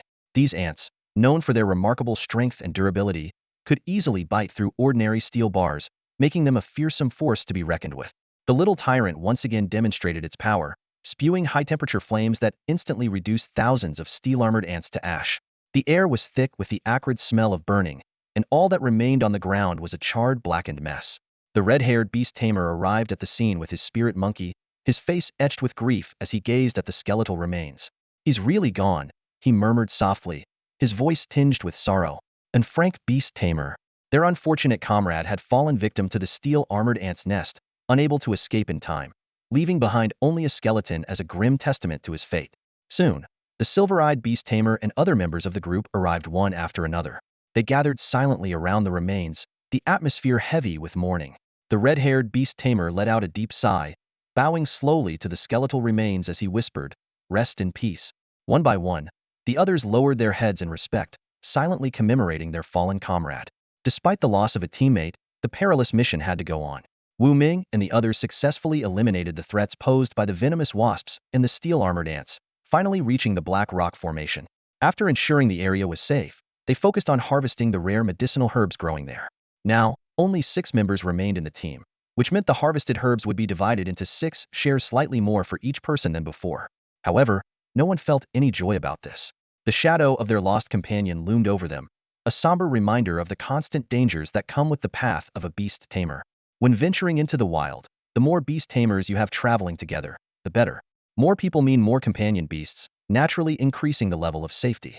A lone Frank boxing kangaroo, standing about a meter tall, stood desolately beside a steel-armored ant nest, tears streaming from its eyes. Its gaze was fixated on the skeletal remains on the ground, the remains of its late master. Now that its master had perished, the kangaroo was left battered and scarred from the steel-armored ant's attacks, reduced to a stray companion beast. The boxing kangaroo faced 2 choices: join Wu Ming and his group back to Jialan City to find a new master, or remain in the wild, gradually reverting to its primal instincts and eventually becoming a fearsome beast. Its gaze shifted between the skeletal remains and the distant, dense forest. Finally, it slammed its fist into the ground with a force that shattered a large rock into fragments. Carefully, It used the broken stones to bury its master's remains, took one last, deep look at the area, and then leapt into the dense forest, disappearing from sight. It had chosen to become a true wild beast. Wu Ming crouched beside a black rock, carefully observing the plant beneath him. It resembled a black narcissus, with leaves dyed a faint black, as though soaked in ink. The surface of the leaves shimmered with faint fluorescent spots, gleaming under the sunlight. Found it. This is black Ming grass, Wu Ming murmured with delight. With this ingredient and 2 others, he could prepare 2 portions of a rank evolution feed, ensuring his nether cat's successful promotion to an rank companion beast. This area was also home to many other rare herbs. As Wu Ming meticulously searched, he discovered some unique minerals, which were also crucial for preparing evolution feed. Carefully, he collected these valuable resources one by one. Once everything was packed away, the group began heading to their next destination. Having learned from past experiences, they slowed their pace, remaining vigilant of potential dangers lurking around them. Before long, the terrain became barren.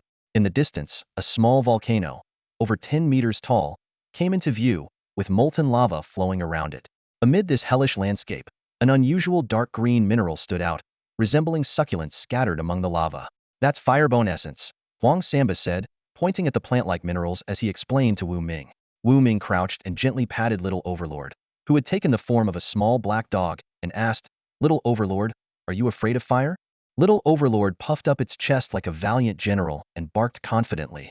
With nimble movements, it leapt over the scorching lava, landing beside a cluster of firebone essence. It grabbed one with its mouth and quickly returned to Wu Ming's side. "Well done," Wu Ming praised, stroking Little Overlord's head with a smile. Encouraged, Little Overlord made several more trips, bringing back more firebone essence for Wu Ming. Meanwhile, a middle-aged beast tamer with a mountain eagle also directed his companion to retrieve 2 more clusters of firebone essence. "Let's move." Wu Ming carefully stored the firebone essence and began planning their next steps. "Now we just need turtle snake gallbladder." Turtle snake gallbladder is a rare herb that grows near frank beasts, known as turtle snakes.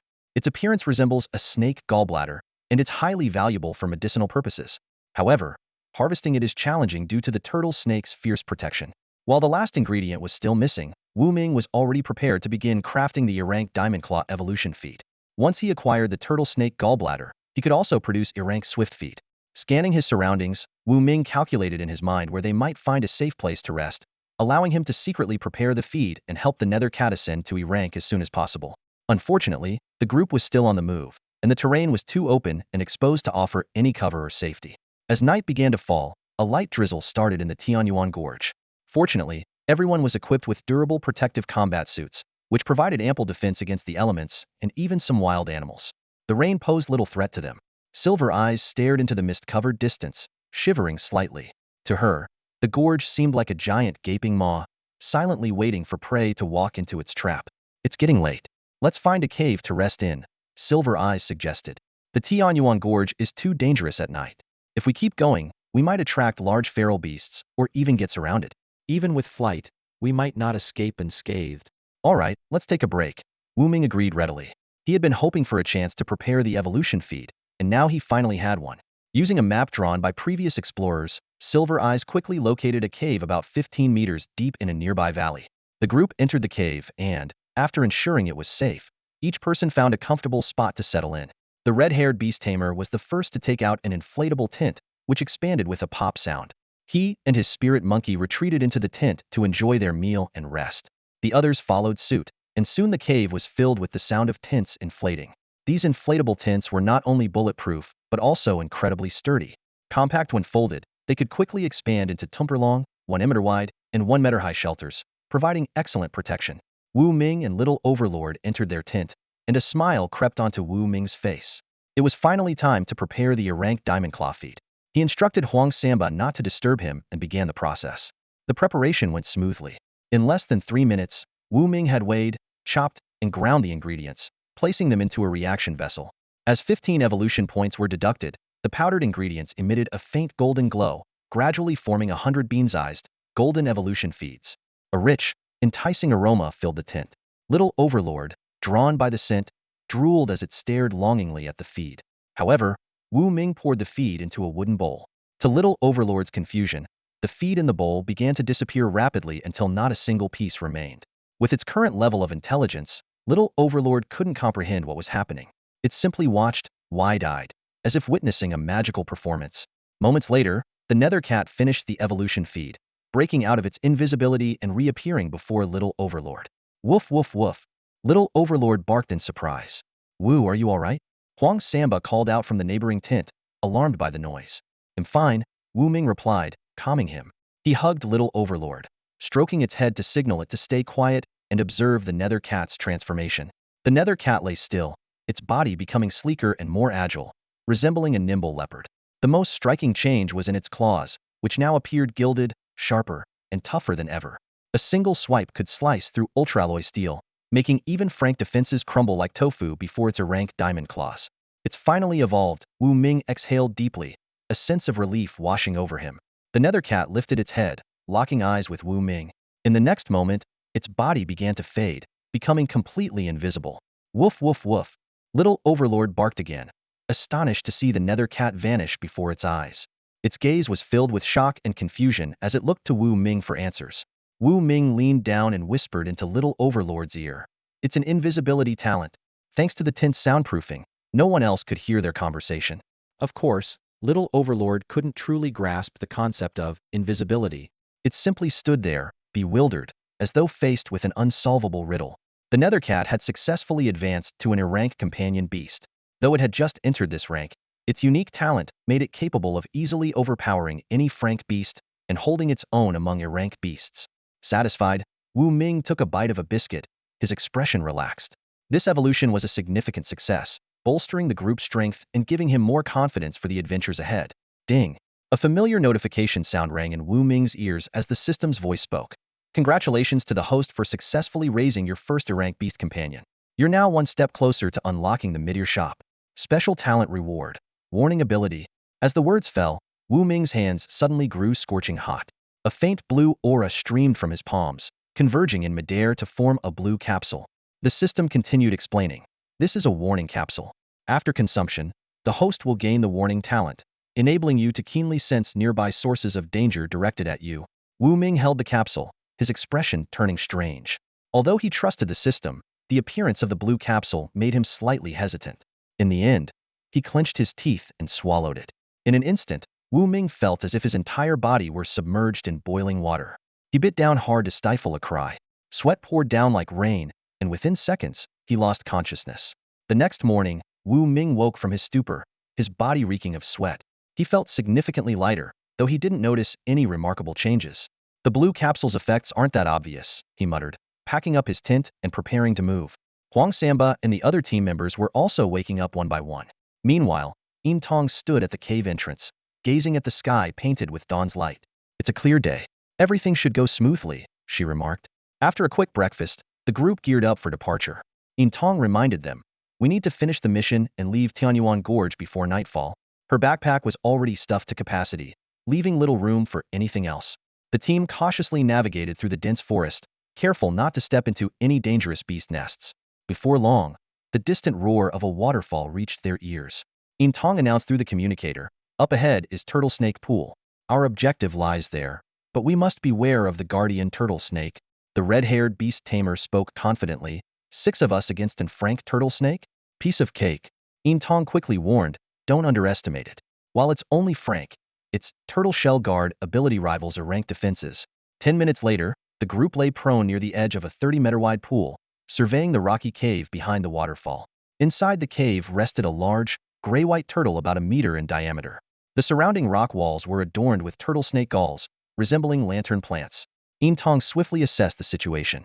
There are 30 turtle snake galls in total. Each of us can take 5. But first, we need to cross the water and take down the frank turtle snake. Excitement rippled through the team as they began strategizing. They decided that the Mighty Bear and Lone Wolf would enter the water to draw the turtle snake's attention, while Eagle King and Little Tyrant would flank from above. The remaining companion beasts would stay back to protect the tamers. With the plan set, Mighty Bear and Lone Wolf leapt into the water, swimming toward the turtle snake. The creature extended its snake-like head, its golden red eyes warily fixed on the 2 approaching beasts, yet it remained motionless. The group frowned. The turtle snake's caution was beyond their expectations. Roar! The mighty bear slapped the water forcefully, letting out a provocative growl. The lone wolf joined in with a howling cry, attempting to intimidate their opponent. However, the turtle snake remained completely still, displaying the unique resilience of a turtle. Seeing this, the bear and the wolf hesitated no longer and swiftly swam toward the opposite bank. Once ashore, the two beasts immediately split up to flank the turtle snake. Facing the pincer attack, the turtle snake stayed true to its turtle nature. It retreated into its shell. It maximized its defense, effortlessly blocking the ferocious attacks from both sides. Seizing the opportunity, Xiao Baowang and Zhuoshandiao approached the turtle snake, preparing to harvest its precious bile. Yin Tong, with sharp instincts, gave a decisive new command. Zhuoshandiao spread its wings and soared, swiftly crossing the water pool, diving into a cave beside the waterfall, and steadily placing Xiao Baowang down. Woof, woof, woof. Xiao Baowang jumped excitedly, quickly collecting 30 turtle snake bile into a wooden box. With the task completed, Zhuoshandiao picked it up again and flew back to the group. And just like that, the turtle snake bile was easily secured. Even Wu Ming hadn't expected things to go so smoothly. On second thought, though the turtle snake's defense was remarkable, facing the coordinated assault of 6 equally ranked pet beasts, it had no choice but to turtle up in defense, unable to counterattack. If there had been only one frank pet beast, success wouldn't have been this effortless. Bear, return. Diao, return. Huang Samba and the middle-aged beast tamer quickly recalled their beasts. The 6 of them divided the turtle snake while evenly and continued their journey. As they traveled, Wu Ming kept looking for an opportunity to prepare a rank speed-enhancing feat. However, the red-haired beast tamer, Yin Tong, and the others seemed to have another task in mind and insisted on pressing onward. Wu Gu, are you thirsty? Huang Samba asked. Not thirsty, Wu Ming replied, shaking his head. Suddenly, Yin Tong stopped abruptly, pointing toward a bird's nest on the edge of a cliff. Caught off guard, Wu Ming bumped into her back. They quickly stepped apart, both feeling awkward. Sorry about that, Wu Ming apologized. I stopped too suddenly, Yin Tong said, her expression shifting slightly as she pointed at the nest atop the cliff. That's a dragon swallow's nest. There should be rare dragon swallow mushrooms nearby. Just 1 gram is worth 10,000. Dragon swallows are only frank beasts, but dealing with them on a cliff won't be easy, the red-haired beast tamer remarked with a shrug. Yin Tong glanced at him. Your spirit beast is good at climbing. With the help of Zhuoshandiao and the night poison snake, the 3 of them should be able to handle it and collect the mushrooms. The group quickly reached a consensus. This time, Xiao Baowang, the mighty bear, and the lone wolf stayed on the ground to guard the 6 tamers, while the other 3 pet beasts set off to retrieve the mushrooms. Zhuoshandiao soared into the sky, while the night poison snake and the spirit monkey climbed nimbly. On the ground, Wu Ming scanned his surroundings. Ever since gaining his danger-sensing talent, he had yet to detect any threats, making him wonder if something was wrong. Maybe there's simply no danger right now, he muttered to himself. High on the cliff, over 100 meters above the ground, the 3 pet beasts quickly reached the dragon swallow's nest. Surprisingly, the dragon swallow was not in the nest. Instead, the area around it was covered in small, pale golden mushrooms. The spirit monkey, holding a bag in one hand, swiftly harvested all the dragon swallow mushrooms before returning to the ground. That went surprisingly well, Yin Tong said, visibly astonished. Over the next few hours, the beast tamers continued their journey, eventually reaching the latter half of the Tianyuan Gorge. Ahead lay a vast forest fraught with danger. How about we call it a day here? We've pretty much completed our mission, Yin Tong suggested. Most of the medicinal ingredients needed by the budget-friendly marketplace had been collected, so returning now wouldn't violate any rules. After all, any additional resources gathered later would belong solely to the other tamers. No, I still need Yulong fragrance, the middle-aged beast tamer said, shaking his head and pointing toward the dense, primal forest. We have to head into the forest center and help me obtain it. Seeing the others hesitate, he quickly added, once we get it, we'll divide it evenly, just like before. You won't lose out. The bald tamer pointed at the forest, his expression grim. There's a terrifying senior E-rank Biasta red dragon lurking there. Who would dare go in? Yin Tong and the red-haired tamer nodded in agreement. The Tianyuan Gorge's most infamous beast was the E-rank red dragona Tinmetertal, crimson-scaled, winged dragon. It could breathe fire, fly, and had razor-sharp claws. With E-rank defense, E-rank fire abilities, and several frank talents, the red dragon was considered top-tier among E-rank beasts. With the current strength of the 6 pet beasts, protecting the tamers while also fighting the red dragon was out of the question. Even Wu Ming was reluctant to take such a risk. Of course, if he could prepare an E-rank speed-enhancing feed to boost the Nethercat's abilities, it might stand a chance of taking on the red dragon alone. 1 gram of Yulong fragrance sells for 800,000. Are you sure you don't want it? The middle-aged tamer was growing desperate. If we work together, we can steal the Yulong fragrance and leave immediately. It's just past noon, so the red dragon is probably full and napping. This is our best chance. Wu Ming raised an eyebrow. 800,000 per gram? That's steep. What makes Yulong fragrance so special? He asked curiously. Yulong fragrance forms when the red dragon's saliva drips onto a stalactite in the forest center, creating a unique medicinal ingredient that promotes pet beast evolution, Yin Tong explained. Some evolution feeds that can enhance all of a pet's talents by one level require Yulong fragrance as an ingredient. But since it's guarded by the red dragon, stealing it is nearly impossible. That does sound tricky, Wu Ming said, his gaze flickering toward a spot on the ground where the nether cat lay lazily, cloaked in invisibility. The nether cat could undoubtedly steal the Yulong fragrance with ease, but he couldn't reveal that plan. None of you are willing? The middle-aged tamer frowned deeply, weighing his options. Finally, he pulled out a photograph. This is gray origin stone. Our guild has 100 grams of it. If you help me, I can convince them to sell a third to you. Gray origin stone. The others were visibly shocked, and even Wu Ming's interest was piqued. He had read about this rare extraterrestrial mineral in his research. When crafted into a collar for a pet beast, it could accelerate their evolution, keep them energized daily, and even potentially unlock new talents. Each gram of gray origin stone was worth over 100,000 beast coins, and was nearly impossible to purchase. In that case, maybe we could make one more effort, Yin Tong said, somewhat tempted. It wasn't just He Huang Samba, the red-haired tamer, the bald tamer, and even Wu Ming began seriously considering the proposal. The red-haired beast tamer spoke up. Since you have the gray primordial stone, we can help with this task. But after it's done, your guild must promise to sell us the stony at least 3 grams per person. The bald beast tamer nodded in agreement. Exactly, no less than 3 grams. The middle-aged beast tamer glanced around, seeking everyone else's opinion. One by one, they all expressed their consent. Thus, the group reached a consensus and decided to join forces to steal the Jade Dragon fragrance. Silver Eyes warned, as for taking it by force, that's as good as courting death. Let's rest for 30 minutes before heading in. Upon hearing this, Wu Ming felt a surge of joy. He had finally found the opportunity to craft the Agrade Speed Evolution feat. With one more Agrade talent for his nether cat, its combat power would increase significantly. At that point, even in the face of a red dragon, he could retreat with ease instead of being forced into a disadvantage. The 6 of them set up tents in the dense forest. Though it was only a short rest, lying inside a tent was more comfortable and conducive to quickly recovering their energy and focus. Inside his tent, Wu Ming worked intently on processing various raw materials. He meticulously weighed, chopped, and ground the ingredients before placing them into the reaction cauldron.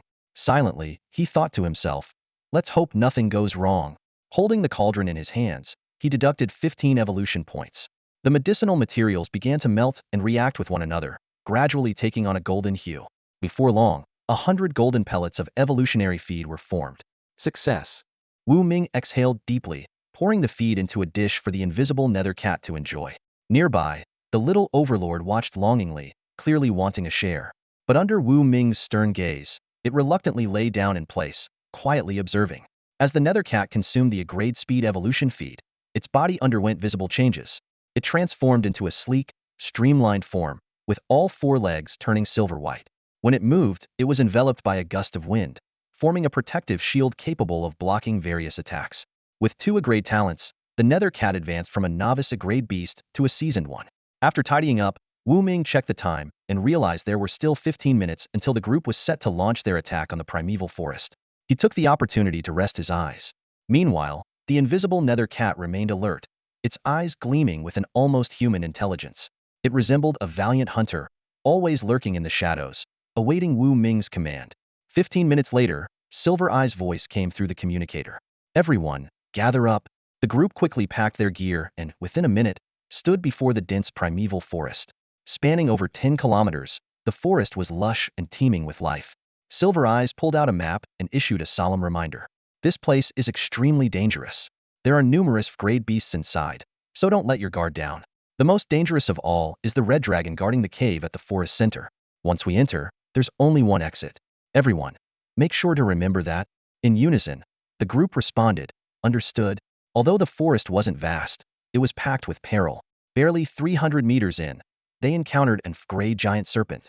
However, upon sensing the presence of 6 grade beasts, the serpent immediately turned tail and fled, unwilling to confront Wu Ming and his group Hedon. The journey was surprisingly smooth. A lineup of 6th grade beasts was almost on par with an A-grade beast, causing most other creatures to steer clear of their path. Half an hour later, the group reached the heart of the forest. Here, a cluster of towering redwood trees stood, each over 30 meters tall, with the thickest trunks exceeding 3 meters in diameter, a truly awe-inspiring sight. Amid these massive trees was a small hill that resembled a gigantic tomb. Standing 30 meters high with a 50-meter base, it was covered in dense vegetation. Yet, strangely, no living creatures dared to approach the area. The reason was clear: the southern side of the hill housed a cave leading underground, where the fearsome seasoned-grade red dragon resided. Silver Eyes unfolded a hand-drawn map and explained, "The red dragon's lair is inside, and so is the jade dragon fragrance. This cave is about 100 meters deep and pitch black inside. We must confirm that the red dragon is asleep before we attempt to enter." She added, "This map was paid for with livs. At least a dozen skilled adventurers lost their lives to map out the cave's interior." The bald beast tamer asked, "How can we be sure the red dragon is asleep?" Silver Eyes replied, "My beast, the nightshade viper, is small and agile. It can go into scout. The red dragon's sense of smell isn't very sharp. As long as we don't make any loud noises, we won't be detected." With that, Silver Eyes released the nightshade viper. The black snake darted into the cave like a streak of lightning. Closing her eyes, Silver Eyes used her beast contract to link her senses with the viper, gaining its vision. In the cave's pitch-black depths, the nightshade viper slithered silently like a ghost, its excellent night vision allowing it to see everything clearly. Through their connection, Silver Eyes quickly relayed the scene to the group. At the deepest part of the cave lay a massive winged dragon, its entire body glowing faintly with a fiery red hue that lit up its surroundings. Its enormous eyes were shut, seemingly in deep sleep, unaware of the viper's presence. The red dragon rested its chin on a stalactite, drool dripping steadily from its mouth and soaking into the stone. Together, the drool and stone formed a thin layer of jade dragon fragrance. Silver Eyes opened her eyes and reported to the group, "I've located the jade dragon fragrance. The red dragon is indeed asleep, but it's using the stalactite as a pillow. If we try to scrape off the fragrance, we'll wake it up. The chances of success are almost zero." The middle-aged beast tamer suggested, "What if the nightshade viper bites off a big chunk of the jade dragon fragrance and escapes immediately?" Silver Eyes shook her head. "No, the distance is too short. The viper would be incinerated by the dragon's flames, or crushed with a single swipe. It's too risky." Wu Ming proposed a plan. "How about this? We create a distraction outside to lure the red dragon out. Once it's halfway out, the nightshade viper can quickly collect the jade dragon fragrance." The group found the plan feasible. Since the red dragon had poor olfactory senses, they could hide beforehand. Once the dragon left its lair, the viper could sneak in, increasing their chances of success. Just then, a deafening roar echoed from the sky. Moments later, a massive black-winged dragon with a wingspan of over 30 meters descended heavily in front of the cave, shaking the ground. Inside the cave, the red dragon's eyes snapped open. With an enraged roar, it bolted toward the entrance. A black dragon and a red dragon, two seasoned-grade beasts, stood face to face, their gazes locked in a deadly standoff. Everyone stared in shock at the two massive dragons facing off on the ground. One was fiery red like molten lava, the other jet black as ink. Both were terrifying E-class beasts. The sudden appearance of the black dragon caught everyone off guard, as there had been no prior records of it. "Run!" Wu Ming shouted, taking the lead and retreating. Even with the help of 6th-class pet beasts and the nether cat, they were no match for these two colossal creatures. The middle-aged beast tamer cursed his luck in frustration, watching the prized jade dragon fragrance slip through his fingers. The red dragon struck first, unleashing a searing flame tens of meters long, hot enough to melt steel. The black dragon, however, let out a disdainful snort and countered with a stream of dark gray icy fluid. Wherever it touched, everything froze solid, extinguishing even the red dragon's fiery breath. Wu Ming had already sprinted 100 meters away and was now hiding behind a giant tree, panting heavily. Carefully, he peeked out and activated his inside eye to analyze the two dragons. Red dragon, E-class veteran. Talents include E-class fire and defense, class rage, claws, and a speed of 33 meters per second. Black dragon, E-class veteran. Talents include E-class ice and defense, class rage, claws, and a speed of 34 meters per second. Aside from their contrasting red and black colors and fire and ice abilities, the two dragons appeared evenly matched. Could they be twins? Wu Ming speculated privately. With a deafening crash, the two dragons collided fiercely in the clearing. Claws tore at each other with screeching metallic sounds, and their whip-like tails swept across the area, toppling trees and smashing rocks like tofu. The red-haired beast tamer and the bald beast tamer swallowed nervously. These two E-class beasts combined could rival a class beast. They were not to be provoked lightly. The middle-aged beast tamer scratched his head in frustration, lamenting the loss of the jade dragon fragrance. But Silver Eyes whispered, "Don't worry, my nightshade viper is still in the cave. There's still a chance." Hope reignited in everyone's eyes. Suddenly, the red dragon was pinned to the ground by the black dragon. What happened next left Silver Eyes blushing and Wu Ming stunned. The black dragon mounted the red dragon, engaging in the most primal of mating behaviors. It turned out they weren't twins, but two unrelated dragons, with the black dragon here to start a family. Should we come back in a few months to steal the dragon eggs? Huang Samba joked inappropriately, earning a scolding gift from Silver Eyes. Taking advantage of the distracted dragons, Wu Ming made a quick decision. Little Overlord, get into the cave and grab the Jade Dragon fragrance. The red-haired beast tamer commanded his spirit monkey to follow. The two pet beasts silently slipped into the cave, joined forces with the nightshade viper, and swiftly scraped off the layer of stalactite coated with dragon saliva. This was the precious Jade Dragon fragrance. Within 30 seconds, they carefully packed the thin layer of fragrance into a wooden box and retreated successfully. Got it. Run. Silver Eyes, clutching the box containing several hundred grams of the Jade Dragon fragrance, called for everyone to retreat at full speed. Behind them, the black and red dragons were still lost in their intimate moment, completely oblivious. 2 hours later, the black dragon, panting heavily, flew away. The red dragon, exhausted, rested on the ground for a long time before returning to the cave. Suddenly, an earth-shaking roar echoed, sending chills down the spines of Wu Ming and his team, who were now over 10 kilometers away. Fortunately, they had escaped quickly, and the black dragon's stamina had held up long enough. Otherwise, if the red dragon had discovered them in time, they might not have survived. Head back to the parking spot at full speed, the middle-aged beast tamer shouted, leading the charge. The vulture followed close behind. Hours later, the group, utterly drained, climbed up the cliff of the heavenly abyss gorge. Standing atop the cliff, they gazed at the breathtaking scenery below and finally exhaled in relief as the cool evening breeze brushed past. The red-haired beast tamer eagerly asked Silver Eyes to share the Jade Dragon fragrance. After a moment's hesitation, Silver Eyes opened the wooden box. Inside was a small pile of multicolored crystalline grains, emitting a rich, intoxicating aroma. The group was ecstatic. This was a rare treasure worth 800,000 per gram. Let's divide it now, the middle-aged beast tamer suggested. Everyone agreed and brought out an electronic scale. The total weight was 360 grams, meaning each person could receive 60 grams. Wow, that means I get 48 million. Huang Samba exclaimed, his voice trembling with excitement. The red-haired beast tamer laughed. That's right. Even after handing over a portion, we'll each make at least 30 million, enough to nurture an E-class or even a class pet beast. The bald beast tamer grinned slyly. This time, all 6 of us are striking it rich. Just then, Wu Ming suddenly felt a chill run down his spine. His innate danger sense kicked in. Watch out, danger, he shouted. But before he could finish, a bomb exploded nearby. The terrifying shockwave sent Wu Ming flying off the cliff, blood spurting from his mouth as he plummeted toward the abyss below. Watch out, Wu Ming warned once again. He watched helplessly as the ground rapidly disappeared from his view, realizing he was already in midair, flying backward at this angle and speed. He knew all too well he was about to plummet off the cliff. Even with his anti-cut combat suit, there was no way to prevent the fate of being smashed to death. Damn it, he betrayed us. The red-haired beastmaster, also blasted into the air, cursed angrily. A sharp screech pierced the sky as the middle-aged beastmaster's pet condor circled high above. Save me, the red-haired beastmaster cried in despair. But the condor swooped like lightning, its talons flashing coldly in the air. With a sickening slash, the red-haired beastmaster was torn in half, his blood spraying through the sky. A spirit monkey leapt with astonishing speed, trying to catch the remains of its master. Its large eyes were filled with despair and sorrow as it fell with the lifeless body into the depths of the cliff. Not far away, Wu Ming and Yin Tong were shoved together midair by the force of the explosion. At this critical moment, the two instinctively reached out, gripping each other's hands tightly as they fell helplessly toward the ground. Further away, Huang Samba's figure plunged into the warm, broad embrace of his mighty bear companion. The massive duo tumbled toward the ground together, their fate uncertain. At the edge of the cliff, the bald beastmaster exchanged a glance with the middle-aged beastmaster. Their gazes landed on the untouched jade dragon fragrance near the cliff's edge.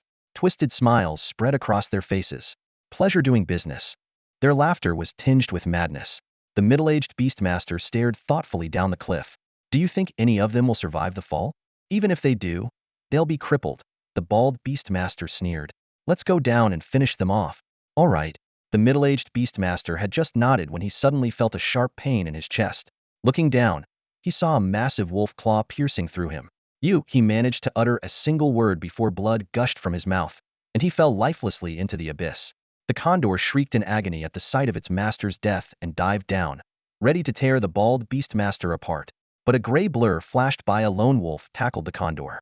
The two beasts engaged in a fierce fight, and in a final, decisive move, the wolf bit through the condor's neck, ending the brutal struggle.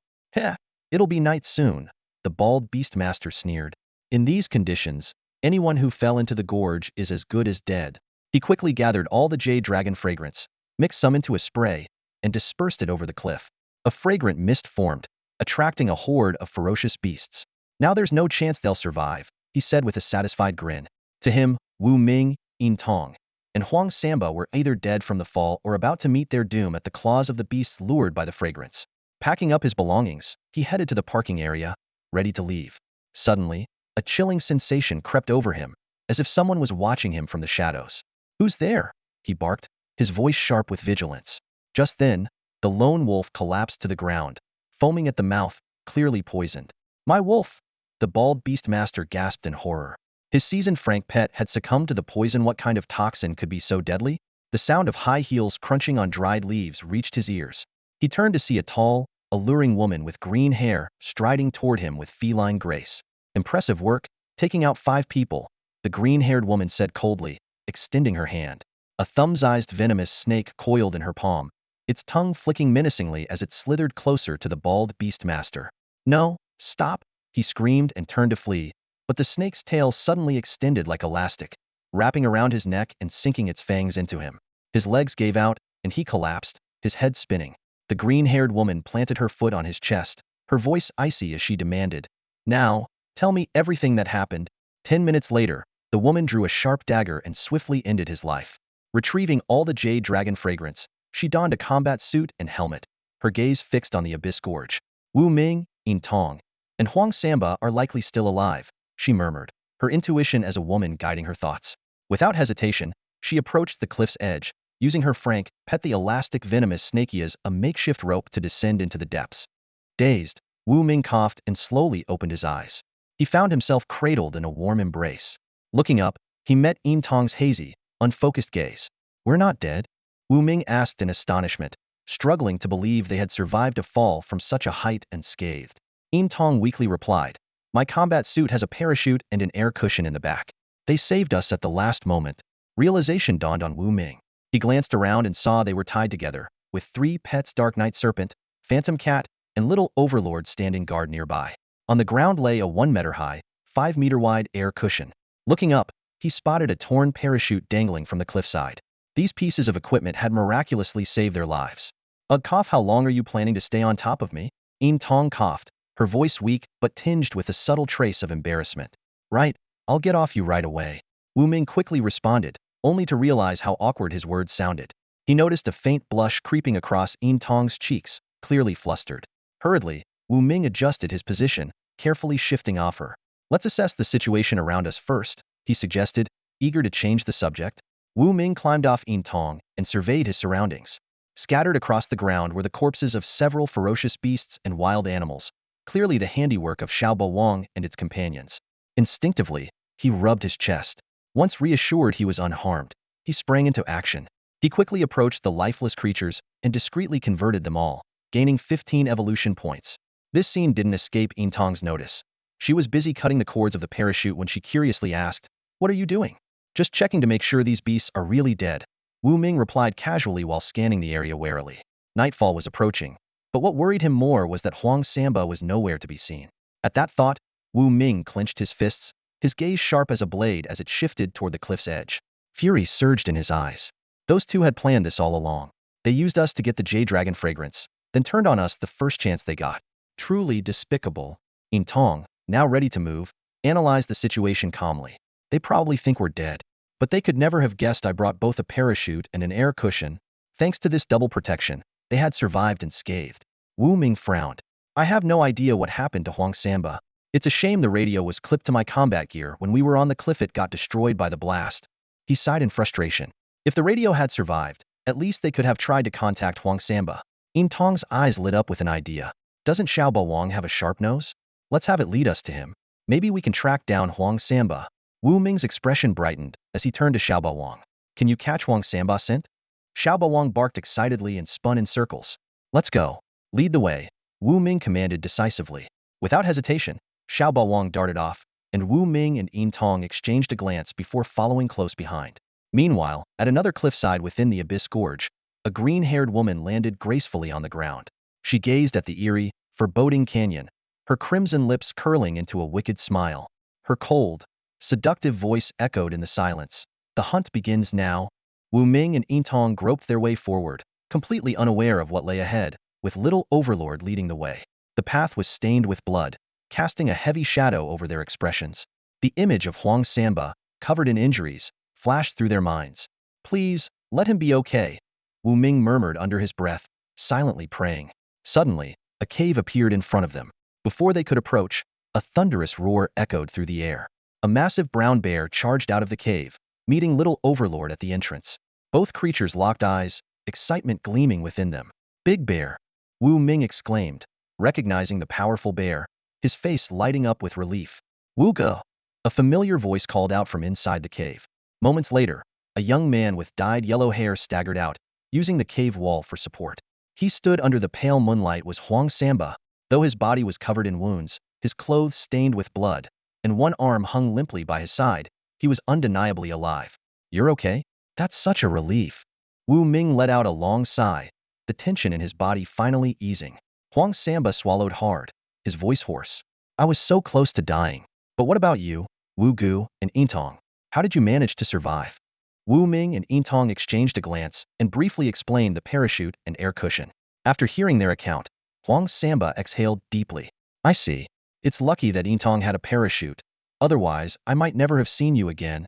He took some crushed medicinal herbs from the giant bear and carefully applied them to his injured arm. And how did you make it out alive? Yin Tong asked. Huang Samba cast a grateful look at the giant bear and explained. It's all thanks to Big Bear. When we fell, we were close to the cliff face. There were trees nearby, and Big Bear used his claws to grab onto the rocks and branches, slowing our descent. When we reached the bottom, the trees and a river cushioned the fall, saving our lives. He glanced at his arm. But the descent was still dangerous. I got cut by falling rocks, and there was a ferocious crocodile beast in the river that almost tore my arm off. Hearing this harrowing tale, Wu Ming felt a chill run through him. But at least everyone had survived. Those two must have already taken the Jade Dragon incense and left. We need to get back to the city quickly and intercept them before they get inside, Wu Ming suggested. Just then, a cold voice emerged from the shadows. They're dead. The three turned toward the sound and saw a tall woman walking toward them. Despite her full combat gear, her strikingly alluring face and short, shoulder-length green hair were impossible to ignore. It's you, Wu Ming said, his gaze sharpening as he stared at her warily. You know her? Yin Tong and Huang Samba looked at Wu Ming in confusion. She came to the pet shop before, trying to order evolutionary feed, Wu Ming explained curtly. The green-haired woman introduced herself without hesitation. I forgot to introduce myself. I'm an Frank assassin from the Lingma Assassination Guild. Codename 007. Green Luo. It's you.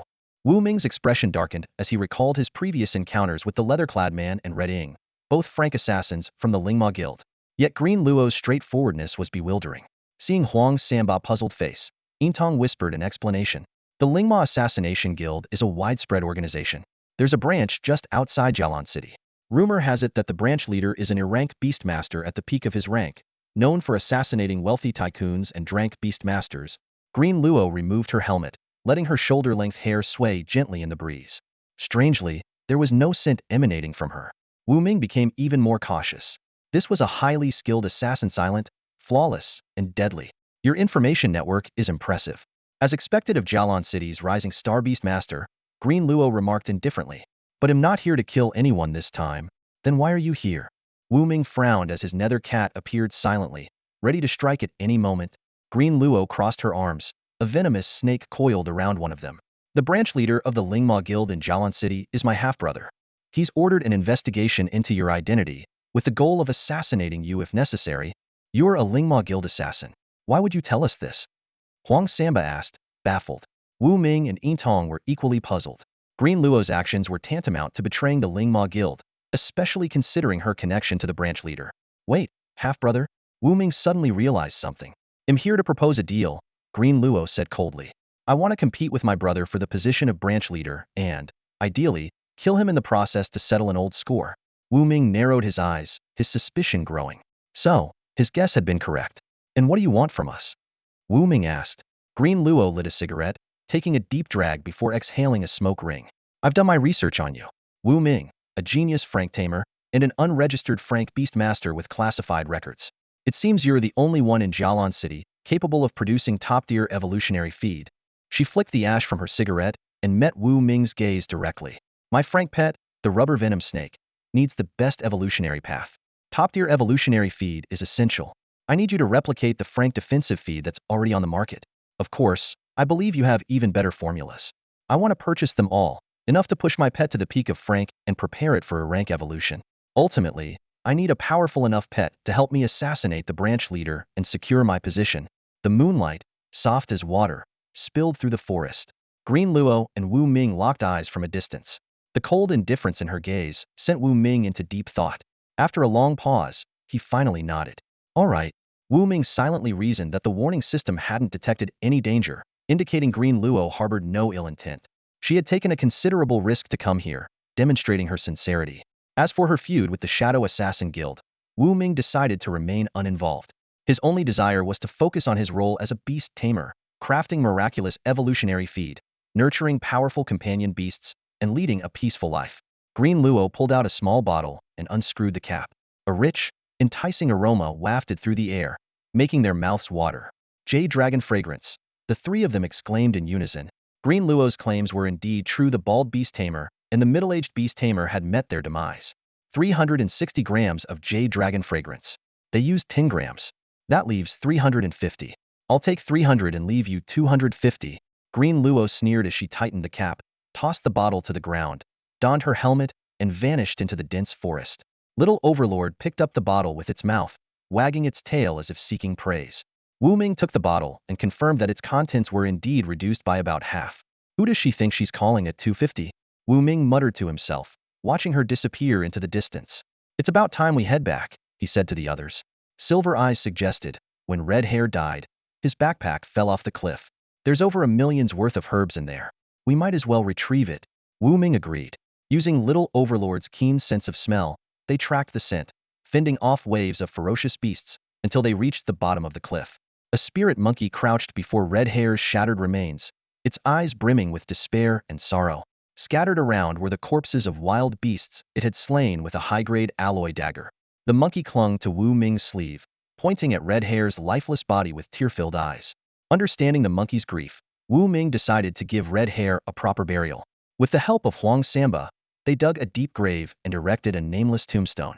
The spirit monkey stayed by the grave, clutching its dagger and hugging the tombstone as it fell into a deep, sorrowful sleep. Sometimes, beasts are more loyal than humans, Wu Ming murmured softly. Silver Eyes suggested handing the recovered backpack over to Red Hair's trading guild, the renowned mercantile association. Although it was worth a small fortune, it paled in comparison to the Jade Dragon fragrance they had obtained. Wu Ming readily agreed. After all, Red Hair had been a reliable teammate. As they climbed the canyon's slope, they came across the bodies of the middle-aged beast tamer and his eagle companion. On the mountain's summit at the parking area, they also discovered the tortured remains of the bald beast tamer and his lone wolf companion. This is what happens when you betray your teammates. Huang Samba spat contemptuously at the bald man's corpse. Suddenly, the bald man opened his eyes, revealing glowing purple pupils, as if possessed. He stood up mechanically, twisted his neck unnaturally, and revealed a mouth full of fangshi had become a zombie. Wu Ming quickly activated his inside eye and identified the cause. The bald man had been possessed by an F-grade Smokefire Phantom Beast. He immediately warned the others to keep their distance. Under Huang Samba's command, the mighty grizzly bear smashed the zombie with a single blow, splitting it apart. A wisp of purple flame escaped from the cracks and entered the lone wolf's corpse. The wolf's eyes glowed with the same eerie purple light as it came back to life. Once again, the grizzly bear struck, shattering the wolf's body. Little Overlord transformed into a 3-headed hellhound, spewing scorching flames that reduced the purple glow to ashes. A thumb-sized purple crystal fell to the ground.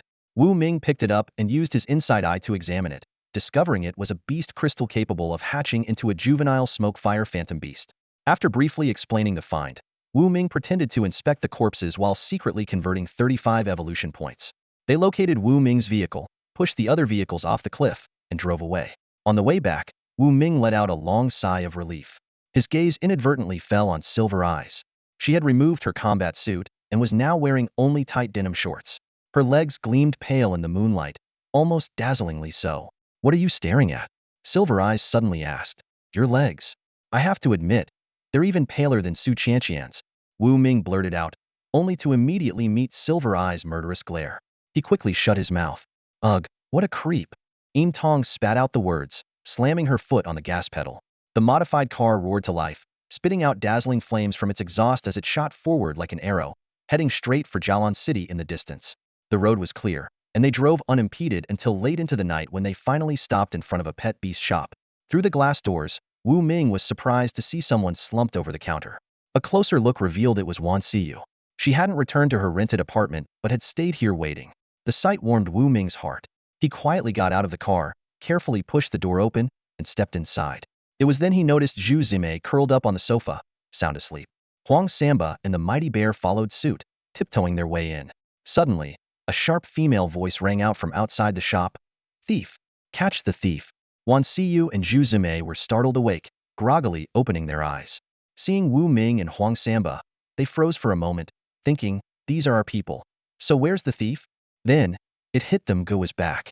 Wan Siyu dashed forward and wrapped her arms tightly around Wu Ming's waist, tears streaming down her face. Wu Gu, you're finally back. We were so worried these past 2 days, thinking you wouldn't make it back. Wu Ming gently patted her shoulder and pulled her into a hug.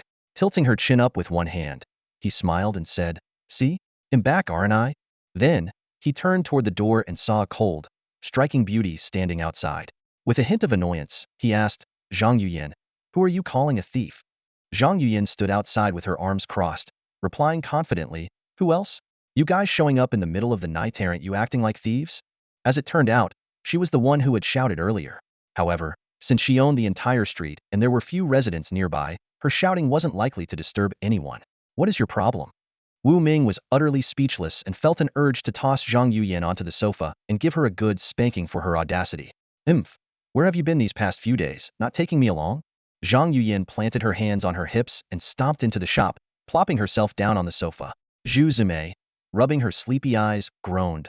Why are you all making such a racket in the middle of the night? Oh, honey, you're back. The moment she spotted Huang Samba, she lit up and leapt into his arms. We went to Tianyuan Gorge, Wu Ming said nonchalantly, brushing over the details of their mission. You went to such a dangerous place and didn't take me? Zhang Yuyan pouted in dissatisfaction. Next time, if there's something exciting like this, don't forget to include me.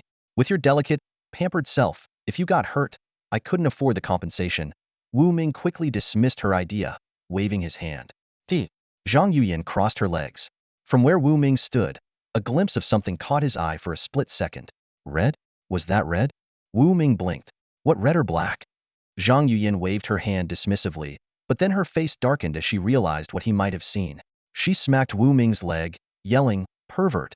I didn't even do anything. Wu Ming exclaimed in exasperation. Head just happened to be standing at the right angle. It wasn't his fault. At that moment, a loud rumbling broke the tension. I'm starving, Huang Samba said, rubbing his stomach.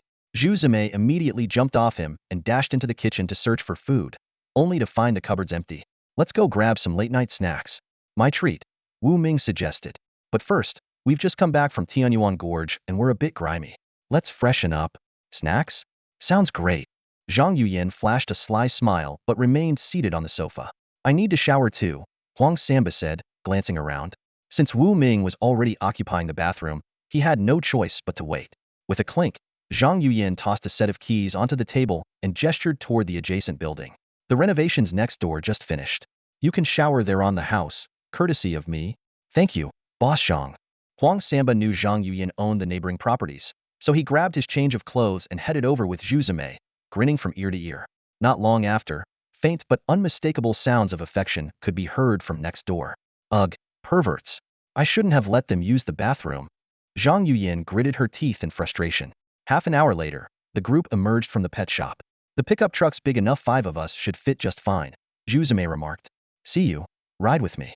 Let Wu Ming and the others take the pickup, Zhang Yuyan suggested, pulling Wan Siyu along. Moments later, a sleek, 8 million yuan supercar rolled out of the garage.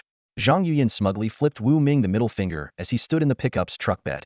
Next time we meet, I'm spanking you, Wu Ming retorted, mimicking a smack on his own rear, which only made Zhang Yuyan grind her teeth in annoyance.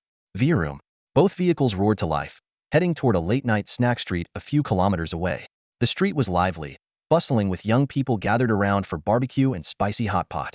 In the dimly lit alleys, occasional muffled sounds of flirtation could be heard. The roar of the supercar's engine drew the attention of everyone on the street. Heads turned as Zhang Yuyan stepped out, followed by Wan Siyu. Both women, with their stunning looks and figures, instantly outshone everyone in sight. Whoa, rich ladies. A few young men's eyes lit up, and they sauntered over. Hey there, beauties. I've got the presidential suite at Shanghua Hotel booked for a year. How about we head there after dinner and have some fun? One of them said suggestively. Get lost. Zhang Yuyan snapped. With a flick of her hand, her pet beast, Shui Ling, materialized in her palm. Shui Ling instantly transformed into a towering, semi-transparent giant over 2 meters tall. Without hesitation, it picked the young men up and tossed them into a nearby trash heap. Yikes. A beast tamer, don't mess with her. The surrounding crowd quickly backed away.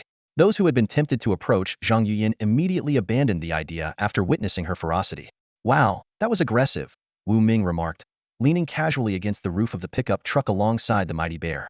He had watched the entire scene unfold. With Shui Ling's shape-shifting abilities, Zhang Yuyan had an almost impenetrable defense. Ordinary people wouldn't stand a chance against her unless 2 or 3 seasoned Frank or elite-level beast tamers teamed up. Boss, we've got 5 people, 1 bear, and 1 little dog. Get us a private room, and bring plenty of barbecue, can eat a lot, Wu Ming said, clapping the shop owner on the shoulder with a grin. The owner glanced nervously at Zhang Yuyan and the enormous bear before hastily nodding. Right away. In a private room, Wu Ming, Wan Siyu, Zhang Yuyan, Huang Samba, and Zhu Zimei sat around a table, while Deli Zhuxiong and Xiaobo Wang crouched on the floor. The air was filled with the mouth-watering aroma of grilled meat as the restaurant owner swiftly brought over the first plate of skewers. Huang Samba eagerly grabbed a skewer, feeding Zhu Zimei a bite before taking one himself. Seeing this, Zhang Yuyan picked up a skewer, took a bite, and then passed it to Wan Siyu. Sitting to the side, Wu Ming blinked, feeling left out. With a smirk, he grabbed 2 skewers, took a bite from one, and handed the rest to Xiaobo Wang and Deli Zhuxiong. The owner then brought over a plate of grilled kidneys. Laughing heartily, Huang Samba put his arm around Zhu Zimei and declared he didn't need to eat such a thing. Meanwhile, Zhang Yuyan and Wan Siyu silently placed the kidneys into Wu Ming's bowl. Wu Ming frowned at the sight, but reluctantly ate, sharing the leftovers with the 2 pet beasts. Next, the owner brought over a case of beer.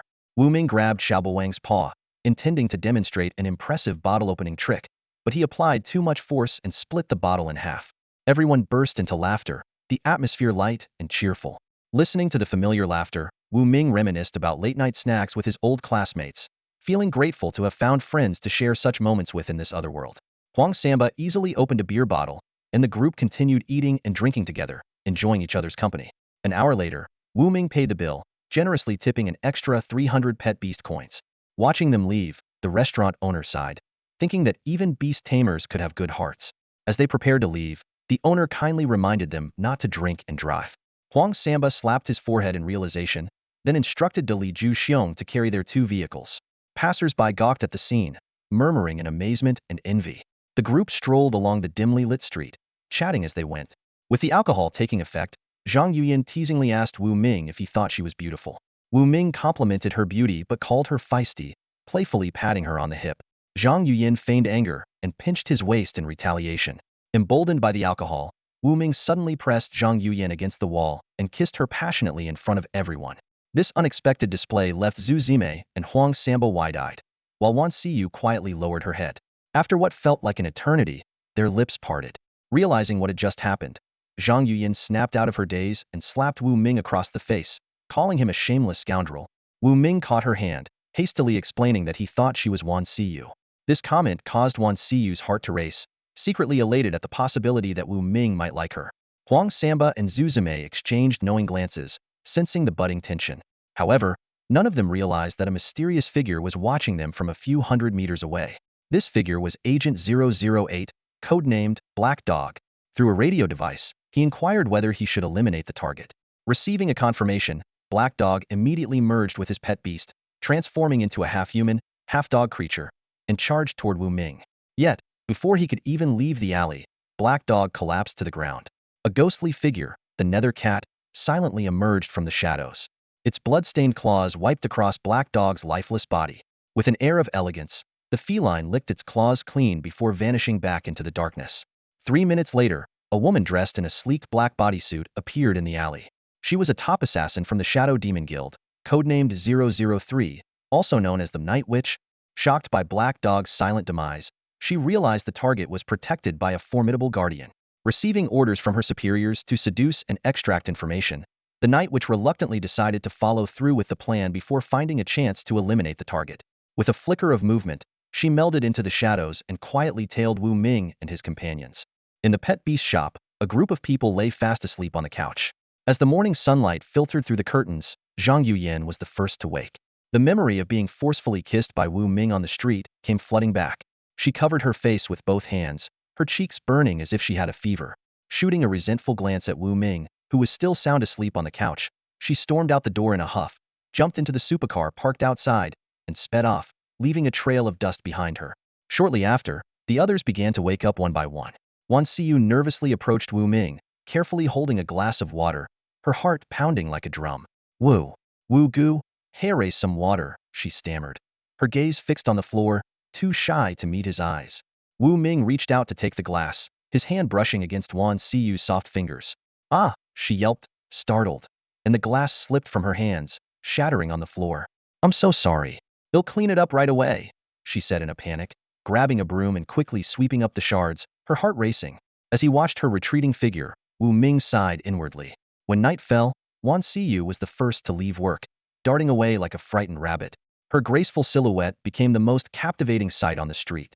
Soon after, Zhu Zime and Huang Samba also drove off, leaving Wu Ming alone in the pet beast shop. As the night deepened, Wu Ming sat on the couch, watching television. Suddenly, there was a knock at the door. Standing outside was a woman dressed in a tight black outfit, her figure strikingly alluring, with long legs and an enchanting face. Wu Ming grew wary but maintained a calm expression. Who are you looking for? He asked, opening the door while keeping a meter's distance. Activating his inside eye ability discreetly, Wu Ming analyzed her. Name, Yi Sanyang. Affiliation, top-tier assassin from the Lingma Guild's Jialan City branch. Codename, 003. Alias, Night Witch. Rank, Peak Frank Beastmaster. Pet Beast, Peak Frank Night Witch abilities. Frank Charm, Frank Interrogation, Frank Speed, Frank Claw, Frank Silent Night. Yi Sanyang smiled seductively. Handsome, I'm the number 23 technician Huang Samba ordered for you. Hope you'll enjoy my company, she said, releasing a subtle, enticing fragrance as she activated her Frank Charm ability. Though Wu Ming was unaffected, he pretended to be captivated. Handsome, let's go upstairs, Yi Sanyang cooed, wrapping her arms around his neck. Wu Ming played along, lifting her in his arms and carrying her upstairs. Soon, ambiguous noises emerged from the room. Xiao Bawang curiously crouched on the floor, peeking under the door, while the ghostly cat perched invisibly on the bedside table, elegantly licking its paw. During a brief pause, Yi Sanyang leaned close to Wu Ming's ear and whispered, Handsome, what do you do to be this incredible? I'm a beast trainer, Wu Ming replied casually. Then you must know a lot of formulas, right? She probed. Not too many, just a few thousand, he said nonchalantly. Yi Sanyang was stunned but pressed on. So, who are the powerful figures backing you? Wu Ming began fabricating a tale. Behind me? Well, there's an Frank Beastmaster, a Drank Beastmaster, a Brank Trainer, and even an A-rank Beastmaster. Oh, and I happen to know an injured S-rank pet beast, though it hasn't bonded with an owner yet. An hour later, Yi Sanyang was fully dressed and ready to leave. Tossing a flirtatious look over her shoulder, she said, Handsome, if you're satisfied with my service, don't forget to leave a 5-star review. With that, she sashayed out into the night. Watching her disappear into the darkness, Wu Ming's lips curled into an amused smirk. He took a shower, changed the damp bedsheets, and drifted off into a deep sleep. An hour later, in the Lingma Guild's hall, Guild Leader, I have intel, Yi Sanyang announced as she swayed toward the Guild Leader, who was puffing on a cigar. She bent slightly to report, catching the attention of a passing assassin who, distracted by her figure, accidentally walked into a concrete pillar. The Guild Leader spoke in a low voice. From now on, refrain from using your pet beast's abilities on our own people. Understood, Yi Sanyang replied promptly. You claim to have gathered intelligence. Well then, tell me, what groundbreaking information did you manage to uncover through your sacrifice? The Guild Leader asked, his tone laced with skepticism. The Dark Night Witch, Yi Sanyang, stood before the Guild Leader, her expression grave. She skipped over the details of her physical confrontation with Wu Ming, focusing instead on the crucial information she had extracted. Wu Ming was indeed a beast trainer, backed by a formidable team. An Frank Beast Tamer, a Drank Beast Tamer, a Brank Beast Trainer, and even an A-rank Beast Tamer. Most shockingly, They were connected to a severely injured Shrank spirit beast. Upon hearing this, the guild leader's cigar snapped in his hand. The entire branch fell into a deathly silence as every pair of eyes turned to Yi Sanyang. And Shrank's spirit beast. The revelation detonated like a bomb in everyone's mind. The guild leader remained silent for a long time, then lit a fresh cigar and took a deep breath before asking, "What's the situation with that Shrank spirit beast?" Yi Sanyang relayed Wu Ming's words. "It hasn't bonded with anyone yet. Its injuries are severe, and it's currently unable to move. Wu Ming and his team are doing everything they can to heal it." The guild leader's eyes sharpened, his mind racing. If the information was accurate, Wu Ming couldn't be acted against for now. Not to mention the Shrank spirit beast. The mere presence of an Azure Beast Tamer was enough to make their branch hesitant. "What are your orders, guild leader?" Yi Sanyang asked respectfully. The guild leader responded coolly, "Continue pretending to be one of his allies. Keep a close watch on him. If the chance arises, use charm to extract information, find out the location of the Shrank spirit beast, and the background and whereabouts of those high-ranking beast tamers." Yi Sanyang accepted the orders and left, already strategizing how to execute this dangerous yet thrilling mission. The next morning, sunlight filtered through the curtains of the spirit beast shop. Wu Ming lounged lazily on the sofa, watching the morning news while reminiscing about his fierce confrontation with Yi Sanyang the night before. The encounter had been exhilarating, a rarity that left him wanting more. "Wu Wuga, good morning." Wan Siyu's voice snapped him out of his thoughts. She set breakfast on the table before donning an apron and starting to tidy up. Suddenly, she bent down to pick up a damp bedsheet, her expression puzzled. "Wuga, what's this?" Wu Ming's heart skipped a beat that was evidence from last night's battlefield. Thinking quickly, he fabricated a story. "It was too hot last night, and I sweated a lot. Little Overlord also acted up and peed on the bedsheet. Just throw it away." Little Overlord, hearing this, widened its innocent eyes in silent protest. "You're even more shameless than I am." Wan Siyu believed him without question and disposed of the sheet, along with other trash. Wu Ming breathed a sigh of relief, his gaze inadvertently falling on Wan Siyu's graceful figure. He was surprised to notice her curves seemed to have become even more pronounced. Soon, Huang Samba and Zhu Zime arrived at the shop. The morning news wrapped up with one final announcement. Jialan City was set to host a beast and trainer competition. From trainers and tamers under the age of 30, 6 outstanding individuals would be selected to form a team and represent the city in the national competition in Nanjiang City. The news brought a buzz of excitement to the shop. Wan Siyu exclaimed, "Wuga, you'll definitely make it through the qualifiers and become one of Jialan City's representatives. By then, our shop's reputation will skyrocket." Zhu Zime nudged Huang Samba encouragingly. "Honey, you and Big Bear are among the best in Jialan City. You should compete in the qualifiers." Huang Samba was tempted. With Big Bear now possessing 4 frank talents, its strength was indeed formidable. He turned to Wu Ming. "Wuga, I want to enter the qualifiers." Wu Ming smiled and nodded. "Go for it. It's a great opportunity." As Wan Siyu massaged Wu Ming's shoulders, she said softly, "Wuga, I think you should compete too. Your training skills are top-notch, even among Franks." Wu Ming smiled but didn't respond. He already had a guaranteed spot, but decided to prove himself through sheer ability while gaining insight into Jialan City's overall talent pool. At that moment, Zhang Yuyin burst in, her designer handbag swinging as she declared, "The queen has arrived. Registration for the qualifiers starts today. Why haven't you all gone yet?" She slapped a stack of flyers onto the table, instantly drawing everyone's curiosity. Ming Wu picked up a flyer, his eyes immediately drawn to the striking image on the cover. A lone figure stood atop a massive dragon's head, gazing down at vast rivers and mountains, like a giant holding up the heavens. The bold words, "Sign up now," stood out prominently on the side. "Tisk, TSK, this ad is so low quality," Samba Huang remarked with disdain, as he prepared to take the flyer and head to the city lord's manor to register. Yuyan Zhang chimed in at just the right moment. "Let me give you all a heads up. The preliminary rounds will last a week, and all the matches will be held near the arena by the city lord's manor. Then what are we waiting for? Let's go sign up," Ming Wu said as he gathered his things, ready to head out. Zime Zhu quickly jumped into the driver's seat of the pickup truck. "I'll drive," he declared. Samba Huang immediately claimed the passenger seat, while Big Bear skillfully climbed into the truck bed. Yuyan Zhang grabbed Si Wan's arm and shot a challenging look at Ming Wu. "Si, I'll drive you. You can sit in the truck bed with Big Bear." "Doesn't matter to me," Ming Wu shrugged nonchalantly. Suddenly, the sharp screech of brakes shattered the quiet street. Everyone's attention was drawn to the scene. Behind Zime Zhu's pickup and Yuyan Zhang's sports car, a dazzling Lamborghini had come to a halt. The car door opened, and the first thing that came into view was a pair of flawless, snow-white legs. "Mr. Ming Wu, I've come to pick you up." The familiar voice belonged to Qian Su, the charismatic CEO of the Super Value Mall, who hadn't been seen in days. She looked even more alluring than the last time they met. Well, looks like I have a ride, Mingwu said, throwing a teasing glance at Yu Yanzhang before stepping into the passenger seat of Qianqiansu's car. In truth, this was all part of his plan. Inside the car, Qianqiansu closed the door and windows, her enchanting eyes fixed on Mingwu. Her crimson lips parted slightly as she spoke. Mr. Mingwu, I can't thank you enough for what you did in Tianyuan Gorge. I haven't had the chance to properly repay you yet. Her hand rested on his firm chest. Mingwu glanced out the window, noticing that the others had already driven off. So, how do you plan to repay me? He asked, a sly smile playing on his lips. Naturally, by offering myself as a reward to Mr. Mingwu, Qianqiansu replied, leaning in closer. Half an hour later, Mingwu fastened his seatbelt and wiped the lipstick from his face and lips, taking a deep breath. He had to admit, Qianqiansu's skills were indeed impressive. Mr. Mingwu, are you satisfied with my gratitude? Qianqiansu asked, her face flushed, her voice even more seductive. Not bad.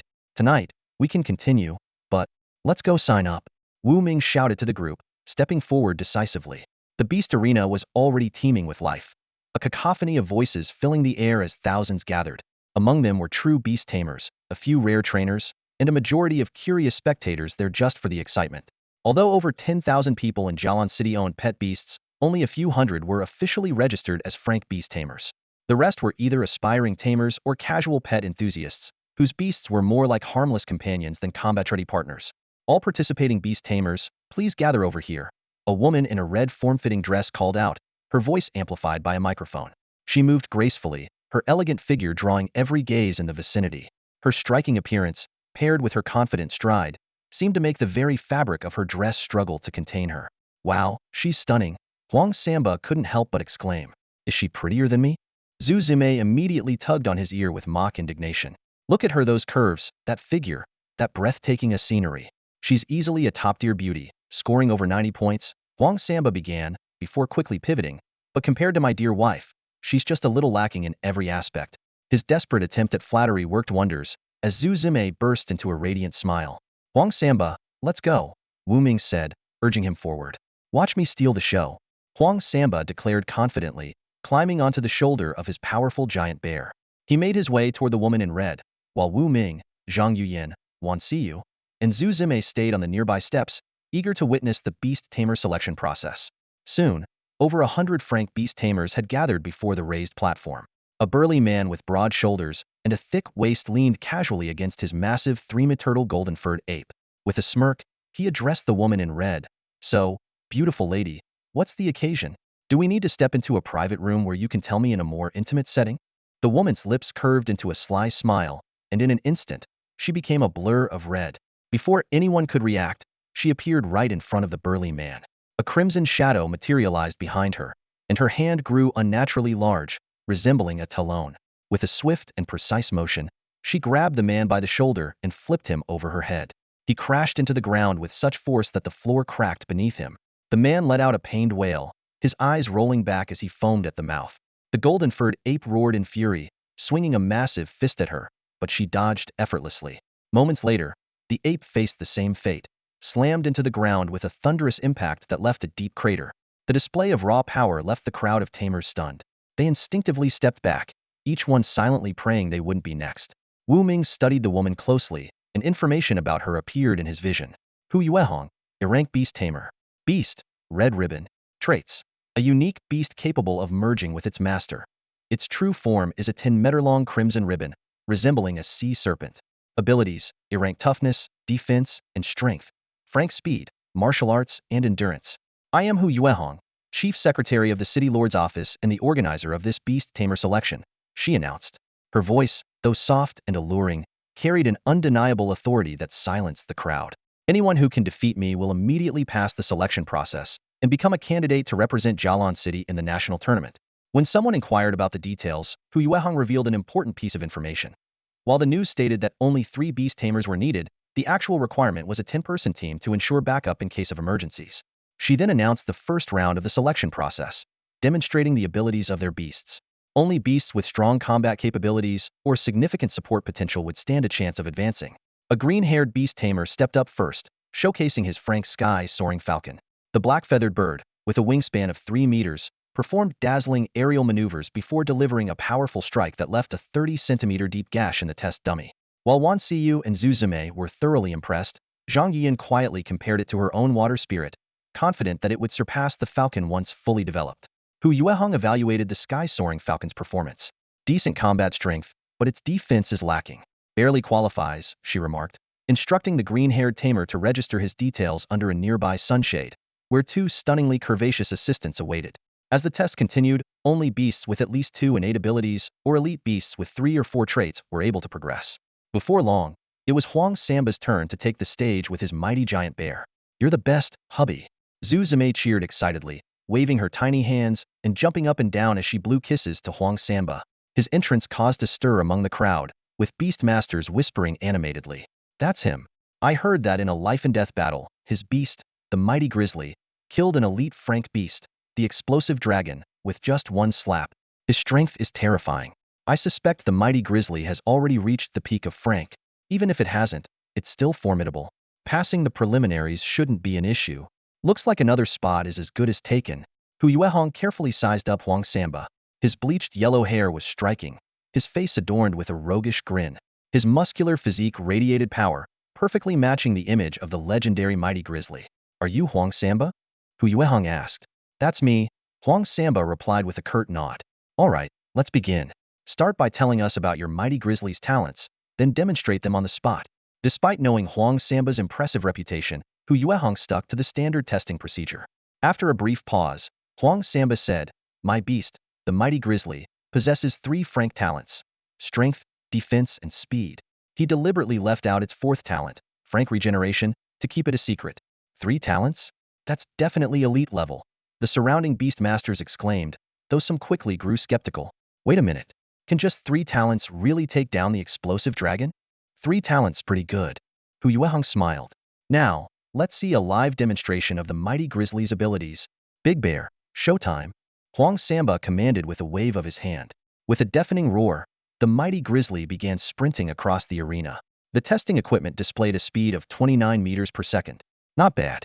Frank's speed, though not the fastest among its rank, Hu Yuehong remarked with a nod of approval.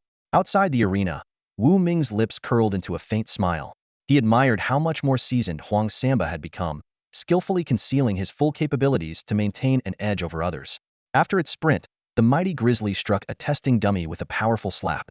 With a loud crack, the dummy caved in, and a number popped up on the display. 11 tons of force?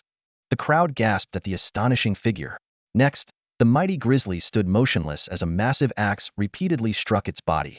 The metallic clangs echoed through the arena, and only a few tufts of fur fell to the ground. Its body remained completely unharmed. Frank speed, Frank strength, Frank defense excellent. Congratulations, you and the mighty grizzly have qualified, Hu Yuehong announced. Huang Samba showed no sign of pride and calmly returned to his seat beside Wu Ming. "I'll remember this, Huang Samba," one beastmaster murmured to himself, recognizing him as a formidable competitor. "Aren't you going up next, Wu Go?" Huang Samba suddenly asked. "No, I'm a nurturer," Wu Ming replied with a shake of his head. Standing on the steps, Hu Yuehong turned toward the voice and caught sight of Wu Ming's strikingly handsome face. Her body tensed slightly. As a staff member of the City Lord's mansion, she had once read Wu Ming's top-secret dossier. A nurturer capable of creating super-quality evolutionary feed, and granted a direct entry slot by the Nurturer Guilda, was undeniably a genius. If not for her official duties, she would have approached him immediately to strike up a conversation. After all, every beastmaster dreams of befriending a talented nurturer. A nurturer, huh? Some beastmasters noticed the nurturer badge on Wu Ming's chest pocket, their eyes lighting up as they secretly memorized his face, planning to approach him later. Next, Hu Yuehong's voice rang out again, and the beastmaster preliminaries resumed. "Let's go. Time for the nurturer preliminaries," Wu Ming said as he stood up and headed toward the other side of the arena. Over there, a crowd of over 100 people had already gathered, though only a tenth of them were actual nurturers. The rest were bodyguards or assistants. "Oh, Mr. Wu Ming, you're here." A group of men and women eagerly approached him, their faces brimming with flattery. "And you are?" Wu Ming asked, puzzled. A shapely, middle-aged woman batted her eyes at him and explained, "We met briefly at the banquet in Yaotao ancient town. Perhaps you've been too busy to remember." "Humph, vixen," Zhang Yuyan thought to herself, rolling her eyes internally but keeping silent. "Ah, I see." Wu Ming scratched his head awkwardly and nodded politely before moving toward the crowd. At the center stood an elderly man in a white robe, a unique badge hanging from his chest.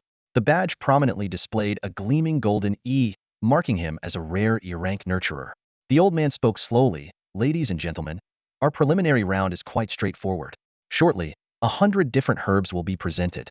You are to identify their types, ages, and primary effects, and write your answers on the provided form. A score of 60 or above is required to pass. So that's how the test works? Sounds pretty simple, a young woman in a pink dress remarked with a smile. She was an Frank Tamer. Her slender, graceful figure was complemented by cherry-red lips, and her snow-white legs peeked alluringly from beneath a deeply slitted neckline, exuding an irresistible charm. This is just the first round, explained an E-rank Tamer, his gaze sweeping over everyone present. Only scores above 60 will qualify, granting eligibility to participate in the week-long preliminary selection. In the end, we will choose the 10 best tamers to head to Jialan City for the national competition. Isn't it supposed to be 3 people? Someone asked, frowning, clearly puzzled by the number. The E-rank Tamer gave a knowing smile. That's Jialan City's rule. Each city's official team is limited to 3 members, but we need to prepare more tamers to handle any unexpected situations. Like substitute players, a woman in a pink dress asked curiously, her voice tinged with anticipation. Not exactly. The E-rank Tamer shook his head. According to Jialan City's rules, only 3 tamers can participate in each match, but there's no restriction on which 3. In other words, every tamer who makes it through the selection has a chance to compete. His words were like a shot of adrenaline, igniting excitement among the tamers present. As long as they passed the preliminary selection, they would have the opportunity to showcase their skills on the national stage, perhaps even achieving instant fame. The air seemed charged with enthusiasm at the thought. The E-rank Tamer gestured toward a large door beside him. All right, all tamers, please enter that room. You will answer questions based on the test papers and the herbs on the tables. You have 1 day to complete the task. All eyes turned toward the door. It led to a temporary wooden building, covering an area of roughly an acre. Wu Ming, the woman in the pink dress, and a dozen other tamers filed inside. Strange, are there really only a dozen tamers? Huang Samba muttered under his breath as he watched the group enter the building. The E-rank Tamer turned to him and explained, the selection lasts for 7 days, and many people are still on their way. This is just the first group. Others will take the qualifying test when they arrive. Ah, I see. Huang Samba and the others waiting outside nodded in sudden realization. Inside the wooden building, Wu Ming glanced around, carefully observing the examination hall that would soon determine his fate. The interior of the wooden tower was simple yet functional. Wooden walls surrounded the space, with a few tables and chairs scattered around, along with some paper and pins. At the center of the room, dozens of sealed wooden boxes were neatly arranged, quietly awaiting the upcoming challenge. 2 young women dressed elegantly in cheongsams stood gracefully before the crowd. One of them smiled and began to speak. Respected trainers, welcome to the examination hall. A woman in a pink dress asked curiously, may I ask how the exam will be conducted? The woman in the cheongsam patiently explained. Do you see the wooden boxes on the ground? Each box contains 100 types of medicinal herbs, 10 grams of each. You may each take 1 box and choose a table and chair corresponding to the number on your box. Then, using the paper and pen provided, please write down the names, types, ages, uses, and other information about the herbs you identify. The second woman in a cheongsam added, the exam sheets on the tables include content prompts. Simply follow the instructions to complete the test. The woman in the pink dress nodded in understanding. She casually picked up a wooden box, her gaze inadvertently sweeping over Wu Ming, who stood nearby. Her eyes briefly lingered on him before she walked to an empty table. Wu Ming also picked up a wooden box and sat at a vacant spot nearby. As he opened the box, a rich aroma of herbs wafted out. Inside, 100 small wooden containers were neatly arranged, each holding a different herb. Though the containers were sealed, the potent fragrance was unmistakable. He carefully counted the containers to confirm the quantity, then picked up the exam sheet from the table. It turned out to be a colorful booklet, A4 in size, with each page displaying images of 5 herbs, complete with numbers and brief descriptions. Details such as names, ages, classifications, and uses were clearly listed. Wu Ming quickly grasped the task at hand and gently opened the small wooden container labeled 001. Inside was a slightly yellow root with a peculiar appearance, emitting a pungent medicinal scent and coated with a fine green powder. He discreetly activated his Eye of Insight, instantly obtaining detailed information about the herb. Name, Huang Jin. Age, 10 years. Classification, healing herb. Uses, can be used to make healing powder and ointments. Notes, equally effective when taken orally or applied externally. Without revealing his abilities, Wu Ming calmly picked up his pen and began writing. He deliberately slowed his pace, pretending to rely on conventional methods such as crushing, observing, and smelling the herbs to identify them. After each herb, He moved on to the next container and repeated the process. The other trainers in the examination hall were equally focused, immersed in their own tasks. The atmosphere was quiet and serious. Time passed quietly. An hour went by, and everyone remained engrossed in their work. Another hour later, someone finally stood up. "Examiner, I've finished," announced the woman in the pink dress as she handed in her sheet. Her gaze briefly flickered toward Wu Ming, who was still writing, before she handed her answers to an elderly A-level trainer who had just entered the hall. The old man took the exam sheet and said, "Come over here." Ill graded on the spot. He walked to an isolated table in the center of the hall, sat down, and gestured for her to sit across from him. The grading process was swift and focused. The old man's expression shifted repeatedly, sometimes nodding in approval, other times shaking his head in disappointment. Meanwhile, another trainer completed their sheet. The old man looked up and announced, "Once you've finished, please line up here for immediate grading. I can assess each sheet in under 3 minutes." Hearing this, the other trainers quickened their pace, forming a line to await their turn. The hall remained orderly, with no one whispering or attempting to cheat. Wu Ming, however, maintained his unhurried pace, showing no sign of rushing. "Your name is Su Ying, correct?" the old man asked, addressing the woman in the pink dress. "As expected of old Master Su's granddaughter, your talent is remarkable. You've scored 80% on this exam, earning 80 points. A wave of astonished murmurs rippled through the room. Many trainers knew they would likely score only 50 or 60 points at best, struggling just to pass. Su Ying's impressive result earned her widespread admiration. "Next," the old man said, waving for the next candidate. The second trainer nervously handed over their sheet.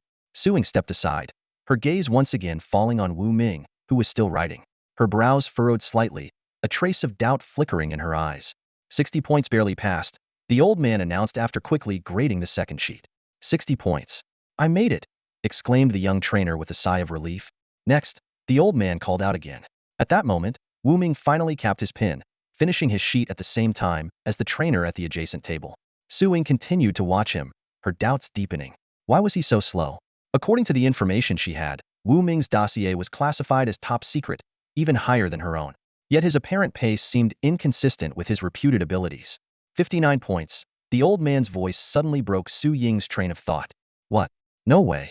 Come on, teacher. Just give me one more point." The young trainer, who had scored 59, exclaimed in disbelief, his voice tinged with a hint of pleading. The elderly A-level trainer shook his head with a sigh, pointing to the large blank sections on the exam paper. "You left too many questions unanswered. Even if I wanted to give you extra points, I couldn't."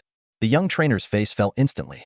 "Wow, I actually got eliminated," he muttered, his voice heavy with disappointment. The evaluation process continued. Among the dozen trainers, only Su Ying managed to score above 80. Shockingly, half of the participants failed to reach the passing mark. Suddenly, two trainers who had yet to be graded exchanged glances and began whispering to each other. "Wait, why does your test paper look different from mine?" one of them asked in surprise. The elderly A-level trainer overheard and explained. "There are hundreds of thousands of medicinal herbs on Sky Blue Star. To prevent cheating, every test paper is unique." The two trainers looked at each other, dumbfounded. One of them mumbled under his breath, "Ah, I see. Good thing I didn't copy yours earlier. You idiot, could you not announce your intelligence level to everyone?" the other one muttered in a lowered voice. Hearing this exchange, the elderly trainer's lips curled into a faintly mocking smile. Finally, it was the last candidate's turn. Wu Ming. Su Ying couldn't help but look intrigued. She was eager to see how well Wu Ming would perform. Given that his background was classified, she assumed his abilities must be impressive. At the very least, he should score 85, right? However, breaking the 90-point threshold seemed nearly impossible. After all, these test questions were meticulously selected from commonly used medicinal herbs, and even an A-level trainer couldn't master them all. What happened next, however, completely shattered everyone's expectations. The elderly trainer had just picked up Wu Ming's test paper when his reading glasses nearly slipped off in shock. His eyes scanned the paper rapidly, and he muttered under his breath, "The first 10 questions are correct. These 10 are correct too. The next 30 are also all correct." Everyone around him held their breath, their eyes widening in astonishment. Based on the elderly trainer's count, Wu Ming had already answered 70 questions correctly. "My goodness, he surpassed 80 points," someone exclaimed, watching as the trainer's pen repeatedly marked red checkmarks on the paper. 85, 90, 95. Gasps of amazement rippled through the room.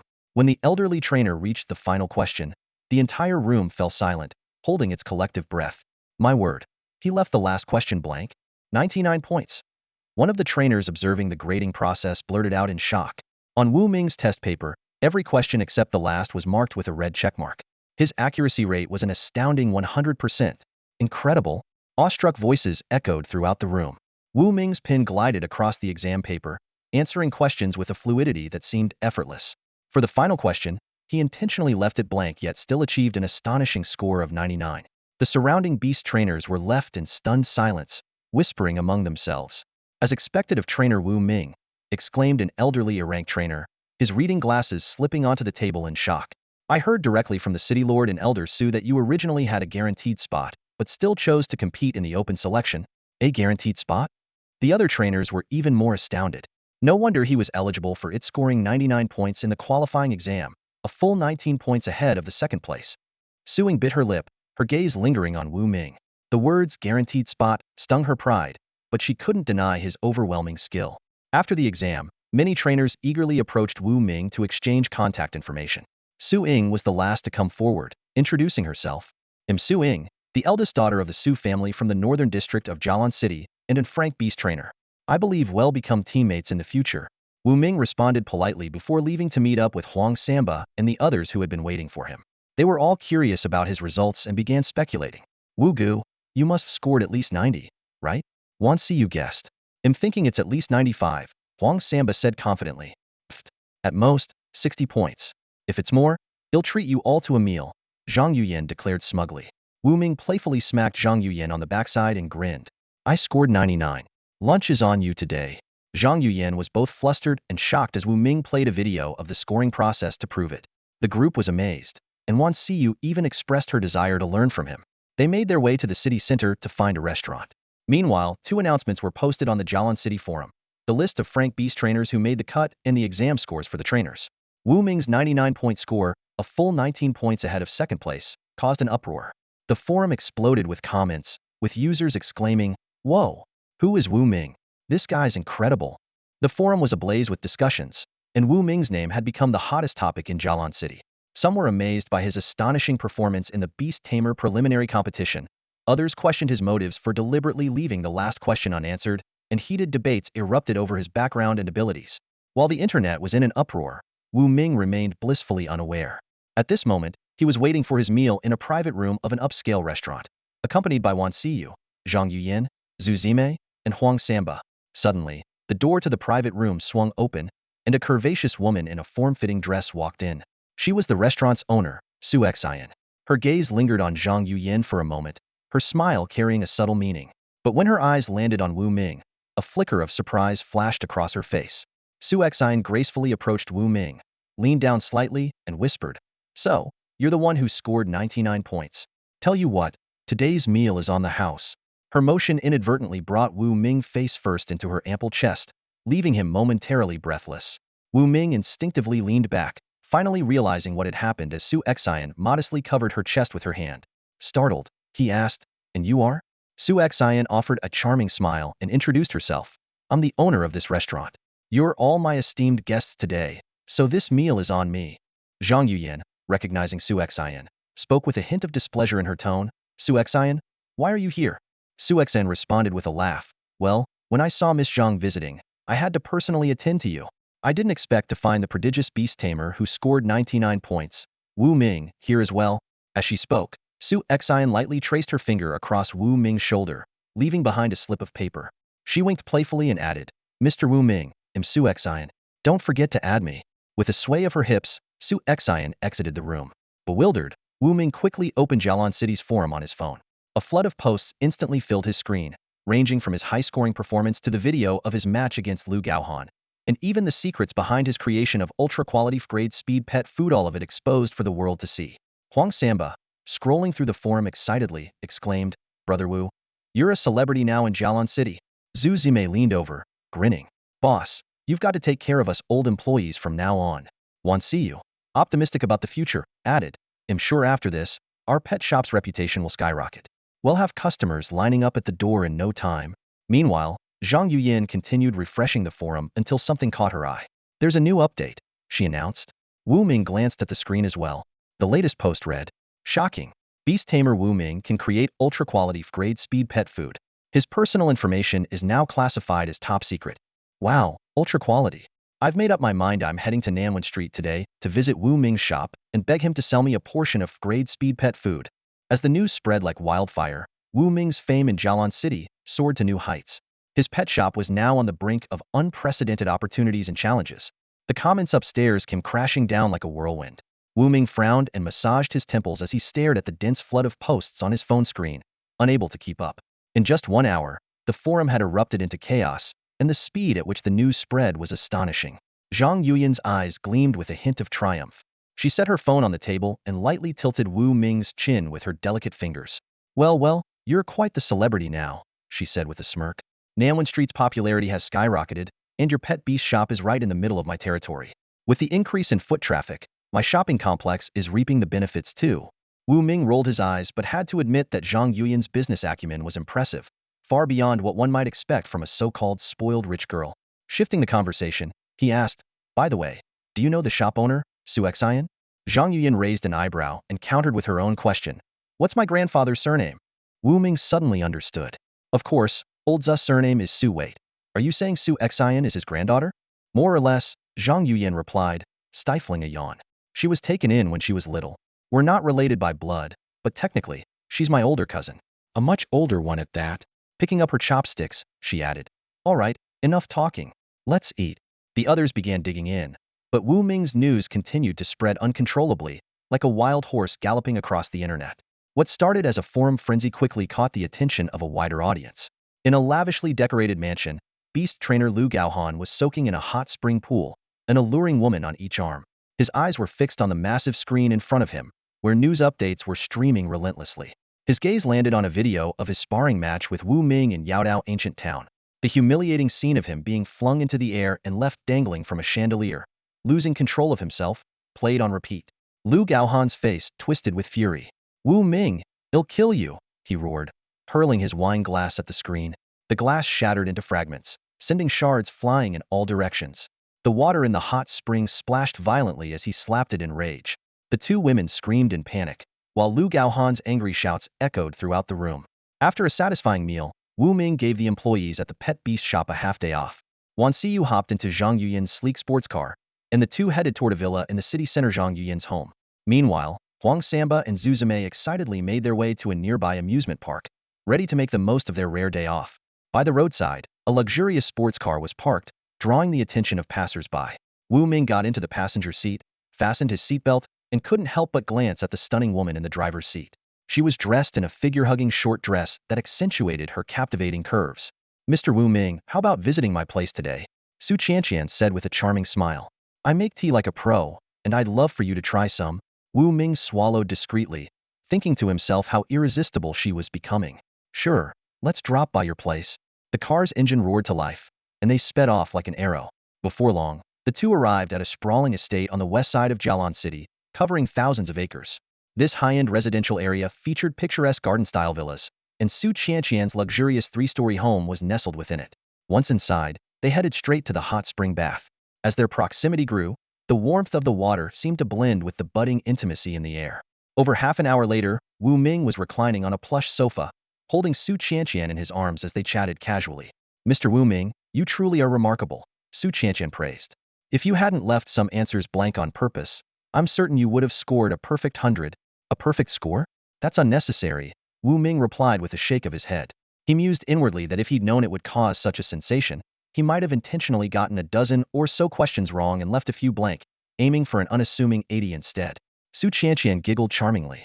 Still, you scored 99, and it's caused quite a stir on the forums. Even the photos of me driving you around have been snapped. Looks like we won't be able to drive in the car anymore. She sighed playfully, resting her head on Wu Ming's chest. Doesn't matter, Wu Ming said nonchalantly, his gaze drifting out of the villa's floor-to-ceiling windows toward the horizon. Though, having some popularity does have its perks. Of course, Su Qianqian agreed with a smile. Your pet beast shop is bound to be bustling with customers, and it might even boost the economy of nearby Nanwen Street. That's why Zhang Yuyan has such a sharp business sense, Wu Ming remarked in a low voice. Su Qianqian's lips curved into a sly smile. Our ultra-value mall is also planning to open a branch on Nanwen Street. Oh. Wu Ming raised an eyebrow in surprise. To be honest, Su Qianqian began explaining, I recently finalized a project to purchase part of Nanwen Street, and I've already paid and secured the development certificate from the city lord's office. That fast? Wu Ming was even more surprised. Then it dawned on him Su Qianqian was a savvy businesswoman with a keen sense for opportunities. Perhaps she had started preparing for this expansion as soon as she discovered his potential as a beast tamer. Who would have thought I'd single-handedly stimulate Nanwen Street's economy? Wu Ming teased. I wonder if the city lord will award me some sort of recognition. Not impossible, Su Qianqian replied softly. After all, you're a genius beast tamer who's earned the respect of Elder Su. Even the city lord would give you face. With that, she suddenly straddled Wu Ming. Wu Ming caught her meaning and grinned mischievously. After dinner, Su Qianqian personally drove Wu Ming back to Nanwen Street. As they approached the pet beast shop, they noticed the area had become unusually lively. Normally, the entire street wouldn't have more than 100 people, but now, there were at least a couple thousand bustling about. Some were vendors setting up stalls, others wandered aimlessly as if scouting for prime spots to open shops, and many more were gathered outside the pet beast shop. Please, everyone, stay calm. Wan Siyu called out, holding up a notice board to block the entrance. Our pet beast shop is small and can't accommodate so many people at once. Besides, Brother Wu isn't back yet, so please wait a little longer. If it weren't for Huang Samba and the mighty bear standing guard, the excited crowd might have swarmed into the shop already. Look, Wu Ming the Beast Tamer is back, someone shouted. And isn't that Su Qianqian, the ultra-value mall CEO mentioned on the forums, in the driver's seat? The crowd at the entrance turned to see Wu Ming stepping out of the car, and they rushed forward to surround him. Among them were reporters and photographers, all holding microphones as they bombarded him with questions. Mr. Wu Ming, is it true you intentionally left some answers blank on your test? Rumor has it you've secured a direct pass in the preliminary selection. Is this accurate? Mr. Wu Ming, have you considered relocating your pet beast shop, perhaps moving it closer to the city center near the city lord's residence? Mr. Wu Ming, are you married? How many wives and children do you have? Mr. Wu Ming, do you think my waist is slim enough and my figure attractive? At first, the questions were fairly serious, but they quickly spiraled into the absurd. Some even started asking Wu Ming for his birthday and phone number on the spot. Despite the flood of inquiries, Wu Ming remained composed. Everyone, I'm currently participating in the Beast Tamer selection process and need ample rest. If you have questions for me, please wait until the selection is over, and he'll address them all at once. Wu Ming turned around and headed toward the pet beast shop, while the crowd around him began to stir. A curious passerby was just about to step forward and ask a question when suddenly he felt his feet leave the ground. Terrified, he turned his head and found himself face-to-face with the menacing visage of a giant bear. His legs trembled violently, nearly giving out beneath him. Under the bear's intimidating presence, Wu Ming effortlessly made his way through the crowd, as if walking through an empty street, and returned to the shop. He settled comfortably onto the sofa. Huang Samba, sipping on a bottle of Sprite, asked, Brother Wu, do you want me and Big Bear to stand guard here today? Wu Ming chuckled lightly and snapped his fingers. Instantly, a small black dog darted out from under the table, spinning excitedly in circles. It was none other than Little Overlord. No need, Wu Ming replied. Did you forget that I'm a beast tamer too? Huang Samba suddenly remembered, recalling the time in the wild when an grade venomous beast, the poison thorn, was silently eliminated. He finally realized Wu Ming's strength was far beyond his own. Ah, that's true. All right then, Big Bear and I will head out for now. Huang Samba, along with Zuzi Mei and the mighty bear, climbed into the pickup truck parked outside and drove off toward home. After finishing her tasks, Wan Siyu waved goodbye to Wu Ming. Brother Wu, I'm off work now, she said before leaving the shop. Wu Ming closed the door, noticing that several people were still lingering outside. Some of them began to discreetly follow Wan Siyu as she walked away. He let out a cold snort, his brow furrowing slightly. A few hundred meters away, in an empty alley, Wan Siyu was on her way back to her rented apartment when several people suddenly blocked her path. A man claiming to be a reporter smiled and said, Excuse me, miss, you're an employee at Wu Ming the Beast Tamer's shop, right? I'd like to ask you a few questions. Wan Siyu took a cautious step back, pressing herself against the wall and hugging her arms tightly. After her previous ordeal of being abducted by Hong Ying, she had become much more vigilant. Get out of my way. I refuse to be interviewed, she said firmly. A young man with a horse-like face smirked maliciously, slowly reaching out as if to touch her face. Come on, just a quick interview, he said. Wan Siyu's eyes blazed with anger, and she prepared to fight back with all her might. Just as the situation was reaching a critical point, a sudden burst of high-pitched but commanding barking echoed through the alley. Woof, woof, woof. The unexpected sound immediately drew everyone's attention. Huh, where did that little black dog come from? A group of young men turned their heads toward the sound, only to see a sturdy little black dog with a tiger-like face standing on the ground. No one had noticed when it appeared.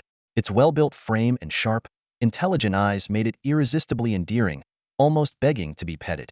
Xiaobao Wan Siyu's eyes lit up as a joyful smile spread across her face. Quick, chase these guys away for me. One of the young men with a horse-like face chuckled slyly. So this little dog is called Xiaobao, huh? I wonder how strong it really is. Maybe it'll jump up and try to hit my knees. Before he could finish his mocking remark, a press card slipped out of his pocket and fell to the ground.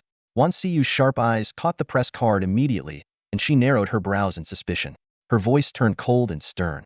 You're not reporters. Who are you, and what are you up to? The horse-faced man froze for a moment, then broke into a cunning grin.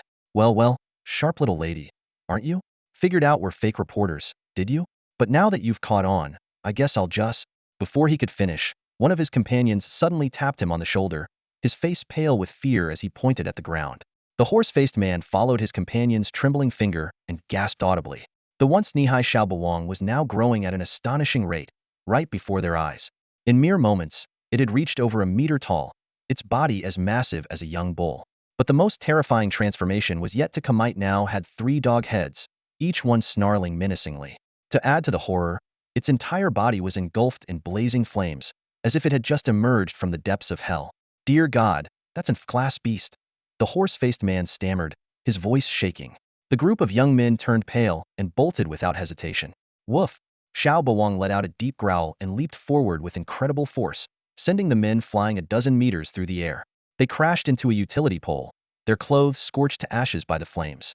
Left with no dignity, they clutched their hands over their most private areas, wailing for help. The commotion caught the attention of the neighborhood residents, who peeked out their windows to see what was happening. Upon spotting the half-naked men hanging from the utility pole, the crowd erupted in a mix of shock and disapproval. Who are these shameless people? One elderly woman exclaimed, scandalized. Parading around in broad daylight without any clothes. Such disgraceful behavior. Meanwhile, a few hundred meters away, in a fifth-floor hotel room, a familiar figure was watching the scene unfold through a pair of binoculars. If Wu Ming were here, he would immediately recognize the man as Lu Gaohan. Damn it! Lu Gaohan muttered through gritted teeth. Wu Ming actually sent his pet beast to protect Wan Siyu. Now my men have failed. He frowned suddenly. Wait a second. Where's that dog? As he scanned the area anxiously, the door to the hotel room burst open with a loud crash. In an instant, Lu Gaohan's bodyguards were taken down, groaning in pain on the floor. Standing in the doorway was none other than Xiaobao, its 3 heads glaring menacingly. Holy crap, it followed me here. Lu Gaohan's face went pale as he trembled uncontrollably.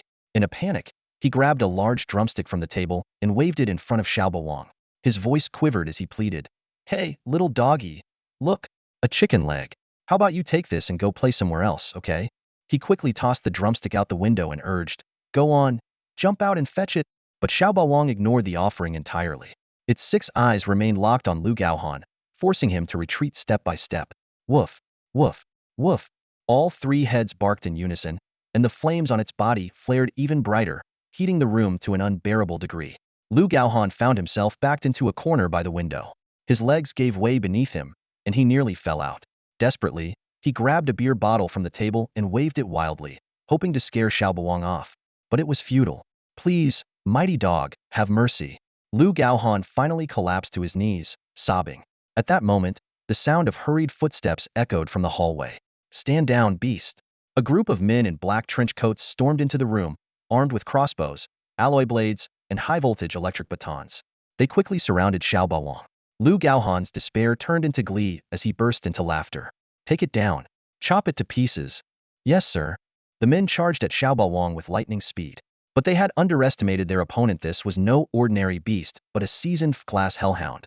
Xiaobao moved like a blur, its claws slicing through their weapons as if they were paper.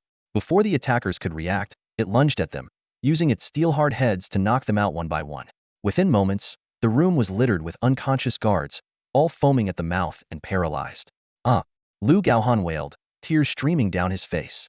He had put his faith in the elite guards from the black trenchcoat security company, only to watch them fall like dominoes. Just then, a commanding voice rang out from the hallway. Stop, you vile beast. A burly man with a buzz cut strode into the room, his powerful frame exuding an intimidating presence. Beside him was a kangaroo standing an impressive 5 feet tall. Under the dim light, the kangaroo's fists gleamed with a cold metallic sheen. It was unmistakably an F-class battle pet, the Iron Fist kangaroo. Lu Gaohan sneered maliciously, his eyes glinting with venomous intent. Ha ha ha, perfect timing. Kill that filthy mutt for me. The buzzcut man nodded silently, turning to the Iron Fist kangaroo at his side. Take down that wild dog. They'll deal with the rest afterward. The Iron Fist kangaroo let out a low growl before vanishing in a blur of motion. Its heavy fist swung like a violent storm, raining down on Xiao Bawang. With a nimble sidestep, Xiao Bawang narrowly dodged the lethal strike. But the Iron Fist kangaroo didn't relent. Its speed was astonishing as its fists pummeled the air with relentless ferocity, leaving dozens of imprints in mere seconds.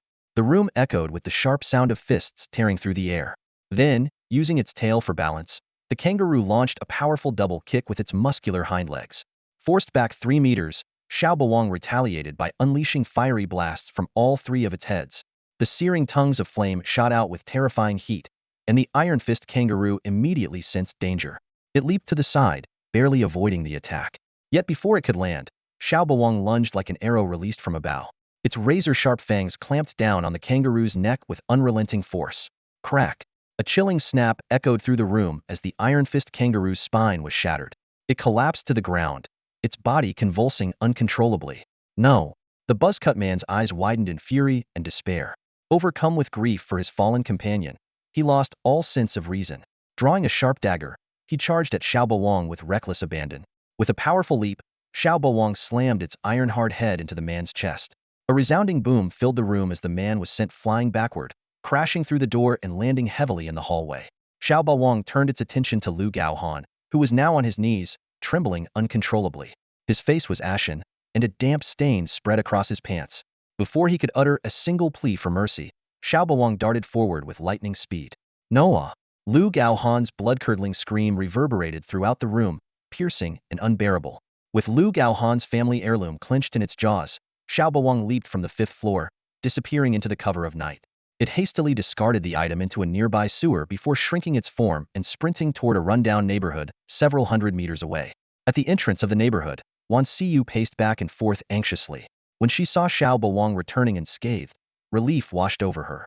But as she took a closer look, her delicate brows furrowed slightly. There was a faint trace of blood at the corner of Xiao Bawang's mouth. When little Overlord returned to the pet shop, Wan Xiyu was anxiously waiting for him. Seeing that he was safe and sound, she let out a sigh of relief and quickly asked, "Did you get into a fight? You didn't kill anyone, did you?" Little Overlord nodded and then shook his head, his eyes gleaming with pride. Wan Xiyu gently patted his head, silently thankful that they hadn't provoked a pursuit from the city lord's mansion. Meanwhile, in a hospital, Lu Gaohan lay on a hospital bed, his face pale. The doctor, with a peculiar expression, explained his condition. "Mr. Lu, your life is not in danger, but you've lost a significant amount of blood. However, the part of your body symbolizing your manhood was bitten off by a vicious dog. We managed to retrieve it from the sewer, cleaned it thoroughly, and there's a chance it can be reattached." Hearing this, Lu Gaohan was so enraged that he started bleeding again and promptly passed out. The doctors hurried him into surgery, and soon, agonized screams echoed from the operating room. In the corridor, Li Mao, the owner of Black Trenchcoat Security Company, paced back and forth, punching the wall and leaving a dent. He muttered to his subordinates, "No matter what state Lu Gaohan is in, he must continue supplying us with the evolution feed. Especially the batch for the Spirit Demon Assassination Guild must be delivered on time and in full." Afterward, Li Mao went alone to the hospital rooftop, gazing toward Nanwen Street in the distance, his eyes filled with murderous intent. "Wu Ming, you're good, but after the national tournament, it will be your end." At that moment, Wu Ming was lounging on the pet shop sofa, watching television. Little Overlord spun around proudly after returning, seeking praise. Wu Ming gently stroked his head and said, "Go protect Siyu." Delighted by the compliment, Little Overlord dashed off into the night, disappearing into the darkness. The next day, the preliminary selection for Beast Tamers and Trainers continued. By the 3rd day's noon, Wu Ming received a call from Long Qiancheng, an rank trainer, informing him to head to the Beast Arena for the next round of exams the following day. After hanging up, Wu Ming checked the Jialan City forum and discovered he had topped the leaderboard with a score of 99, followed by Su Ying with 80 points. A total of 35 trainers had passed the first round, and only 10 would advance. Soon after, Wang Samba called to invite Wu Ming to watch the second round of the Beast Tamers examination. Wu Ming agreed and then contacted Su Qianqian. When Wu Ming arrived at the Beast Arena, the competition had already begun. Wearing a baseball cap and sunglasses, he blended into the crowd unnoticed. At the time, 2 frank Beast Tamers were facing off with their respective pets. From the audience, Wu Ming spotted Wan Xiyu, Zhang Yuyin, and Zhu Zimei. while Huang Samba was seated in the special section reserved for the 120 beast tamers who had passed the first round. Su Qianqian quietly explained to Wu Ming, "This is the beast tamers examination. They're narrowing down over 100 participants to the top 10 strongest." With Hu Yuhong's command, two pets clashed fiercely. A saber-toothed boar and an iron-fist kangaroo battled intensely, with the boar ultimately emerging victorious. These duels proceeded one after another, each lasting no more than 3 minutes. By 3 p.m., 62 beast tamers had advanced, including Huang Samba. The next phase involved a new round of drawn fight matches. Wu Ming watched with great interest and decided to stay and continue spectating with Su Qianqian. Lord Wu Ming, in the last battle, Huang Samba's mighty grizzly performed exceptionally well. It sent its opponent flying with just one slap. Su Qianqian slightly parted her red lips and unconsciously leaned a little closer to Wu Ming. A faint, elusive fragrance wafted through the air, prompting Wu Ming to take a deep breath. The perfume's scent was unique, subtle yet rich, like a fine aged wine that grew more delightful the more you savored it. Turning his gaze to the arena, Wu Ming looked at the triumphant Huang Samba and commented, "The mighty grizzly possesses 4th-grade talents, 3 of which are top tier: defense, regeneration, and speed. With those alone, it's nearly invincible among 5th-grade beasts."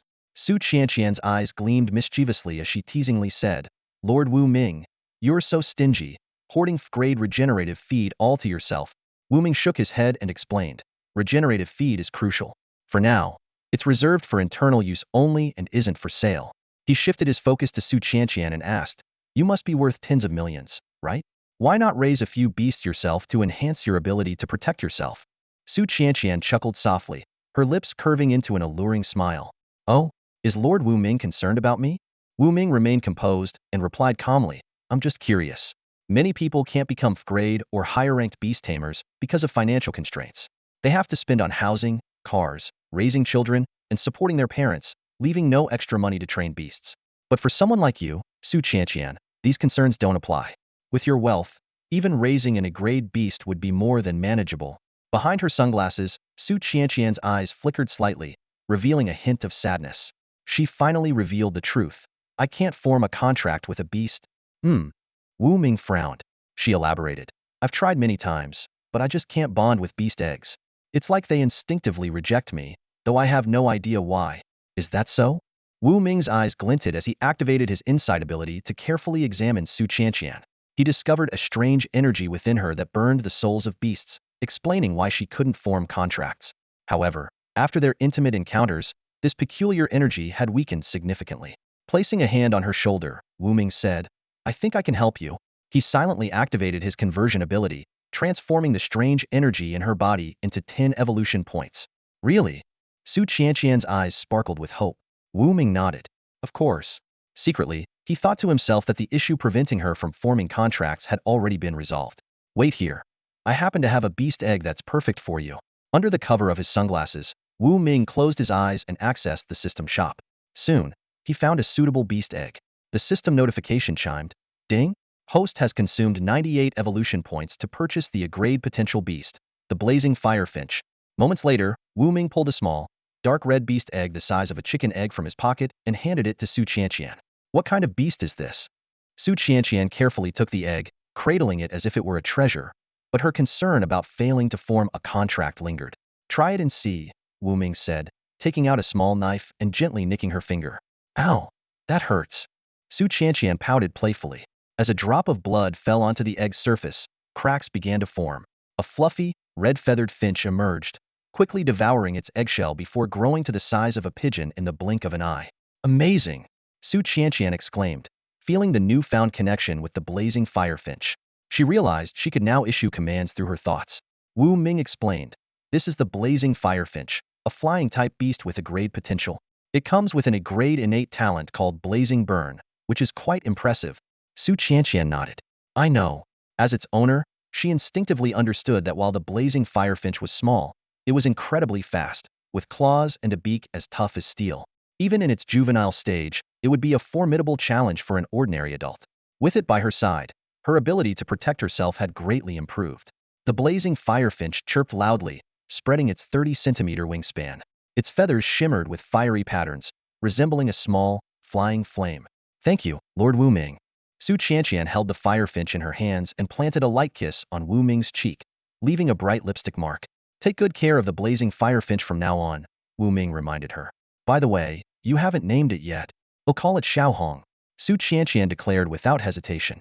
Wu Ming chuckled inwardly, thinking that while she had a sharp business mind, her naming skills left much to be desired. With Su Qianqian's beast issue resolved, Wu Ming returned his attention to the matches.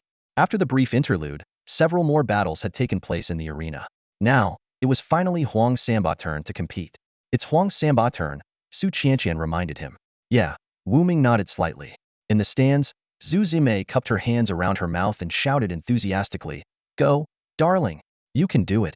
In the arena, Huang Sanba patted the mighty grizzly and instructed, "Big Bear, your grade defense is strong, but your eyes are your only weak spot. Protect them well, and you'll remain unbeatable." The mighty grizzly roared in response, pounding its massive chest to show its readiness. Its opponent was a bird with a 3-meter wingspan, its body covered in glass-like feathers that appeared indestructible. Its sharp claws gleamed with a chilling light as they moved. "Begin," Hu Yueheng announced. The glass-winged bird instantly took to the skies, climbing dozens of meters before releasing several icy spikes from its beak. The spikes shot toward the mighty grizzly's eyes like arrows. The mighty grizzly reacted quickly, shutting its eyes in time. The icy spikes struck its eyelids with a crack, but the grizzly's defense held firm, though the impact left it momentarily dazed. Seizing the opportunity, the glass-winged bird dove down, its razor-sharp claws aiming straight for the mighty grizzly's nose. What happened next shocked everyone. The mighty grizzly leaped into the air and swung a powerful punch. With a thunderous boom, the glass-winged bird let out a pained cry and crashed onto the stone tiles below. The ground shattered, sending dust flying. The glass-winged bird struggled to rise, but the mighty grizzly was already upon it. Another ferocious slap landed, knocking the bird unconscious on the spot. Such raw power. The audience collectively gasped, stunned by the mighty grizzly's overwhelming strength and ferocity. Number 45 wins. Hu Yuehong's voice announcing the result echoed throughout the arena. Huang Sanba and his mighty grizzly bear contestant number 45 stood triumphantly in the center of the ring, their faces radiating joy. A few dozen meters away, the owner of the glazed bird collapsed to his knees, his face contorted in disbelief. "Even its eyelids are so well defended. How could this happen?" he shrieked, his voice filled with frustration and anger. Glaring at Huang Sanba, his whole body trembling, he accused, "How could you be so heartless and cruel, letting your beast injure my treasure like this?" Huang Sanba, enraged by the baseless accusations, scoffed, "Ridiculous. Shouldn't that be directed at you? Who was it just now ordering their pet to attack my bear's eyes? If it weren't for my bear's strong defenses, it might have been blinded. Sparing your beast was already more than merciful." He spat on the ground and continued, "If I had known how vile you were, I should have told my bear to finish it off." Ugh. The surrounding spectators, overhearing the exchange, quickly sided with Huang Sanba. "Exactly. Targeting the eyes like that is despicable. This is just a sparring match, not a fight to the death. Using such underhanded tactics is disgraceful. Now that he's lost, he still has the audacity to blame others. How petty. Disgusting. Go home and cry to your mother." The owner of the glazed bird, his face turning ashen with fury, gritted his teeth and spat out a threat. "Just you wait." He hastily brought in a forklift to carry away his unconscious pet, muttering curses all the way, clearly unwilling to accept his defeat. Pathetic, losing and then trying to shift the blame. Disgusting. Zhu Zimei spat in disdain. Absolutely revolting. Wan Siyu chimed in. Meanwhile, Zhang Yuyin, munching on sunflower seeds, couldn't even be bothered to comment on such blatant hypocrisy. Wu Ming observed the scene quietly, but chose to remain silent. He thought to himself, with a population of hundreds of thousands in Jialan City, it's inevitable to encounter the occasional oddball. Huang Sanba returned to his seat with his mighty grizzly bear, waiting for the next round of matches. The other beastmasters continued their sparring. Battles between frank beasts were typically brief since their abilities were limited to just 2 or 3 basic moves. Once a pattern was identified, the outcome was decided quickly. Suddenly, Wu Ming noticed a familiar figure stepping into the ring, a beautiful young woman in a school uniform, holding a small white fox. It was none other than Mu Wanyan, someone he had crossed paths with a few times before. "Do you know her?" Su Qianqian, seated next to him, whispered. "Yes, she's one of my clients." Wu Ming replied with a nod. Su Qianqian added, "I recognize her too. She's said to be the younger sister of Mu Wanru, a squad leader in the enforcement division. But the two sisters apparently don't live together. Seems like a complicated relationship." Oh. Wu Ming's curiosity was piqued. "They're close, but their parents are divorced, and there's a lot of tangled family drama involved. It's complicated," Su Qianqian explained further. Well, it's none of our business, Wu Ming shrugged, shifting his focus back to the match. Activating his inside eye, he began analyzing the small white fox's stats. White fox, Frank Beast. Elite talents, Frank Soul Aura Innate, Frank Speed, Frank Regeneration, Frank Defense. Aside from its innate Soul Aura talent, the other three abilities were awakened through evolution feed purchased from Wu Ming's pet shop, all of which were of exceptional quality. This made the white fox surprisingly formidable in combat. Wu Ming analyzed silently for talents, but unfortunately none are purely offensive, like Sharp Claws, Fire, or Ice Hammer. Winning won't be easy. Meanwhile, Zhang Yuyan, Wan Siyu, and others in the stands also noticed Mu Wanyan's appearance, expressing varying reactions of surprise. TCH, with her level of skill, what's she trying to show off for?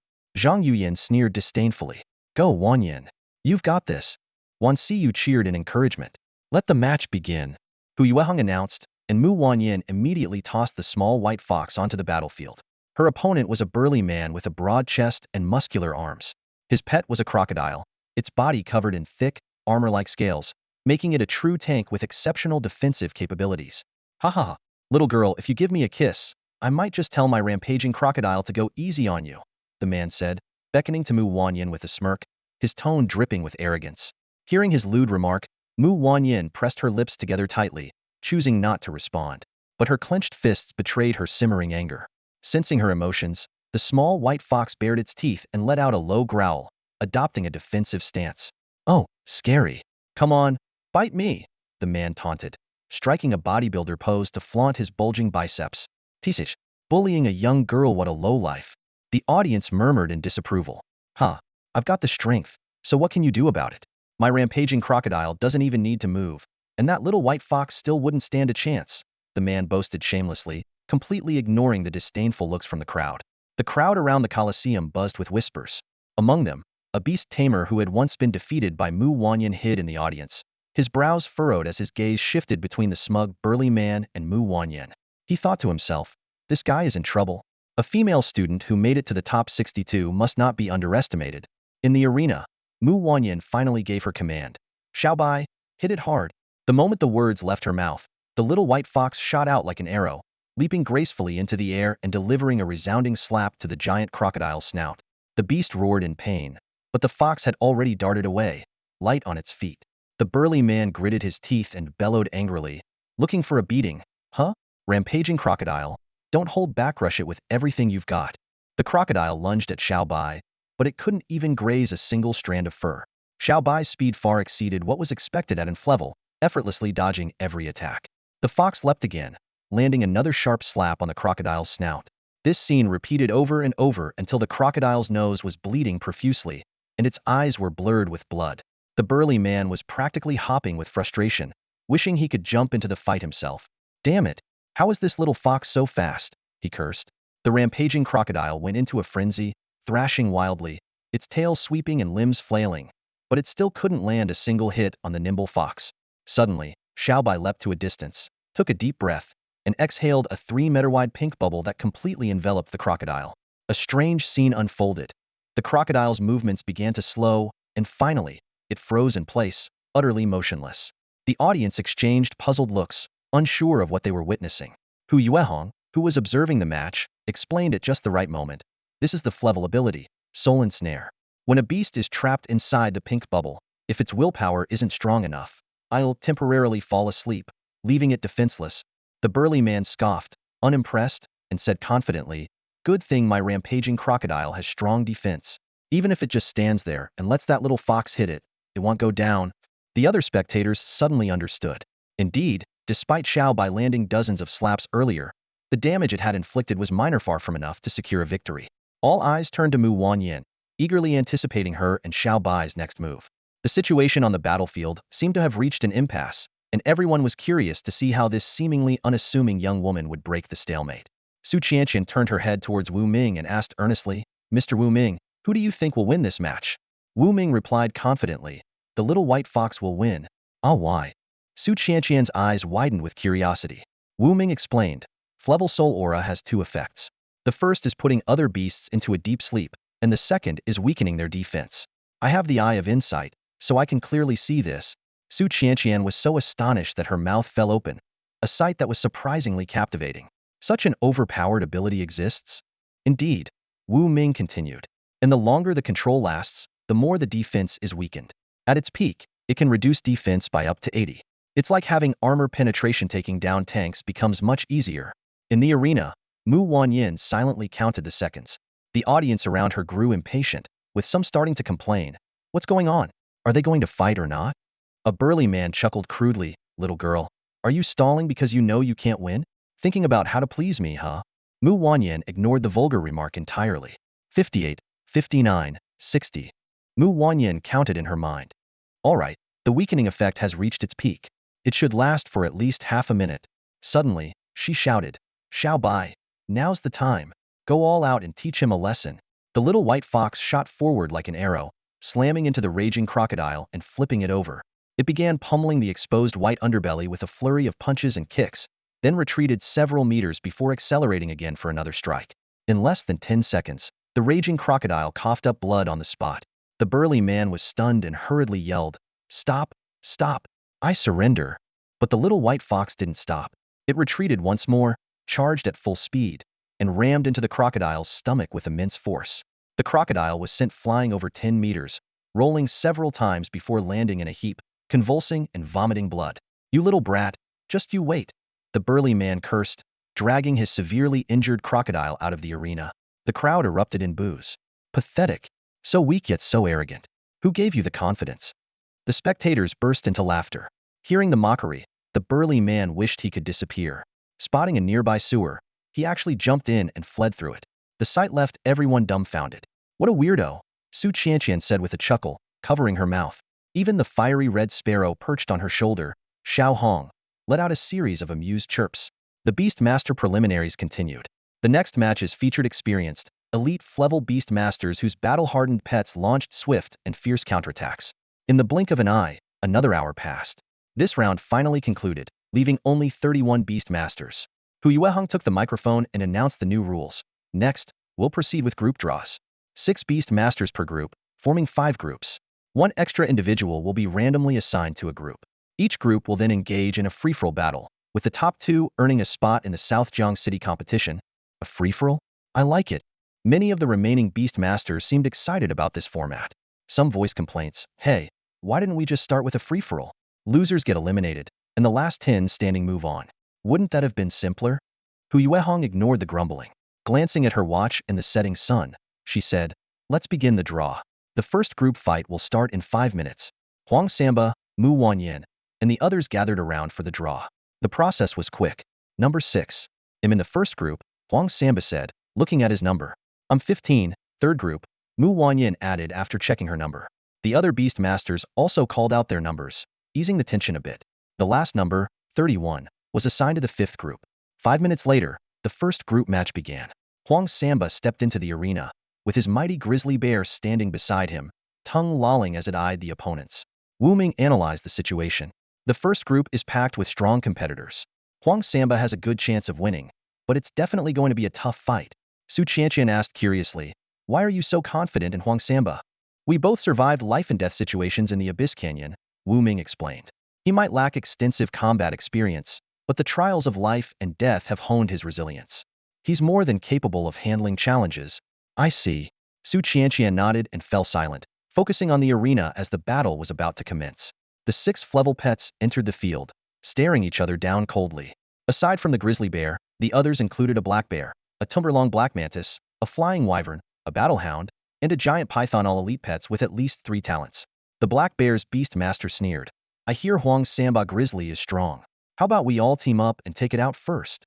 Sounds good to me. The python's beast master agreed. The other 3 didn't speak, but clearly targeted the grizzly bear with their gazes. Shameless. 5 against 1. Zhu Zimei was the first to shout angrily. Once CU joined in, you guys have no honor. How about letting your pets fight the grizzly unknown? The black bear's beast master scoffed. Why bother with honor when we can gang up? Huang Samba face darkened. Through his pet contract, he communicated with the grizzly bear, Big Bear. You have level strength suppression, defense, speed, and regeneration, all top-tier talents. Don't panic. Just protect your eyes from attacks. If necessary, close them and follow my lead. The grizzly bear crouched low and let out a low growl in response. Huang Samba smiled faintly, clenched his fists, and glared coldly at the 5 treacherous beast masters. Begin, Hu Yueheng announced. Take down the grizzly bear. The 5 beast masters commanded in unison.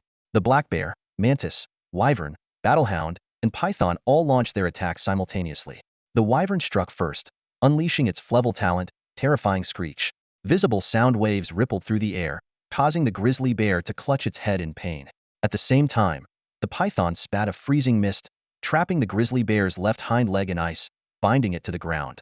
The battlehound, black bear, and mantis, all melee fighters, closed in instantly, their claws, teeth, and massive limbs aiming for the grizzly bear. The situation turned dire for Huang Samba Pet. The mighty bear let out a deafening roar as it faced the encirclement of 5 fierce companion beasts. Swinging its enormous paws with all its might, it defended against the onslaught. The bearhound, mantis, and battle dog lunged at it almost simultaneously, but the mighty bear swiftly shielded its head with both paws, enduring the ferocious attack hidden. Screech. The sharp claws and fangs of the 3 beasts struck the mighty bear's thick fur, causing a cascade of sparks but failing to penetrate its defense.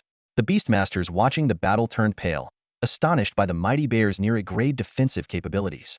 It was clear that this bear had consumed top-tier grade defensive feat. What had seemed like a flawless team attack capable of tearing apart a newly advanced grade beast proved ineffective against the mighty bear. Just as the 5 beastmasters were reeling from shock, the mighty bear launched a ferocious counterattack. Unleashing its full strength, the bear's tintin paw slammed into the battle dog, sending it flying dozens of meters. The dog tumbled across the ground, unable to rise again. Whoa, this thing's a monster. Retreat, now! The other beastmasters shouted in alarm, hastily issuing orders to withdraw. But the mighty bear gave them no chance to catch their breath. It swiftly turned and delivered a crushing blow to the bearhound's back, eliciting agonized howls as its bones nearly shattered. The nimble black mantis narrowly evaded the attack, but was forced to retreat as well. With a crack, the mighty bear easily broke free from the ice that had frozen its hind legs. In a dazzling move, it executed an over-thresholder throw, hurling the battered bearhound toward the giant python. The python agilely sprang aside, narrowly avoiding the attack, only to find the mighty bear charging at it like a bolt of lightning. Watch out for the skywing dragon's piercing scream, Huang Samba shouted in warning. The mighty bear immediately covered its ears with its massive paws, avoiding the deafening sonic attack just in time. Rolling to the ground, it closed the distance to the python in an instant. Constriction attack. The python's beastmaster commanded urgently, but the mighty bear was faster. Its massive paw struck the python's head with a resounding blow, leaving it dazed. Without hesitation, the bear grabbed the snake's tail and swung the python like a weapon, hurling it at the airborne skywing dragon. The dragon flapped its wings, soaring 100 meters higher with ease to avoid the attack. By now, the battle dog and bearhound had been decisively defeated, leaving only the skywing dragon circling above and the mighty bear facing off against the black mantis on the ground. Skywing dragon, stay in the air. No need to engage. You're guaranteed a spot in the top 2, the skywing dragon's beastmaster declared smugly. You traitor. Selling out your teammate, the black mantis's beastmaster shouted angrily. Idiot. Ever heard the saying, better them than me? The skywing dragon's beastmaster retorted with a sly grin. Realizing he had been set up, the black mantis's beastmaster clenched his fists in frustration. The skywing dragon held an unbeatable advantage in the air, leaving his mantis alone to face the terrifying mighty bear. The thought of the bear's overwhelming strength filled him with resentment. Ha ha ha. The top 2 are decided. First place goes to the mighty bear, no doubt about it. Second is my skywing dragon, the dragon's beastmaster proclaimed triumphantly. At that moment, the mighty bear launched another fierce assault, roaring as it charged at the black mantis. The mantis, relying on its agility, leapt and dodged skillfully. Though it could only jump tens of meters high, far from reaching the skywing dragon, it was enough to evade the bear's attacks. The black mantis's beastmaster calculated his options. His mantis couldn't defeat the mighty bear, but he wasn't about to let the skywing dragon claim victory so easily. Besides, did the dragon really think it could secure first place? He had one last trick up his sleeve.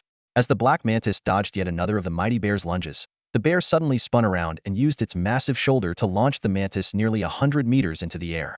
In that moment, the black mantis found itself just 10 meters away from the skywing dragon. Now's the time. The black mantis's beastmaster roared. To everyone's astonishment, the black mantis suddenly unfurled its wings and shot toward the skywing dragon at lightning speed. Dodge! The dragon's beastmaster shouted in panic. The skywing dragon reacted quickly, ascending higher, but the black mantis's razor-sharp scythe-like arms shot out like arrows, trailing resilient, web-like threads. Squelch! The mantis's blades pierced the skywing dragon's wings with precision, and the threads retracted, pulling the two creatures closer. As the blades returned to the mantis's body, it fiercely tore at the dragon's wings, ripping them clean off. The skywing dragon let out a heart-wrenching screech as it plummeted to the ground. Unbelievable! What a shocking turn of events! The crowd erupted with astonished cries. My poor skywing dragon! Its beastmaster wailed, rushing to cradle the heavily injured dragon with tears in his eyes.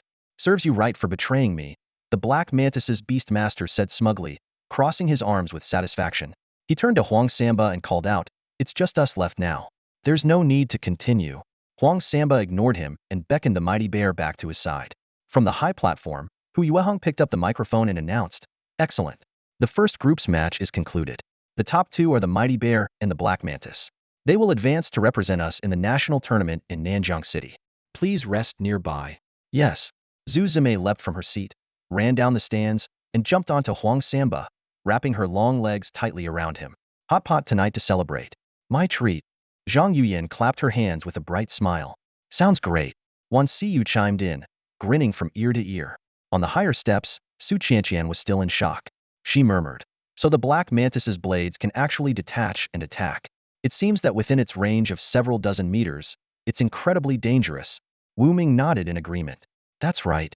From the beginning, he had used his inside eye to discern that the black mantis possessed an F-grade talent called twin flying blades, allowing it to launch its scythes up to 100 meters with devastating power, capable of piercing even 1 centimeter thick steel plates. Now that Huang Samba has secured a spot, it's my turn tomorrow," Wu Ming muttered to himself. "Good luck tomorrow, Lord Wu Ming. To ensure you're in top form, I won't disturb you tonight," Su Qianqian said with a faint smile, winking playfully at him. Wu Ming fell silent for a moment before nodding slowly. A trace of weariness flashed in his eyes, but it was quickly replaced by determination.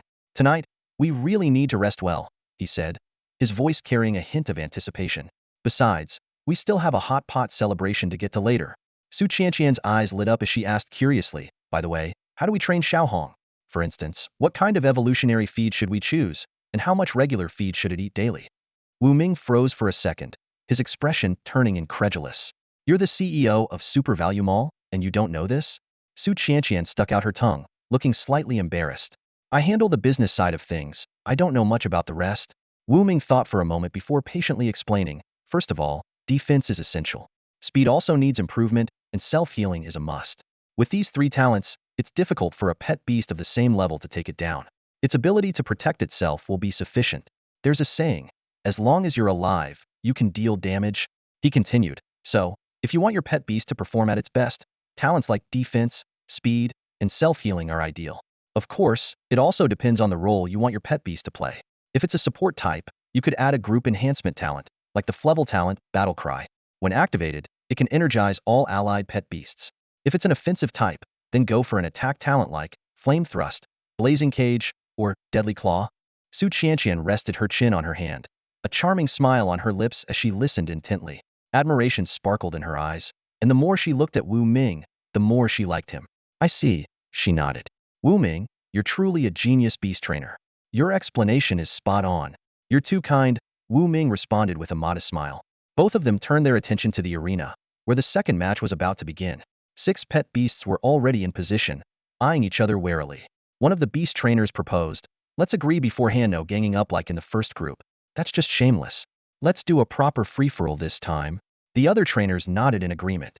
Hu Yueheng picked up the microphone and asked the participants if they were ready. After receiving confirmation, she announced loudly, "The second match begins now." As her words fell, the 6 pet beasts immediately tensed. They didn't rush to attack, but cautiously observed their opponents, snorting and pawing at the ground, ready to strike or evade at any moment. Suddenly, a low growl shattered the stalemate. Like arrows released from a bow, the 6 pet beasts charged toward the center of the arena. A leather-armored dinosaur displayed incredible offensive prowess, slashing at 2 opponents with its claws while simultaneously biting at a third.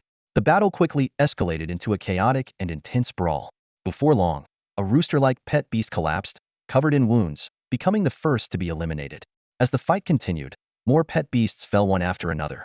In the end, only the leather-armored dinosaur and a 2-headed dragon capable of breathing both fire and ice remained. Though victory was within reach, both were battered and exhausted, panting heavily as they reached their limits. The audience erupted into gasps and cheers. "Wow, Now this is a proper free-for-all. So intense, someone exclaimed excitedly. The first group was mostly the giant bear dominating the arena, but this second group was a real free-for-all. Definitely worth the ticket price. Another spectator joked. Hu Yueheng announced the end of the second match and allowed a 5-minute break before the third match began. Mu Wanyan, holding her small white fox, stood up and made her way to the arena. Her entrance immediately drew the audience's attention. Look, the little white fox made it to the semifinals. I wonder if it can secure a top 2 spot in the group and advance. I'm rooting for the little white fox. Why? I'm not telling you. The spectators launched into another round of discussions. Some speculated about the white fox's chances, while others debated whether Mu Wanyan's legs were fairer than her face. The third match soon began, and it was as fierce as ever. The little white fox, with its agile movements and its Flevel talent, Soul Shroud, managed to control 2 Flevel pet beasts right at the start. The other beasts seized the opportunity to knock these 2 out of the arena. The white fox continued to dodge and maneuver skillfully, ultimately enduring until the very end. Wow, Mu Wanyan, with her incredibly fair legs, actually made it through. A spectator shouted in astonishment. Dude, your focus is way off, another teased. I'm not wrong though. Mu Wanyan's legs are even fairer than the white fox's fur. Man, I'd marry her and worship her like a goddess. The audience buzzed with excitement. Some were thrilled, others lamented their gambling losses, and a few even felt the urge to jump into the arena and brawl with the pet beasts themselves. The remaining 2 matches proceeded smoothly. In less than an hour, the preliminary rounds of the Beast Trainer competition concluded. Among the 10 young Flevel trainers who earned the right to compete in Nanjing City were Huang Samba and Mu Wanyan, along with their pet beasts. Standing on the steps, Wu Ming watched as Huang Samba and Mu Wanyan received their certificates of honor. A slight smile played on his lips as he said proudly, out of the 10 pet beasts, 2 were trained at my pet shop. That's 1/5 of the total proof that my evolutionary feed is top-notch. Su Qianqian spoke enviously. It seems there'll be acceptance speeches later. Wu Ming, your pet shop is about to become famous. Looks like it. Wu Ming replied with a laugh. On the podium, Hu Yueheng stood alongside the 10 victorious trainers and their pet beasts. She announced, now, let's hear from these 10 trainers who have qualified for the national competition. The Black Mantis trainer spoke first. I want to thank my mentor, the A-level trainer Master Steven. Next was Huang Samba. I want to thank my boss, the Flevel genius trainer Wu Ming, for providing the superior quality evolutionary feed that turned my once average giant bear into an elite. Not to be outdone, Mu Wanyan added. I also want to thank Wu Ming. My little white fox wouldn't be where it is today without the 3 kinds of evolutionary feed he sold me at such a low price. Everyone, if you need evolutionary feed, be sure to visit Wu Ming's shop on Nanwen Street. She pointed excitedly toward the highest steps. Look, Wu Ming is here with us. The crowd erupted in astonishment. Everyone turned to the corner of the stands where Wu Ming and Su Qianqian stood. Is that really Su Qianqian and Wu Ming? Quick, let's go get their contact info. A wave of trainers and spectators surged toward them. Wu Ming's expression changed drastically as he grabbed Su Qianqian's hand and leaped down the steps, disappearing from sight in the blink of an eye. On a tree-lined path, Wu Ming held Su Qianqian's hand as they fled the scene. Her high heels slowed her down, so without hesitation, he scooped her up in a princess carry and sprinted toward the parking lot. Su Qianqian wrapped her arms around his neck, gazing into his focused, determined eyes. She couldn't help but feel grateful for choosing this man. Wu Ming skillfully navigated through flower beds, taking a shortcut to the parking lot. They quickly jumped into the roaring supercar and sped off, leaving a group of beast tamers behind, staring regretfully at the distant car. Inside the vehicle, Su Qianqian's cheeks were flushed as she took over the wheel. That was exhilarating, she exclaimed, her excitement evident. Wu Ming leaned back in his seat, his breathing still slightly labored. Despite gaining enhanced physical abilities from taming 2 pet beasts, carrying Su Qianqian while running at full speed had left him exhausted. Lord Wu Ming, your stamina is incredible. Su Qianqian praised, her eyes sparkling with admiration. Wu Ming chuckled. Haven't you already experienced just how strong I am? Ugh, you're so annoying, she playfully chided before changing the subject. Where are we going now? Wu Ming glanced at a message on his phone from Wan Siyu and replied, to the Super Beast Center. We're celebrating tonight at the Hot Pot restaurant there.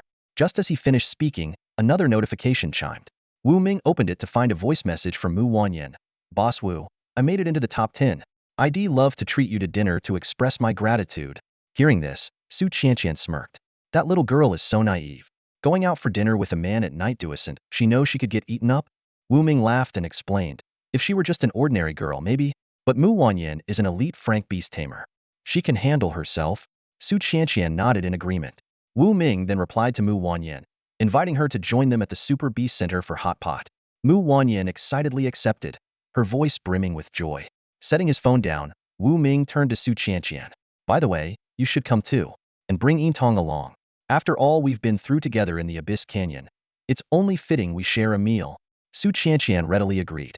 Before long, their supercar pulled up in front of the Super Beast Center. Through the car window, Wu Ming spotted a tall, chic woman in short leather shorts and oversized sunglasses.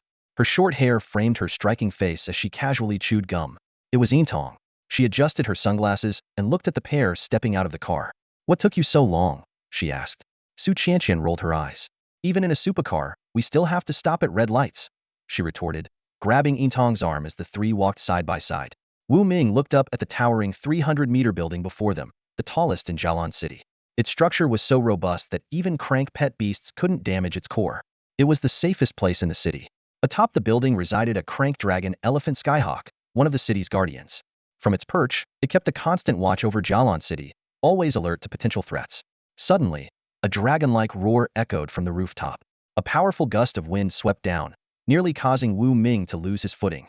Moments later, a massive figure soared into the sky, circling above as it began its routine patrol.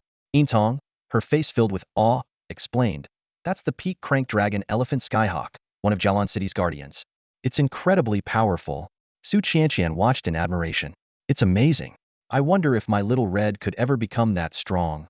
As she spoke, a small fiery red head peeked out of her bag, letting out a cheerful caw-caw. Yintong stared in shock at the flame sparrow, her sunglasses slipping off her nose. "Wait, you have a pet beast now? Weren't you unable to form a contract with beast eggs?" Su Qianqian explained the situation, glancing gratefully at Wu Ming. Yintong studied him thoughtfully, her mind racing with questions. "It's no big deal," Wu Ming said humbly. "We're all on the same team." He turned his gaze back to the dragon elephant skyhawk, marveling at its strength.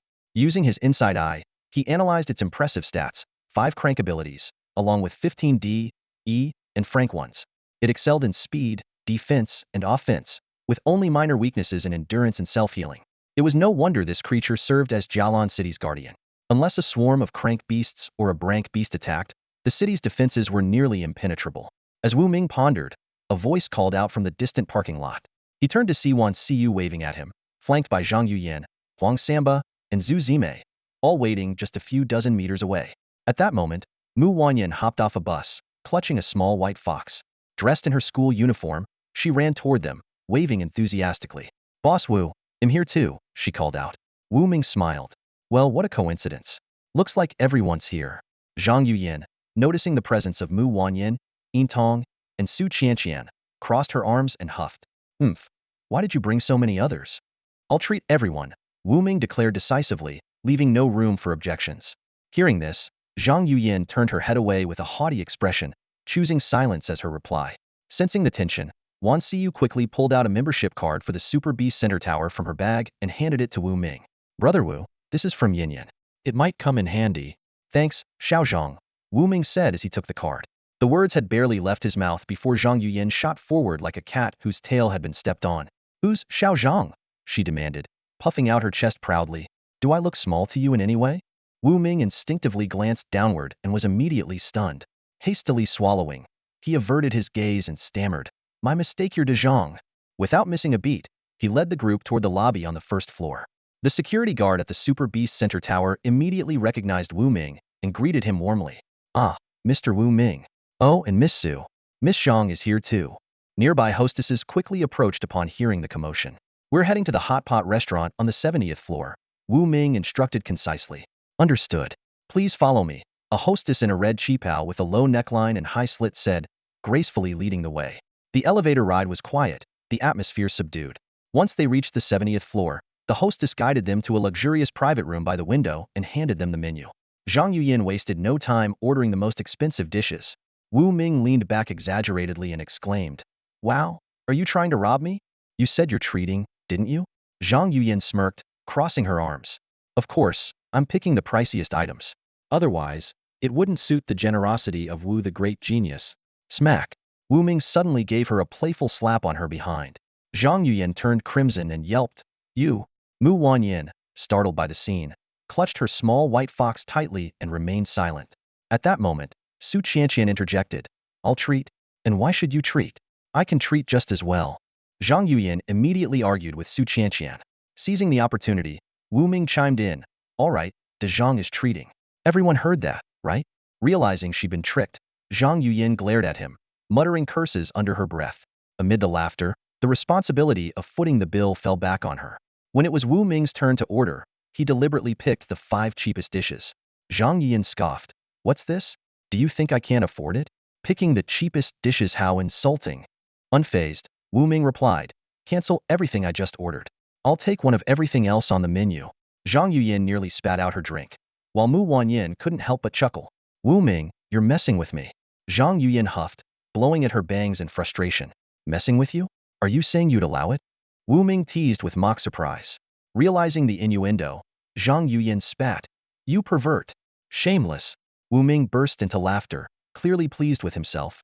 Soon, the dishes were served one by one. The private room was well insulated, allowing their conversations and laughter to flow freely. Raising his glass, Wu Ming proposed a toast. Hairace to everyone. Let's celebrate Huang Samba and Mu Wanyan breaking into the top 10 Beast Tamers of Jialan City. May they represent us well in the national competition and achieve great results. As the meal progressed, the group enjoyed several rounds of drinks. Afterward, Zhang Yuyan settled the bill with her card and booked a karaoke room on the 63rd floor. They sang their hearts out until late into the night. When it was time to leave, Zhang Yuyan invited Wan Siyu to stay with her. Huang Samba, Zhu Zime, and Dolly the bear left together in a car, while Yin Tong and Su Qianqian paired up to head out. Only Wu Ming and Mu Wanyan remained downstairs. Let me walk you home, Wu Ming offered. I have Xiao Bai to protect me. They'll be fine. Mu Wanyan declined politely. Just as she turned to leave, a group of men approached them. At the front was a middle-aged man with a buzz cut, whose appearance caused Mu Wanyan's expression to change. Well, look who we've found. You little wench. Your father's debt is now your responsibility. The man snarled as he stepped forward.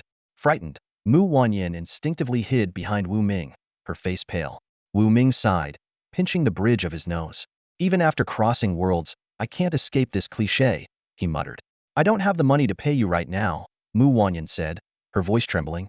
The small white fox leapt forward, standing on its hind legs and baring its teeth with a menacing growl. Oh, and Frank Beast! One of the man's companions exclaimed, pulling him back cautiously. Don't think being a beast tamer makes you untouchable. A daughter repaying her father's debt is only natural, the man retorted, though he was already retreating. He glanced at Wu Ming, finding him vaguely familiar but unable to place him. We'll pay what's owed, but not now, Mu Wanyan explained. Every participant in the national competition receives a Animal Yunyuan participation prize from the Jialan City Lord's office, but that won't be available until after the competition ends. The national competition? You? The man sneered incredulously. One of his companions checked his phone and whispered excitedly, Boss, she's legit. She made it into Jialan's top 10 and qualified for the national competition. Are you serious? I thought her beast was just a regular Frank. The man was visibly shaken. At the very least, it's elite level. We can't afford to mess with her. Even the boss behind us is only a veteran Frank, another underling murmured. Their gazes toward Mu Wanyan shifted to one of respect and fear. Without another word, they hurriedly left. Wu Ming, who had remained silent throughout, scratched his head. Seriously? That's it, he muttered. On second thought, it made sense. Mu Wanyan was now an elite Frank Beast Tamer with national competition credentials and the protection of the City Lord's office. Even the boldest thug wouldn't dare cross her. With that realization, Wu Ming turned to Mu Wanyan and smiled. Looks like your problem's solved. Mu Wanyan pressed her lips together, her gratitude evident. Thank you so much, Brother Wu, for selling me the evolution feed at such a low price. It allowed me to break into the top 10, and everything went so smoothly because of it. Wu Ming nodded in agreement and began analyzing the situation. Normally, Frank Beast Tamers receive subsidies, but you've only recently become a provisional Beast Tamer. You still need to venture out to hunt fierce beasts and won't officially be recognized for another year. If you want to earn money, your only options are to team up to hunt beasts or gather medicinal herbs. However, these methods are not only low-paying but also dangerous. Now that you've made it into the top 10, you'll receive $1 million from the City Lord's mansion to pay off your debts. That's already a pretty good outcome. Mu Wanyan nodded in agreement, mentally calculating her family's debt situation. Her father owed 800,000, and due to family conflicts, he had refused her mother's help. As a man, he would rather endure poverty than accept charity from a woman who had betrayed him. However, with Mu Wanyan now qualified to compete in the national tournament, the debt was no longer a pressing issue. Brother Wu, I want to go home and share this good news with my dad, Mu Wanyan said, her eyes gleaming with anticipation. We'll walk you home, Wu Ming offered. Mu Wanyan hesitated for a moment, but eventually nodded in agreement. Her home was in the same district as Nanwan Street, just a few blocks away, so it was indeed on the way. As night fell, the streets were deserted, and the two decided to walk. Mu Wanyan cradled her small white fox in her arms, while Wu Ming crossed his arms over his chest.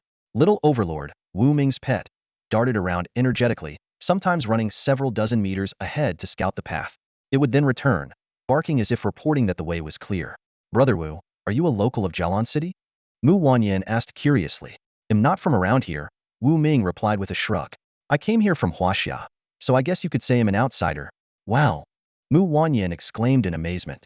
So you've been to the outside world. Is it fun out there?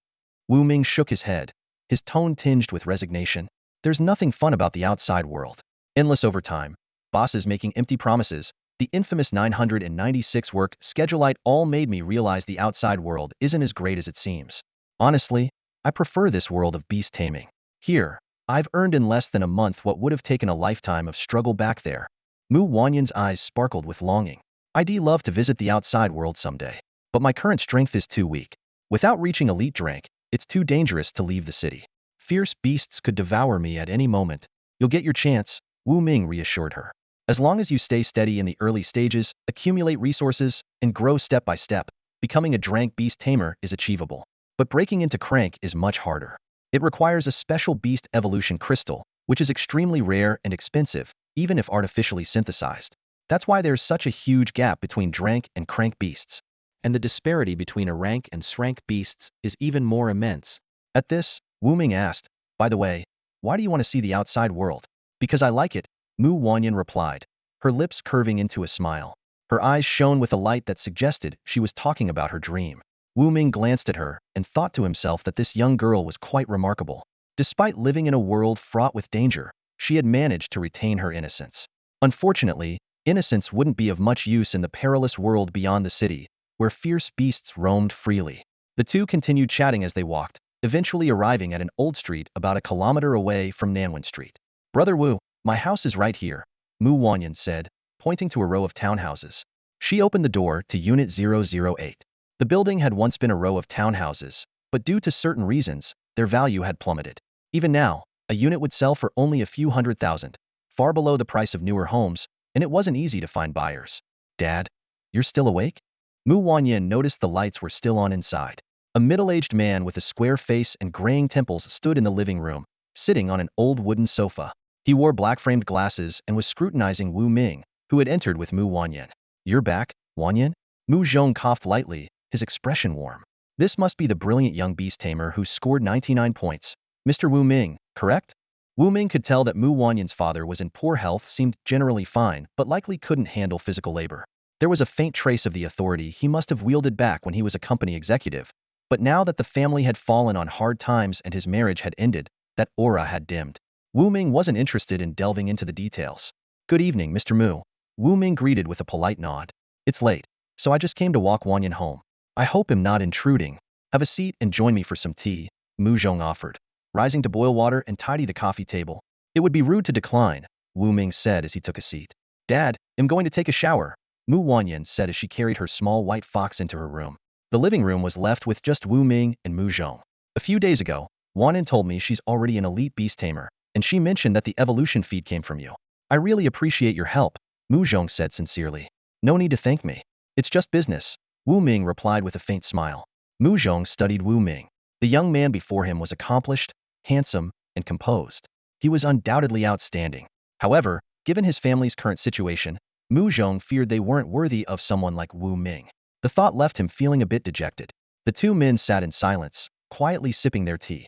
It's getting late. I should head back. I have a beast tamer assessment tomorrow, Wu Ming said, glancing at the clock on the wall. It was already 1 a.m., and any later would mean sacrificing sleep entirely. All right, I won't keep you, Mu Zhong said as he stood to see Wu Ming out. My pet shop is on Nanwan Street, not far from here, Wu Ming mentioned. I know. Back when Wanyan was in school, I'd pass by Nanwan Street while dropping her off. They'll drop by your shop when I have time, Mu Zhong said, waving goodbye. Wu Ming, with little Overlord by his side, disappeared into the night. Watching his retreating figure, Mu Zhong sighed. What a perfect son-in-law he'd make. I just hope he doesn't think Wanyan is beneath him, he murmured. A genius beast tamer like Wu Ming had limitless potential. He could train countless powerful beast tamers and become an unshakable pillar of support.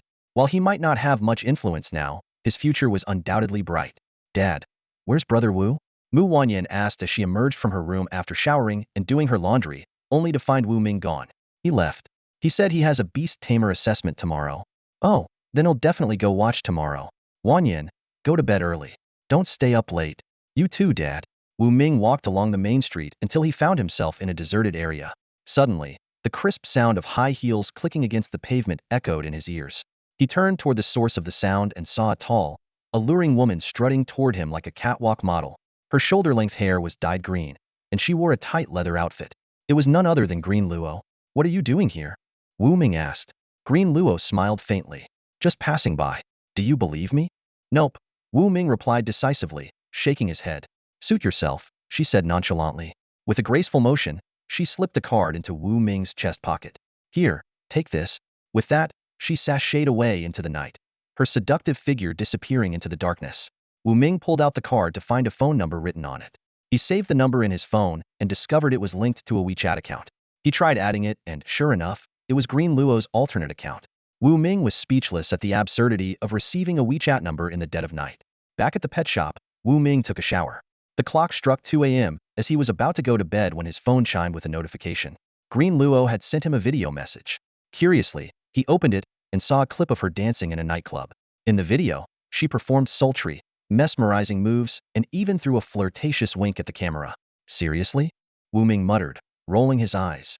He put his phone on silent and went to sleep. The next morning, after freshening up, Wu Ming ordered takeout and then got into Su Qianqian's car to head to the battle arena. Su Qianqian was wearing a perfectly tailored, high-slit qipao in a pale moon-white color with floral patterns. Her long, fair legs were strikingly eye-catching as she drove. Good morning, Master Wu Ming. Did you sleep well last night? Su Qianqian asked with a playful tone. Wu Ming swallowed hard and muttered under his breath. Could you not tempt me first thing in the morning? Su Qianqian burst into a peal of laughter at his response. When they arrived at the battle arena, Wu Ming immediately became the center of attention. Whispers spread through the crowd. Look, it's the genius trainer Wu Ming. I heard he scored 99 points, even outshining Miss Suing. He's incredible. Top secret level records no joke. Spectators waved and called out to Wu Ming enthusiastically. Dressed in an elegant qipao, Suing approached Wu Ming and asked, Master Wu Ming, you're finally here. Do you know what the assessment will be about later? Wu Ming raised an eyebrow and replied, if I knew, I'd have prepared already. Why bother guessing like this? Fair point, Suing said with a shrug. At that moment, an elderly E-class trainer, Long Qianqing, walked over with a cheerful expression. No need to guess. Today, 35 participants will undergo the second and third rounds of assessment. The top 10 will be selected on the spot. Instead of speculating, why not prepare yourselves? That makes sense, Wu Ming and Suing said in unison before exchanging a surprised look, finding the coincidence amusing. Suddenly, a slightly cold voice rang out from a short distance away, capturing everyone's attention. So, you're Wu Ming? Wu Ming turned toward the voice and saw a young man with long hair staring at him. The man had a small tuft of facial hair on his chin, wore gold-rimmed glasses, and had a sharp gaze. In a low voice, Suing introduced him. That's Gu Daxiao, another genius trainer. He scored 78 points in the first round. Oh, Wu Ming nodded slightly. Though the score didn't seem high, ranking third among all young trainers in Jialan City was no small feat. Wu Ming addressed Gu Daxiao. Yes, I'm Wu Ming. Is there something you'd like to ask? Gu Daxiao introduced himself. My name is Gu Xiaocheng. In the upcoming second and third rounds, I hope you won't hold back. I want to see the gap between myself and a top-tier genius.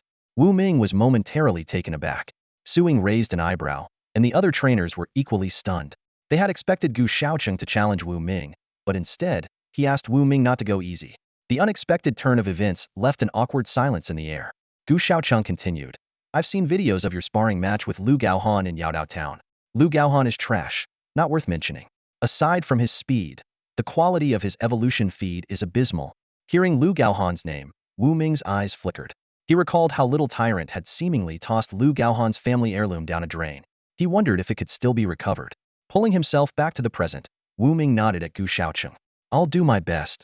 I look forward to it, Gu Xiaocheng replied with a nod before walking off to wait for the second round to begin. Standing nearby, Long Qianqing cleared his throat and chuckled. I thought Gu Xiaocheng was going to challenge Wu Ming. Turns out, that was unexpected. Long Qianqing then grabbed a microphone and announced, all right, the second round is about to begin.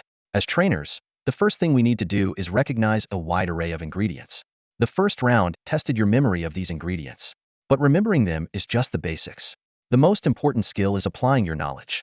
So, for the second round, you'll be tested on your ability to use these ingredients. He gestured toward a large container that had just been opened. Inside was an astonishing array of valuable ingredients worth millions. There are 18,000 types of ingredients here, Long Chinching explained. The task for the second round is to select 10 ingredients and then create a basic potion on the spot. The participants, including Wu Ming, were momentarily stunned. Create a potion on the spot? What if it ended up harming the pet beasts? Sensing their concern, Long Chinching reassured them. Don't worry. You're not making evolution feat. You'll be crafting a potion, and your score will be based on its effectiveness. The better the result, the higher the score. One trainer asked hesitantly, what if we accidentally make poison and it harms the pet beasts? Would we get a negative score? Nonsense. How could you get a negative score? Long Chinching snapped. If you can make poison, that's still a useful potion. It could be used against feral beasts. Relieved, the participants relaxed and even chuckled. So, making poison is an option? That's a relief. All right, they'll whip up the best poison ever. The trainers laughed and eagerly approached the container to start selecting their ingredients. Wu Ming, Su Ying, and Gu Xiaocheng joined the others. Go, brother Wu. Wan Xiyu cheered, waving her pom-poms in her cheerleader outfit. Her enthusiastic display attracted the attention of several older men in the crowd. Standing before the container, Wu Ming activated his insightful eye and began meticulously searching for the most suitable ingredients. Su Ying stood beside Wu Ming, selecting medicinal herbs while lowering her voice to ask, Mr. Wu Ming, are you planning to concoct poison or a beneficial potion for the beasts? Wu Ming frowned and thought for a moment before replying, it's hard to say. Although these are just herbs, turning them into poison is possible. But the toxicity might not be strong enough to secure a high score. Su Ying nodded in agreement. I think so too. It seems creating a potion beneficial to the beasts offers a better chance of scoring high. All right, let's start picking the herbs, Wu Ming said as he began to search carefully. His eyes soon fell on a particular herb. Activating his inside eye, information appeared instantly. Species, Baiji fruit. Grade, common. Notes, has properties for stopping bleeding and healing wounds. Seeing this, Wu Ming couldn't help but cover his face with his hand. How on earth can I make poison with something like this? He muttered, shaking his head in exasperation. Noticing his reaction, Su Ying chuckled and asked, this is Baiji fruit, known for its healing and blood-staunching properties. Am I right, Mr. Wu Ming? Absolutely right, Wu Ming admitted. He had to acknowledge that without the system, his knowledge of pharmacology would pale in comparison to Su Ying's. Nevertheless, he was delighted to notice his memory improving rapidly. Every piece of information gleaned through the insight eye was etched clearly into his mind. With continuous learning, he believed he could one day hold his own in the field of beast taming even without relying on the system. As they continued searching for herbs, Wu Ming's attention was drawn to a thorny vine. He used the inside eye again. Species, thorn vine. Grade, common. Notes, contains anesthetic toxins. The essence can be extracted and used to create anesthetics. Wu Ming carefully put on gloves and picked up the thorn vine. He fell into deep thought. What kind of potion should I make? Should it be poison? Or something with beneficial effects? The second round of the beast taming assessment was no jokey. It demanded improvisation. Hesitation could lead to losing direction and wasting precious time. Forget it. I'll try making poison, Wu Ming finally decided. He placed the thorn vine into his herb box and continued searching for other ingredients. Before long, he came across a striking red herb. Species, bloodgrass. Grade, common. Notes, promotes blood circulation, speeding up blood flow. Wu Ming smiled in satisfaction and added the bloodgrass to his herb box. Next, he found another herb. Species, divine frenzy flower. Grade, intermediate. Notes, enhances mental state and induces excitement, but can cause fatigue and cellular damage if overused. This is perfect. It can serve as the main ingredient, Wu Ming said as he placed the divine frenzy flower into his herb box. Around him, other contestants were also deeply focused on selecting their herbs and contemplating their concoction strategies. Meanwhile, in the audience, spectators whispered among themselves. What do you think they're making? I bet it's something beneficial for the beasts. Surely not poison, right? I heard poison can score points too, but only if it's potent enough. Well, let's wait and see. The audience was well-mannered, speaking in hushed tones to avoid disturbing contestants like Wu Ming, Su Ying, and Gu Xiaocheng. Half an hour later, all the contestants had chosen their herbs. Each had made their selections after careful consideration, embarking on a new and challenging endeavor. Wu Ming approached a stone platform and set down his herb box. Let's begin. He put on a mask and began processing the materials using the tools provided on the platform: mortar and pestle, sieves, test tubes, alcohol lamps, scales, knives, and more. His movements were smooth and practiced. After all, he had already honed his skills while preparing evolution feat in the past. Suing glanced at Wu Ming, silently impressed. Such skillful hands, truly remarkable, she thought before refocusing on her own work. At the platform next to Suing, Gu Shaocheng was equally focused. Adjusting his gold-rimmed glasses, his gaze turned sharp and his movements precise. Suing noticed Gu Shaocheng's serious demeanor and smirked slightly. Well, looks like he's getting serious, she murmured before returning to her own concoction. Not far away, Hu Yueheng stood beside the elderly Irank Beast Tamer, Long Qianqing, and asked, Master Long, who do you think will win? Sure. Long Qianqing gestured for silence, intently observing the contestants through his binoculars. 10 minutes later, Wu Ming had finished processing all his materials. Using filter paper and other tools, he carefully extracted the liquids from 3 herbs and prepared to mix them in a test tube. Suddenly, the system chimed in. Ding! Potion overdose detected. Wu Ming's eyes widened briefly before a smile spread across his face. So the system can provide corrections too. Excellent. He quickly adjusted the quantities, eventually achieving a perfect 3:2:1 ratio for the 3 liquids. As he began mixing them, the potion started to emit smoke, and Wu Ming's expression grew serious.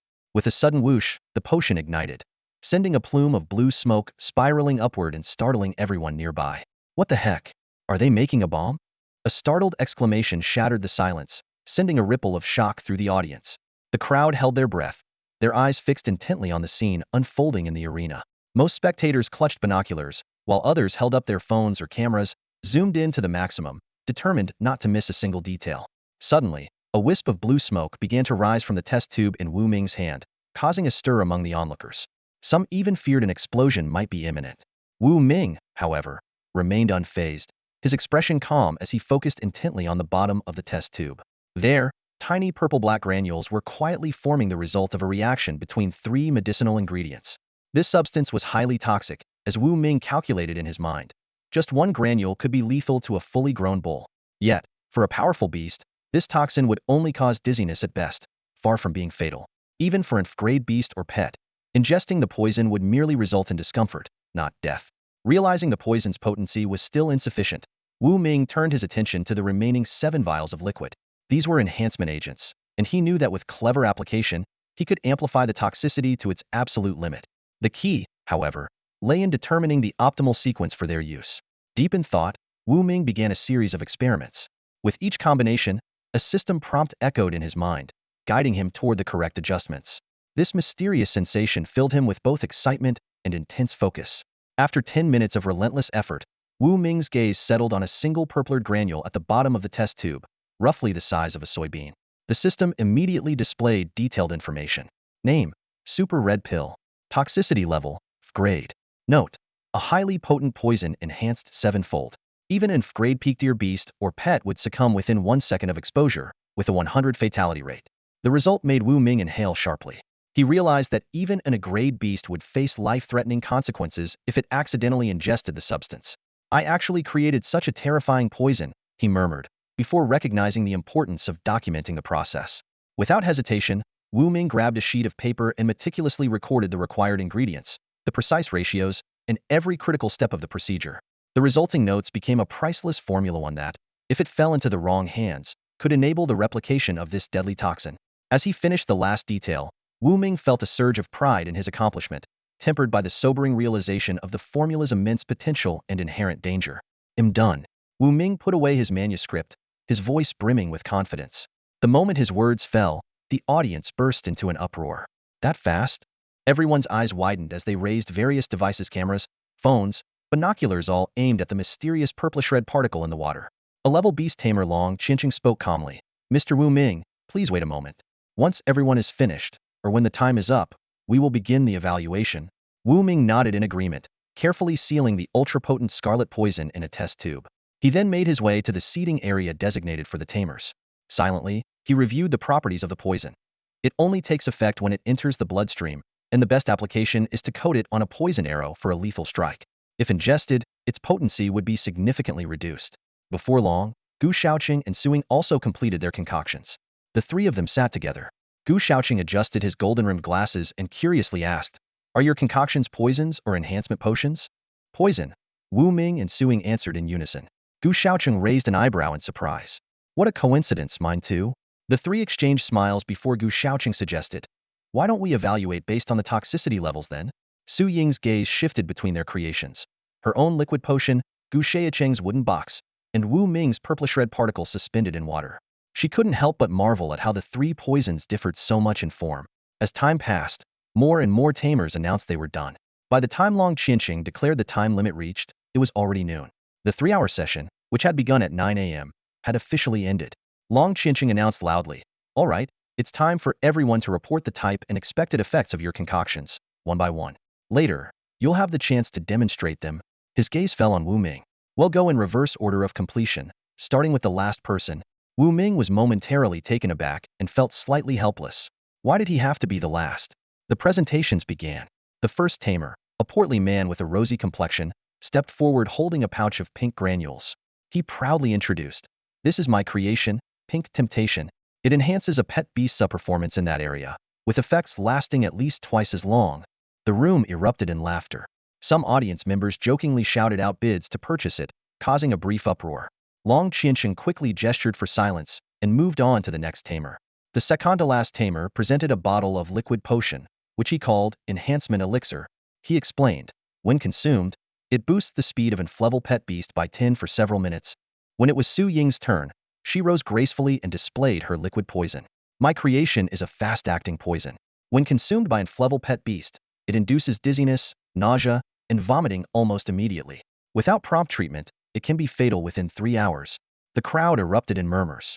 Some marveled at the stark contrast between Su Ying's elegant demeanor and her deadly creation, while others praised her remarkable skill. When Gu Shaoqing opened his wooden box to reveal a peculiar mushroom-like object, the room fell silent again. He introduced confidently, "This is a toxic mushroom containing various poisonous vapors. When it bursts, the mixed fumes temporarily weaken a pet beast's abilities and are highly lethal. If an level pet beast inhales the full dose, it will die within an hour." Finally, all eyes turned to Wu Ming. He calmly introduced his creation. "I've concocted a blood-based toxin called ultra-potent scarlet poison. Once it enters the bloodstream, it can kill an level pet beast in just 1 second." The crowd erupted into a frenzy. Spectators leapt to their feet in shock, while even Su Ying and Gu Shaoqing were left speechless. Long Qianqing was so astonished that his glasses nearly fell off. He quickly asked for confirmation. "You're serious?" Wu Ming replied with composure, "I am. If there's an level feral beast available, I can demonstrate it on the spot." Long Qianqing immediately contacted the city lord. Soon, news arrived. The city lord's manor would deliver a batch of feral beasts captured from outside the city, including 3 healthy level beasts. This announcement sent the audience into a new wave of excitement. Many eagerly discussed the chance to witness a live demonstration of the poison's effects, pulling out their phones to record the moment. Half an hour later, the deafening roars of beasts echoed in the distance. Several large trucks covered in black cloth rolled into the arena, escorted by 10 level beast tamers and 2 level tamers. All eyes were fixed on the mysterious trucks as anticipation for the upcoming spectacle reached its peak. "Using an F-grade beast for drug testing? Now that's a luxury," Gu Shaoqing remarked, licking his lips as a flicker of excitement flashed in his eyes. "You're such a creep." Su Ying shot him a glare, her lips curving downward in disdain. Wu Ming, on the other hand, remained exceptionally calm. He had unwavering confidence in the potency of his concocted scarlet death pill. The system's approval had given him all the assurance he needed. The atmosphere at the scene grew tense in an instant. The black cloth covering several trucks was pulled away, revealing dozens of iron cages forged from superalloy steel. Inside the cages, scores of ferocious beasts were restless and agitated. Suddenly, a deafening roar erupted across the field. The beasts, seeing sunlight and the thousands of people surrounding them, let out thunderous growls, crashing violently against the cages in an attempt to escape.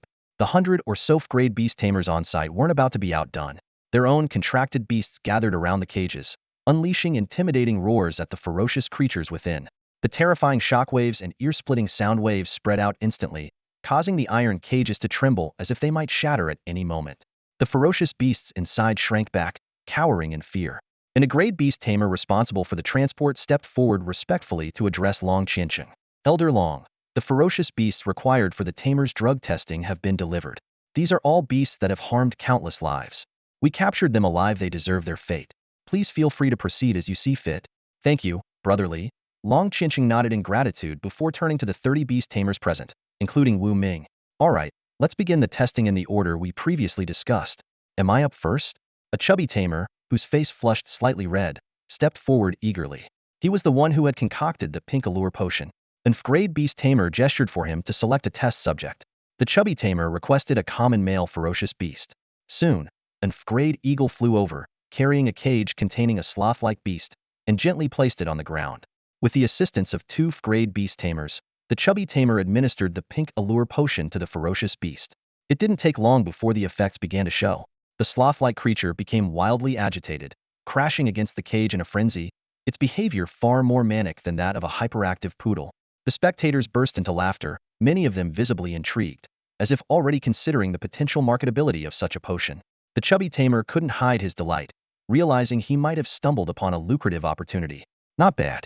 I'll give you 65 points, Long Chinching announced, scoring the performance on the spot. 65? That's great. Thank you, Elder Long. The chubby tamer beamed as he returned to his seat, his mind already racing with ideas to improve the potion and explore commercial partnerships. One by one, the other tamers stepped forward to test their concoctions on untested ferocious beasts. Long Chinching evaluated each performance, with most scores ranging between 60 and 70 points, the highest being 70. The effects of the various potions were nothing short of fascinating. Some enhanced fertility, others boosted speed, accelerated growth, or even aided in weight loss. The diversity was astounding. When it was Su Ying's turn, she took a deep breath and approached with a liquid potion she had meticulously prepared. She selected an F-grade ferocious beast known as the Shadow Wolf. The wolf bared its teeth and snarled at her, as if ready to break free and tear her apart. An A-grade beast tamer intervened, using sheer strength to subdue the Shadow Wolf. Su Ying poured the potion into the wolf's mouth. Almost immediately, the beast began exhibiting symptoms of dizziness, nausea, and vomiting. It clawed desperately at its own muzzle and even started self-harming, ramming its head against the cage. The crowd quickly pulled out their phones to record the scene, marveling at the potency of the poison. Long Chinching nodded approvingly. Impressive. The effects are immediate. If this were mixed into food and consumed by an F-grade ferocious beast, it would significantly weaken its combat strength. However, since it doesn't cause instant death, I'll have to give you 80 points. Su Ying accepted the score with a nod, thinking that it was a decent result for a hastily prepared potion and her limited experience. She resolved to refine her skills and increase the potency of her concoctions in the future. Next up was Gu Shaoqing. He donned a protective suit and helmet, then placed a toxic mushroom into a sealed container. After shaking it vigorously to mix the poisonous fumes, he awaited Long Chinching's signal before swiftly releasing the fumes onto the face of an F-grade ferocious Biasta frenzied rat. The rat inhaled the toxic fumes and immediately began trembling uncontrollably. Its stamina drained rapidly, and its movement slowed to a crawl. Before long, it collapsed inside the cage, convulsing and foaming at the mouth. Though not dead, it was completely incapacitated. Very good. Slightly better than Su Ying's. I'll give you 85 points, Long Chinching remarked with approval. Hearing this, Gu Shaoqing smirked and glanced at Su Ying. Looks like I beat you, Miss Su. Su Ying scoffed and turned her head away, clearly unimpressed. At this point, all eyes were on Wu Ming. Everyone was eager to see if his claim of killing an F-grade ferocious beast in 1 second would hold true. This should be interesting, Gu Shaoqing muttered under his breath. Another 99 points, perhaps? Su Ying bit her lip, a trace of worry flickering in her gaze. In the stands, Su Qianqian rested her chin in her hands, her wide eyes brimming with anticipation as she watched Wu Ming intently. Beside her, Im Tong couldn't help but tease, if you keep staring, your eyes might fall out. I'll stare as much as I want, Su Qianqian retorted with a playful huff, ignoring the amused looks around her. Down in the arena, Wu Ming carefully used tweezers to pick up a small, purplured pill. Slowly, he approached the iron cage containing an F-grade ferocious beast. He sighed softly. I'm sorry. You're a ferocious beast, and I'm a human. We were destined to be enemies. Forgive me for using you as my test subject. The beast inside the cage was covered in sharp spikes, its limbs thick and muscular, its fangs razor-sharp. It pressed against the cage, glaring at Wu Ming with a ferocious expression. Behave. 3 F-grade beast tamers worked together to subdue the beast, creating a small wound on its body that immediately began to bleed. Without hesitation, Wu Ming placed a granule of the scarlet death pill onto the wound. The pill dissolved instantly, seeping into the beast's bloodstream. Yelp! The beast let out a faint cry before its limbs stiffened, and it collapsed lifelessly in the cage dead on the spot. One-hit kill. My goodness, that's terrifying. The audience erupted, standing in unison as they collectively gasped in shock. Even Long Chinching, who had seen it all, widened his eyes in astonishment, momentarily speechless at the potency of Wu Ming's scarlet death pill. The beast tamers responsible for transporting the creatures were equally stunned, their expressions quickly shifting to admiration. They couldn't help but think that Wu Ming, this young tamer, was even more extraordinary than the rumors suggested. Your skills are truly impressive, Wu Ming. Su Qianqian licked her red lips, her eyes sparkling with a seductive charm. Her words made Yin Tong chuckle softly before teasingly asking, impressive at concocting poisons, or in some other area? Both, Su Qianqian replied with a playful smirk, hooking her finger under Yin Tong's chin. Her tone was teasing as she added, and it's something you, dear cousin, will never experience. Ugh, shameless. Yin Tong turned her face away, her cheeks flushing red. Not far from them, Wan Siyu suddenly jumped up from her seat, shouting excitedly, Wu Guess super strong red pill poison killed the Frank beast instantly. He's definitely scoring high and advancing to the third round. Say no more, Wu Gu is a legend. Huang Sambo exclaimed, waving his hand in admiration. The boss is amazing. Zhu Zimei chimed in enthusiastically. In the arena, an elderly Irank beast tamer quickly approached the lifeless Frank beast, bending over to closely examine it. Then, he clapped Wu Ming on the shoulder, exclaiming, you're telling me you concocted this poison on the spot, and it wasn't pre-made? It was made on the spot, Wu Ming confirmed with a nod. If you don't believe me, Elder Long, you can inspect the materials I used. No need to check. I believe you, Long Chinching said, his breath quickening. I'm just utterly amazed. In just a few hours, you managed to create such a terrifying poison. Even an Irank beast wouldn't last long against it. So, I'm giving you 101 points. The extra point is my encouragement to you. And am not worried about inflating your ego, because you're a genius bride is your birthright. 101 points? That's off the charts. The audience erupted in astonishment at the score. Gu Xiaocheng clenched his fists, then relaxed them, shaking his head. As expected of a genius from the classified archives. 101 points. The gap between us is just too vast. Suing crossed her arms, commenting, I knew he'd take first place, but I didn't think the score would be this outrageous. With only one round left, first place is definitely Wu Ming's. Gu Xiaocheng sighed dejectedly. It feels like there's no point in continuing. True, but second place is still up for grabs. I think I can claim it, Suing said with a confident smile. Second place is mine. Gu Xiaocheng adjusted his gold-rimmed glasses, his voice brimming with determination. 5 minutes later, Long Chinching stood on the podium and announced loudly. After the second round, 5 contestants failed to complete their concoctions on time and have been eliminated. The remaining 30 beast tamers all scored above the passing line. Congratulations to all of them for advancing to the final round. The crowd erupted in cheers, eagerly anticipating the last round of the competition. All right, everyone, take a break for lunch. We'll resume at 3 p.m., Long Chinching said, pulling out a boxed meal and starting to eat in front of the audience. The crowd groaned in protest, with someone impatiently shouting, forget lunch, just start the next round already. Meanwhile, they slurped instant noodles and sipped soda to calm their nerves. Even though the arena provided lunch options, most attendees quickly ate at the cafeteria and returned to their seats within an hour.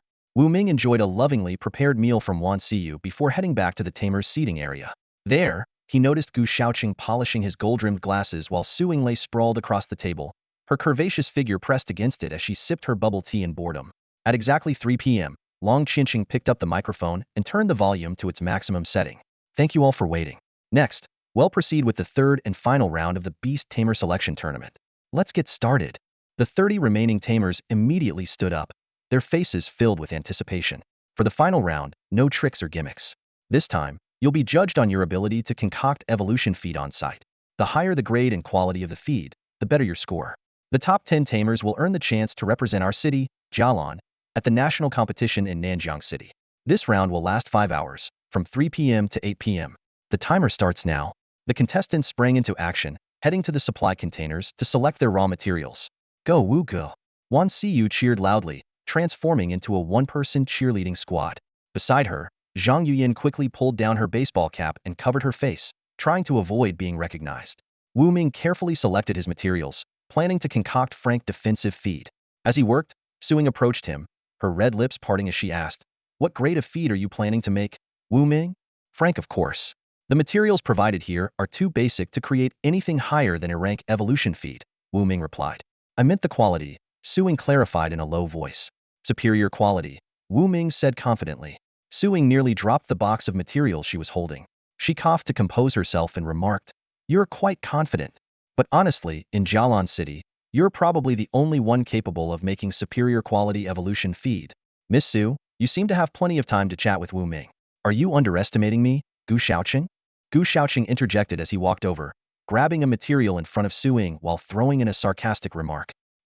Mind your own business, Su Ying retorted, quickly refocusing on selecting her materials. 10 minutes later, all the tamers returned to their stone tables with their chosen ingredients. Unlike Wu Ming, the others set out their traditional tools for the boiling crystallization method. The audience buzzed with speculation about whether Wu Ming would use a technique similar to the ancient alchemy method demonstrated by a rank master Wu Tianxua in the video. However, Wu Ming didn't start right away. He stood at his table with his eyes closed, seemingly meditating but actually browsing the pet beast store. Soon, he spent 40 evolution points to purchase a recipe he found promising. Super Beam, Frank Recipe. Ingredients: 20G Frank Beast Core, 35G Scorching Heart, 28G Ruby, and 6 other materials. Effect: consuming this evolution feed modifies a pet's eyes, enabling them to emit high-temperature laser beams capable of melting ultraalloy steel under extreme conditions. With a faint smile, Wu Ming opened his eyes and, to everyone's surprise, walked back toward the supply containers. Wu Ming's actions were like a bolt of lightning streaking across the Colosseum, instantly drawing the attention of everyone present. The audience erupted into murmurs, speculating whether he was about to make a last-minute switch in his evolutionary feed formula. Gu Xiaoqing, Su Ying, Long Qiancheng, Hu Yuehong, and others stared intently at Wu Ming, trying to decipher his intentions. Meanwhile, in the VIP ward of the Central Hospital in Jialan City, Lu Gaohan lay on a hospital bed, gazing smugly at his recently recovered family heirloom. His eyes shifted to the television on the wall, which was broadcasting the Colosseum match live. With a cold sneer, he muttered to himself, "A last-minute switch in evolutionary feed? Wu Ming, who do you think you are? I bet you'll fail miserably and become the laughingstock of all Jialan City." He even picked up his phone, ready to capture the moment of Wu Ming's failure and post it to celebrate. Various factions were also closely following the final round of the selection match through the live broadcast. In the distant Yaotao ancient town, Elder Su, aided by his special-level pet beast, the space turtle, watched the match in real time. Curious, he asked his steward Lin, "What do you think this kid Wu Ming is planning to concoct with his evolutionary feed?" Steward Lin shook his head, unable to guess. Back in the Colosseum, Wu Ming swiftly retrieved 9 ingredients from the container of medicinal materials, one of which was even the rare and precious ruby. The audience was stunned, speculating about what mysterious formula he was attempting to create. Returning to the stone table, Wu Ming set a 10-minute timer. With practiced precision, he weighed, chopped, ground, and mixed the ingredients in a fluid, seamless process that took only 8 minutes. Under everyone's watchful eyes, he activated the reaction vessel, deducting 5 evolution points.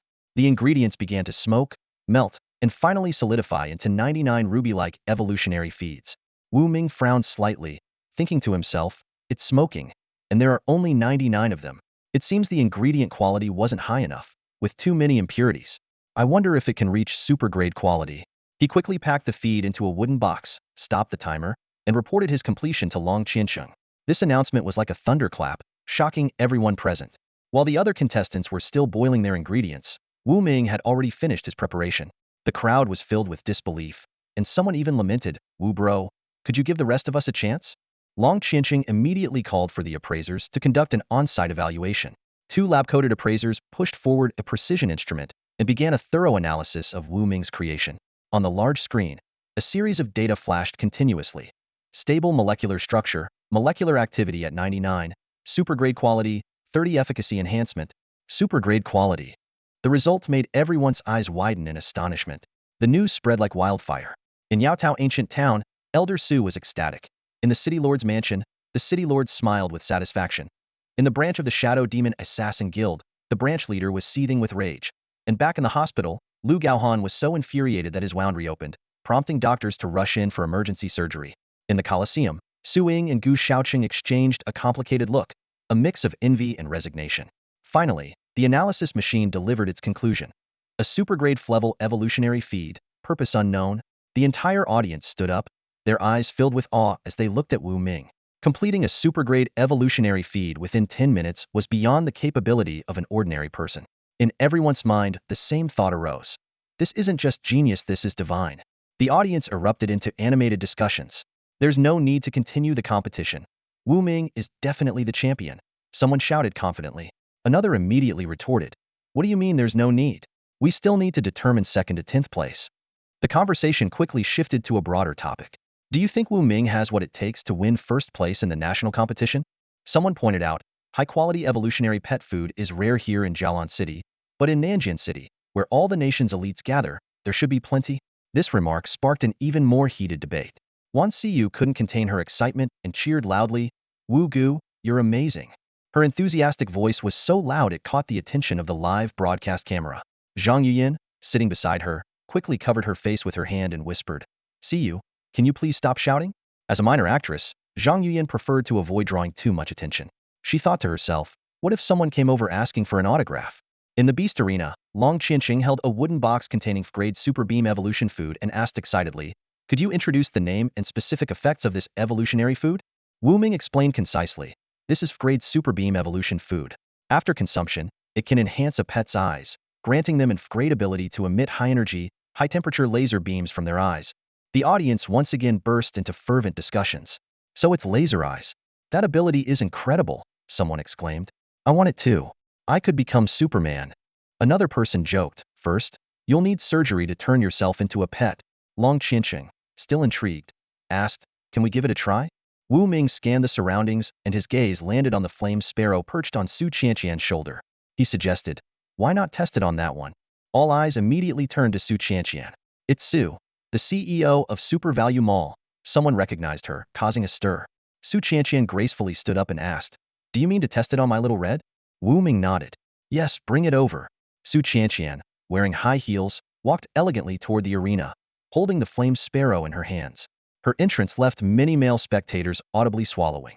Wu Ming handed the ruby-like grade Super Beam Evolution food to the flame sparrow. The little creature sniffed it curiously before devouring it ravenously. Everyone watched intently as the flame sparrow visibly grew larger. Its feathers became more vibrant, and its eyes transformed into a brilliant crimson gold hue.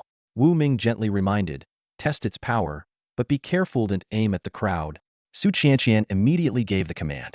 The flame sparrow flapped its wings and soared into the air, targeting a test dummy in the arena.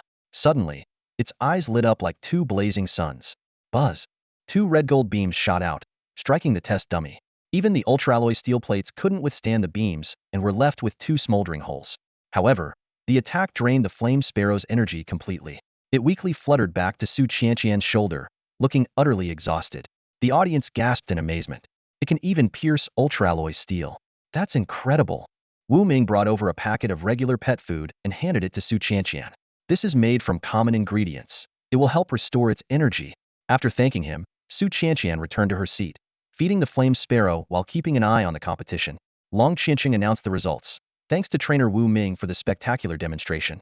His grade Super Beam Evolution food is of superior quality, granting pets a powerful long-range attack capability. Its downside is the significant energy consumption." Final score, 99 points. Though it wasn't a perfect score, 99 points still caused a sensation among the audience.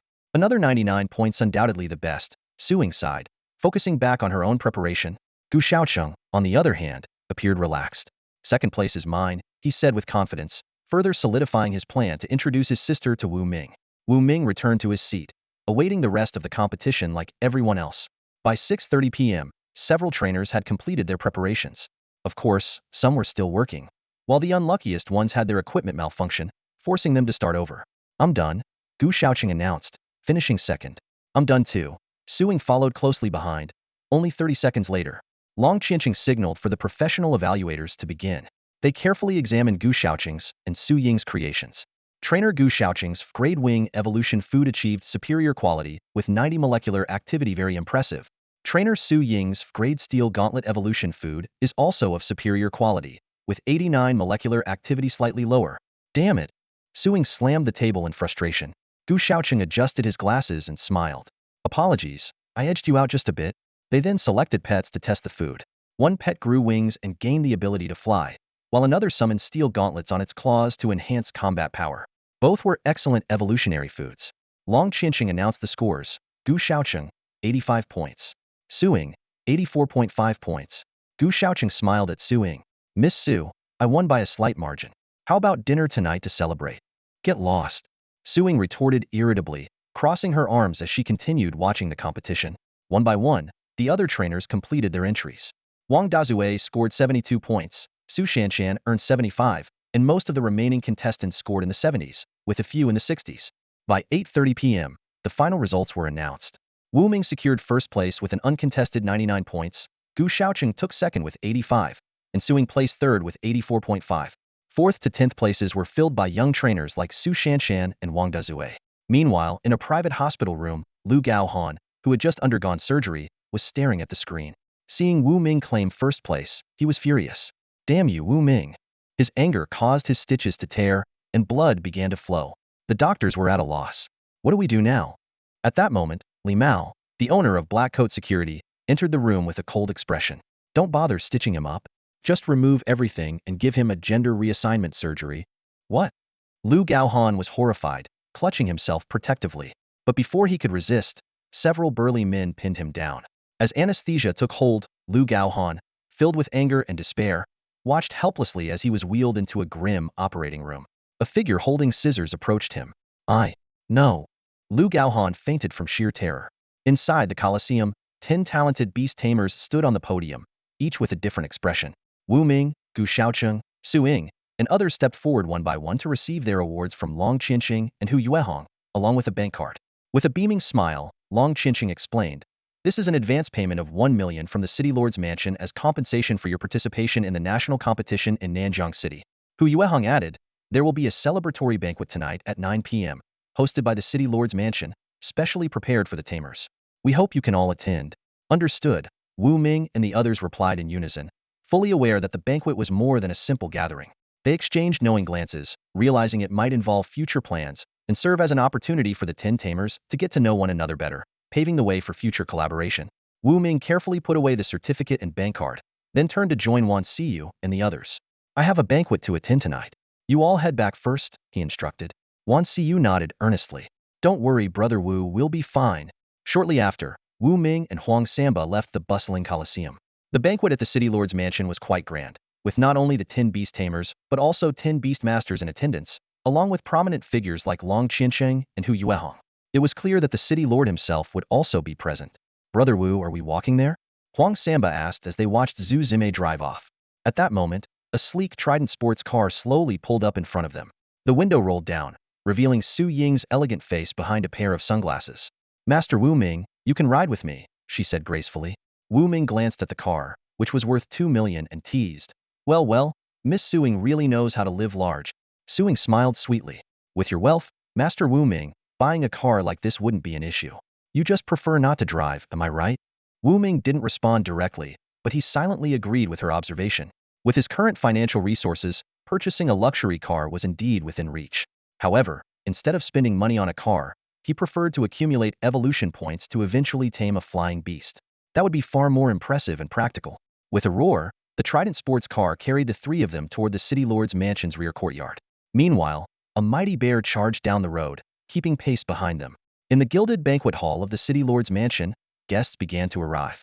A young man with striking rainbow-colored spiral hair approached Wu Ming, followed by a humanoid battle-armored beast that resembled a knight from the medieval era. Huang Samba took the initiative to introduce him. "Brother Wu, this flashy guy with the rainbow hair is Li Ma Huang. He's the strongest among the 10 Beast Masters. Brother Wu, it's an honor. I hope to have the chance to purchase your freshly crafted Flevel Super Energy Beam Feed in the future," Li Ma Huang said enthusiastically, shaking Wu Ming's hand. He then gestured to the beast behind him. "This is my pet, the Battle Knight." Wu Ming nodded in acknowledgement and activated his inside eye, carefully examining the Battle Knight. Species: Battle Knight. Rank: Flevel Elite Beast. Talents: Flevel Combat Skills, Flevel Savage Charge, Flevel Greatsword, Flevel Berserk. It was a formidable beast with 4 Flevel talents. While its defense and speed were not its strengths, it excelled in combat. Under equal conditions of strength, speed, and weight, the Battle Knight could easily defeat other beasts of the same rank. At that moment, Mu Wanyan approached, holding a small white fox in her arms. The fox let out soft, playful cries toward Wu Ming. "Everyone, please take your seats," the city lord announced as he entered the banquet hall with his chief secretary. The two maintained a formal demeanor, standing a meter apart, a stark contrast to their casual interactions in the office. Dozens of people gathered around a massive round table laden with a variety of dishes, their enticing aroma filling the air. Wu Ming scanned the table and noticed several dishes made with the heart meat of fierce beasts, specially prepared to enhance physical capabilities. The city lord raised his glass for a toast. "First, congratulations to everyone who passed the selection round in Jialan City and earned the qualification to compete in the national competition in Nanjiang City. However, The competition's exact date has been postponed and is yet to be determined. It is estimated to take place in at least a month. Hu Yueheng added, that's correct. This national competition is of great importance. Everyone here, except Miss Mu Wanyan, is aware of its true purpose. If we fail to rank in the top 100, the entire city will have to relocate, which will be extremely perilous. Relocate? Mu Wanyan's eyes widened in shock, clearly unaware of this. Long Qinqing explained, Miss Mu, you might not know that the purpose of the national competition is to select the top 100 cities. Only those in the top 100 can avoid relocation.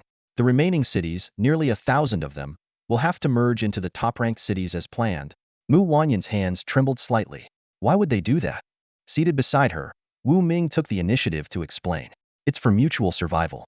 By merging 10 cities into one, the population and number of beasts will increase significantly. This will enhance the overall strength of the city, making it better equipped to withstand the growing threat of fierce beasts. Mu Wanyan nodded in understanding, but quickly grasped the gravity of the situation. If Jialan City failed to make it into the top 100, relocating hundreds of thousands or even millions of people would be a dangerous endeavor. For the cities that didn't make the cut, it would be a catastrophe. Yet she also realized that without such consolidation, individual cities would be even more vulnerable to beast attacks. The city lord raised his glass again, his tone brimming with confidence. There's no need to worry excessively.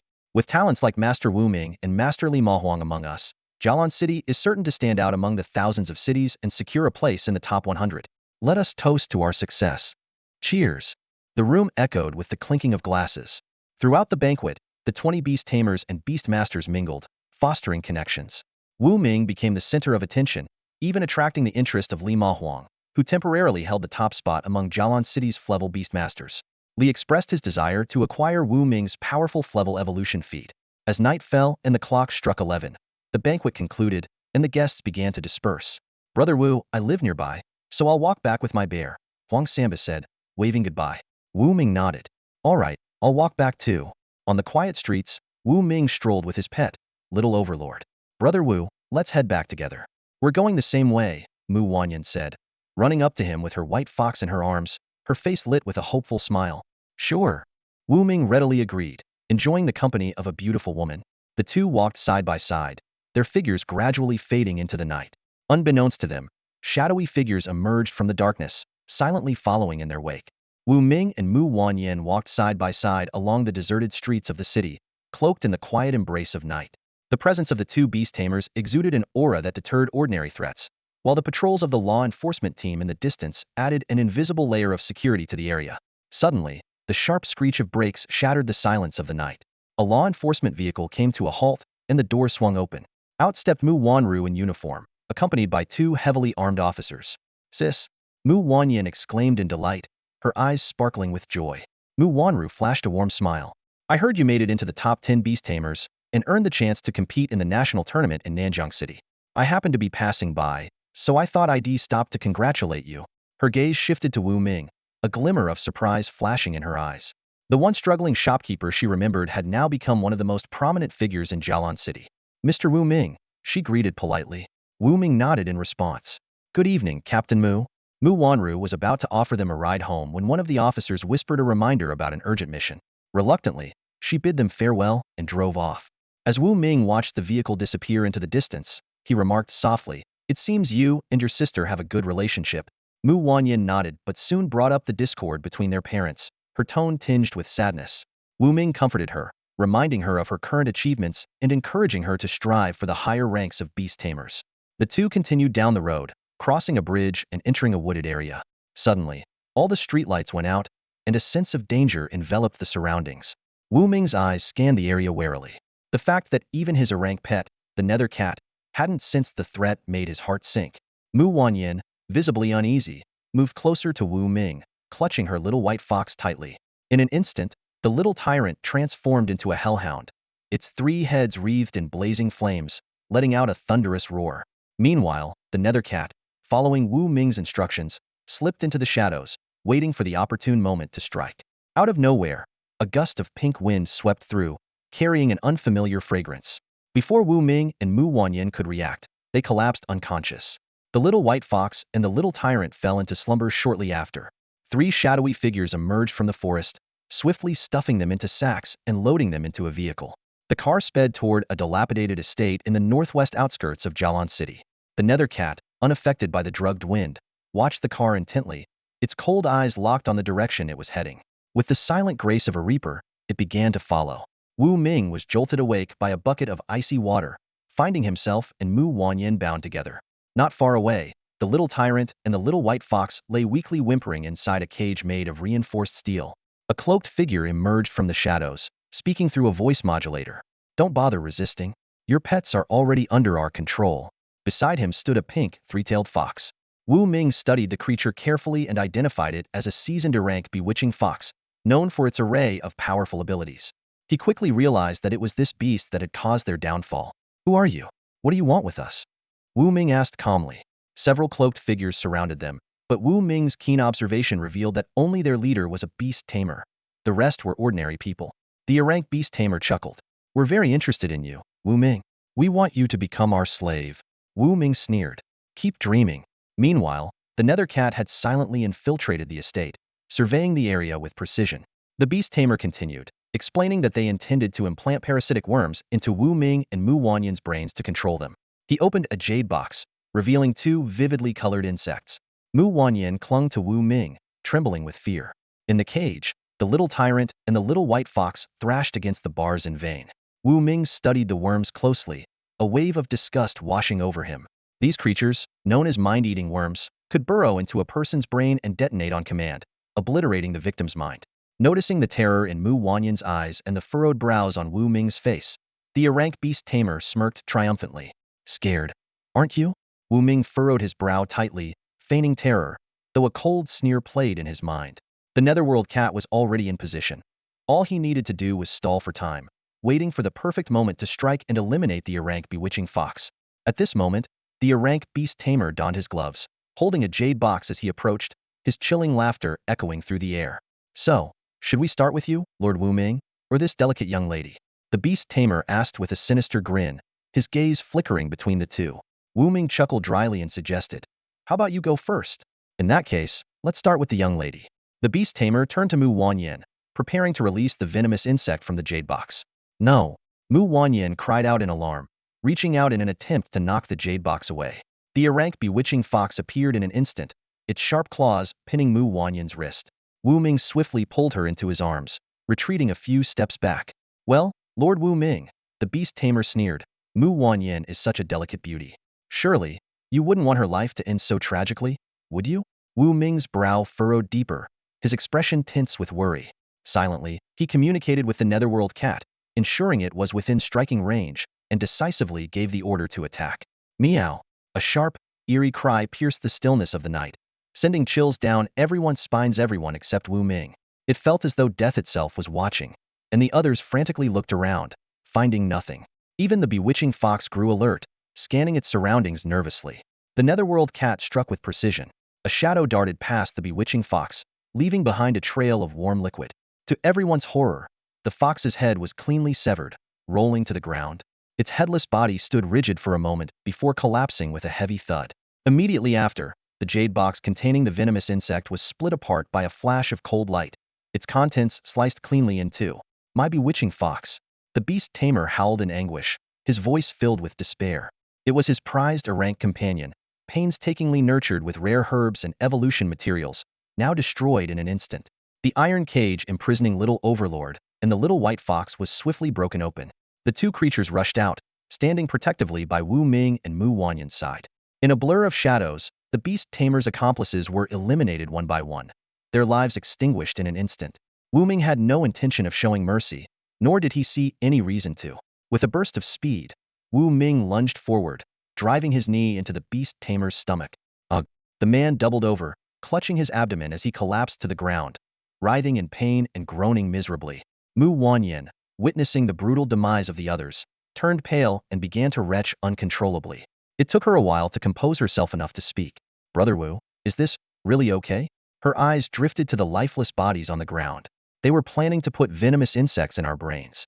In a world this ruthless, do you really think I'd let them go? Wu Ming countered calmly. He wasn't one to play the saint. Eliminating threats completely was the only logical choice. Mu Wanyan fell silent. She understood the harshness of this world all too well. As a beast tamer herself, She had studied the dangers and heard countless warnings from her mentors. Though this was her first time witnessing such bloodshed, her mental fortitude allowed her to regain composure quickly. She glared angrily at the defeated Beast Tamer on the ground. Wu Ming yanked off the man's mask, revealing a pale, unfamiliar face. "It's you," Mu Wanyan exclaimed, her eyes widening in disbelief. Wu Ming glanced at her. "You know him?" Mu Wanyan nodded. "He's Wang Xiao, a well-known E-rank beast tamer in Jialan City. He often participates in public events and seems so approachable. Who would have thought he'd show his true colors like this?" Wu Ming shrugged. "Hypocrites are everywhere." He grabbed Wang Xiao by the collar, lifting him effortlessly. "Talk. What were you trying to do?" Wang Xiao trembled, raising a shaky hand to point at Wu Ming. I failed. Do what you want with me." With a loud thud, Wu Ming drove his knee into Wang Xiao's abdomen again. The man crumpled to the ground, groaning in agony. Wu Ming waited patiently, unhurried. 10 minutes later, Wu Ming smiled faintly. "Ready to talk now?" He had no pity for a man who had tried to enslave him with venomous insects. Mu Wanyan stood beside him, lips pressed into a thin line, her anger toward Wang Xiao evident. Finally, Wang Xiao broke under the pressure. "Lord Wu Ming, please spare me. I was just blinded by greed. I only wanted to make you my personal trainer, that's all." "Personal trainer? More like you wanted to enslave me," Wu Ming scoffed. "No, I didn't." Wang Xiao protested weakly, his eyes darting about as he desperately plotted his escape and revenge. "Doesn't matter what you intended. Either way, you're dead." Wu Ming waved his hand dismissively. The netherworld cat moved in silently, its claws slicing through Wang Xiao with lethal precision. Mu Wanyan was stunned, unable to comprehend why Wu Ming had executed Wang Xiao so decisively. Why did you kill him?" she asked, her voice trembling. "Brother Wu, why not hand him over to the law enforcement team?" "This incident can't be made public," Wu Ming replied firmly, his tone low. Mu Wanyan bit her lip, hesitated, and then nodded in agreement. "You should leave. They'll stay here with little overlord to clean up the scene," Wu Ming said. Mu Wanyan nodded and left the hall, cradling the little white fox in her arms. She closed the door behind her. Wu Ming turned his attention to Wang Xiao's and the bewitching fox's lifeless bodies. Activating the conversion function, he watched as the corpses dissolved into nothingness. A system notification chimed. "Ding! You have gained 256 evolution points." Wu Ming's eyes lit up. Over 200 evolution points were a significant gain. Additionally, the material spirit orb's weight increased by 96 kilograms. He ordered Little Overlord to transform into a hellhound, using its flames to incinerate the remaining bodies into ashes. Once the task was complete, Wu Ming exited the hall to rejoin Mu Wanyan. The netherworld cat remained hidden in its stealth state. "You're back, Brother Wu." Mu Wanyan still hadn't fully calmed down. Seeing Wu Ming emerge, she immediately approached him. "Let's go home," Wu Ming said as they walked side by side down Nanwen Street. The two remained silent along the way. Mu Wanyan stole glances at Wu Ming's cold, striking profile, her heart racing. She found herself blushing, unsure of what to say. After more than an hour of traveling, Mu Wanyan finally returned to the familiar streets of her neighborhood. She turned to face Wu Ming, her petite lips slightly parted as though she wanted to say something, but hesitation held her back. At last, she summoned her courage and softly said, "Brother Wu, you'll head home now?" Before her words fully settled, Mu Wanyan suddenly leaned forward and gently brushed her cherry-like lips against Wu Ming's cheek. Without giving him a chance to react, she turned and dashed toward her doorstep, leaving behind a faint, lingering fragrance in the air. Her heart raced, and her cheeks flushed with warmth. Though she wasn't entirely sure what kind of pet beast had intervened earlier, she was convinced it was Wu Ming's hidden ace that had saved her. Gratitude and admiration for this dashing man who had helped her multiple times began to bloom in her heart, even sparking a small hint of affection. On the street, Wu Ming stood frozen in place. Slowly, he raised a hand to touch his cheek, where the warmth of her lips still lingered. Turning, he began walking toward Nanwen Street, his mind replaying the tender kiss over and over. Suddenly, the sharp click of high heels against the pavement interrupted his thoughts. Alert, Wu Ming turned toward the sound, only to see, under the dim glow of a street lamp, a striking woman with green hair standing there, a playful smile tugging at her lips. "What are you doing here again?" Wu Ming asked with a frown. The woman, Lu Luo, sauntered toward him with feline grace, her voice teasing. "I heard the great Wu Ming won first place in the Jialan City Beast Tamer qualifiers. Impressive. I was wondering if you could mix up some grade Super Beam ration for me too?" Wu Ming raised an eyebrow. "You want it?" Lu Luo lit a cigarette, exhaling a delicate smoke ring as she grinned. "Of course I do. Who wouldn't want such an incredible evolutionary ration?" Wu Ming hesitated for a moment before replying.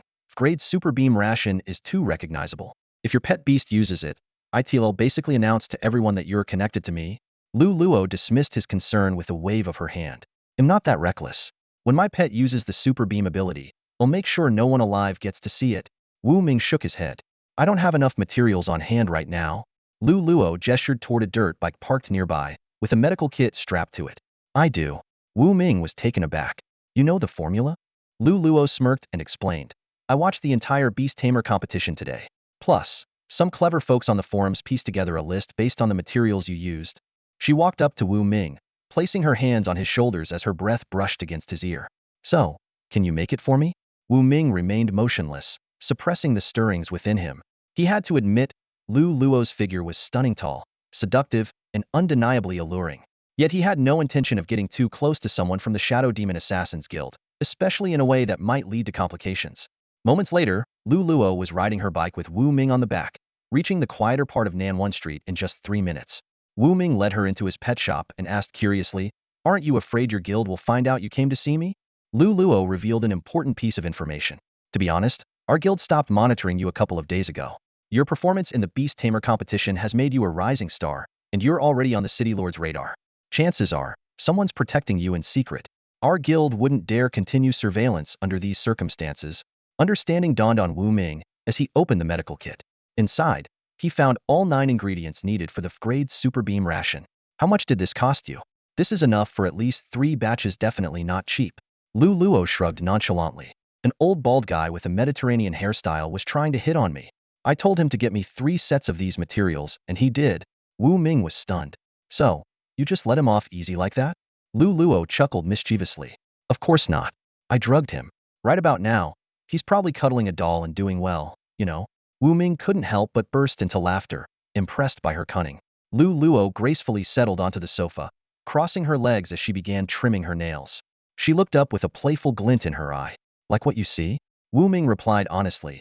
To be fair, your looks are flawless. She leaned forward slightly, her smile tantalizing. Interested? I'm still a first-timer, you know. Wu Ming remained composed. Sorry, you'll pass. Lu Luo shrugged. Suit yourself. Wu Ming focused on preparing the evolutionary ration, deliberately taking his time. 20 minutes later, he poured a batch of the grade Super Beam ration into a wooden box and handed it to Lu Luo. Here you go. The rest of the materials will count as my payment. Lu Luo gave him a sultry smile. I'll give you a different kind of payment. She extended her hand, and a snake appeared in her palm. Her pet beast, an elite grade rubber viper. This creature possessed a unique rubber-like ability, allowing its originally small frame to stretch to astonishing lengths, far tougher than steel cables. Xiaopai, enjoy your meal. Lu Luo placed the rubber viper on the ground, and it immediately devoured the ration with gusto. Afterward, the snake's size didn't increase, as it was already fully grown. Without a specific growth-enhancing ration, its size was unlikely to change. Sipping on hot water, Wu Ming asked, How's it doing? Lu Luo smiled.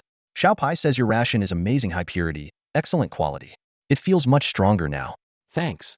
Then, she added with a sly grin. So, what about the payment I mentioned? She slowly approached Wu Ming, her alluring scent causing his pulse to quicken. Before he could react, she leaned in and kissed his forehead, then tilted his chin up with a finger. That's my payment, she said with a wink. Lu Luo sashayed out of the pet shop, climbed onto her bike, and sped off into the night. Wu Ming touched his forehead, muttering to himself, kissed again. Then he noticed a bank card left on the table. So, this is the real reward. Wu Ming picked up the bank card and linked it to his account on the spot. His eyes widened in astonishment. It contained a whopping 1 million pet beast coins. He couldn't help but exclaim, 1 million for a single portion of Flevel Evolution feed? Green Vine is secretly loaded. After tidying up his things, Wu Ming treated himself to a soothing hot shower before finally lying down to rest. The next morning, he was up earlier than both Huang Xiyu and Huang Samba. With some time to spare, he headed to a nearby snack shop alone to grab breakfast. Once he was full, Wu Ming began working on the 3 portions of Flevel Super Energy Beam materials left behind by Green Vine. He decided to reserve one of the remaining portions for Little Overlord. Currently, Little Overlord possessed 4 talents: a Level Flame, Flevel Defense, Flevel Speed, and Flevel Self-Healing. Adding another Flevel talent would push it to the peak of Flevel Pet Beasts. In less than 10 minutes, Wu Ming successfully concocted a portion of Flevel Super Energy Beam feed and placed it in a dog bowl for Little Overlord. The little beast barked excitedly and devoured the entire bowl. Its body visibly grew larger, and its bright, spirited eyes became even more striking. Wu Ming encouraged Little Overlord to test its new talent. Instantly understanding, Little Overlord leaped onto the table and fired 2 scorching energy beams at a piece of superalloy steel. The steel plate was melted through with 2 small holes in an instant. Satisfied, Wu Ming patted its head and reminded it, from now on, just fire the energy beam for 1 second at a time. That way, you can conserve your energy. Just as Wu Ming was about to continue his work, Huang Samba arrived with Zhu Zime and his mighty grizzly bear. A little while later, Wan Siyu showed up as well, riding in Zhang Yuyan's flashy supercar. Zhang Yuyan casually plopped onto the sofa, grabbed a water cup from the table, and drank from it. Wu Ming couldn't help but silently grumble this wasn't the first time she'd done that. Soon, everyone began discussing the upcoming national competition. Wu Ming spoke seriously, warning them that there might be a level or even level beast tamers among the competitors. This revelation left the group in shock. Zhang Yuyan explained that wealthy individuals could purchase high-potential pet beasts and premium evolution feeds for talented beast tamers, enabling them to quickly raise powerful pets. Wu Ming reassured the team, urging them not to worry. He set their goal at making it into the top 100, emphasizing that as long as they reached a level quickly and worked together as a team, they had a real shot. He also reminded them that failing would mean relocating to another city, which would bring many challenges and dangers. Afterward, Wu Ming suggested using the last portion of Flevel Super Energy Beam Feed for Huang Samba's mighty grizzly bear. Huang Samba gladly accepted, thrilled at the thought of his bear reaching the peak of Flevel. Grateful, he jokingly offered to work for Wu Ming to repay the debt, prompting hearty laughter from the group. Just as Wu Ming and Wan Siyu were about to start preparing the feed, the loudspeakers of Jialan City suddenly blared an alarming broadcast. Attention, citizens! Clevel Guardian Beast Dragon Elephant Skyhawk warning. An unidentified beast tide is approaching Jialan City. Please prepare to take shelter. Ferocious beasts are attacking the city. The moment the people inside the pet beast shop heard this terrifying news, their bodies stiffened, and their faces were filled with fear.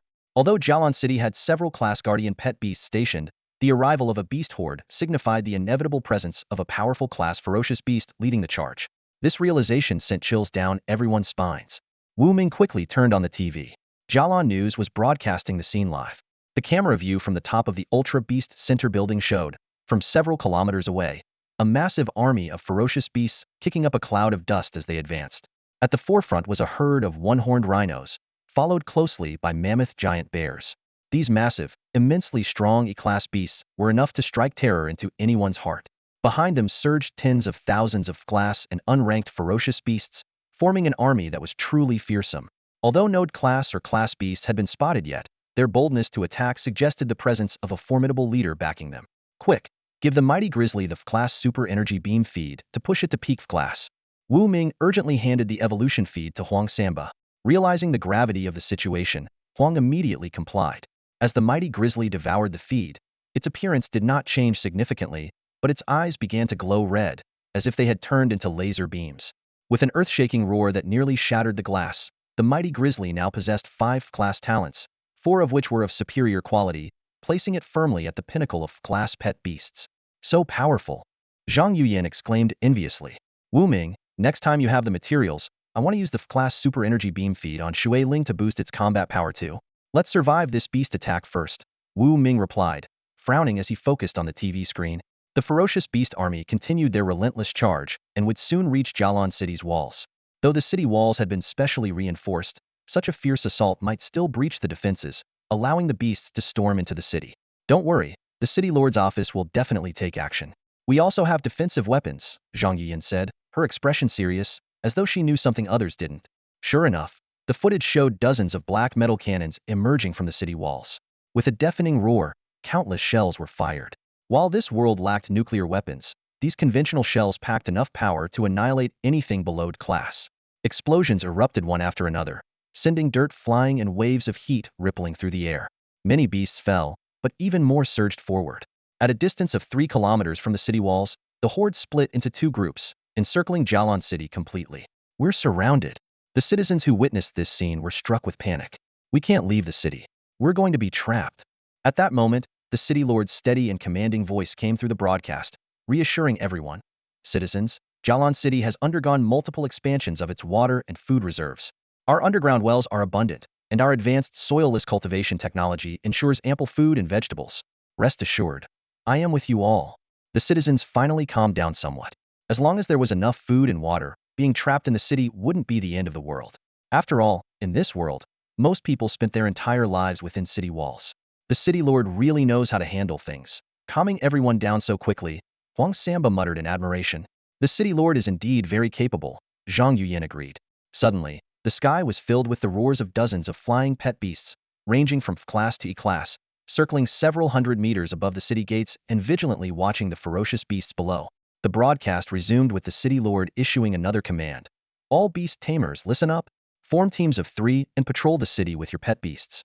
If you find any ferocious beasts that have infiltrated the city, eliminate them on sight. Wu Gu, should I join in? Huang Samba turned to Wu Ming for guidance. Wu Ming glanced around and pointed at himself, Zhang Yuyan, and Huang Samba. The 3 of us are beast tamers. We can form a team. What do we do next? Huang Samba asked. Wu Ming turned back to the TV screen. More and more ferocious beasts were surrounding Jialan City, some already scaling the walls, shattering cannons, and even breaking into the city. Fortunately, many beast tamers were engaging them in fierce battles with their pet beasts. Everyone else is fighting. We can't just sit back and do nothing. Let's head out and take down as many beasts as we can, Wu Ming said decisively, stepping out of the pet beast shop. Although he would have preferred to stay safe, Jialan City's survival hung in the balance, and with his current abilities, escaping alone was not an option. Let's go. There's nothing to fear, fight our way out, Zhang Yuyan shouted, her voice filled with resolve. Her pet beast, Shui Ling, transformed into a thin, water-like membrane that enveloped her, while she wielded 2 semi-transparent blades. Shui Ling, with its A-class talent for shapeshifting, had also gained 3 F-class talents defense, regeneration, and speed thanks to Wu Ming's evolution feat. Though it lacked offensive talents, its F-class defense combined with its shapeshifting ability made it more than capable of handling ordinary F-class ferocious beasts. Wu Ming wished he could quickly prepare some powerful attack-based evolution feeds, but he lacked the necessary materials. He silently resolved to stockpile more materials in the future for emergencies like this. Wu Gu, Mimi and I aren't beast tamers and don't have pet beasts. Will we just be a burden to you? Wan Siyu asked worriedly. Hearing this, an idea flashed in Wu Ming's mind. The pet beast shop still had plenty of beast eggs available for purchase and hatching. While he didn't have extra evolution feed to strengthen them quickly, having some pet beasts was better than none. Wait for me. With that, Wu Ming rushed back into the shop. Wu Ming hurried back to his room on the 2nd floor, quickly using the wall for cover. He purchased 2 F-grade potential beast eggs from the Pet Beast Mall, spending 80 evolution points. Grabbing the eggs, he dashed downstairs and explained to Wan Siyu and Zuzume. There are 2 more beast eggs upstairs. Siyu, Mimi, the situation is urgent. Try to form a contract with them and become beast tamers. Wan Siyu and Zuzume stared in astonishment as they received the beast eggs. The surface of each egg shimmered with a golden star, marking their F-grade potential. The 2 of them widened their eyes, marveling at the priceless treasures worth hundreds of thousands in their hands. Zhu Zimei hesitated and said, Brother Wu, this is way too valuable. Wu Ming interrupted sternly. This is an emergency. Stop hesitating. I can't stand indecisiveness. Zhu Zimei took a deep breath and firmly accepted the beast egg. All right, they'll pay you back someday. Wan Siyu pressed her lips together and softly said, Thank you, Brother Wu. They'll work hard to repay you.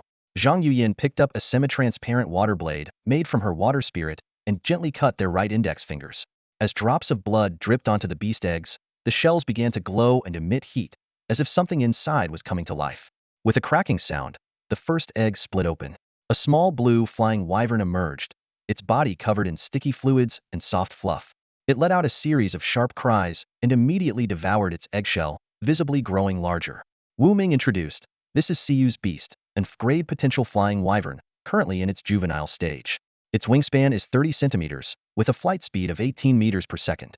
Its innate ability is the F-grade terrifying scream.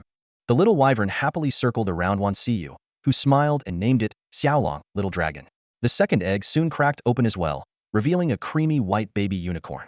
A small silver horn gleamed on its forehead, and its large, multicolored eyes curiously scanned its surroundings. It was only 20 centimeters long, about the size of a small puppy. Zijinzjin. The unicorn stood in Zhu Zimei's palm and let out a spirited cry. Wu Ming continued to explain. This is an F-grade potential unicorn, also in its juvenile stage. It's 20 centimeters long, 15 centimeters tall, with a speed of 18 meters per second. Its innate ability is the F-grade sharp horn. Zhu Zimei named it Xiaoma Little Horse and let it run freely on the ground. Wu Ming warned, Xiaolong and Xiaoma are still too weak. Don't let them fight on the front lines. Think of them as our personal bodyguards for now. Everyone nodded in agreement and set off toward the nearby city walls. They chose to proceed on foot to better handle any possible street battles. As they passed through a street, residents hiding in their homes peeked out cautiously and recognized Wu Ming and his group. Someone called out in delight, "It's Wu Ming, the Beast Tamer, and the Beast Master Huang Samba. We're saved. Our neighborhood is safe now." Wu Ming raised his voice and reminded them, "Everyone, keep your windows and doors closed. Stay hidden at home as much as possible." The residents quickly shut their steel doors and windows, but continued to watch through cracks. Some young boys even burned the image of Wu Ming's back into their memories, seeing him as a hero. As they moved forward, Wu Ming suddenly realized none of them were wearing combat armor. During their last trip to the Abyss Canyon, they had worn protective suits made from grade beast hides. Though bulky, they had been effective against most attacks. Zhang Yuan frowned and said, "I have combat armor at home, but it's too far away." Wu Ming glanced at her and noticed that her water spirit had already enveloped her, providing better protection than any armor. He began considering purchasing a batch of combat gear. A single set of grade protective armor cost around 300,000 in the Super Value Mall. Suddenly, a deafening roar echoed from the distance. A group of ferocious tigers leaped onto the rooftops, their eyes fixed on Wu Ming and his companions. Leading the pack was a massive tiger weighing over 1,000 kilograms. Though it was only a standard grade beast, its innate ability, steel claws, made it a terror in a neighborhood without beast tamers. Behind it were 10 smaller tigers, each weighing about 500 kilograms, far stronger than ordinary tigers. The residents in the area were thrown into a panic, their terrified screams filling the air. Wu Ming's expression darkened as he commanded, "Prepare for battle." The enemy had 11 ferocious tigers. Though their highest rank was only level, Wu Ming dared not underestimate them. He surveyed the surroundings, his expression grim, and warned his companions, "We are merely flesh and blood, without the defense capabilities of level beasts. If one of these tigers touches us, it's game over. Underestimating them will be our downfall." Wu Ming quickly devised a plan. "Huang Samba, you're on the front line." Huang Samba nodded firmly and strode to the forefront. By his side, his mighty grizzly bear stood tall, its cold, piercing gaze sweeping over the feral tigers. Ever since signing a contract with the bear, Huang Samba had gained about 1/40 of its strength, significantly enhancing his combat abilities enough to hold his own against ordinary beasts. "Zhang Yuyan, you guard the rear," Wu Ming continued. "After merging with Shui Ling, your abilities have improved across the board. Coupled with your martial arts background, you're like a combat machine. You can easily take on an level beast in an unknown fight." Zhang Yuyan nodded resolutely, clenching her fists. "I'll stay in the middle with Mimi and see you," Wu Ming said, glancing at the others. "Xiaobaowang, Xiaolong, and Xiaoma, your job is to protect us." As soon as Wu Ming finished speaking, Xiaobaowang let out a low growl and transformed into its hellhound form.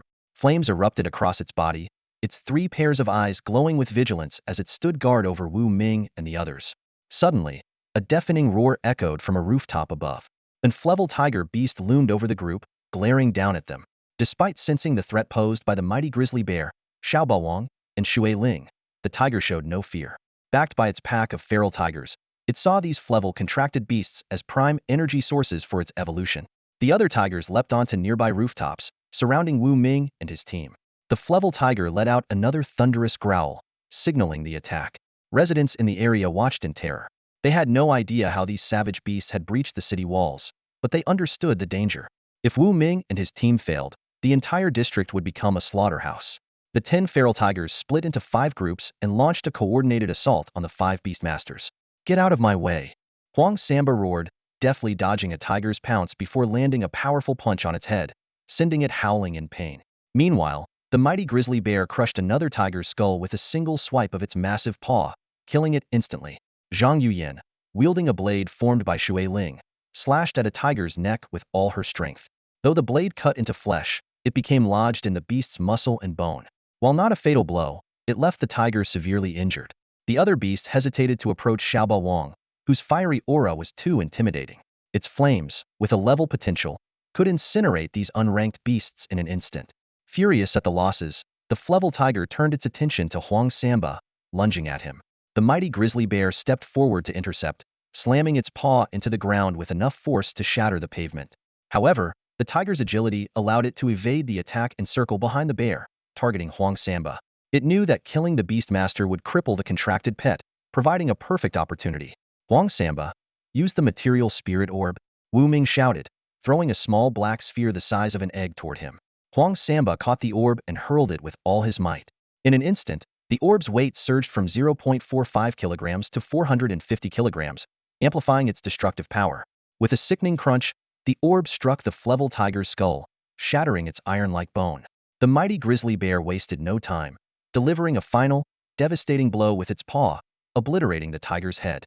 Seeing their leader slain, the remaining tigers panicked and fled. Don't let them escape, Wu Ming commanded decisively. We can't afford to let them regroup. The mighty grizzly bear and Xiaoba Wang, with their Flevel speed, chased down the fleeing beasts like lightning. Against their overwhelming strength, the unranked tigers stood no chance. In less than 3 minutes, the entire pack was annihilated.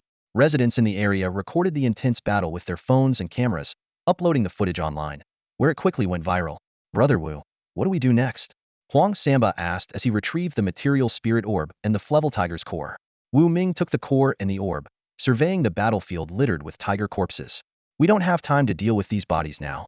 We need to move on and provide reinforcements elsewhere. We'll handle this when we return. Understood, Huang Samba replied with a nod. Wu Ming drew the ultra-alloy steel dagger from his belt, the one he had spent 50,000 beast coins to purchase. Gripping it firmly in his hand, he regarded it not only as a weapon for self-defense, but also as the symbol of hope for their team. He took a deep breath, scanning the surroundings and glancing at the 5 teammates beside him. With a resolute tone, he said, "Let's keep moving forward, closer to the city walls." As the 6-person team stepped away, the street behind them erupted in applause and cheers. The cries of encouragement rang out in waves, as though the townsfolk were sending off a brave expeditionary force. On the way, Wan Siyu and Zhu Zimei exchanged a brief glance, an unintentional moment that betrayed a flicker of unease on their faces. It was clear they were dissatisfied with their own performance. Wu Ming, ever perceptive, noticed their concerns and spoke in a low voice to reassure them. Don't worry. You've only just become beast tamers. Xiao Ma and Xiao Long's combat abilities are still limited to dealing with low-tier feral beasts. Take your time, progress will come. Wan Siyu nodded lightly, a spark of hope rekindling in her eyes.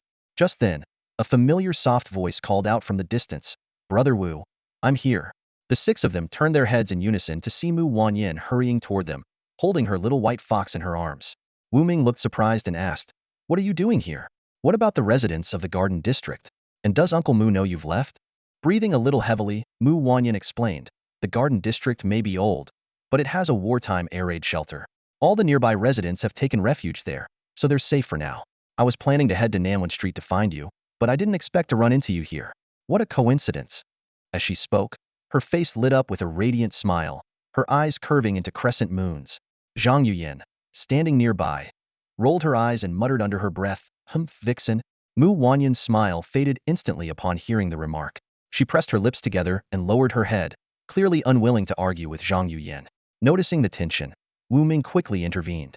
"Ahem, Miss Zhang must be talking about the little white fox, right? After all, it's just an franked beast. Calling it a vixen isn't entirely wrong." He gave Zhang Yuyan a light pat on the shoulder, a subtle warning. Zhang Yuyan glared at him indignantly and snapped, "Wu Ming, you scoundrel." Sensing the rising tension, Zhu Zimei stepped forward and said in a serious tone, "Enough. We still have feral beasts to deal with. Now's the time to stick together." Wu Ming nodded in agreement. Exactly. A lack of unity at a time like this is a recipe for disaster. He tightened his grip on the ultra-alloy steel dagger and swept his determined gaze over each of them. "All right, let's keep moving and hunt down the beasts that have infiltrated the city." As the heart and soul of the team, Wu Ming's words quickly restored calm among the group. Soon, the 6-person combat team gathered themselves and once again set out, pressing deeper into the heart of the city. Halfway along the journey, Mu Wanyin's eyes lit up with curiosity as she stared in amazement at the white unicorn and the blue-winged dragon gliding above. "Are these your spirit beasts?" she asked, her voice tinged with excitement. "Yes," Wan Siyu and Zhang Yuyan replied in unison, their faces glowing with pride. "They're so beautiful," Mu Wanyin exclaimed sincerely, her gaze lingering on the 2 majestic creatures. "Haha, right back at you." The group exchanged smiles, and the tense atmosphere eased significantly. However, the cheerful mood was soon interrupted by the sound of explosions coming from outside the city. Boom! The deafening blasts echoed, shaking the glass windows of nearby buildings as though they might shatter at any moment. Zhang Yuyan's expression grew increasingly grim as she realized the danger outside the city was far greater than she had imagined. "At this stage, no one should leave the city," Wu Ming said sternly. "The feral beasts out there are far too many. Venturing out is a death sentence." He scanned the surroundings and elaborated. "Even with crank spirit beasts, if they're isolated outside, they could be drained of their strength. If surrounded by a pack of crank beasts, even the strongest ones wouldn't stand a chance. Mu Wanyan suddenly stopped in her tracks and turned to Wu Ming. Wait, do we have a battle plan? She asked. Wu Ming replied curtly, kill anything we encounter. That was his entire plan. Zhang Yuyin rolled her eyes and couldn't help but complain. Seriously? What a reckless plan. If we run into rank spirit beasts, we're doomed. Plus, we don't even have combat suits, which makes survival even less likely. She explained further, wearing a combat suit can prevent many injuries. But even with an rank combat suit, while it might stop an rank beast from breaking through, the sheer force of impact could still crush us to death. Wu Ming glanced at the distant city walls and the sky above, offering some reassurance. No need to panic. Rank beasts shouldn't be able to get in. Well, except for flying ones. His gaze landed on the massive crank dragon elephant eagle perched atop the Ultra Beast Center's tower. Feeling slightly reassured, he added, with it there, flying beasts shouldn't be able to breach the city. Even if they try, I'll tear them apart. Suddenly, a feral beast's roar echoed from afar. The group turned to see an frenzied lion charging toward them with immense ferocity. The beast stood nearly 2 meters tall and weighed over a ton, exuding an intimidating aura. Surrounding it was a pride of adult male lions. Huang Samba frowned and muttered, lions aren't good at jumping. How did they get into the city? A sense of unease crept into his voice. Could it be that the city walls are breached? Ignoring Huang Samba's concerns, Wu Ming gave a firm command. Forget how they got in. Take them down before they cause more harm. His sharp eyes scanned the pride, noticing the dirt and blood staining their claws and jaws, evidence of the destruction they had already wrought. The battle began instantly. The mighty grizzly charged straight at the frenzied lion, and the two massive creatures collided in a ferocious struggle. The frenzied lion clawed and bit with all its might, but its attacks were futile against the mighty grizzly's frank defense. Crack! With a few heavy swipes of its massive paws, the grizzly crushed the frenzied lion's skull. The remaining lions scattered in fear. Mu Wanyan quickly released her little white fox, which joined Little Tyrant in pursuit. Little Tyrant unleashed an frank energy beam from its eyes, slicing through the air like a searing blade and decapitating one lion instantly. It then leaped nimbly onto a second lion, its claws flashing as it swiftly ended the beast. Not to be outdone, the little white fox darted forward, its snow-white claws slashing with lightning speed to sever the throat of another lion. In mere moments, the entire lion pride was annihilated. Clapping her hands, Mu Wanyan exclaimed with a hint of excitement, all done. After her harrowing kidnapping experience, her combat instincts were beginning to awaken, and she no longer flinched at the sight of blood. Zhang Yuyin crossed her arms and pouted. You all didn't even leave me a chance to fight. Wu Ming quickly gathered the frenzied lion's core and other useful materials before urging the group onward. All right, let's keep moving. Residents of the neighborhood, having witnessed the battle, expressed their gratitude. Thank you, Trainer Wu Ming. Thank you, brave warriors. Cheers erupted from the crowd. Soon, new posts began appearing on the forums, praising Wu Ming's team for their heroic deeds. After battling their way through, the team finally reached a spot just 1 kilometer from the city wall. Here, a park lay in ruins, its ground stained with blood and riddled with beast tracks. Suddenly, a towering figure burst out from the park, a 3-meter turtle, 2-ton humanoid monster, and frank rampaging ape. Wu Ming immediately identified the threat. It has frank strength suppression. Its power is comparable to the mighty grizzlies, both exceeding 10 tons. Be careful. Huang Samba wasted no time. Grizzly, it's your turn, he commanded. The mighty grizzly roared and charged at the rampaging ape. Meanwhile, Little Tyrant transformed into its hellhound form and, alongside the little white fox, flanked the ape from both sides. Realizing the danger, the rampaging ape tried to flee, but Little Tyrant's energy beam struck its leg, crippling it instantly. The little white fox followed up with a pink energy bubble, trapping the beast. Finally, the mighty grizzly delivered a single, devastating blow that ended the battle. This marked the team's 3rd frank beast defeat of the day, and their spoils were substantial. However, their joy was short-lived. In the center of the park, hidden within an artificial rock formation, they discovered a tunnel leading outside the city. Zhang Yuyin grasped the gravity of the situation. We need to destroy this place immediately. But Wu Ming shook his head. It's not that simple. Just sealing the entrance won't solve the problem. The beasts can dig their way out from somewhere else. Hearing this, the group's faces turned pale. They looked toward the city wall just a kilometer away, realizing that more beasts could emerge from the underground passage at any moment. Zhu Zimei voiced the question weighing on everyone's mind. So what do we do now? His voice trembled with unease as the looming threat sank in. Wu Ming raised 2 fingers, and the members of the combat squad immediately focused their attention on him. In a deep voice he said, two options. First, we stay here and wait for them to come to us, kill them one by one. Second, we head into the underground passage, fight our way through, and block off the section beneath the city walls. A flicker of determination flashed in Zhang Yuyan's eyes as she decisively responded. Let's grab the battle suits and go with the second option, solve this once and for all. Her tone carried an unmistakable fervor for diving into the underground. Wu Ming frowned, pointing out the difficulty. If we had the battle suits, we could enter the underground. But the storage location is too far from here. By the time we make a round trip, this place will be swarming with vicious beasts, and we might not be able to hold them off. Suddenly, an idea struck Wu Ming. His eyes lit up as he stretched out his palm, and a black sphere appeared out of thin air. It was the mass-compressed material spirit sphere, weighing an astonishing 450 kilograms. Thanks to its unique properties, Wu Ming could easily lift and manipulate it. What's that? Other than Huang Samba, the rest of the group stared at the mysterious object with curiosity. Wu Ming explained simply, a powerful material from outer space. In this world filled with strange and dangerous beasts, the appearance of an alien material didn't seem too far-fetched. Huang Samba rubbed his chin thoughtfully. I remember the material spirit sphere is incredibly destructive. When thrown, it can increase in weight. Exactly, Wu Ming confirmed. This alien material is quite special, with many functions even I don't fully understand. It's also incredibly durable, perfect for making armor. Zhang Yuyan rolled her eyes and said skeptically, that lump of black iron? Armor? More like scrap metal. Wu Ming smiled mysteriously. The material spirit sphere has another ability, it can change its form. His words immediately drew gasps of astonishment from the group. Zhang Yuyan's eyes lit up as she speculated. Could it be some kind of sentient material? More or less, Wu Ming nodded. He silently recalled the system's description. The material spirit sphere is a highly compressed storage of matter, with an incredibly stable atomic structure and unparalleled density. It's an extraordinarily durable material capable of penetrating the armor of a-level beasts. Its defensive properties could potentially surpass a level. Watch closely, Wu Ming instructed. With a thought, he controlled the sphere. The black ball began to expand, flowing like liquid along his arm and quickly enveloping his entire body. In the blink of an eye, Wu Ming was clad in a sleek black suit of armor, with sharp contours and unrestricted movement. Attack me, Wu Ming commanded. Without hesitation, Little Overlord, one of their beast companions, barked and charged straight at Wu Ming, ramming into him with full force. The impact sent Wu Ming flying over 10 meters into the air before he crashed heavily to the ground. However, as he stood up, the armor covering his face receded, revealing his unscathed expression. He rubbed his back in surprise. It doesn't even hurt. Good cushioning effect, Wu Ming muttered to himself.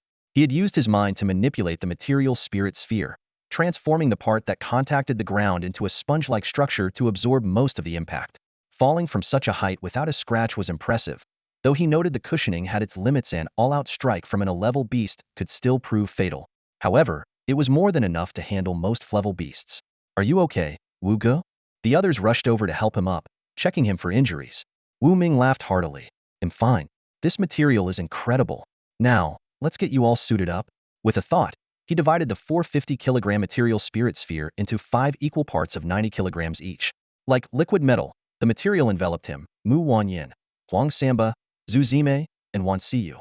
In an instant, all 5 were clad in striking black armor, exuding an aura of battle-hardened warriors. What about me? Zhang Yuyan protested, hopping in frustration. Wu Ming explained, you have your water spirit protecting you. You don't need it for now. His words only fueled Zhang Yuyan's indignation. I want it. I need it, she demanded, suddenly leaping onto Wu Ming, wrapping her long legs around his waist and playfully pestering him. All right, you win. Wu Ming sighed in defeat. He drew 15 kilograms of material from each person's armor, redistributing it to form a suit for Zhang Yuyan. Now, each of them wore armor weighing 75 kilograms. They'll transfer control of the material spirit sphere to each of you. From now on, you can manipulate it with your own will, Wu Ming said as he activated the system's function to transfer permissions. Each member then pricked their fingers, letting a drop of blood seal their bond with the material, ensuring it couldn't be taken by anyone else.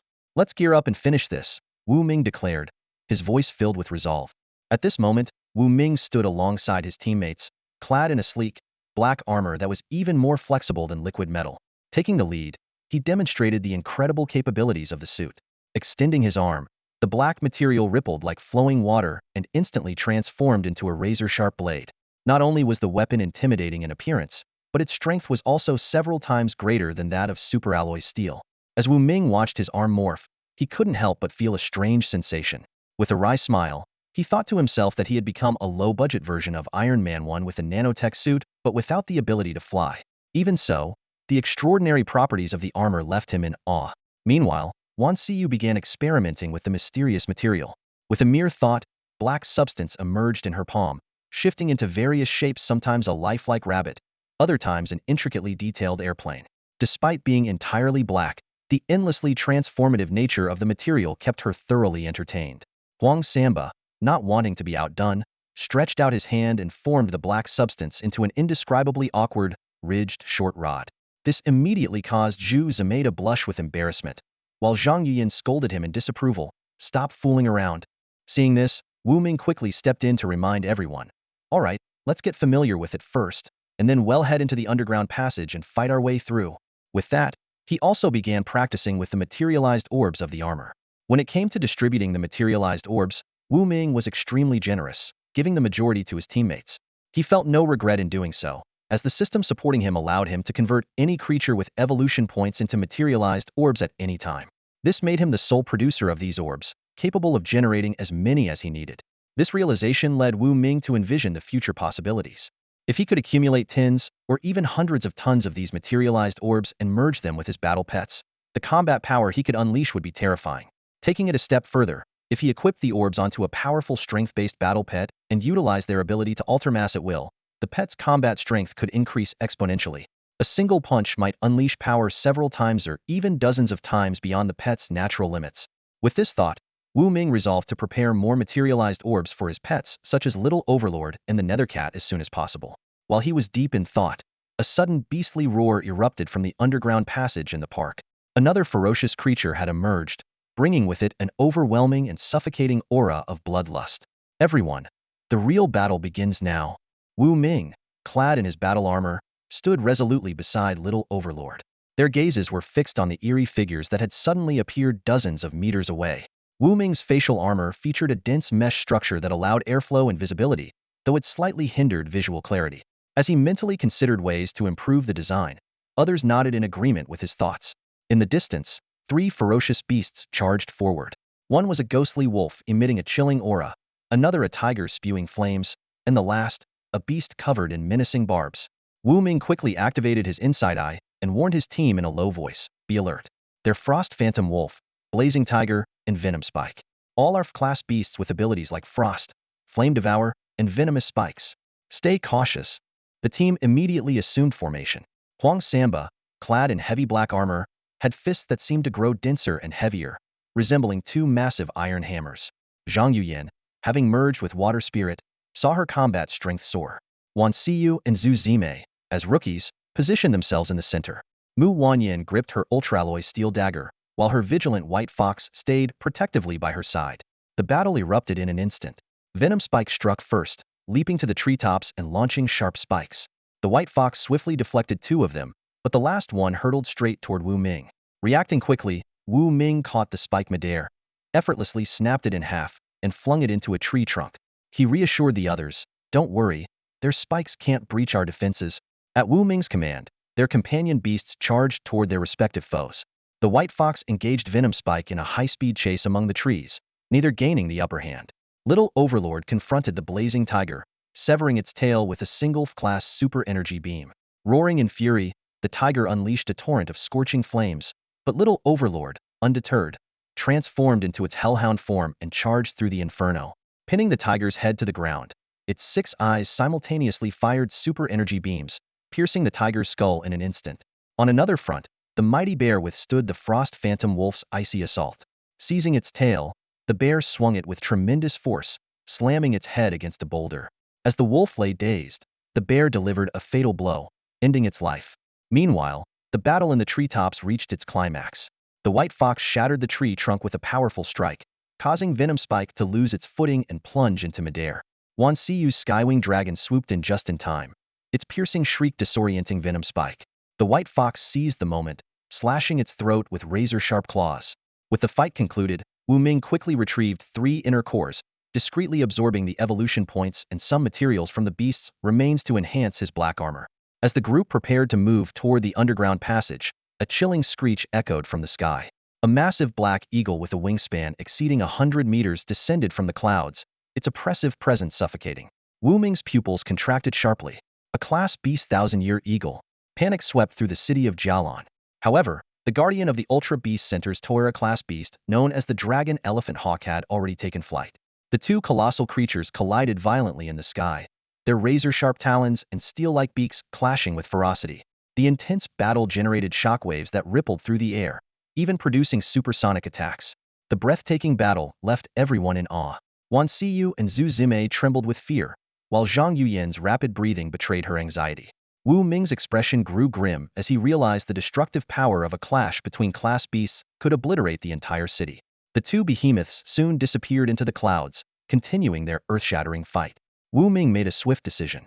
Forget about them. We need to get into the underground passage and seal it off immediately. Just as the group was about to act, 3 blood-soaked beast tamers and their companion beasts hurried over, shouting sharply, "Who are you?" Wu Ming and his team turned around, eyeing the unexpected arrivals warily. "Who are you?" The 3 beast tamers asked warily, their eyes scanning Wu Ming and his group. They had never seen such peculiar black armor before and momentarily mistook them for some kind of ferocious beasts. However, upon recognizing the familiar forms of the mighty bear, the little white fox, and the small black dog-shaped little overlord, their suspicions slightly eased. Wu Ming decisively opened his helmet visor, revealing his face. "It's us," he announced, as Zhang Yuyan, Wan Xiyu, and the others followed suit, revealing their identities. "Lord Wu Ming," the 3 beast tamers exclaimed, their attention quickly shifting to the gleaming black armor. "Is this a new type of combat suit? It looks so innovative." Wu Ming nodded in affirmation. Yes, it's a new combat suit. He silently considered how the material of the energy spheres could later be passed off as extraterrestrial in origin, which would conveniently explain its unusual properties. The beast tamers grew even more curious and pressed further. "Really? A new combat suit? How much does it cost? How effective is its defense?" "It's decent," Wu Ming replied curtly. Just then, a middle-aged beast tamer in a tan combat suit and a metallic helmet stepped forward and asked, "Lord Wu Ming, what brings you here?" Wu Ming answered directly, "There's an underground passage here leading out of the city. We need to seal it." He was inwardly relieved to have reinforcements arrive. Every additional ally increased their chances of success. An underground passage.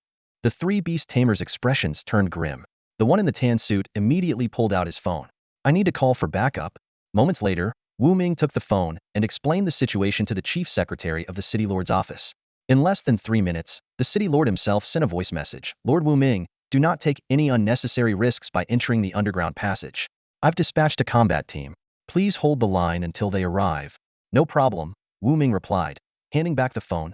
The beast tamer in the tan suit introduced himself. "Lord Wu Ming, my name is Lu Dali, and these are Zhou Gua and Wang Zi." Zhou Gua wore a black combat suit, while Wang Zi, a short-haired woman with a prominent scar on her face, was dressed in a blue combat suit that was noticeably tight due to her powerful build. Suddenly, a ferocious roar echoed from the underground passage.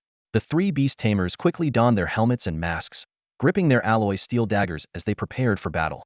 Their respective beasts, Lightning Rabbit, Swift Tortoise, and Great White Crane, each possessing unique advantages in speed, defense, and ranged attacks, stood ready. The ground trembled violently as a massive beast charged out of the passage. It was a giant mutated python with the head of a tiger and the body of a snake. Its hideous face and dark green triangular scales gave it a menacing appearance. Measuring over a meter in diameter and 20 meters in length, it was a mutated tiger python. Wu Ming's expression turned serious. "That's a mutated tiger python. Its defense, strength, and speed are all at Frank extremely difficult to handle." He quickly assessed the situation. Without deploying the nether cat, only the mighty bear and little overlord could contend with it. The tiger python roared, its enormous tail sweeping across like a truck. The group narrowly dodged its lethal strike, but the beast immediately launched another attack. The mighty bear roared back, summoning Frank's strength to grab the python's tail. Meanwhile, little overlord unleashed fiery blasts and Frank energy beams, managing only to knock off a single scale. The group watched in shock as the mighty bear was overpowered, dragged across the ground and leaving deep ruts in its wake. At the critical moment, the little white fox released pink energy bubbles, enveloping the tiger python. Though it thrashed wildly, it couldn't break free. "Keep it restrained," Wu Ming shouted. Lu Dali snapped back to reality and, along with Zhou Gua and Wang Zi, directed their beasts to join the fray. The great white crane targeted the python's weak spots with precise pecks. The swift tortoise rammed its hard shell into the beast, and the lightning rabbit discharged powerful electric shocks. The other beasts also contributed, while Zhang Yuyan held back due to her lack of combat readiness. After an intense minute, the tiger python's defenses finally weakened. Seizing the opportunity, Little Overlord fired 6 energy beams, piercing through the python's eyes and skull. The massive body collapsed to the ground, stirring up a cloud of dust. "There's strength in numbers," Lu Dali exclaimed, wiping sweat from his brow and feeling grateful for the presence of Wu Ming and his elite Frank Beast Tamers. Without them, the outcome could have been disastrous.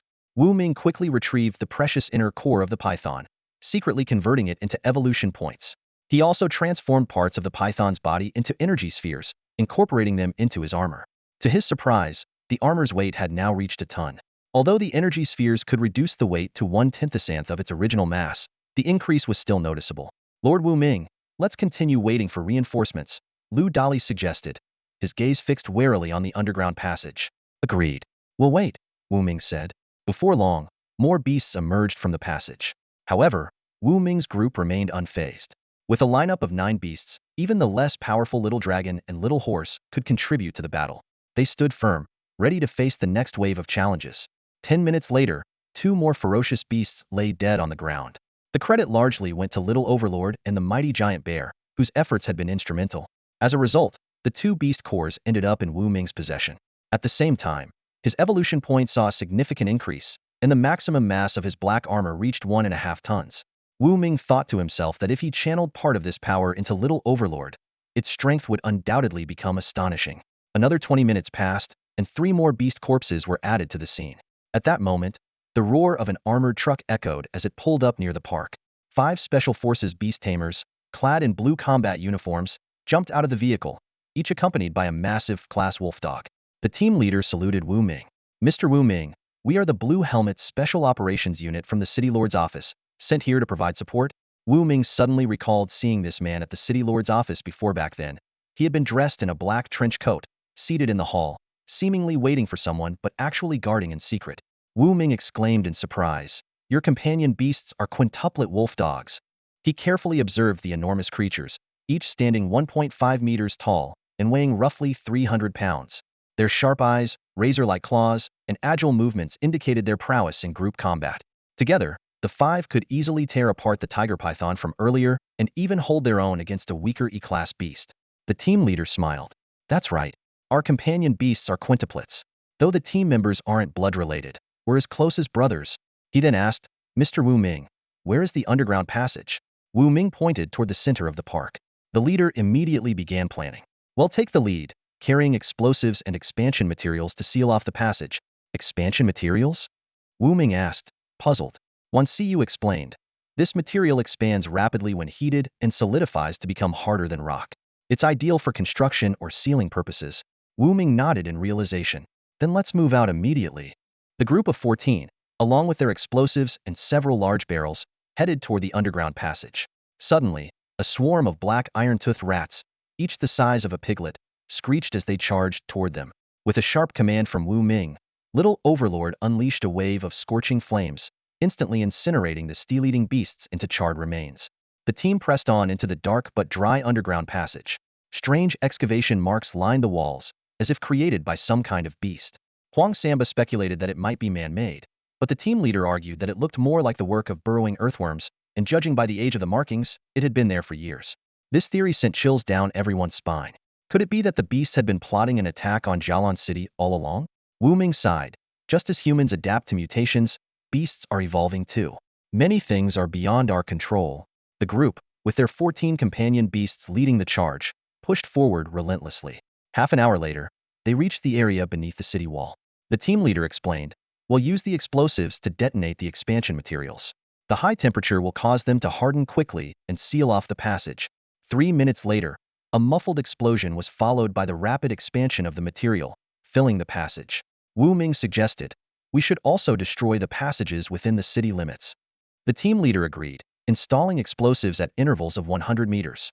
With a series of thunderous booms, the underground passage collapsed completely. The group returned to the surface, relieved and breathing heavily. Huang Samba laughed. "Well, the city should be safe now." However, Wu Ming suddenly stood up, his expression grave as he gazed into the distance. Dust clouds rose from multiple spots within the city, as if something was breaking through the ground. His face darkened. This isn't good. The underground passages might not be limited to just one. Before anyone could react, the city-wide broadcast system crackled to life. The city lord's heavy voice rang out, "Attention, citizens. 8 underground passages created by F-class burrowing earthworms have been discovered within the city. Residents in the following districts are urged to evacuate immediately. Qingyun District, Park District, 7 more passages?" The team leader slammed his fist against a tree in frustration. The group exchanged uneasy glances. One passage had required all of their manpower. How could they possibly handle 7 more? Just then, the team leader's phone rang. After listening to the instructions, he turned to Wu Ming. "The city lord has ordered us to head to the nearest underground passage immediately." Wu Ming suggested, "Let's go together. It's safer with more people, and we've already proven we work well as a team. Together, we can handle this more efficiently." The team leader readily agreed. Everyone quickly boarded the armored truck, taking the opportunity to rest briefly. Wu Ming pulled out a pack of simple food, resembling dog kibble, and fed it to Little Overlord to replenish its energy. After eating a few bites and drinking some water, Little Overlord lay down in front of Wu Ming, occasionally sneaking glances at him with its big, mischievous eyes, looking both silly and endearing. Suddenly, the truck came to a screeching halt, nearly throwing everyone off balance. Wu Ming urgently asked what had happened. The driver, the team leader, replied with a grim expression, "The road ahead is blocked. There are 5 class beasts roaming, and 1 E-class beast as well." This news left everyone in stunned silence. 5 class beasts and 1 E-class beast. This was a truly terrifying lineup. Inside the truck, the Beastmasters turned pale as if plunged into an icy abyss. Without an E-class pet beast to hold the line, confronting an E-class beast Hedon was no different from walking into certain death. One wrong move, and total annihilation would be inevitable. "Let's take a detour," someone suggested in a trembling voice, fear evident in their tone. "Don't be ridiculous," another team member snapped in a harsh voice. "Our mission is to eliminate these beasts. If we run, who will protect the thousands of innocent citizens in the nearby city?" The members of the Special Operations Unit exchanged resolute glances, silently reaching a consensus. They would fight to the death. Wu Ming quietly observed these brave warriors, his heart filled with admiration. He thought to himself, "I won't let you die. You deserve my full effort." Just then, a sharp whistling sound came from outside. Through the bulletproof glass, everyone witnessed a shocking scene. The E-class beast, the iron-boned 3-tailed beast, which had been poised to attack the truck, suddenly stumbled as if struck by an invisible force. It toppled from a rock formation, and its head was severed from its body in an instant, rolling to the side. The remaining 5 class beasts immediately panicked and tried to flee, but they didn't get far before a mysterious force sliced them into pieces, killing them on the spot. Inside the truck, silence fell. Everyone was dumbstruck by the sudden turn of events. 6 powerful beasts, destroyed as if by an invisible assassin, vanished in the blink of an eye. The scene was utterly horrifying. Huang Samba suddenly came to his senses and looked at Wu Ming with a questioning gaze. Wu Ming simply shook his head and gestured for silence before patting Huang Samba on the shoulder. Huang Samba understood immediately this was undoubtedly the work of another one of Wu Ming's mysterious pet beasts. Mu Wanyan also glanced at Wu Ming thoughtfully. Her experience of being kidnapped that night had made her well aware that Wu Ming had a powerful, enigmatic pet beast capable of killing even an E-class pet beast like the Enchantress Fox with a single strike. "Go down, collect the spoils, and let's move on," Wu Ming instructed concisely before leading Huang Samba, Little Overlord, and the mighty giant bear out of the truck. The leader of the Blue Helmets Special Operations Squad frowned and cautiously asked Wu Ming, "Was this your doing, sir?" Wu Ming remained calm and answered indifferently, "Some things are better left unsaid." He quickly gathered 5 class beast cores and 1 E-class beast core, earning over 200 evolution points and impressive haul. His total evolution points had now exceeded 1,000, an unexpected bonus for him. The squad leader nodded knowingly. "I understand." He was certain that Wu Ming must have other powerful pet beasts or mysterious bodyguards. For a genius beastmaster like Wu Ming, this was hardly surprising. With the roar of the engine, the truck set off again, heading toward a nearby underground passage.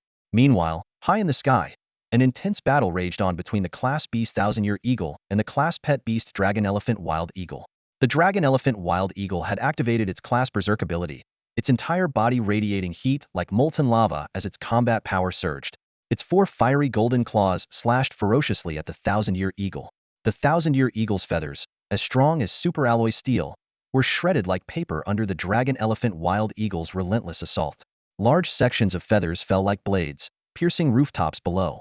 One particularly long black feather, nearly a meter in length, severed the cab of the truck Wu Ming and his group were riding in. Everyone quickly jumped out of the truck and raised their binoculars to observe the battle above. Gale force winds howled, scattering clouds in every direction. Across the city, both humans and beasts alike paused their battles, all gazing up at the sky. The dragon elephant wild eagle fought with increasing ferocity, completely overpowering the thousand-year eagle. Even though the thousand-year eagle's feather defense had reached the pinnacle of class, it was no match for the berserk dragon elephant wild eagle. With a sharp, desperate cry, the thousand-year eagle attempted to flee.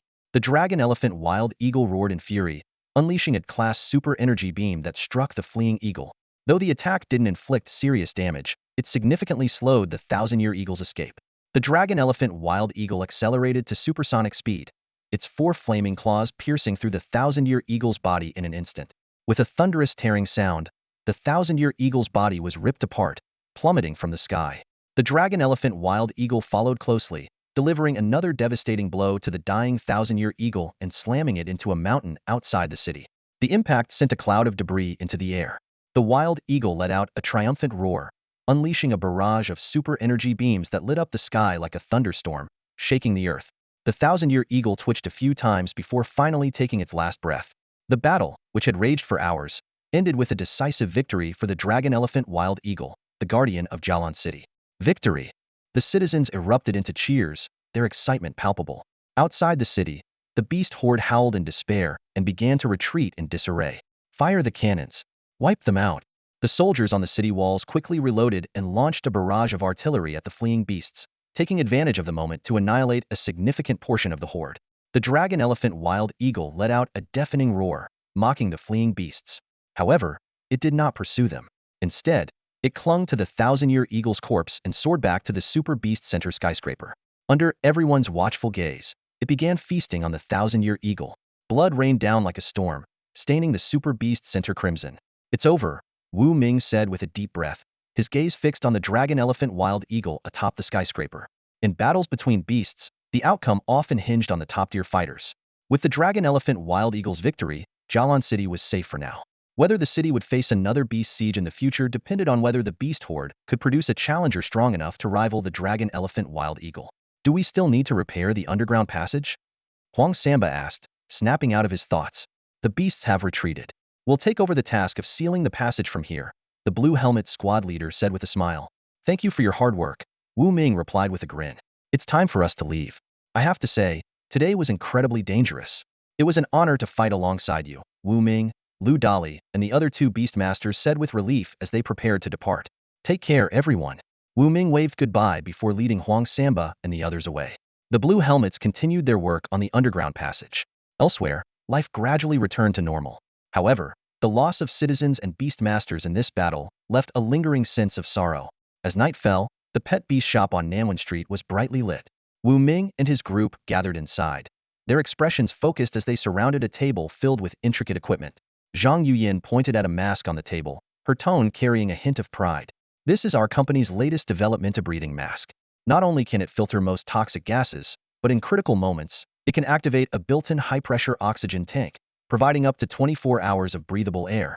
Recalling the earlier flaw of the black armor being unable to resist toxins, Wu Ming nodded in approval. Zhang Yuyin quickly reached out to Su Minmin and secured 10 of these custom-designed breathing masks for the team. Each mask was worth at least 10,000 pet beast coins on the market, underscoring their value. Thanks. Wu Ming expressed his heartfelt gratitude as he casually picked up a mask and put it on. Taking a deep breath, he was amazed at how effortless it felt to breathe and how comfortable it was against his face. The air filtration system is clearly top-notch, he thought to himself. What impressed Wu Ming the most was the ultra-high-pressure oxygen tank integrated into the mask. He couldn't help but marvel, truly, the limits of technology are determined by materials. These oxygen tanks were made from ultra-alloy steel, with a pressure resistance 100 times greater than ordinary steel. Despite their compact size, they could hold the equivalent of 100 conventional oxygen tanks. Of course, such advanced technology came with potential risks. If it explodes, the impact would rival that of a bomb, Wu Ming thought cautiously. Next, Wu Ming began experimenting with integrating the armor. He extended his hand, and the black bracelet on his wrist instantly turned into a flow of sand, rapidly covering his entire body. However, the process was still not fast enough. 1 second could be a fatal delay in life-or-death situations. Determined to improve, Wu Ming initiated another round of optimization. At the same time, He discussed storage solutions for material spirit spheres with Huang Samba and Wan Siyu. 10 minutes later, Wu Ming stood before a large full-length mirror, carefully examining his new look.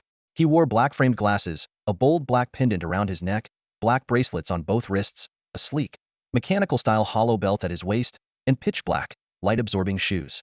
Standing beside Wu Ming, Wan Siyu, who was dressed almost identically, remarked with satisfaction, "Brother Wu, I think these upgrades are pretty impressive." Wu Ming nodded in agreement, and then turned to Huang Samba. "All right, let's test how long it takes me to fully equip the armor." Huang Samba immediately pulled out a stopwatch, while Zhang Yuyan enthusiastically volunteered to give the starting signal. Sitting on the couch, Mu Wanyan quietly observed the scene, holding a small white fox in her arms. "Go!" Zhang Yuyan suddenly shouted. In an instant, Wu Ming's black-framed glasses, pendant, belt, and shoes transformed into streams of sand, swiftly covering his entire body and locking into place. "Done!" Huang Samba stopped the timer just in time and excitedly announced, "Brother Wu, it only took 0.3 seconds. Considering this was a reaction speed under sudden circumstances, proactive activation could potentially reduce the time to 0.2 seconds. Wu Ming was quite satisfied with the result after all. In emergencies, the pet beast could also provide some protection. Afterward, Wu Ming put on the breathing mask. Through multiple adjustments, he used material spirit spheres to shield most of the mask, leaving only the breathing vents exposed. In critical situations, even the vents could be sealed, relying entirely on the built-in high-pressure oxygen tank. For added safety, Wu Ming used additional material spirit spheres to double protect the oxygen tank. "You guys should give it a try too," Wu Ming suggested to the others. The group quickly put on their masks and followed Wu Ming's method of covering themselves with material spirit spheres. This way, they no longer needed to worry about toxic gases. Huang Samba, however, let out a sigh. "It's a shame the material spirit spheres don't seem to have great insulation properties." Wu Ming shared his frustration. He sat on the couch, enjoying a brief moment of peace after their intense efforts, before initiating a conversation with the system. "System, can the material spirit spheres resist extreme temperatures?" "Not at the moment," the system replied. "Are there any similar materials available?" Wu Ming pressed further. "Please check the database," the system prompted. Soon, Wu Ming closed his eyes and entered the system's marketplace interface. A peculiar plant appeared before him resembling aloe vera. The mature version stood about 30 centimeters tall. When Wu Ming's consciousness touched the plant, a flood of information entered his mind. Name: 7-star aloe. Category: insulating and temperature-resistant plant. Function: its sap can be used to produce insulation and temperature-resistant materials. The plant itself can absorb heat to block extreme temperatures or absorb electrical energy to block currents. However, it has a limit. Once the threshold is reached, it must release the energy or risk self-destruction. Gazing at the plant, with its leaves shimmering like starlight, Wu Ming couldn't hide his excitement.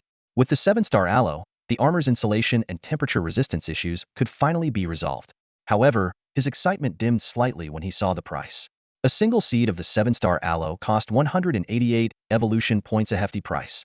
But for the sake of safety, he decided it was worth it. 188 evolution points consumed. One 7-star aloe seed acquired. You can accelerate its growth by consuming additional evolution points, the system informed him. Pretending to rummage through his pocket, Wu Ming pulled out a small, pale blue seed, no larger than a soybean. He found a glass cup, poured in half a cup of water, and placed the seed inside. With a faint pop, the 7-star aloe seed began to grow upon contact with water. It absorbed the half cup of water in an instant, transforming into a vibrant, 15-centimeter turtle plant. It indeed resembled aloe vera, but looked more dazzling, with its leaves radiating a star-like glow. "What the? Where did that just come from?" The sudden transformation left everyone around him stunned. "What is this, Brother Wu?" Huang Samba, who had never seen such rapid growth before, nearly fell backward in shock. Wu Ming explained, "This is called the 7-star aloe, an alien species. Its sap is an excellent material for creating insulation and temperature-resistant gear." Hearing this, Zhang Yuyan, Mu Wanyan, and the others stared wide-eyed at the extraordinary plant, struggling to believe what they were seeing. The extraordinary properties of the thermal insulation material left everyone in awe. Huang Samba cautiously leaned closer to the Qixing Lu, his eyes wide with curiosity, though he didn't dare to touch it. "Is it ready now?" Zhu Zimei asked curiously. "Not yet. It still needs more watering," Wu Ming replied as he retrieved mineral-rich lake water nearby and poured it into a cup. Under everyone's watchful gaze, the Qixing Lu began to grow visibly, quickly reaching a height of 30 centimeters and sprouting 9 thick, lush leaves. Wan Siyu gently pinched one of the leaves and was astonished to find its texture smoother than boiled egg whites. "It's truly an alien species." It grows so fast with just water. Wan Siyu exclaimed in amazement. Zhang Yuyin couldn't hold back her excitement. Surely it's ready now? If we can harvest it and use it to create thermal insulation material, our battle armor will be nearly perfect. Wu Ming gestured for everyone to stay calm and reached out to touch the Qixing Lu.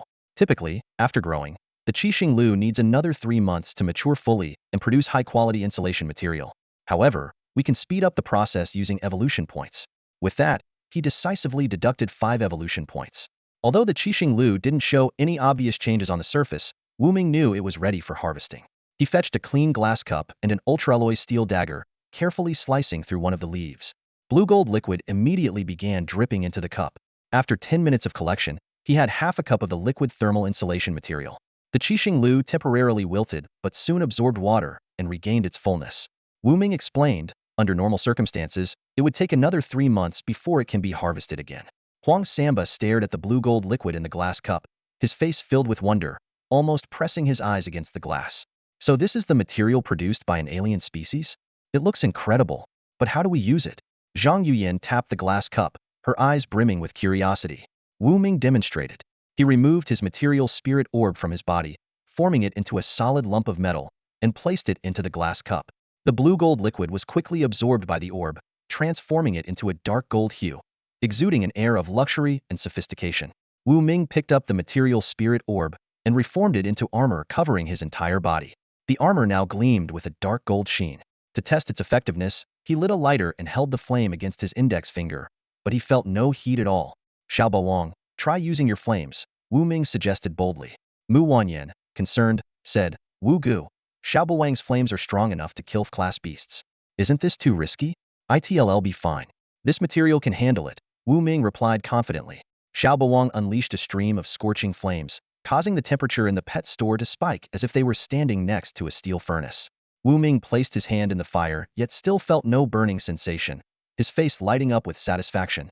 Zhang Yuyin and the others, seeing this, were overjoyed and nearly burst into cheers.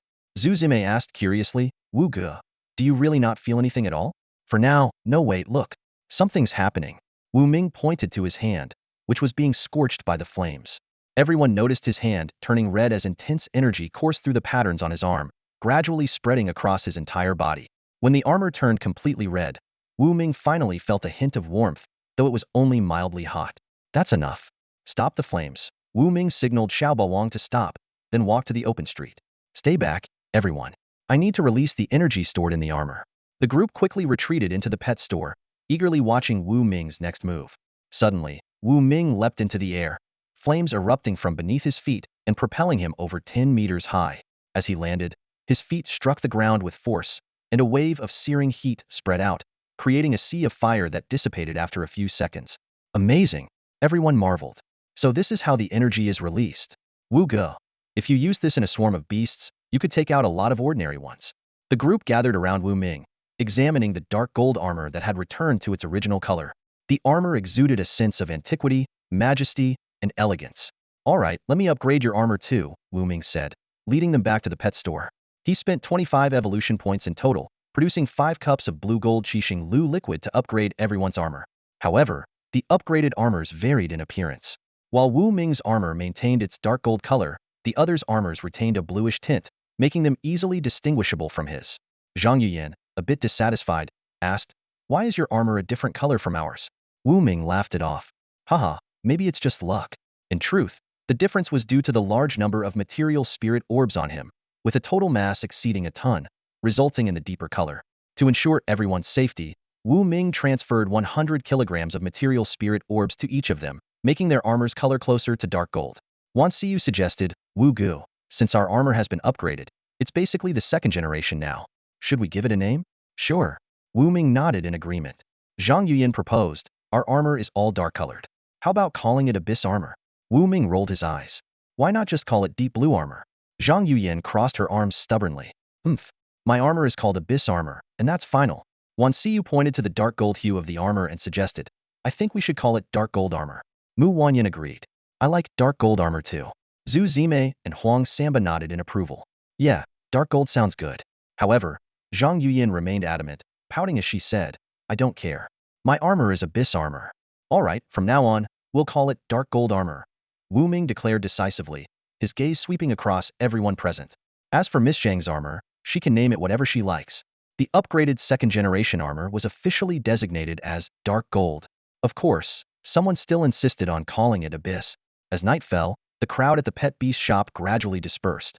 In the spacious room, only Wu Ming, Little Overlord, and the invisible Nether Cat remained. System, can Little Overlord and Nether Cat use the Matter Spirit Orb? Wu Ming asked softly in the quiet night. The system explained in detail. The Matter Spirit Orb requires mental energy to control. Mental energy, in essence, is a form of wave that all intelligent beings possess, differing only in strength and quality. Therefore, both Little Overlord and Nether Cat can use the Matter Spirit Orb. A satisfied smile appeared on Wu Ming's face. That makes things much easier. He extended his hand, transferring a 10-kilogram Matter Spirit Orb to Little Overlord and granting it access, followed by a blood recognition process. Then, using the same method, he transferred another 10 kilograms to Nether Cat. Woof woof woof. Little Overlord barked excitedly. With intelligence comparable to that of a human child, it quickly mastered the use of the Matter Spirit Orb. To Wu Ming's surprise, Little Overlord used its mental energy to transform the orb into a dark gold bone the size of a forearm. Classic dog behavior. Wu Ming chuckled helplessly.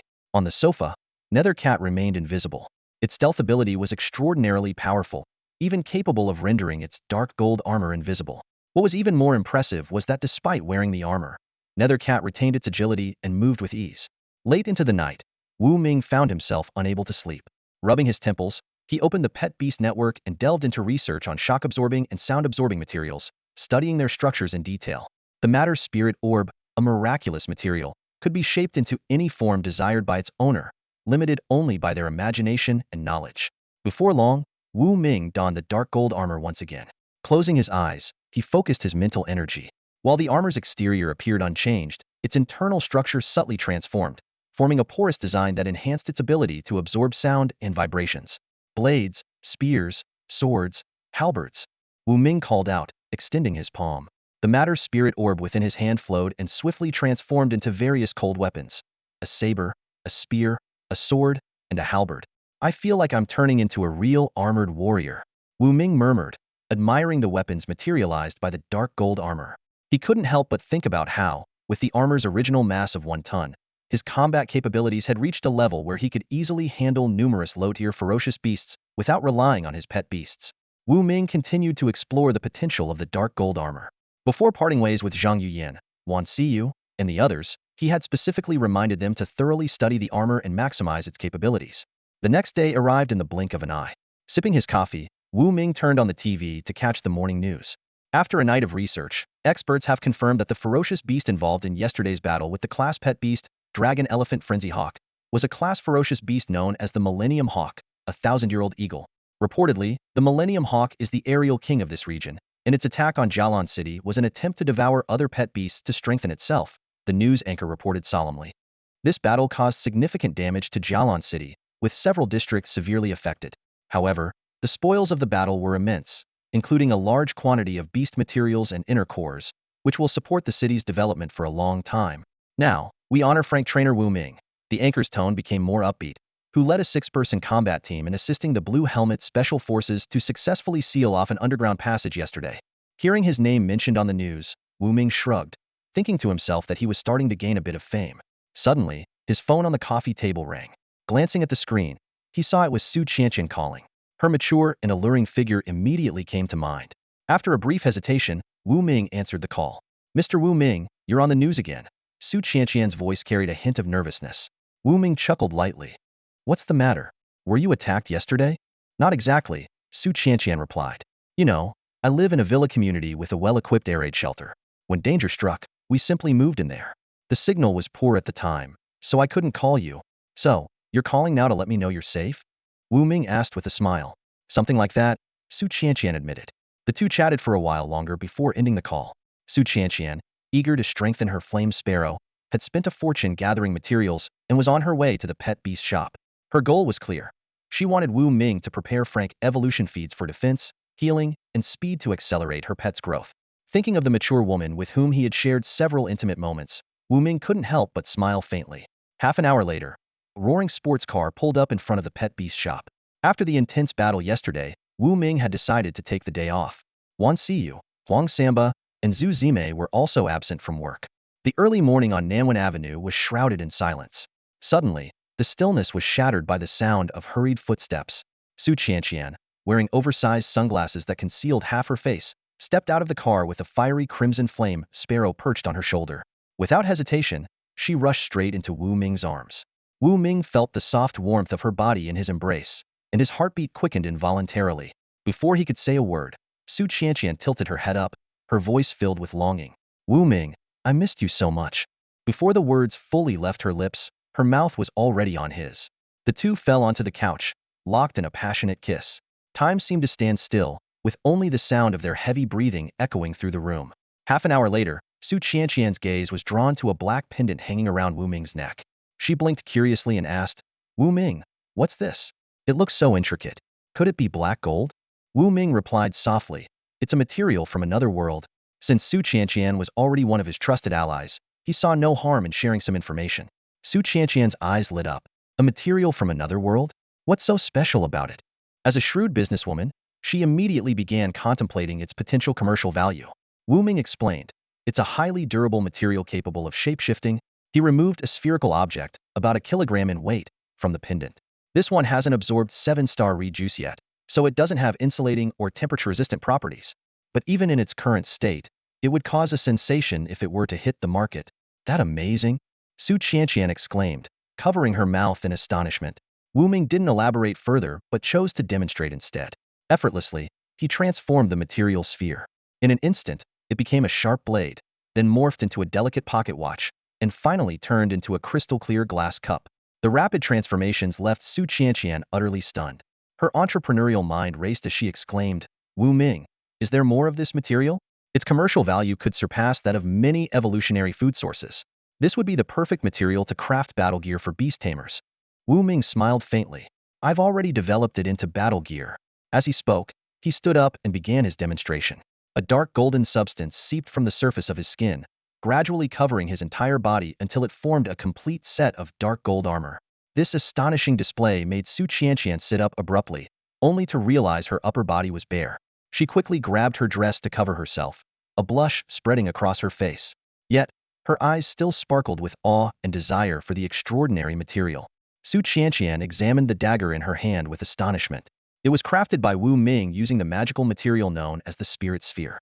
She couldn't help but marvel at its practicality, surpassing even the highly advanced nanotech battle suits. The dagger's hardness far exceeded that of superalloy steel. However, Su Qianqian quickly realized that such a rare material was far too scarce for large-scale application. Are you planning to develop the commercial potential of this material? Wu Ming asked, a hint of curiosity flashing in his eyes. Absolutely. Su Qianqian nodded firmly while putting on her clothes. She sat down beside Wu Ming, her enthusiasm evident. This material is groundbreaking. If we can develop it, it could benefit all of humanity. Wu Ming was moved by her noble vision, and a thought crossed his mind. Owning second-generation armor already, he figured it wouldn't hurt to let the first-generation technology circulate. By the time he developed even more advanced third-generation armor, he could introduce the second-generation armor with its insulation and temperature-resistant properties. This way, even if enemies obtained the commercially available armor, he would still maintain a technological edge. In that case, Wu Ming said slowly, I'll gather more of this material and let you use it for commercial development. Su Qianqian was overjoyed at his words. Her soft arms immediately wrapped around Wu Ming's neck as she leaned in close, her breath warm against him. All right, we'll split the profits 70-30. You take 70. I take 30. Deal. Wu Ming agreed, giving her a light pinch on her shapely backside. Taking the opportunity, Su Qianqian made another request. By the way, I also came here to ask for your help in creating some evolutionary feed. She placed a large medicine chest on the table. All the ingredients are here. Wu Ming sat on the sofa and carefully inspected the materials inside the chest. He quickly determined that there was enough to prepare 3 portions of grade defense feed and 3 portions of grade speed feed. Given their history of collaboration, it wasn't surprising that Su Qianqian knew the recipes for these feeds. After some thought, Wu Ming decided to give her a surprise. He wrote down the recipe for grade self-healing feed on a piece of paper and handed it to Su Qianqian. You're willing to prepare this kind of evolutionary feed for me? Su Qianqian asked in delight, her eyes sparkling with anticipation.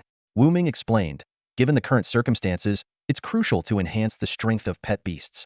Grade self-healing feed can also begin to circulate on the market now. He added, oh, and you can ask Su Minmin to help you gather the necessary ingredients.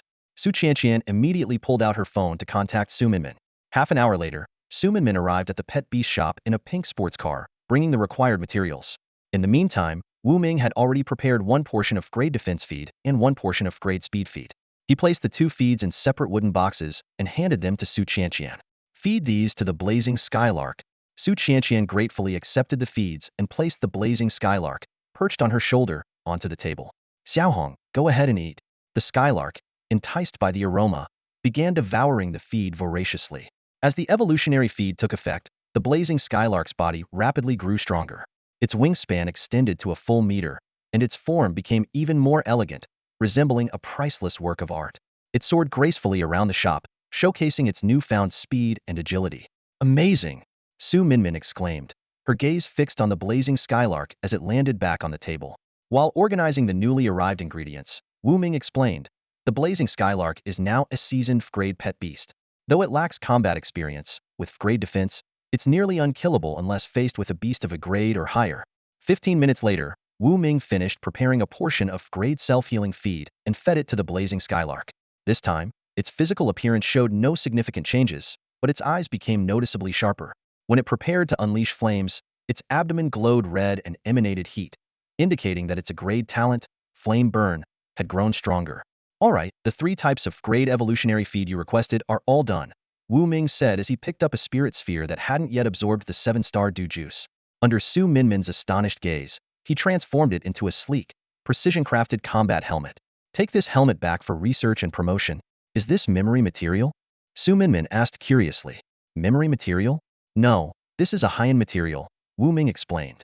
With the right processing, it can be fixed into any desired shape. Even if it's subjected to impact or heat deformation, it can return to its original form after some time. This isn't just memory material. It's a special extraterrestrial material, Wu Ming said as he handed the seemingly ordinary yet extraordinarily advanced helmet to Su Qianqian. Taking the helmet, Su Qianqian's eyes sparkled with excitement. Alright, I'll take this revolutionary combat helmet back for research, she said confidently. I'm sure once others see its incredible capabilities, it will absolutely dominate the market.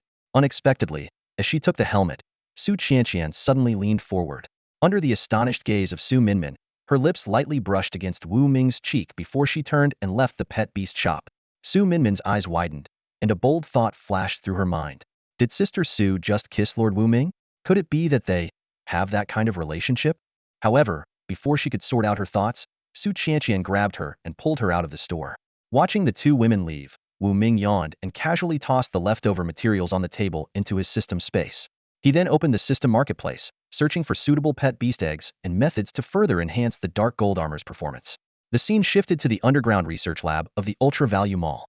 Proceeding with the hydraulic test, announced Old Lu, who was wearing protective goggles. He pressed the button on the hydraulic machine as dozens of researchers around him held their breath, their eyes fixed on the machine as it slowly descended onto the mysterious helmet Su Qianqian had brought back. Crack, crack. The hydraulic machine creaked under the increasing pressure. However, the helmet remained completely unscathed, without even the slightest deformation. Suddenly, with a loud bang, the hydraulic machine collapsed. Even more astonishing, the test platform made of superalloy steel was dented by the helmet. Holy crap, this material is insane, Old Lu exclaimed, hurriedly tossing aside his protective goggles. He scrambled to open the reinforced glass safety barrier and carefully picked up the helmet, examining it intently. After a series of rigorous tests, fire exposure, strong acid corrosion, gunfire, artillery blasts, heavy pressure, and water jet cutting, the 1 kilogram combat helmet remained completely intact. Not a scratch. Old Lu was dumbfounded, and the surrounding researchers were equally amazed. Old Lu suddenly turned around, his eyes burning with intensity as he stared at Su Qianqian. Su, where did this helmet come from? The others also turned their eager gazes toward her, making Su Qianqian feel a bit uneasy. If this helmet can be mass-produced, Ultra Value Mall's business will skyrocket, Old Lu said enthusiastically, his eyes gleaming with visions of the future. Su Qianqian shook her head, deciding to keep the secret for now. She didn't want to reveal the information prematurely before receiving the new supply from Wu Ming as promised.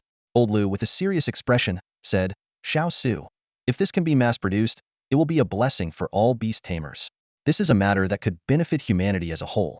You can't keep this from me. Beast tamers are the bridge between humans and their companion beasts, playing a critical role in our survival and progress. Their safety is of utmost importance. And now, this new combat helmet, with its protective capabilities, far surpasses the traditional combat gear available on the market. If it can be produced on a large scale, it will be groundbreaking. Su Qianqian quickly waved her hands and explained, I have no intention of keeping this from anyone. If there's enough stock, I'll inform everyone right away. Good. A hopeful glimmer appeared in old Liu's eyes as he gazed at the combat helmet, nearly obsessed with the special material it was made from. After leaving the underground lab, Su Qianqian immediately took out her phone and called Wu Ming. Hello, Mr. Wu Ming? This combat helmet is incredible. Even a hydraulic press couldn't break it, and it remained completely intact. When can you send me the new batch? Her tone was filled with urgency. Very soon, Wu Ming replied succinctly. At that moment, Wu Ming was no longer at the beast shop. He stood on a nearby street, his gaze fixed on the corpses of several ferocious tiger-like beasts lying on the ground. These were the beasts his combat team had taken down earlier. Due to time constraints, they hadn't dealt with the carcasses and had left them there. Surprisingly, the bodies remained untouched, as the local townsfolk didn't dare approach. It's Beast Tamer Wu Ming. He's our hero. The neighbors began gathering around Wu Ming, some curiously eyeing Xiaobo Wang, the tiger-headed little beast, eager to snap a photo with it. Wu Ming pointed to the tiger beast corpses on the ground and asked the neighbors, no one's claiming these, right? No, no. We wouldn't dare touch such things, the neighbors replied, shaking their heads. A faint smile appeared on Wu Ming's lips. All right, then I'll take them. Xiaobo Wang, haul them away. Woof woof woof. Xiaobo Wang barked excitedly. Before the gathered onlookers, it transformed into a three-headed dog wreathed in flames. Grabbing the tiger beast carcasses in its jaws, it began dragging them toward Nanwen Street. Half an hour later, on Nanwen Street, Wu Ming stood over the tiger beast corpses, visibly pleased. He found a spot out of the surveillance camera's view and began converting them into their original form material essence spheres. The total weight of these spheres came to 800 kilograms. That's plenty enough to craft dozens of first-generation armors, Wu Ming calculated internally. He planned to use all the material essence spheres to produce first-generation armors, with each set requiring just 16 kilograms, enabling him to create 50 sets. These first-generation armors were a step behind the current second-generation versions. They were made purely from material essence spheres and lacked the insulating properties provided by 7-star reed sap. Wu Ming also intentionally avoided making these armors overly advanced. He was wary of his enemies potentially acquiring them, so he designed the market versions to be low-spec, ensuring he could maintain the upper hand if needed. With this in mind, Wu Ming used his mental power to divide the 800 kilograms of material essence spheres into 50 portions. The spheres transformed on the street outside the beast shop, resembling flowing sand that rose into the air and took the shape of sleek, black armors standing 1.8 meters tall. These were the standard first-generation armors. The internal structure of the armor was honeycomb-like, capable of absorbing most vibrations. Wearing one of these armors, a person could fall from a height of 10 meters and feel only mild discomfort, avoiding any serious injuries. Wu Ming removed the helmets from each armor and adjusted their permissions. Each armor could only bond to a single owner via a drop of blood placed on the forehead area inside the helmet. Once bonded, the owner could access limited features, such as adjusting the armor's height and width for comfort. However, advanced features like morphing the armor into various shapes or compressing it into a wearable bracelet were not yet available. Each armor's waist came equipped with a dagger forged from material essence spheres exceptionally sharp and durable. Finally done. Wu Ming completed the permission transfers for all 50 sets of first-generation armor and then called Su Qianqian. What? The armors are ready for sale already? Su Qianqian's surprised voice came through the phone. Wait, you're saying I need to bring a truck because there are so many? All right, I'll arrange it right away. She hung up the phone. Half an hour later, roaring sports car pulled up in front of the beast shop. Su Qianqian stepped out, and upon seeing the 50 black armors lined up neatly outside the shop, her sunglasses fell off in shock. This many, she exclaimed, covering her mouth with her hand. Squawk. A fiery sparrow flew out of the car and perched atop one of the armors, curiously inspecting it. Wu Ming pointed to the 10 armors closest to the street. There are 50 sets in total. You can take these 10 first. If the sales and market feedback are good, the remaining 40 can be handed over to your super value mall for distribution. He wasn't worried about the armors being stolen. Except for the 10 intended for Su Qianqian, the rest were anchored to the ground with 10-meter-long threads extending underground, making them impossible to remove without heavy machinery. A light truck rolled into Nanwen Street, and under Su Qianqian's direction, a few staff members eagerly loaded the 10 armors onto the truck. I've sent you the user manual via text, Wu Ming said, waving his phone. Got it, Su Qianqian replied. Focused on the sales ahead, she waved goodbye to Wu Ming before driving her sports car to lead the truck toward the Super Value Mall. Half an hour later, in the VIP hall on the top floor of the Super Value Mall, hundreds of customers sat in their seats, their eyes fixed on the black first-generation armor beside Su Qianqian. They whispered among themselves, speculating about its features. Setting her phone aside, Su Qianqian, having thoroughly studied the manual Wu Ming provided, was confident in her understanding of the armor's functionality. Ladies and gentlemen, please remain calm. Now, allow me to introduce you to the remarkable features of this brand new combat armor. As she spoke, the room fell silent. Many attendees had seen old Liu's promotional video and were intrigued by the armor crafted from special materials. Whether they were beast tamers, trainers, or wealthy merchants, they all yearned to own such a protective masterpiece. Su Qianqian put her phone away and carefully removed the helmet of the first-generation armor. Taking a deep breath, she placed the helmet on her own head. A small, sharp spike at the center of her forehead lightly pierced her skin. A drop of blood was absorbed, and in an instant, the armor recognized her as its owner. Suddenly, Su Qianqian felt a strange connection. She realized that with just a thought, she could fine-tune the armor. It was like being immersed in a fully immersive virtual game, and the sensation thrilled her. She quickly retracted the spike and donned the rest of the armor. At first, the surrounding customers looked on with puzzled expressions. The oversized armor looked almost comical on the petite Su Qianqian. But in the blink of an eye, the armor began to adjust itself. It shrank and expanded, perfectly conforming to her body, accentuating her graceful figure. Smiling, Su Qianqian addressed the customers. This armor is equipped with an advanced mind wave adjustment technology. It automatically adapts to the wearer's physique, ensuring both comfort and practicality. As soon as she finished speaking, the room buzzed with excitement. The customers began discussing among themselves. Some marveled at how this technology rivaled the capabilities of expensive nanograde combat suits, while others eagerly inquired about the price. Remaining calm, Su Qianqian continued her demonstration. She walked, jumped, and moved fluidly around the hall, her actions as agile as ever. Then, with just a thought, the surface of the armor sprouted an array of sharp spikes. In addition to the features I mentioned earlier, this armor also has counterattack capabilities, she explained, further igniting the crowd's enthusiasm. After concluding her demonstration, Su Qianqian returned to the stage and announced, "We have 9 more sets of black armor available. The auction starts now, with a starting bid of 300,000 pet beast coins." The crowd erupted into animated discussions. Some thought the price was steep, while others believed it was a bargain compared to nanograde armor. Before long, the first set sold for 500,000. The auction lasted less than 15 minutes, and all 9 sets were sold, fetching a total of over 6 million pet beast coins. Su Qianqian glanced at the sales report, a faint smile curling her lips as she celebrated inwardly. The lucky buyers eagerly began bonding with and adjusting their new armor. One customer, overjoyed, accidentally shattered a marble table with a single punch, only to be informed they owed 800,000 in damages, sparking a round of laughter. After announcing the end of the auction, Su Qianqian left the stage, still wearing the armor. She quickly hopped into her powerful bull runner car and sped away, leaving curious onlookers in her wake. She was eager to report the good news to Wu Ming. Before long, the news of the ultra-affordable mall's new product, the black armor, spread across Jialan City, causing a sensation. At the pet beast shop, Wu Ming was browsing forum discussions about the black armor. Satisfied with the feedback, he turned to Su Qianqian and said, "Your marketing strategy was a success.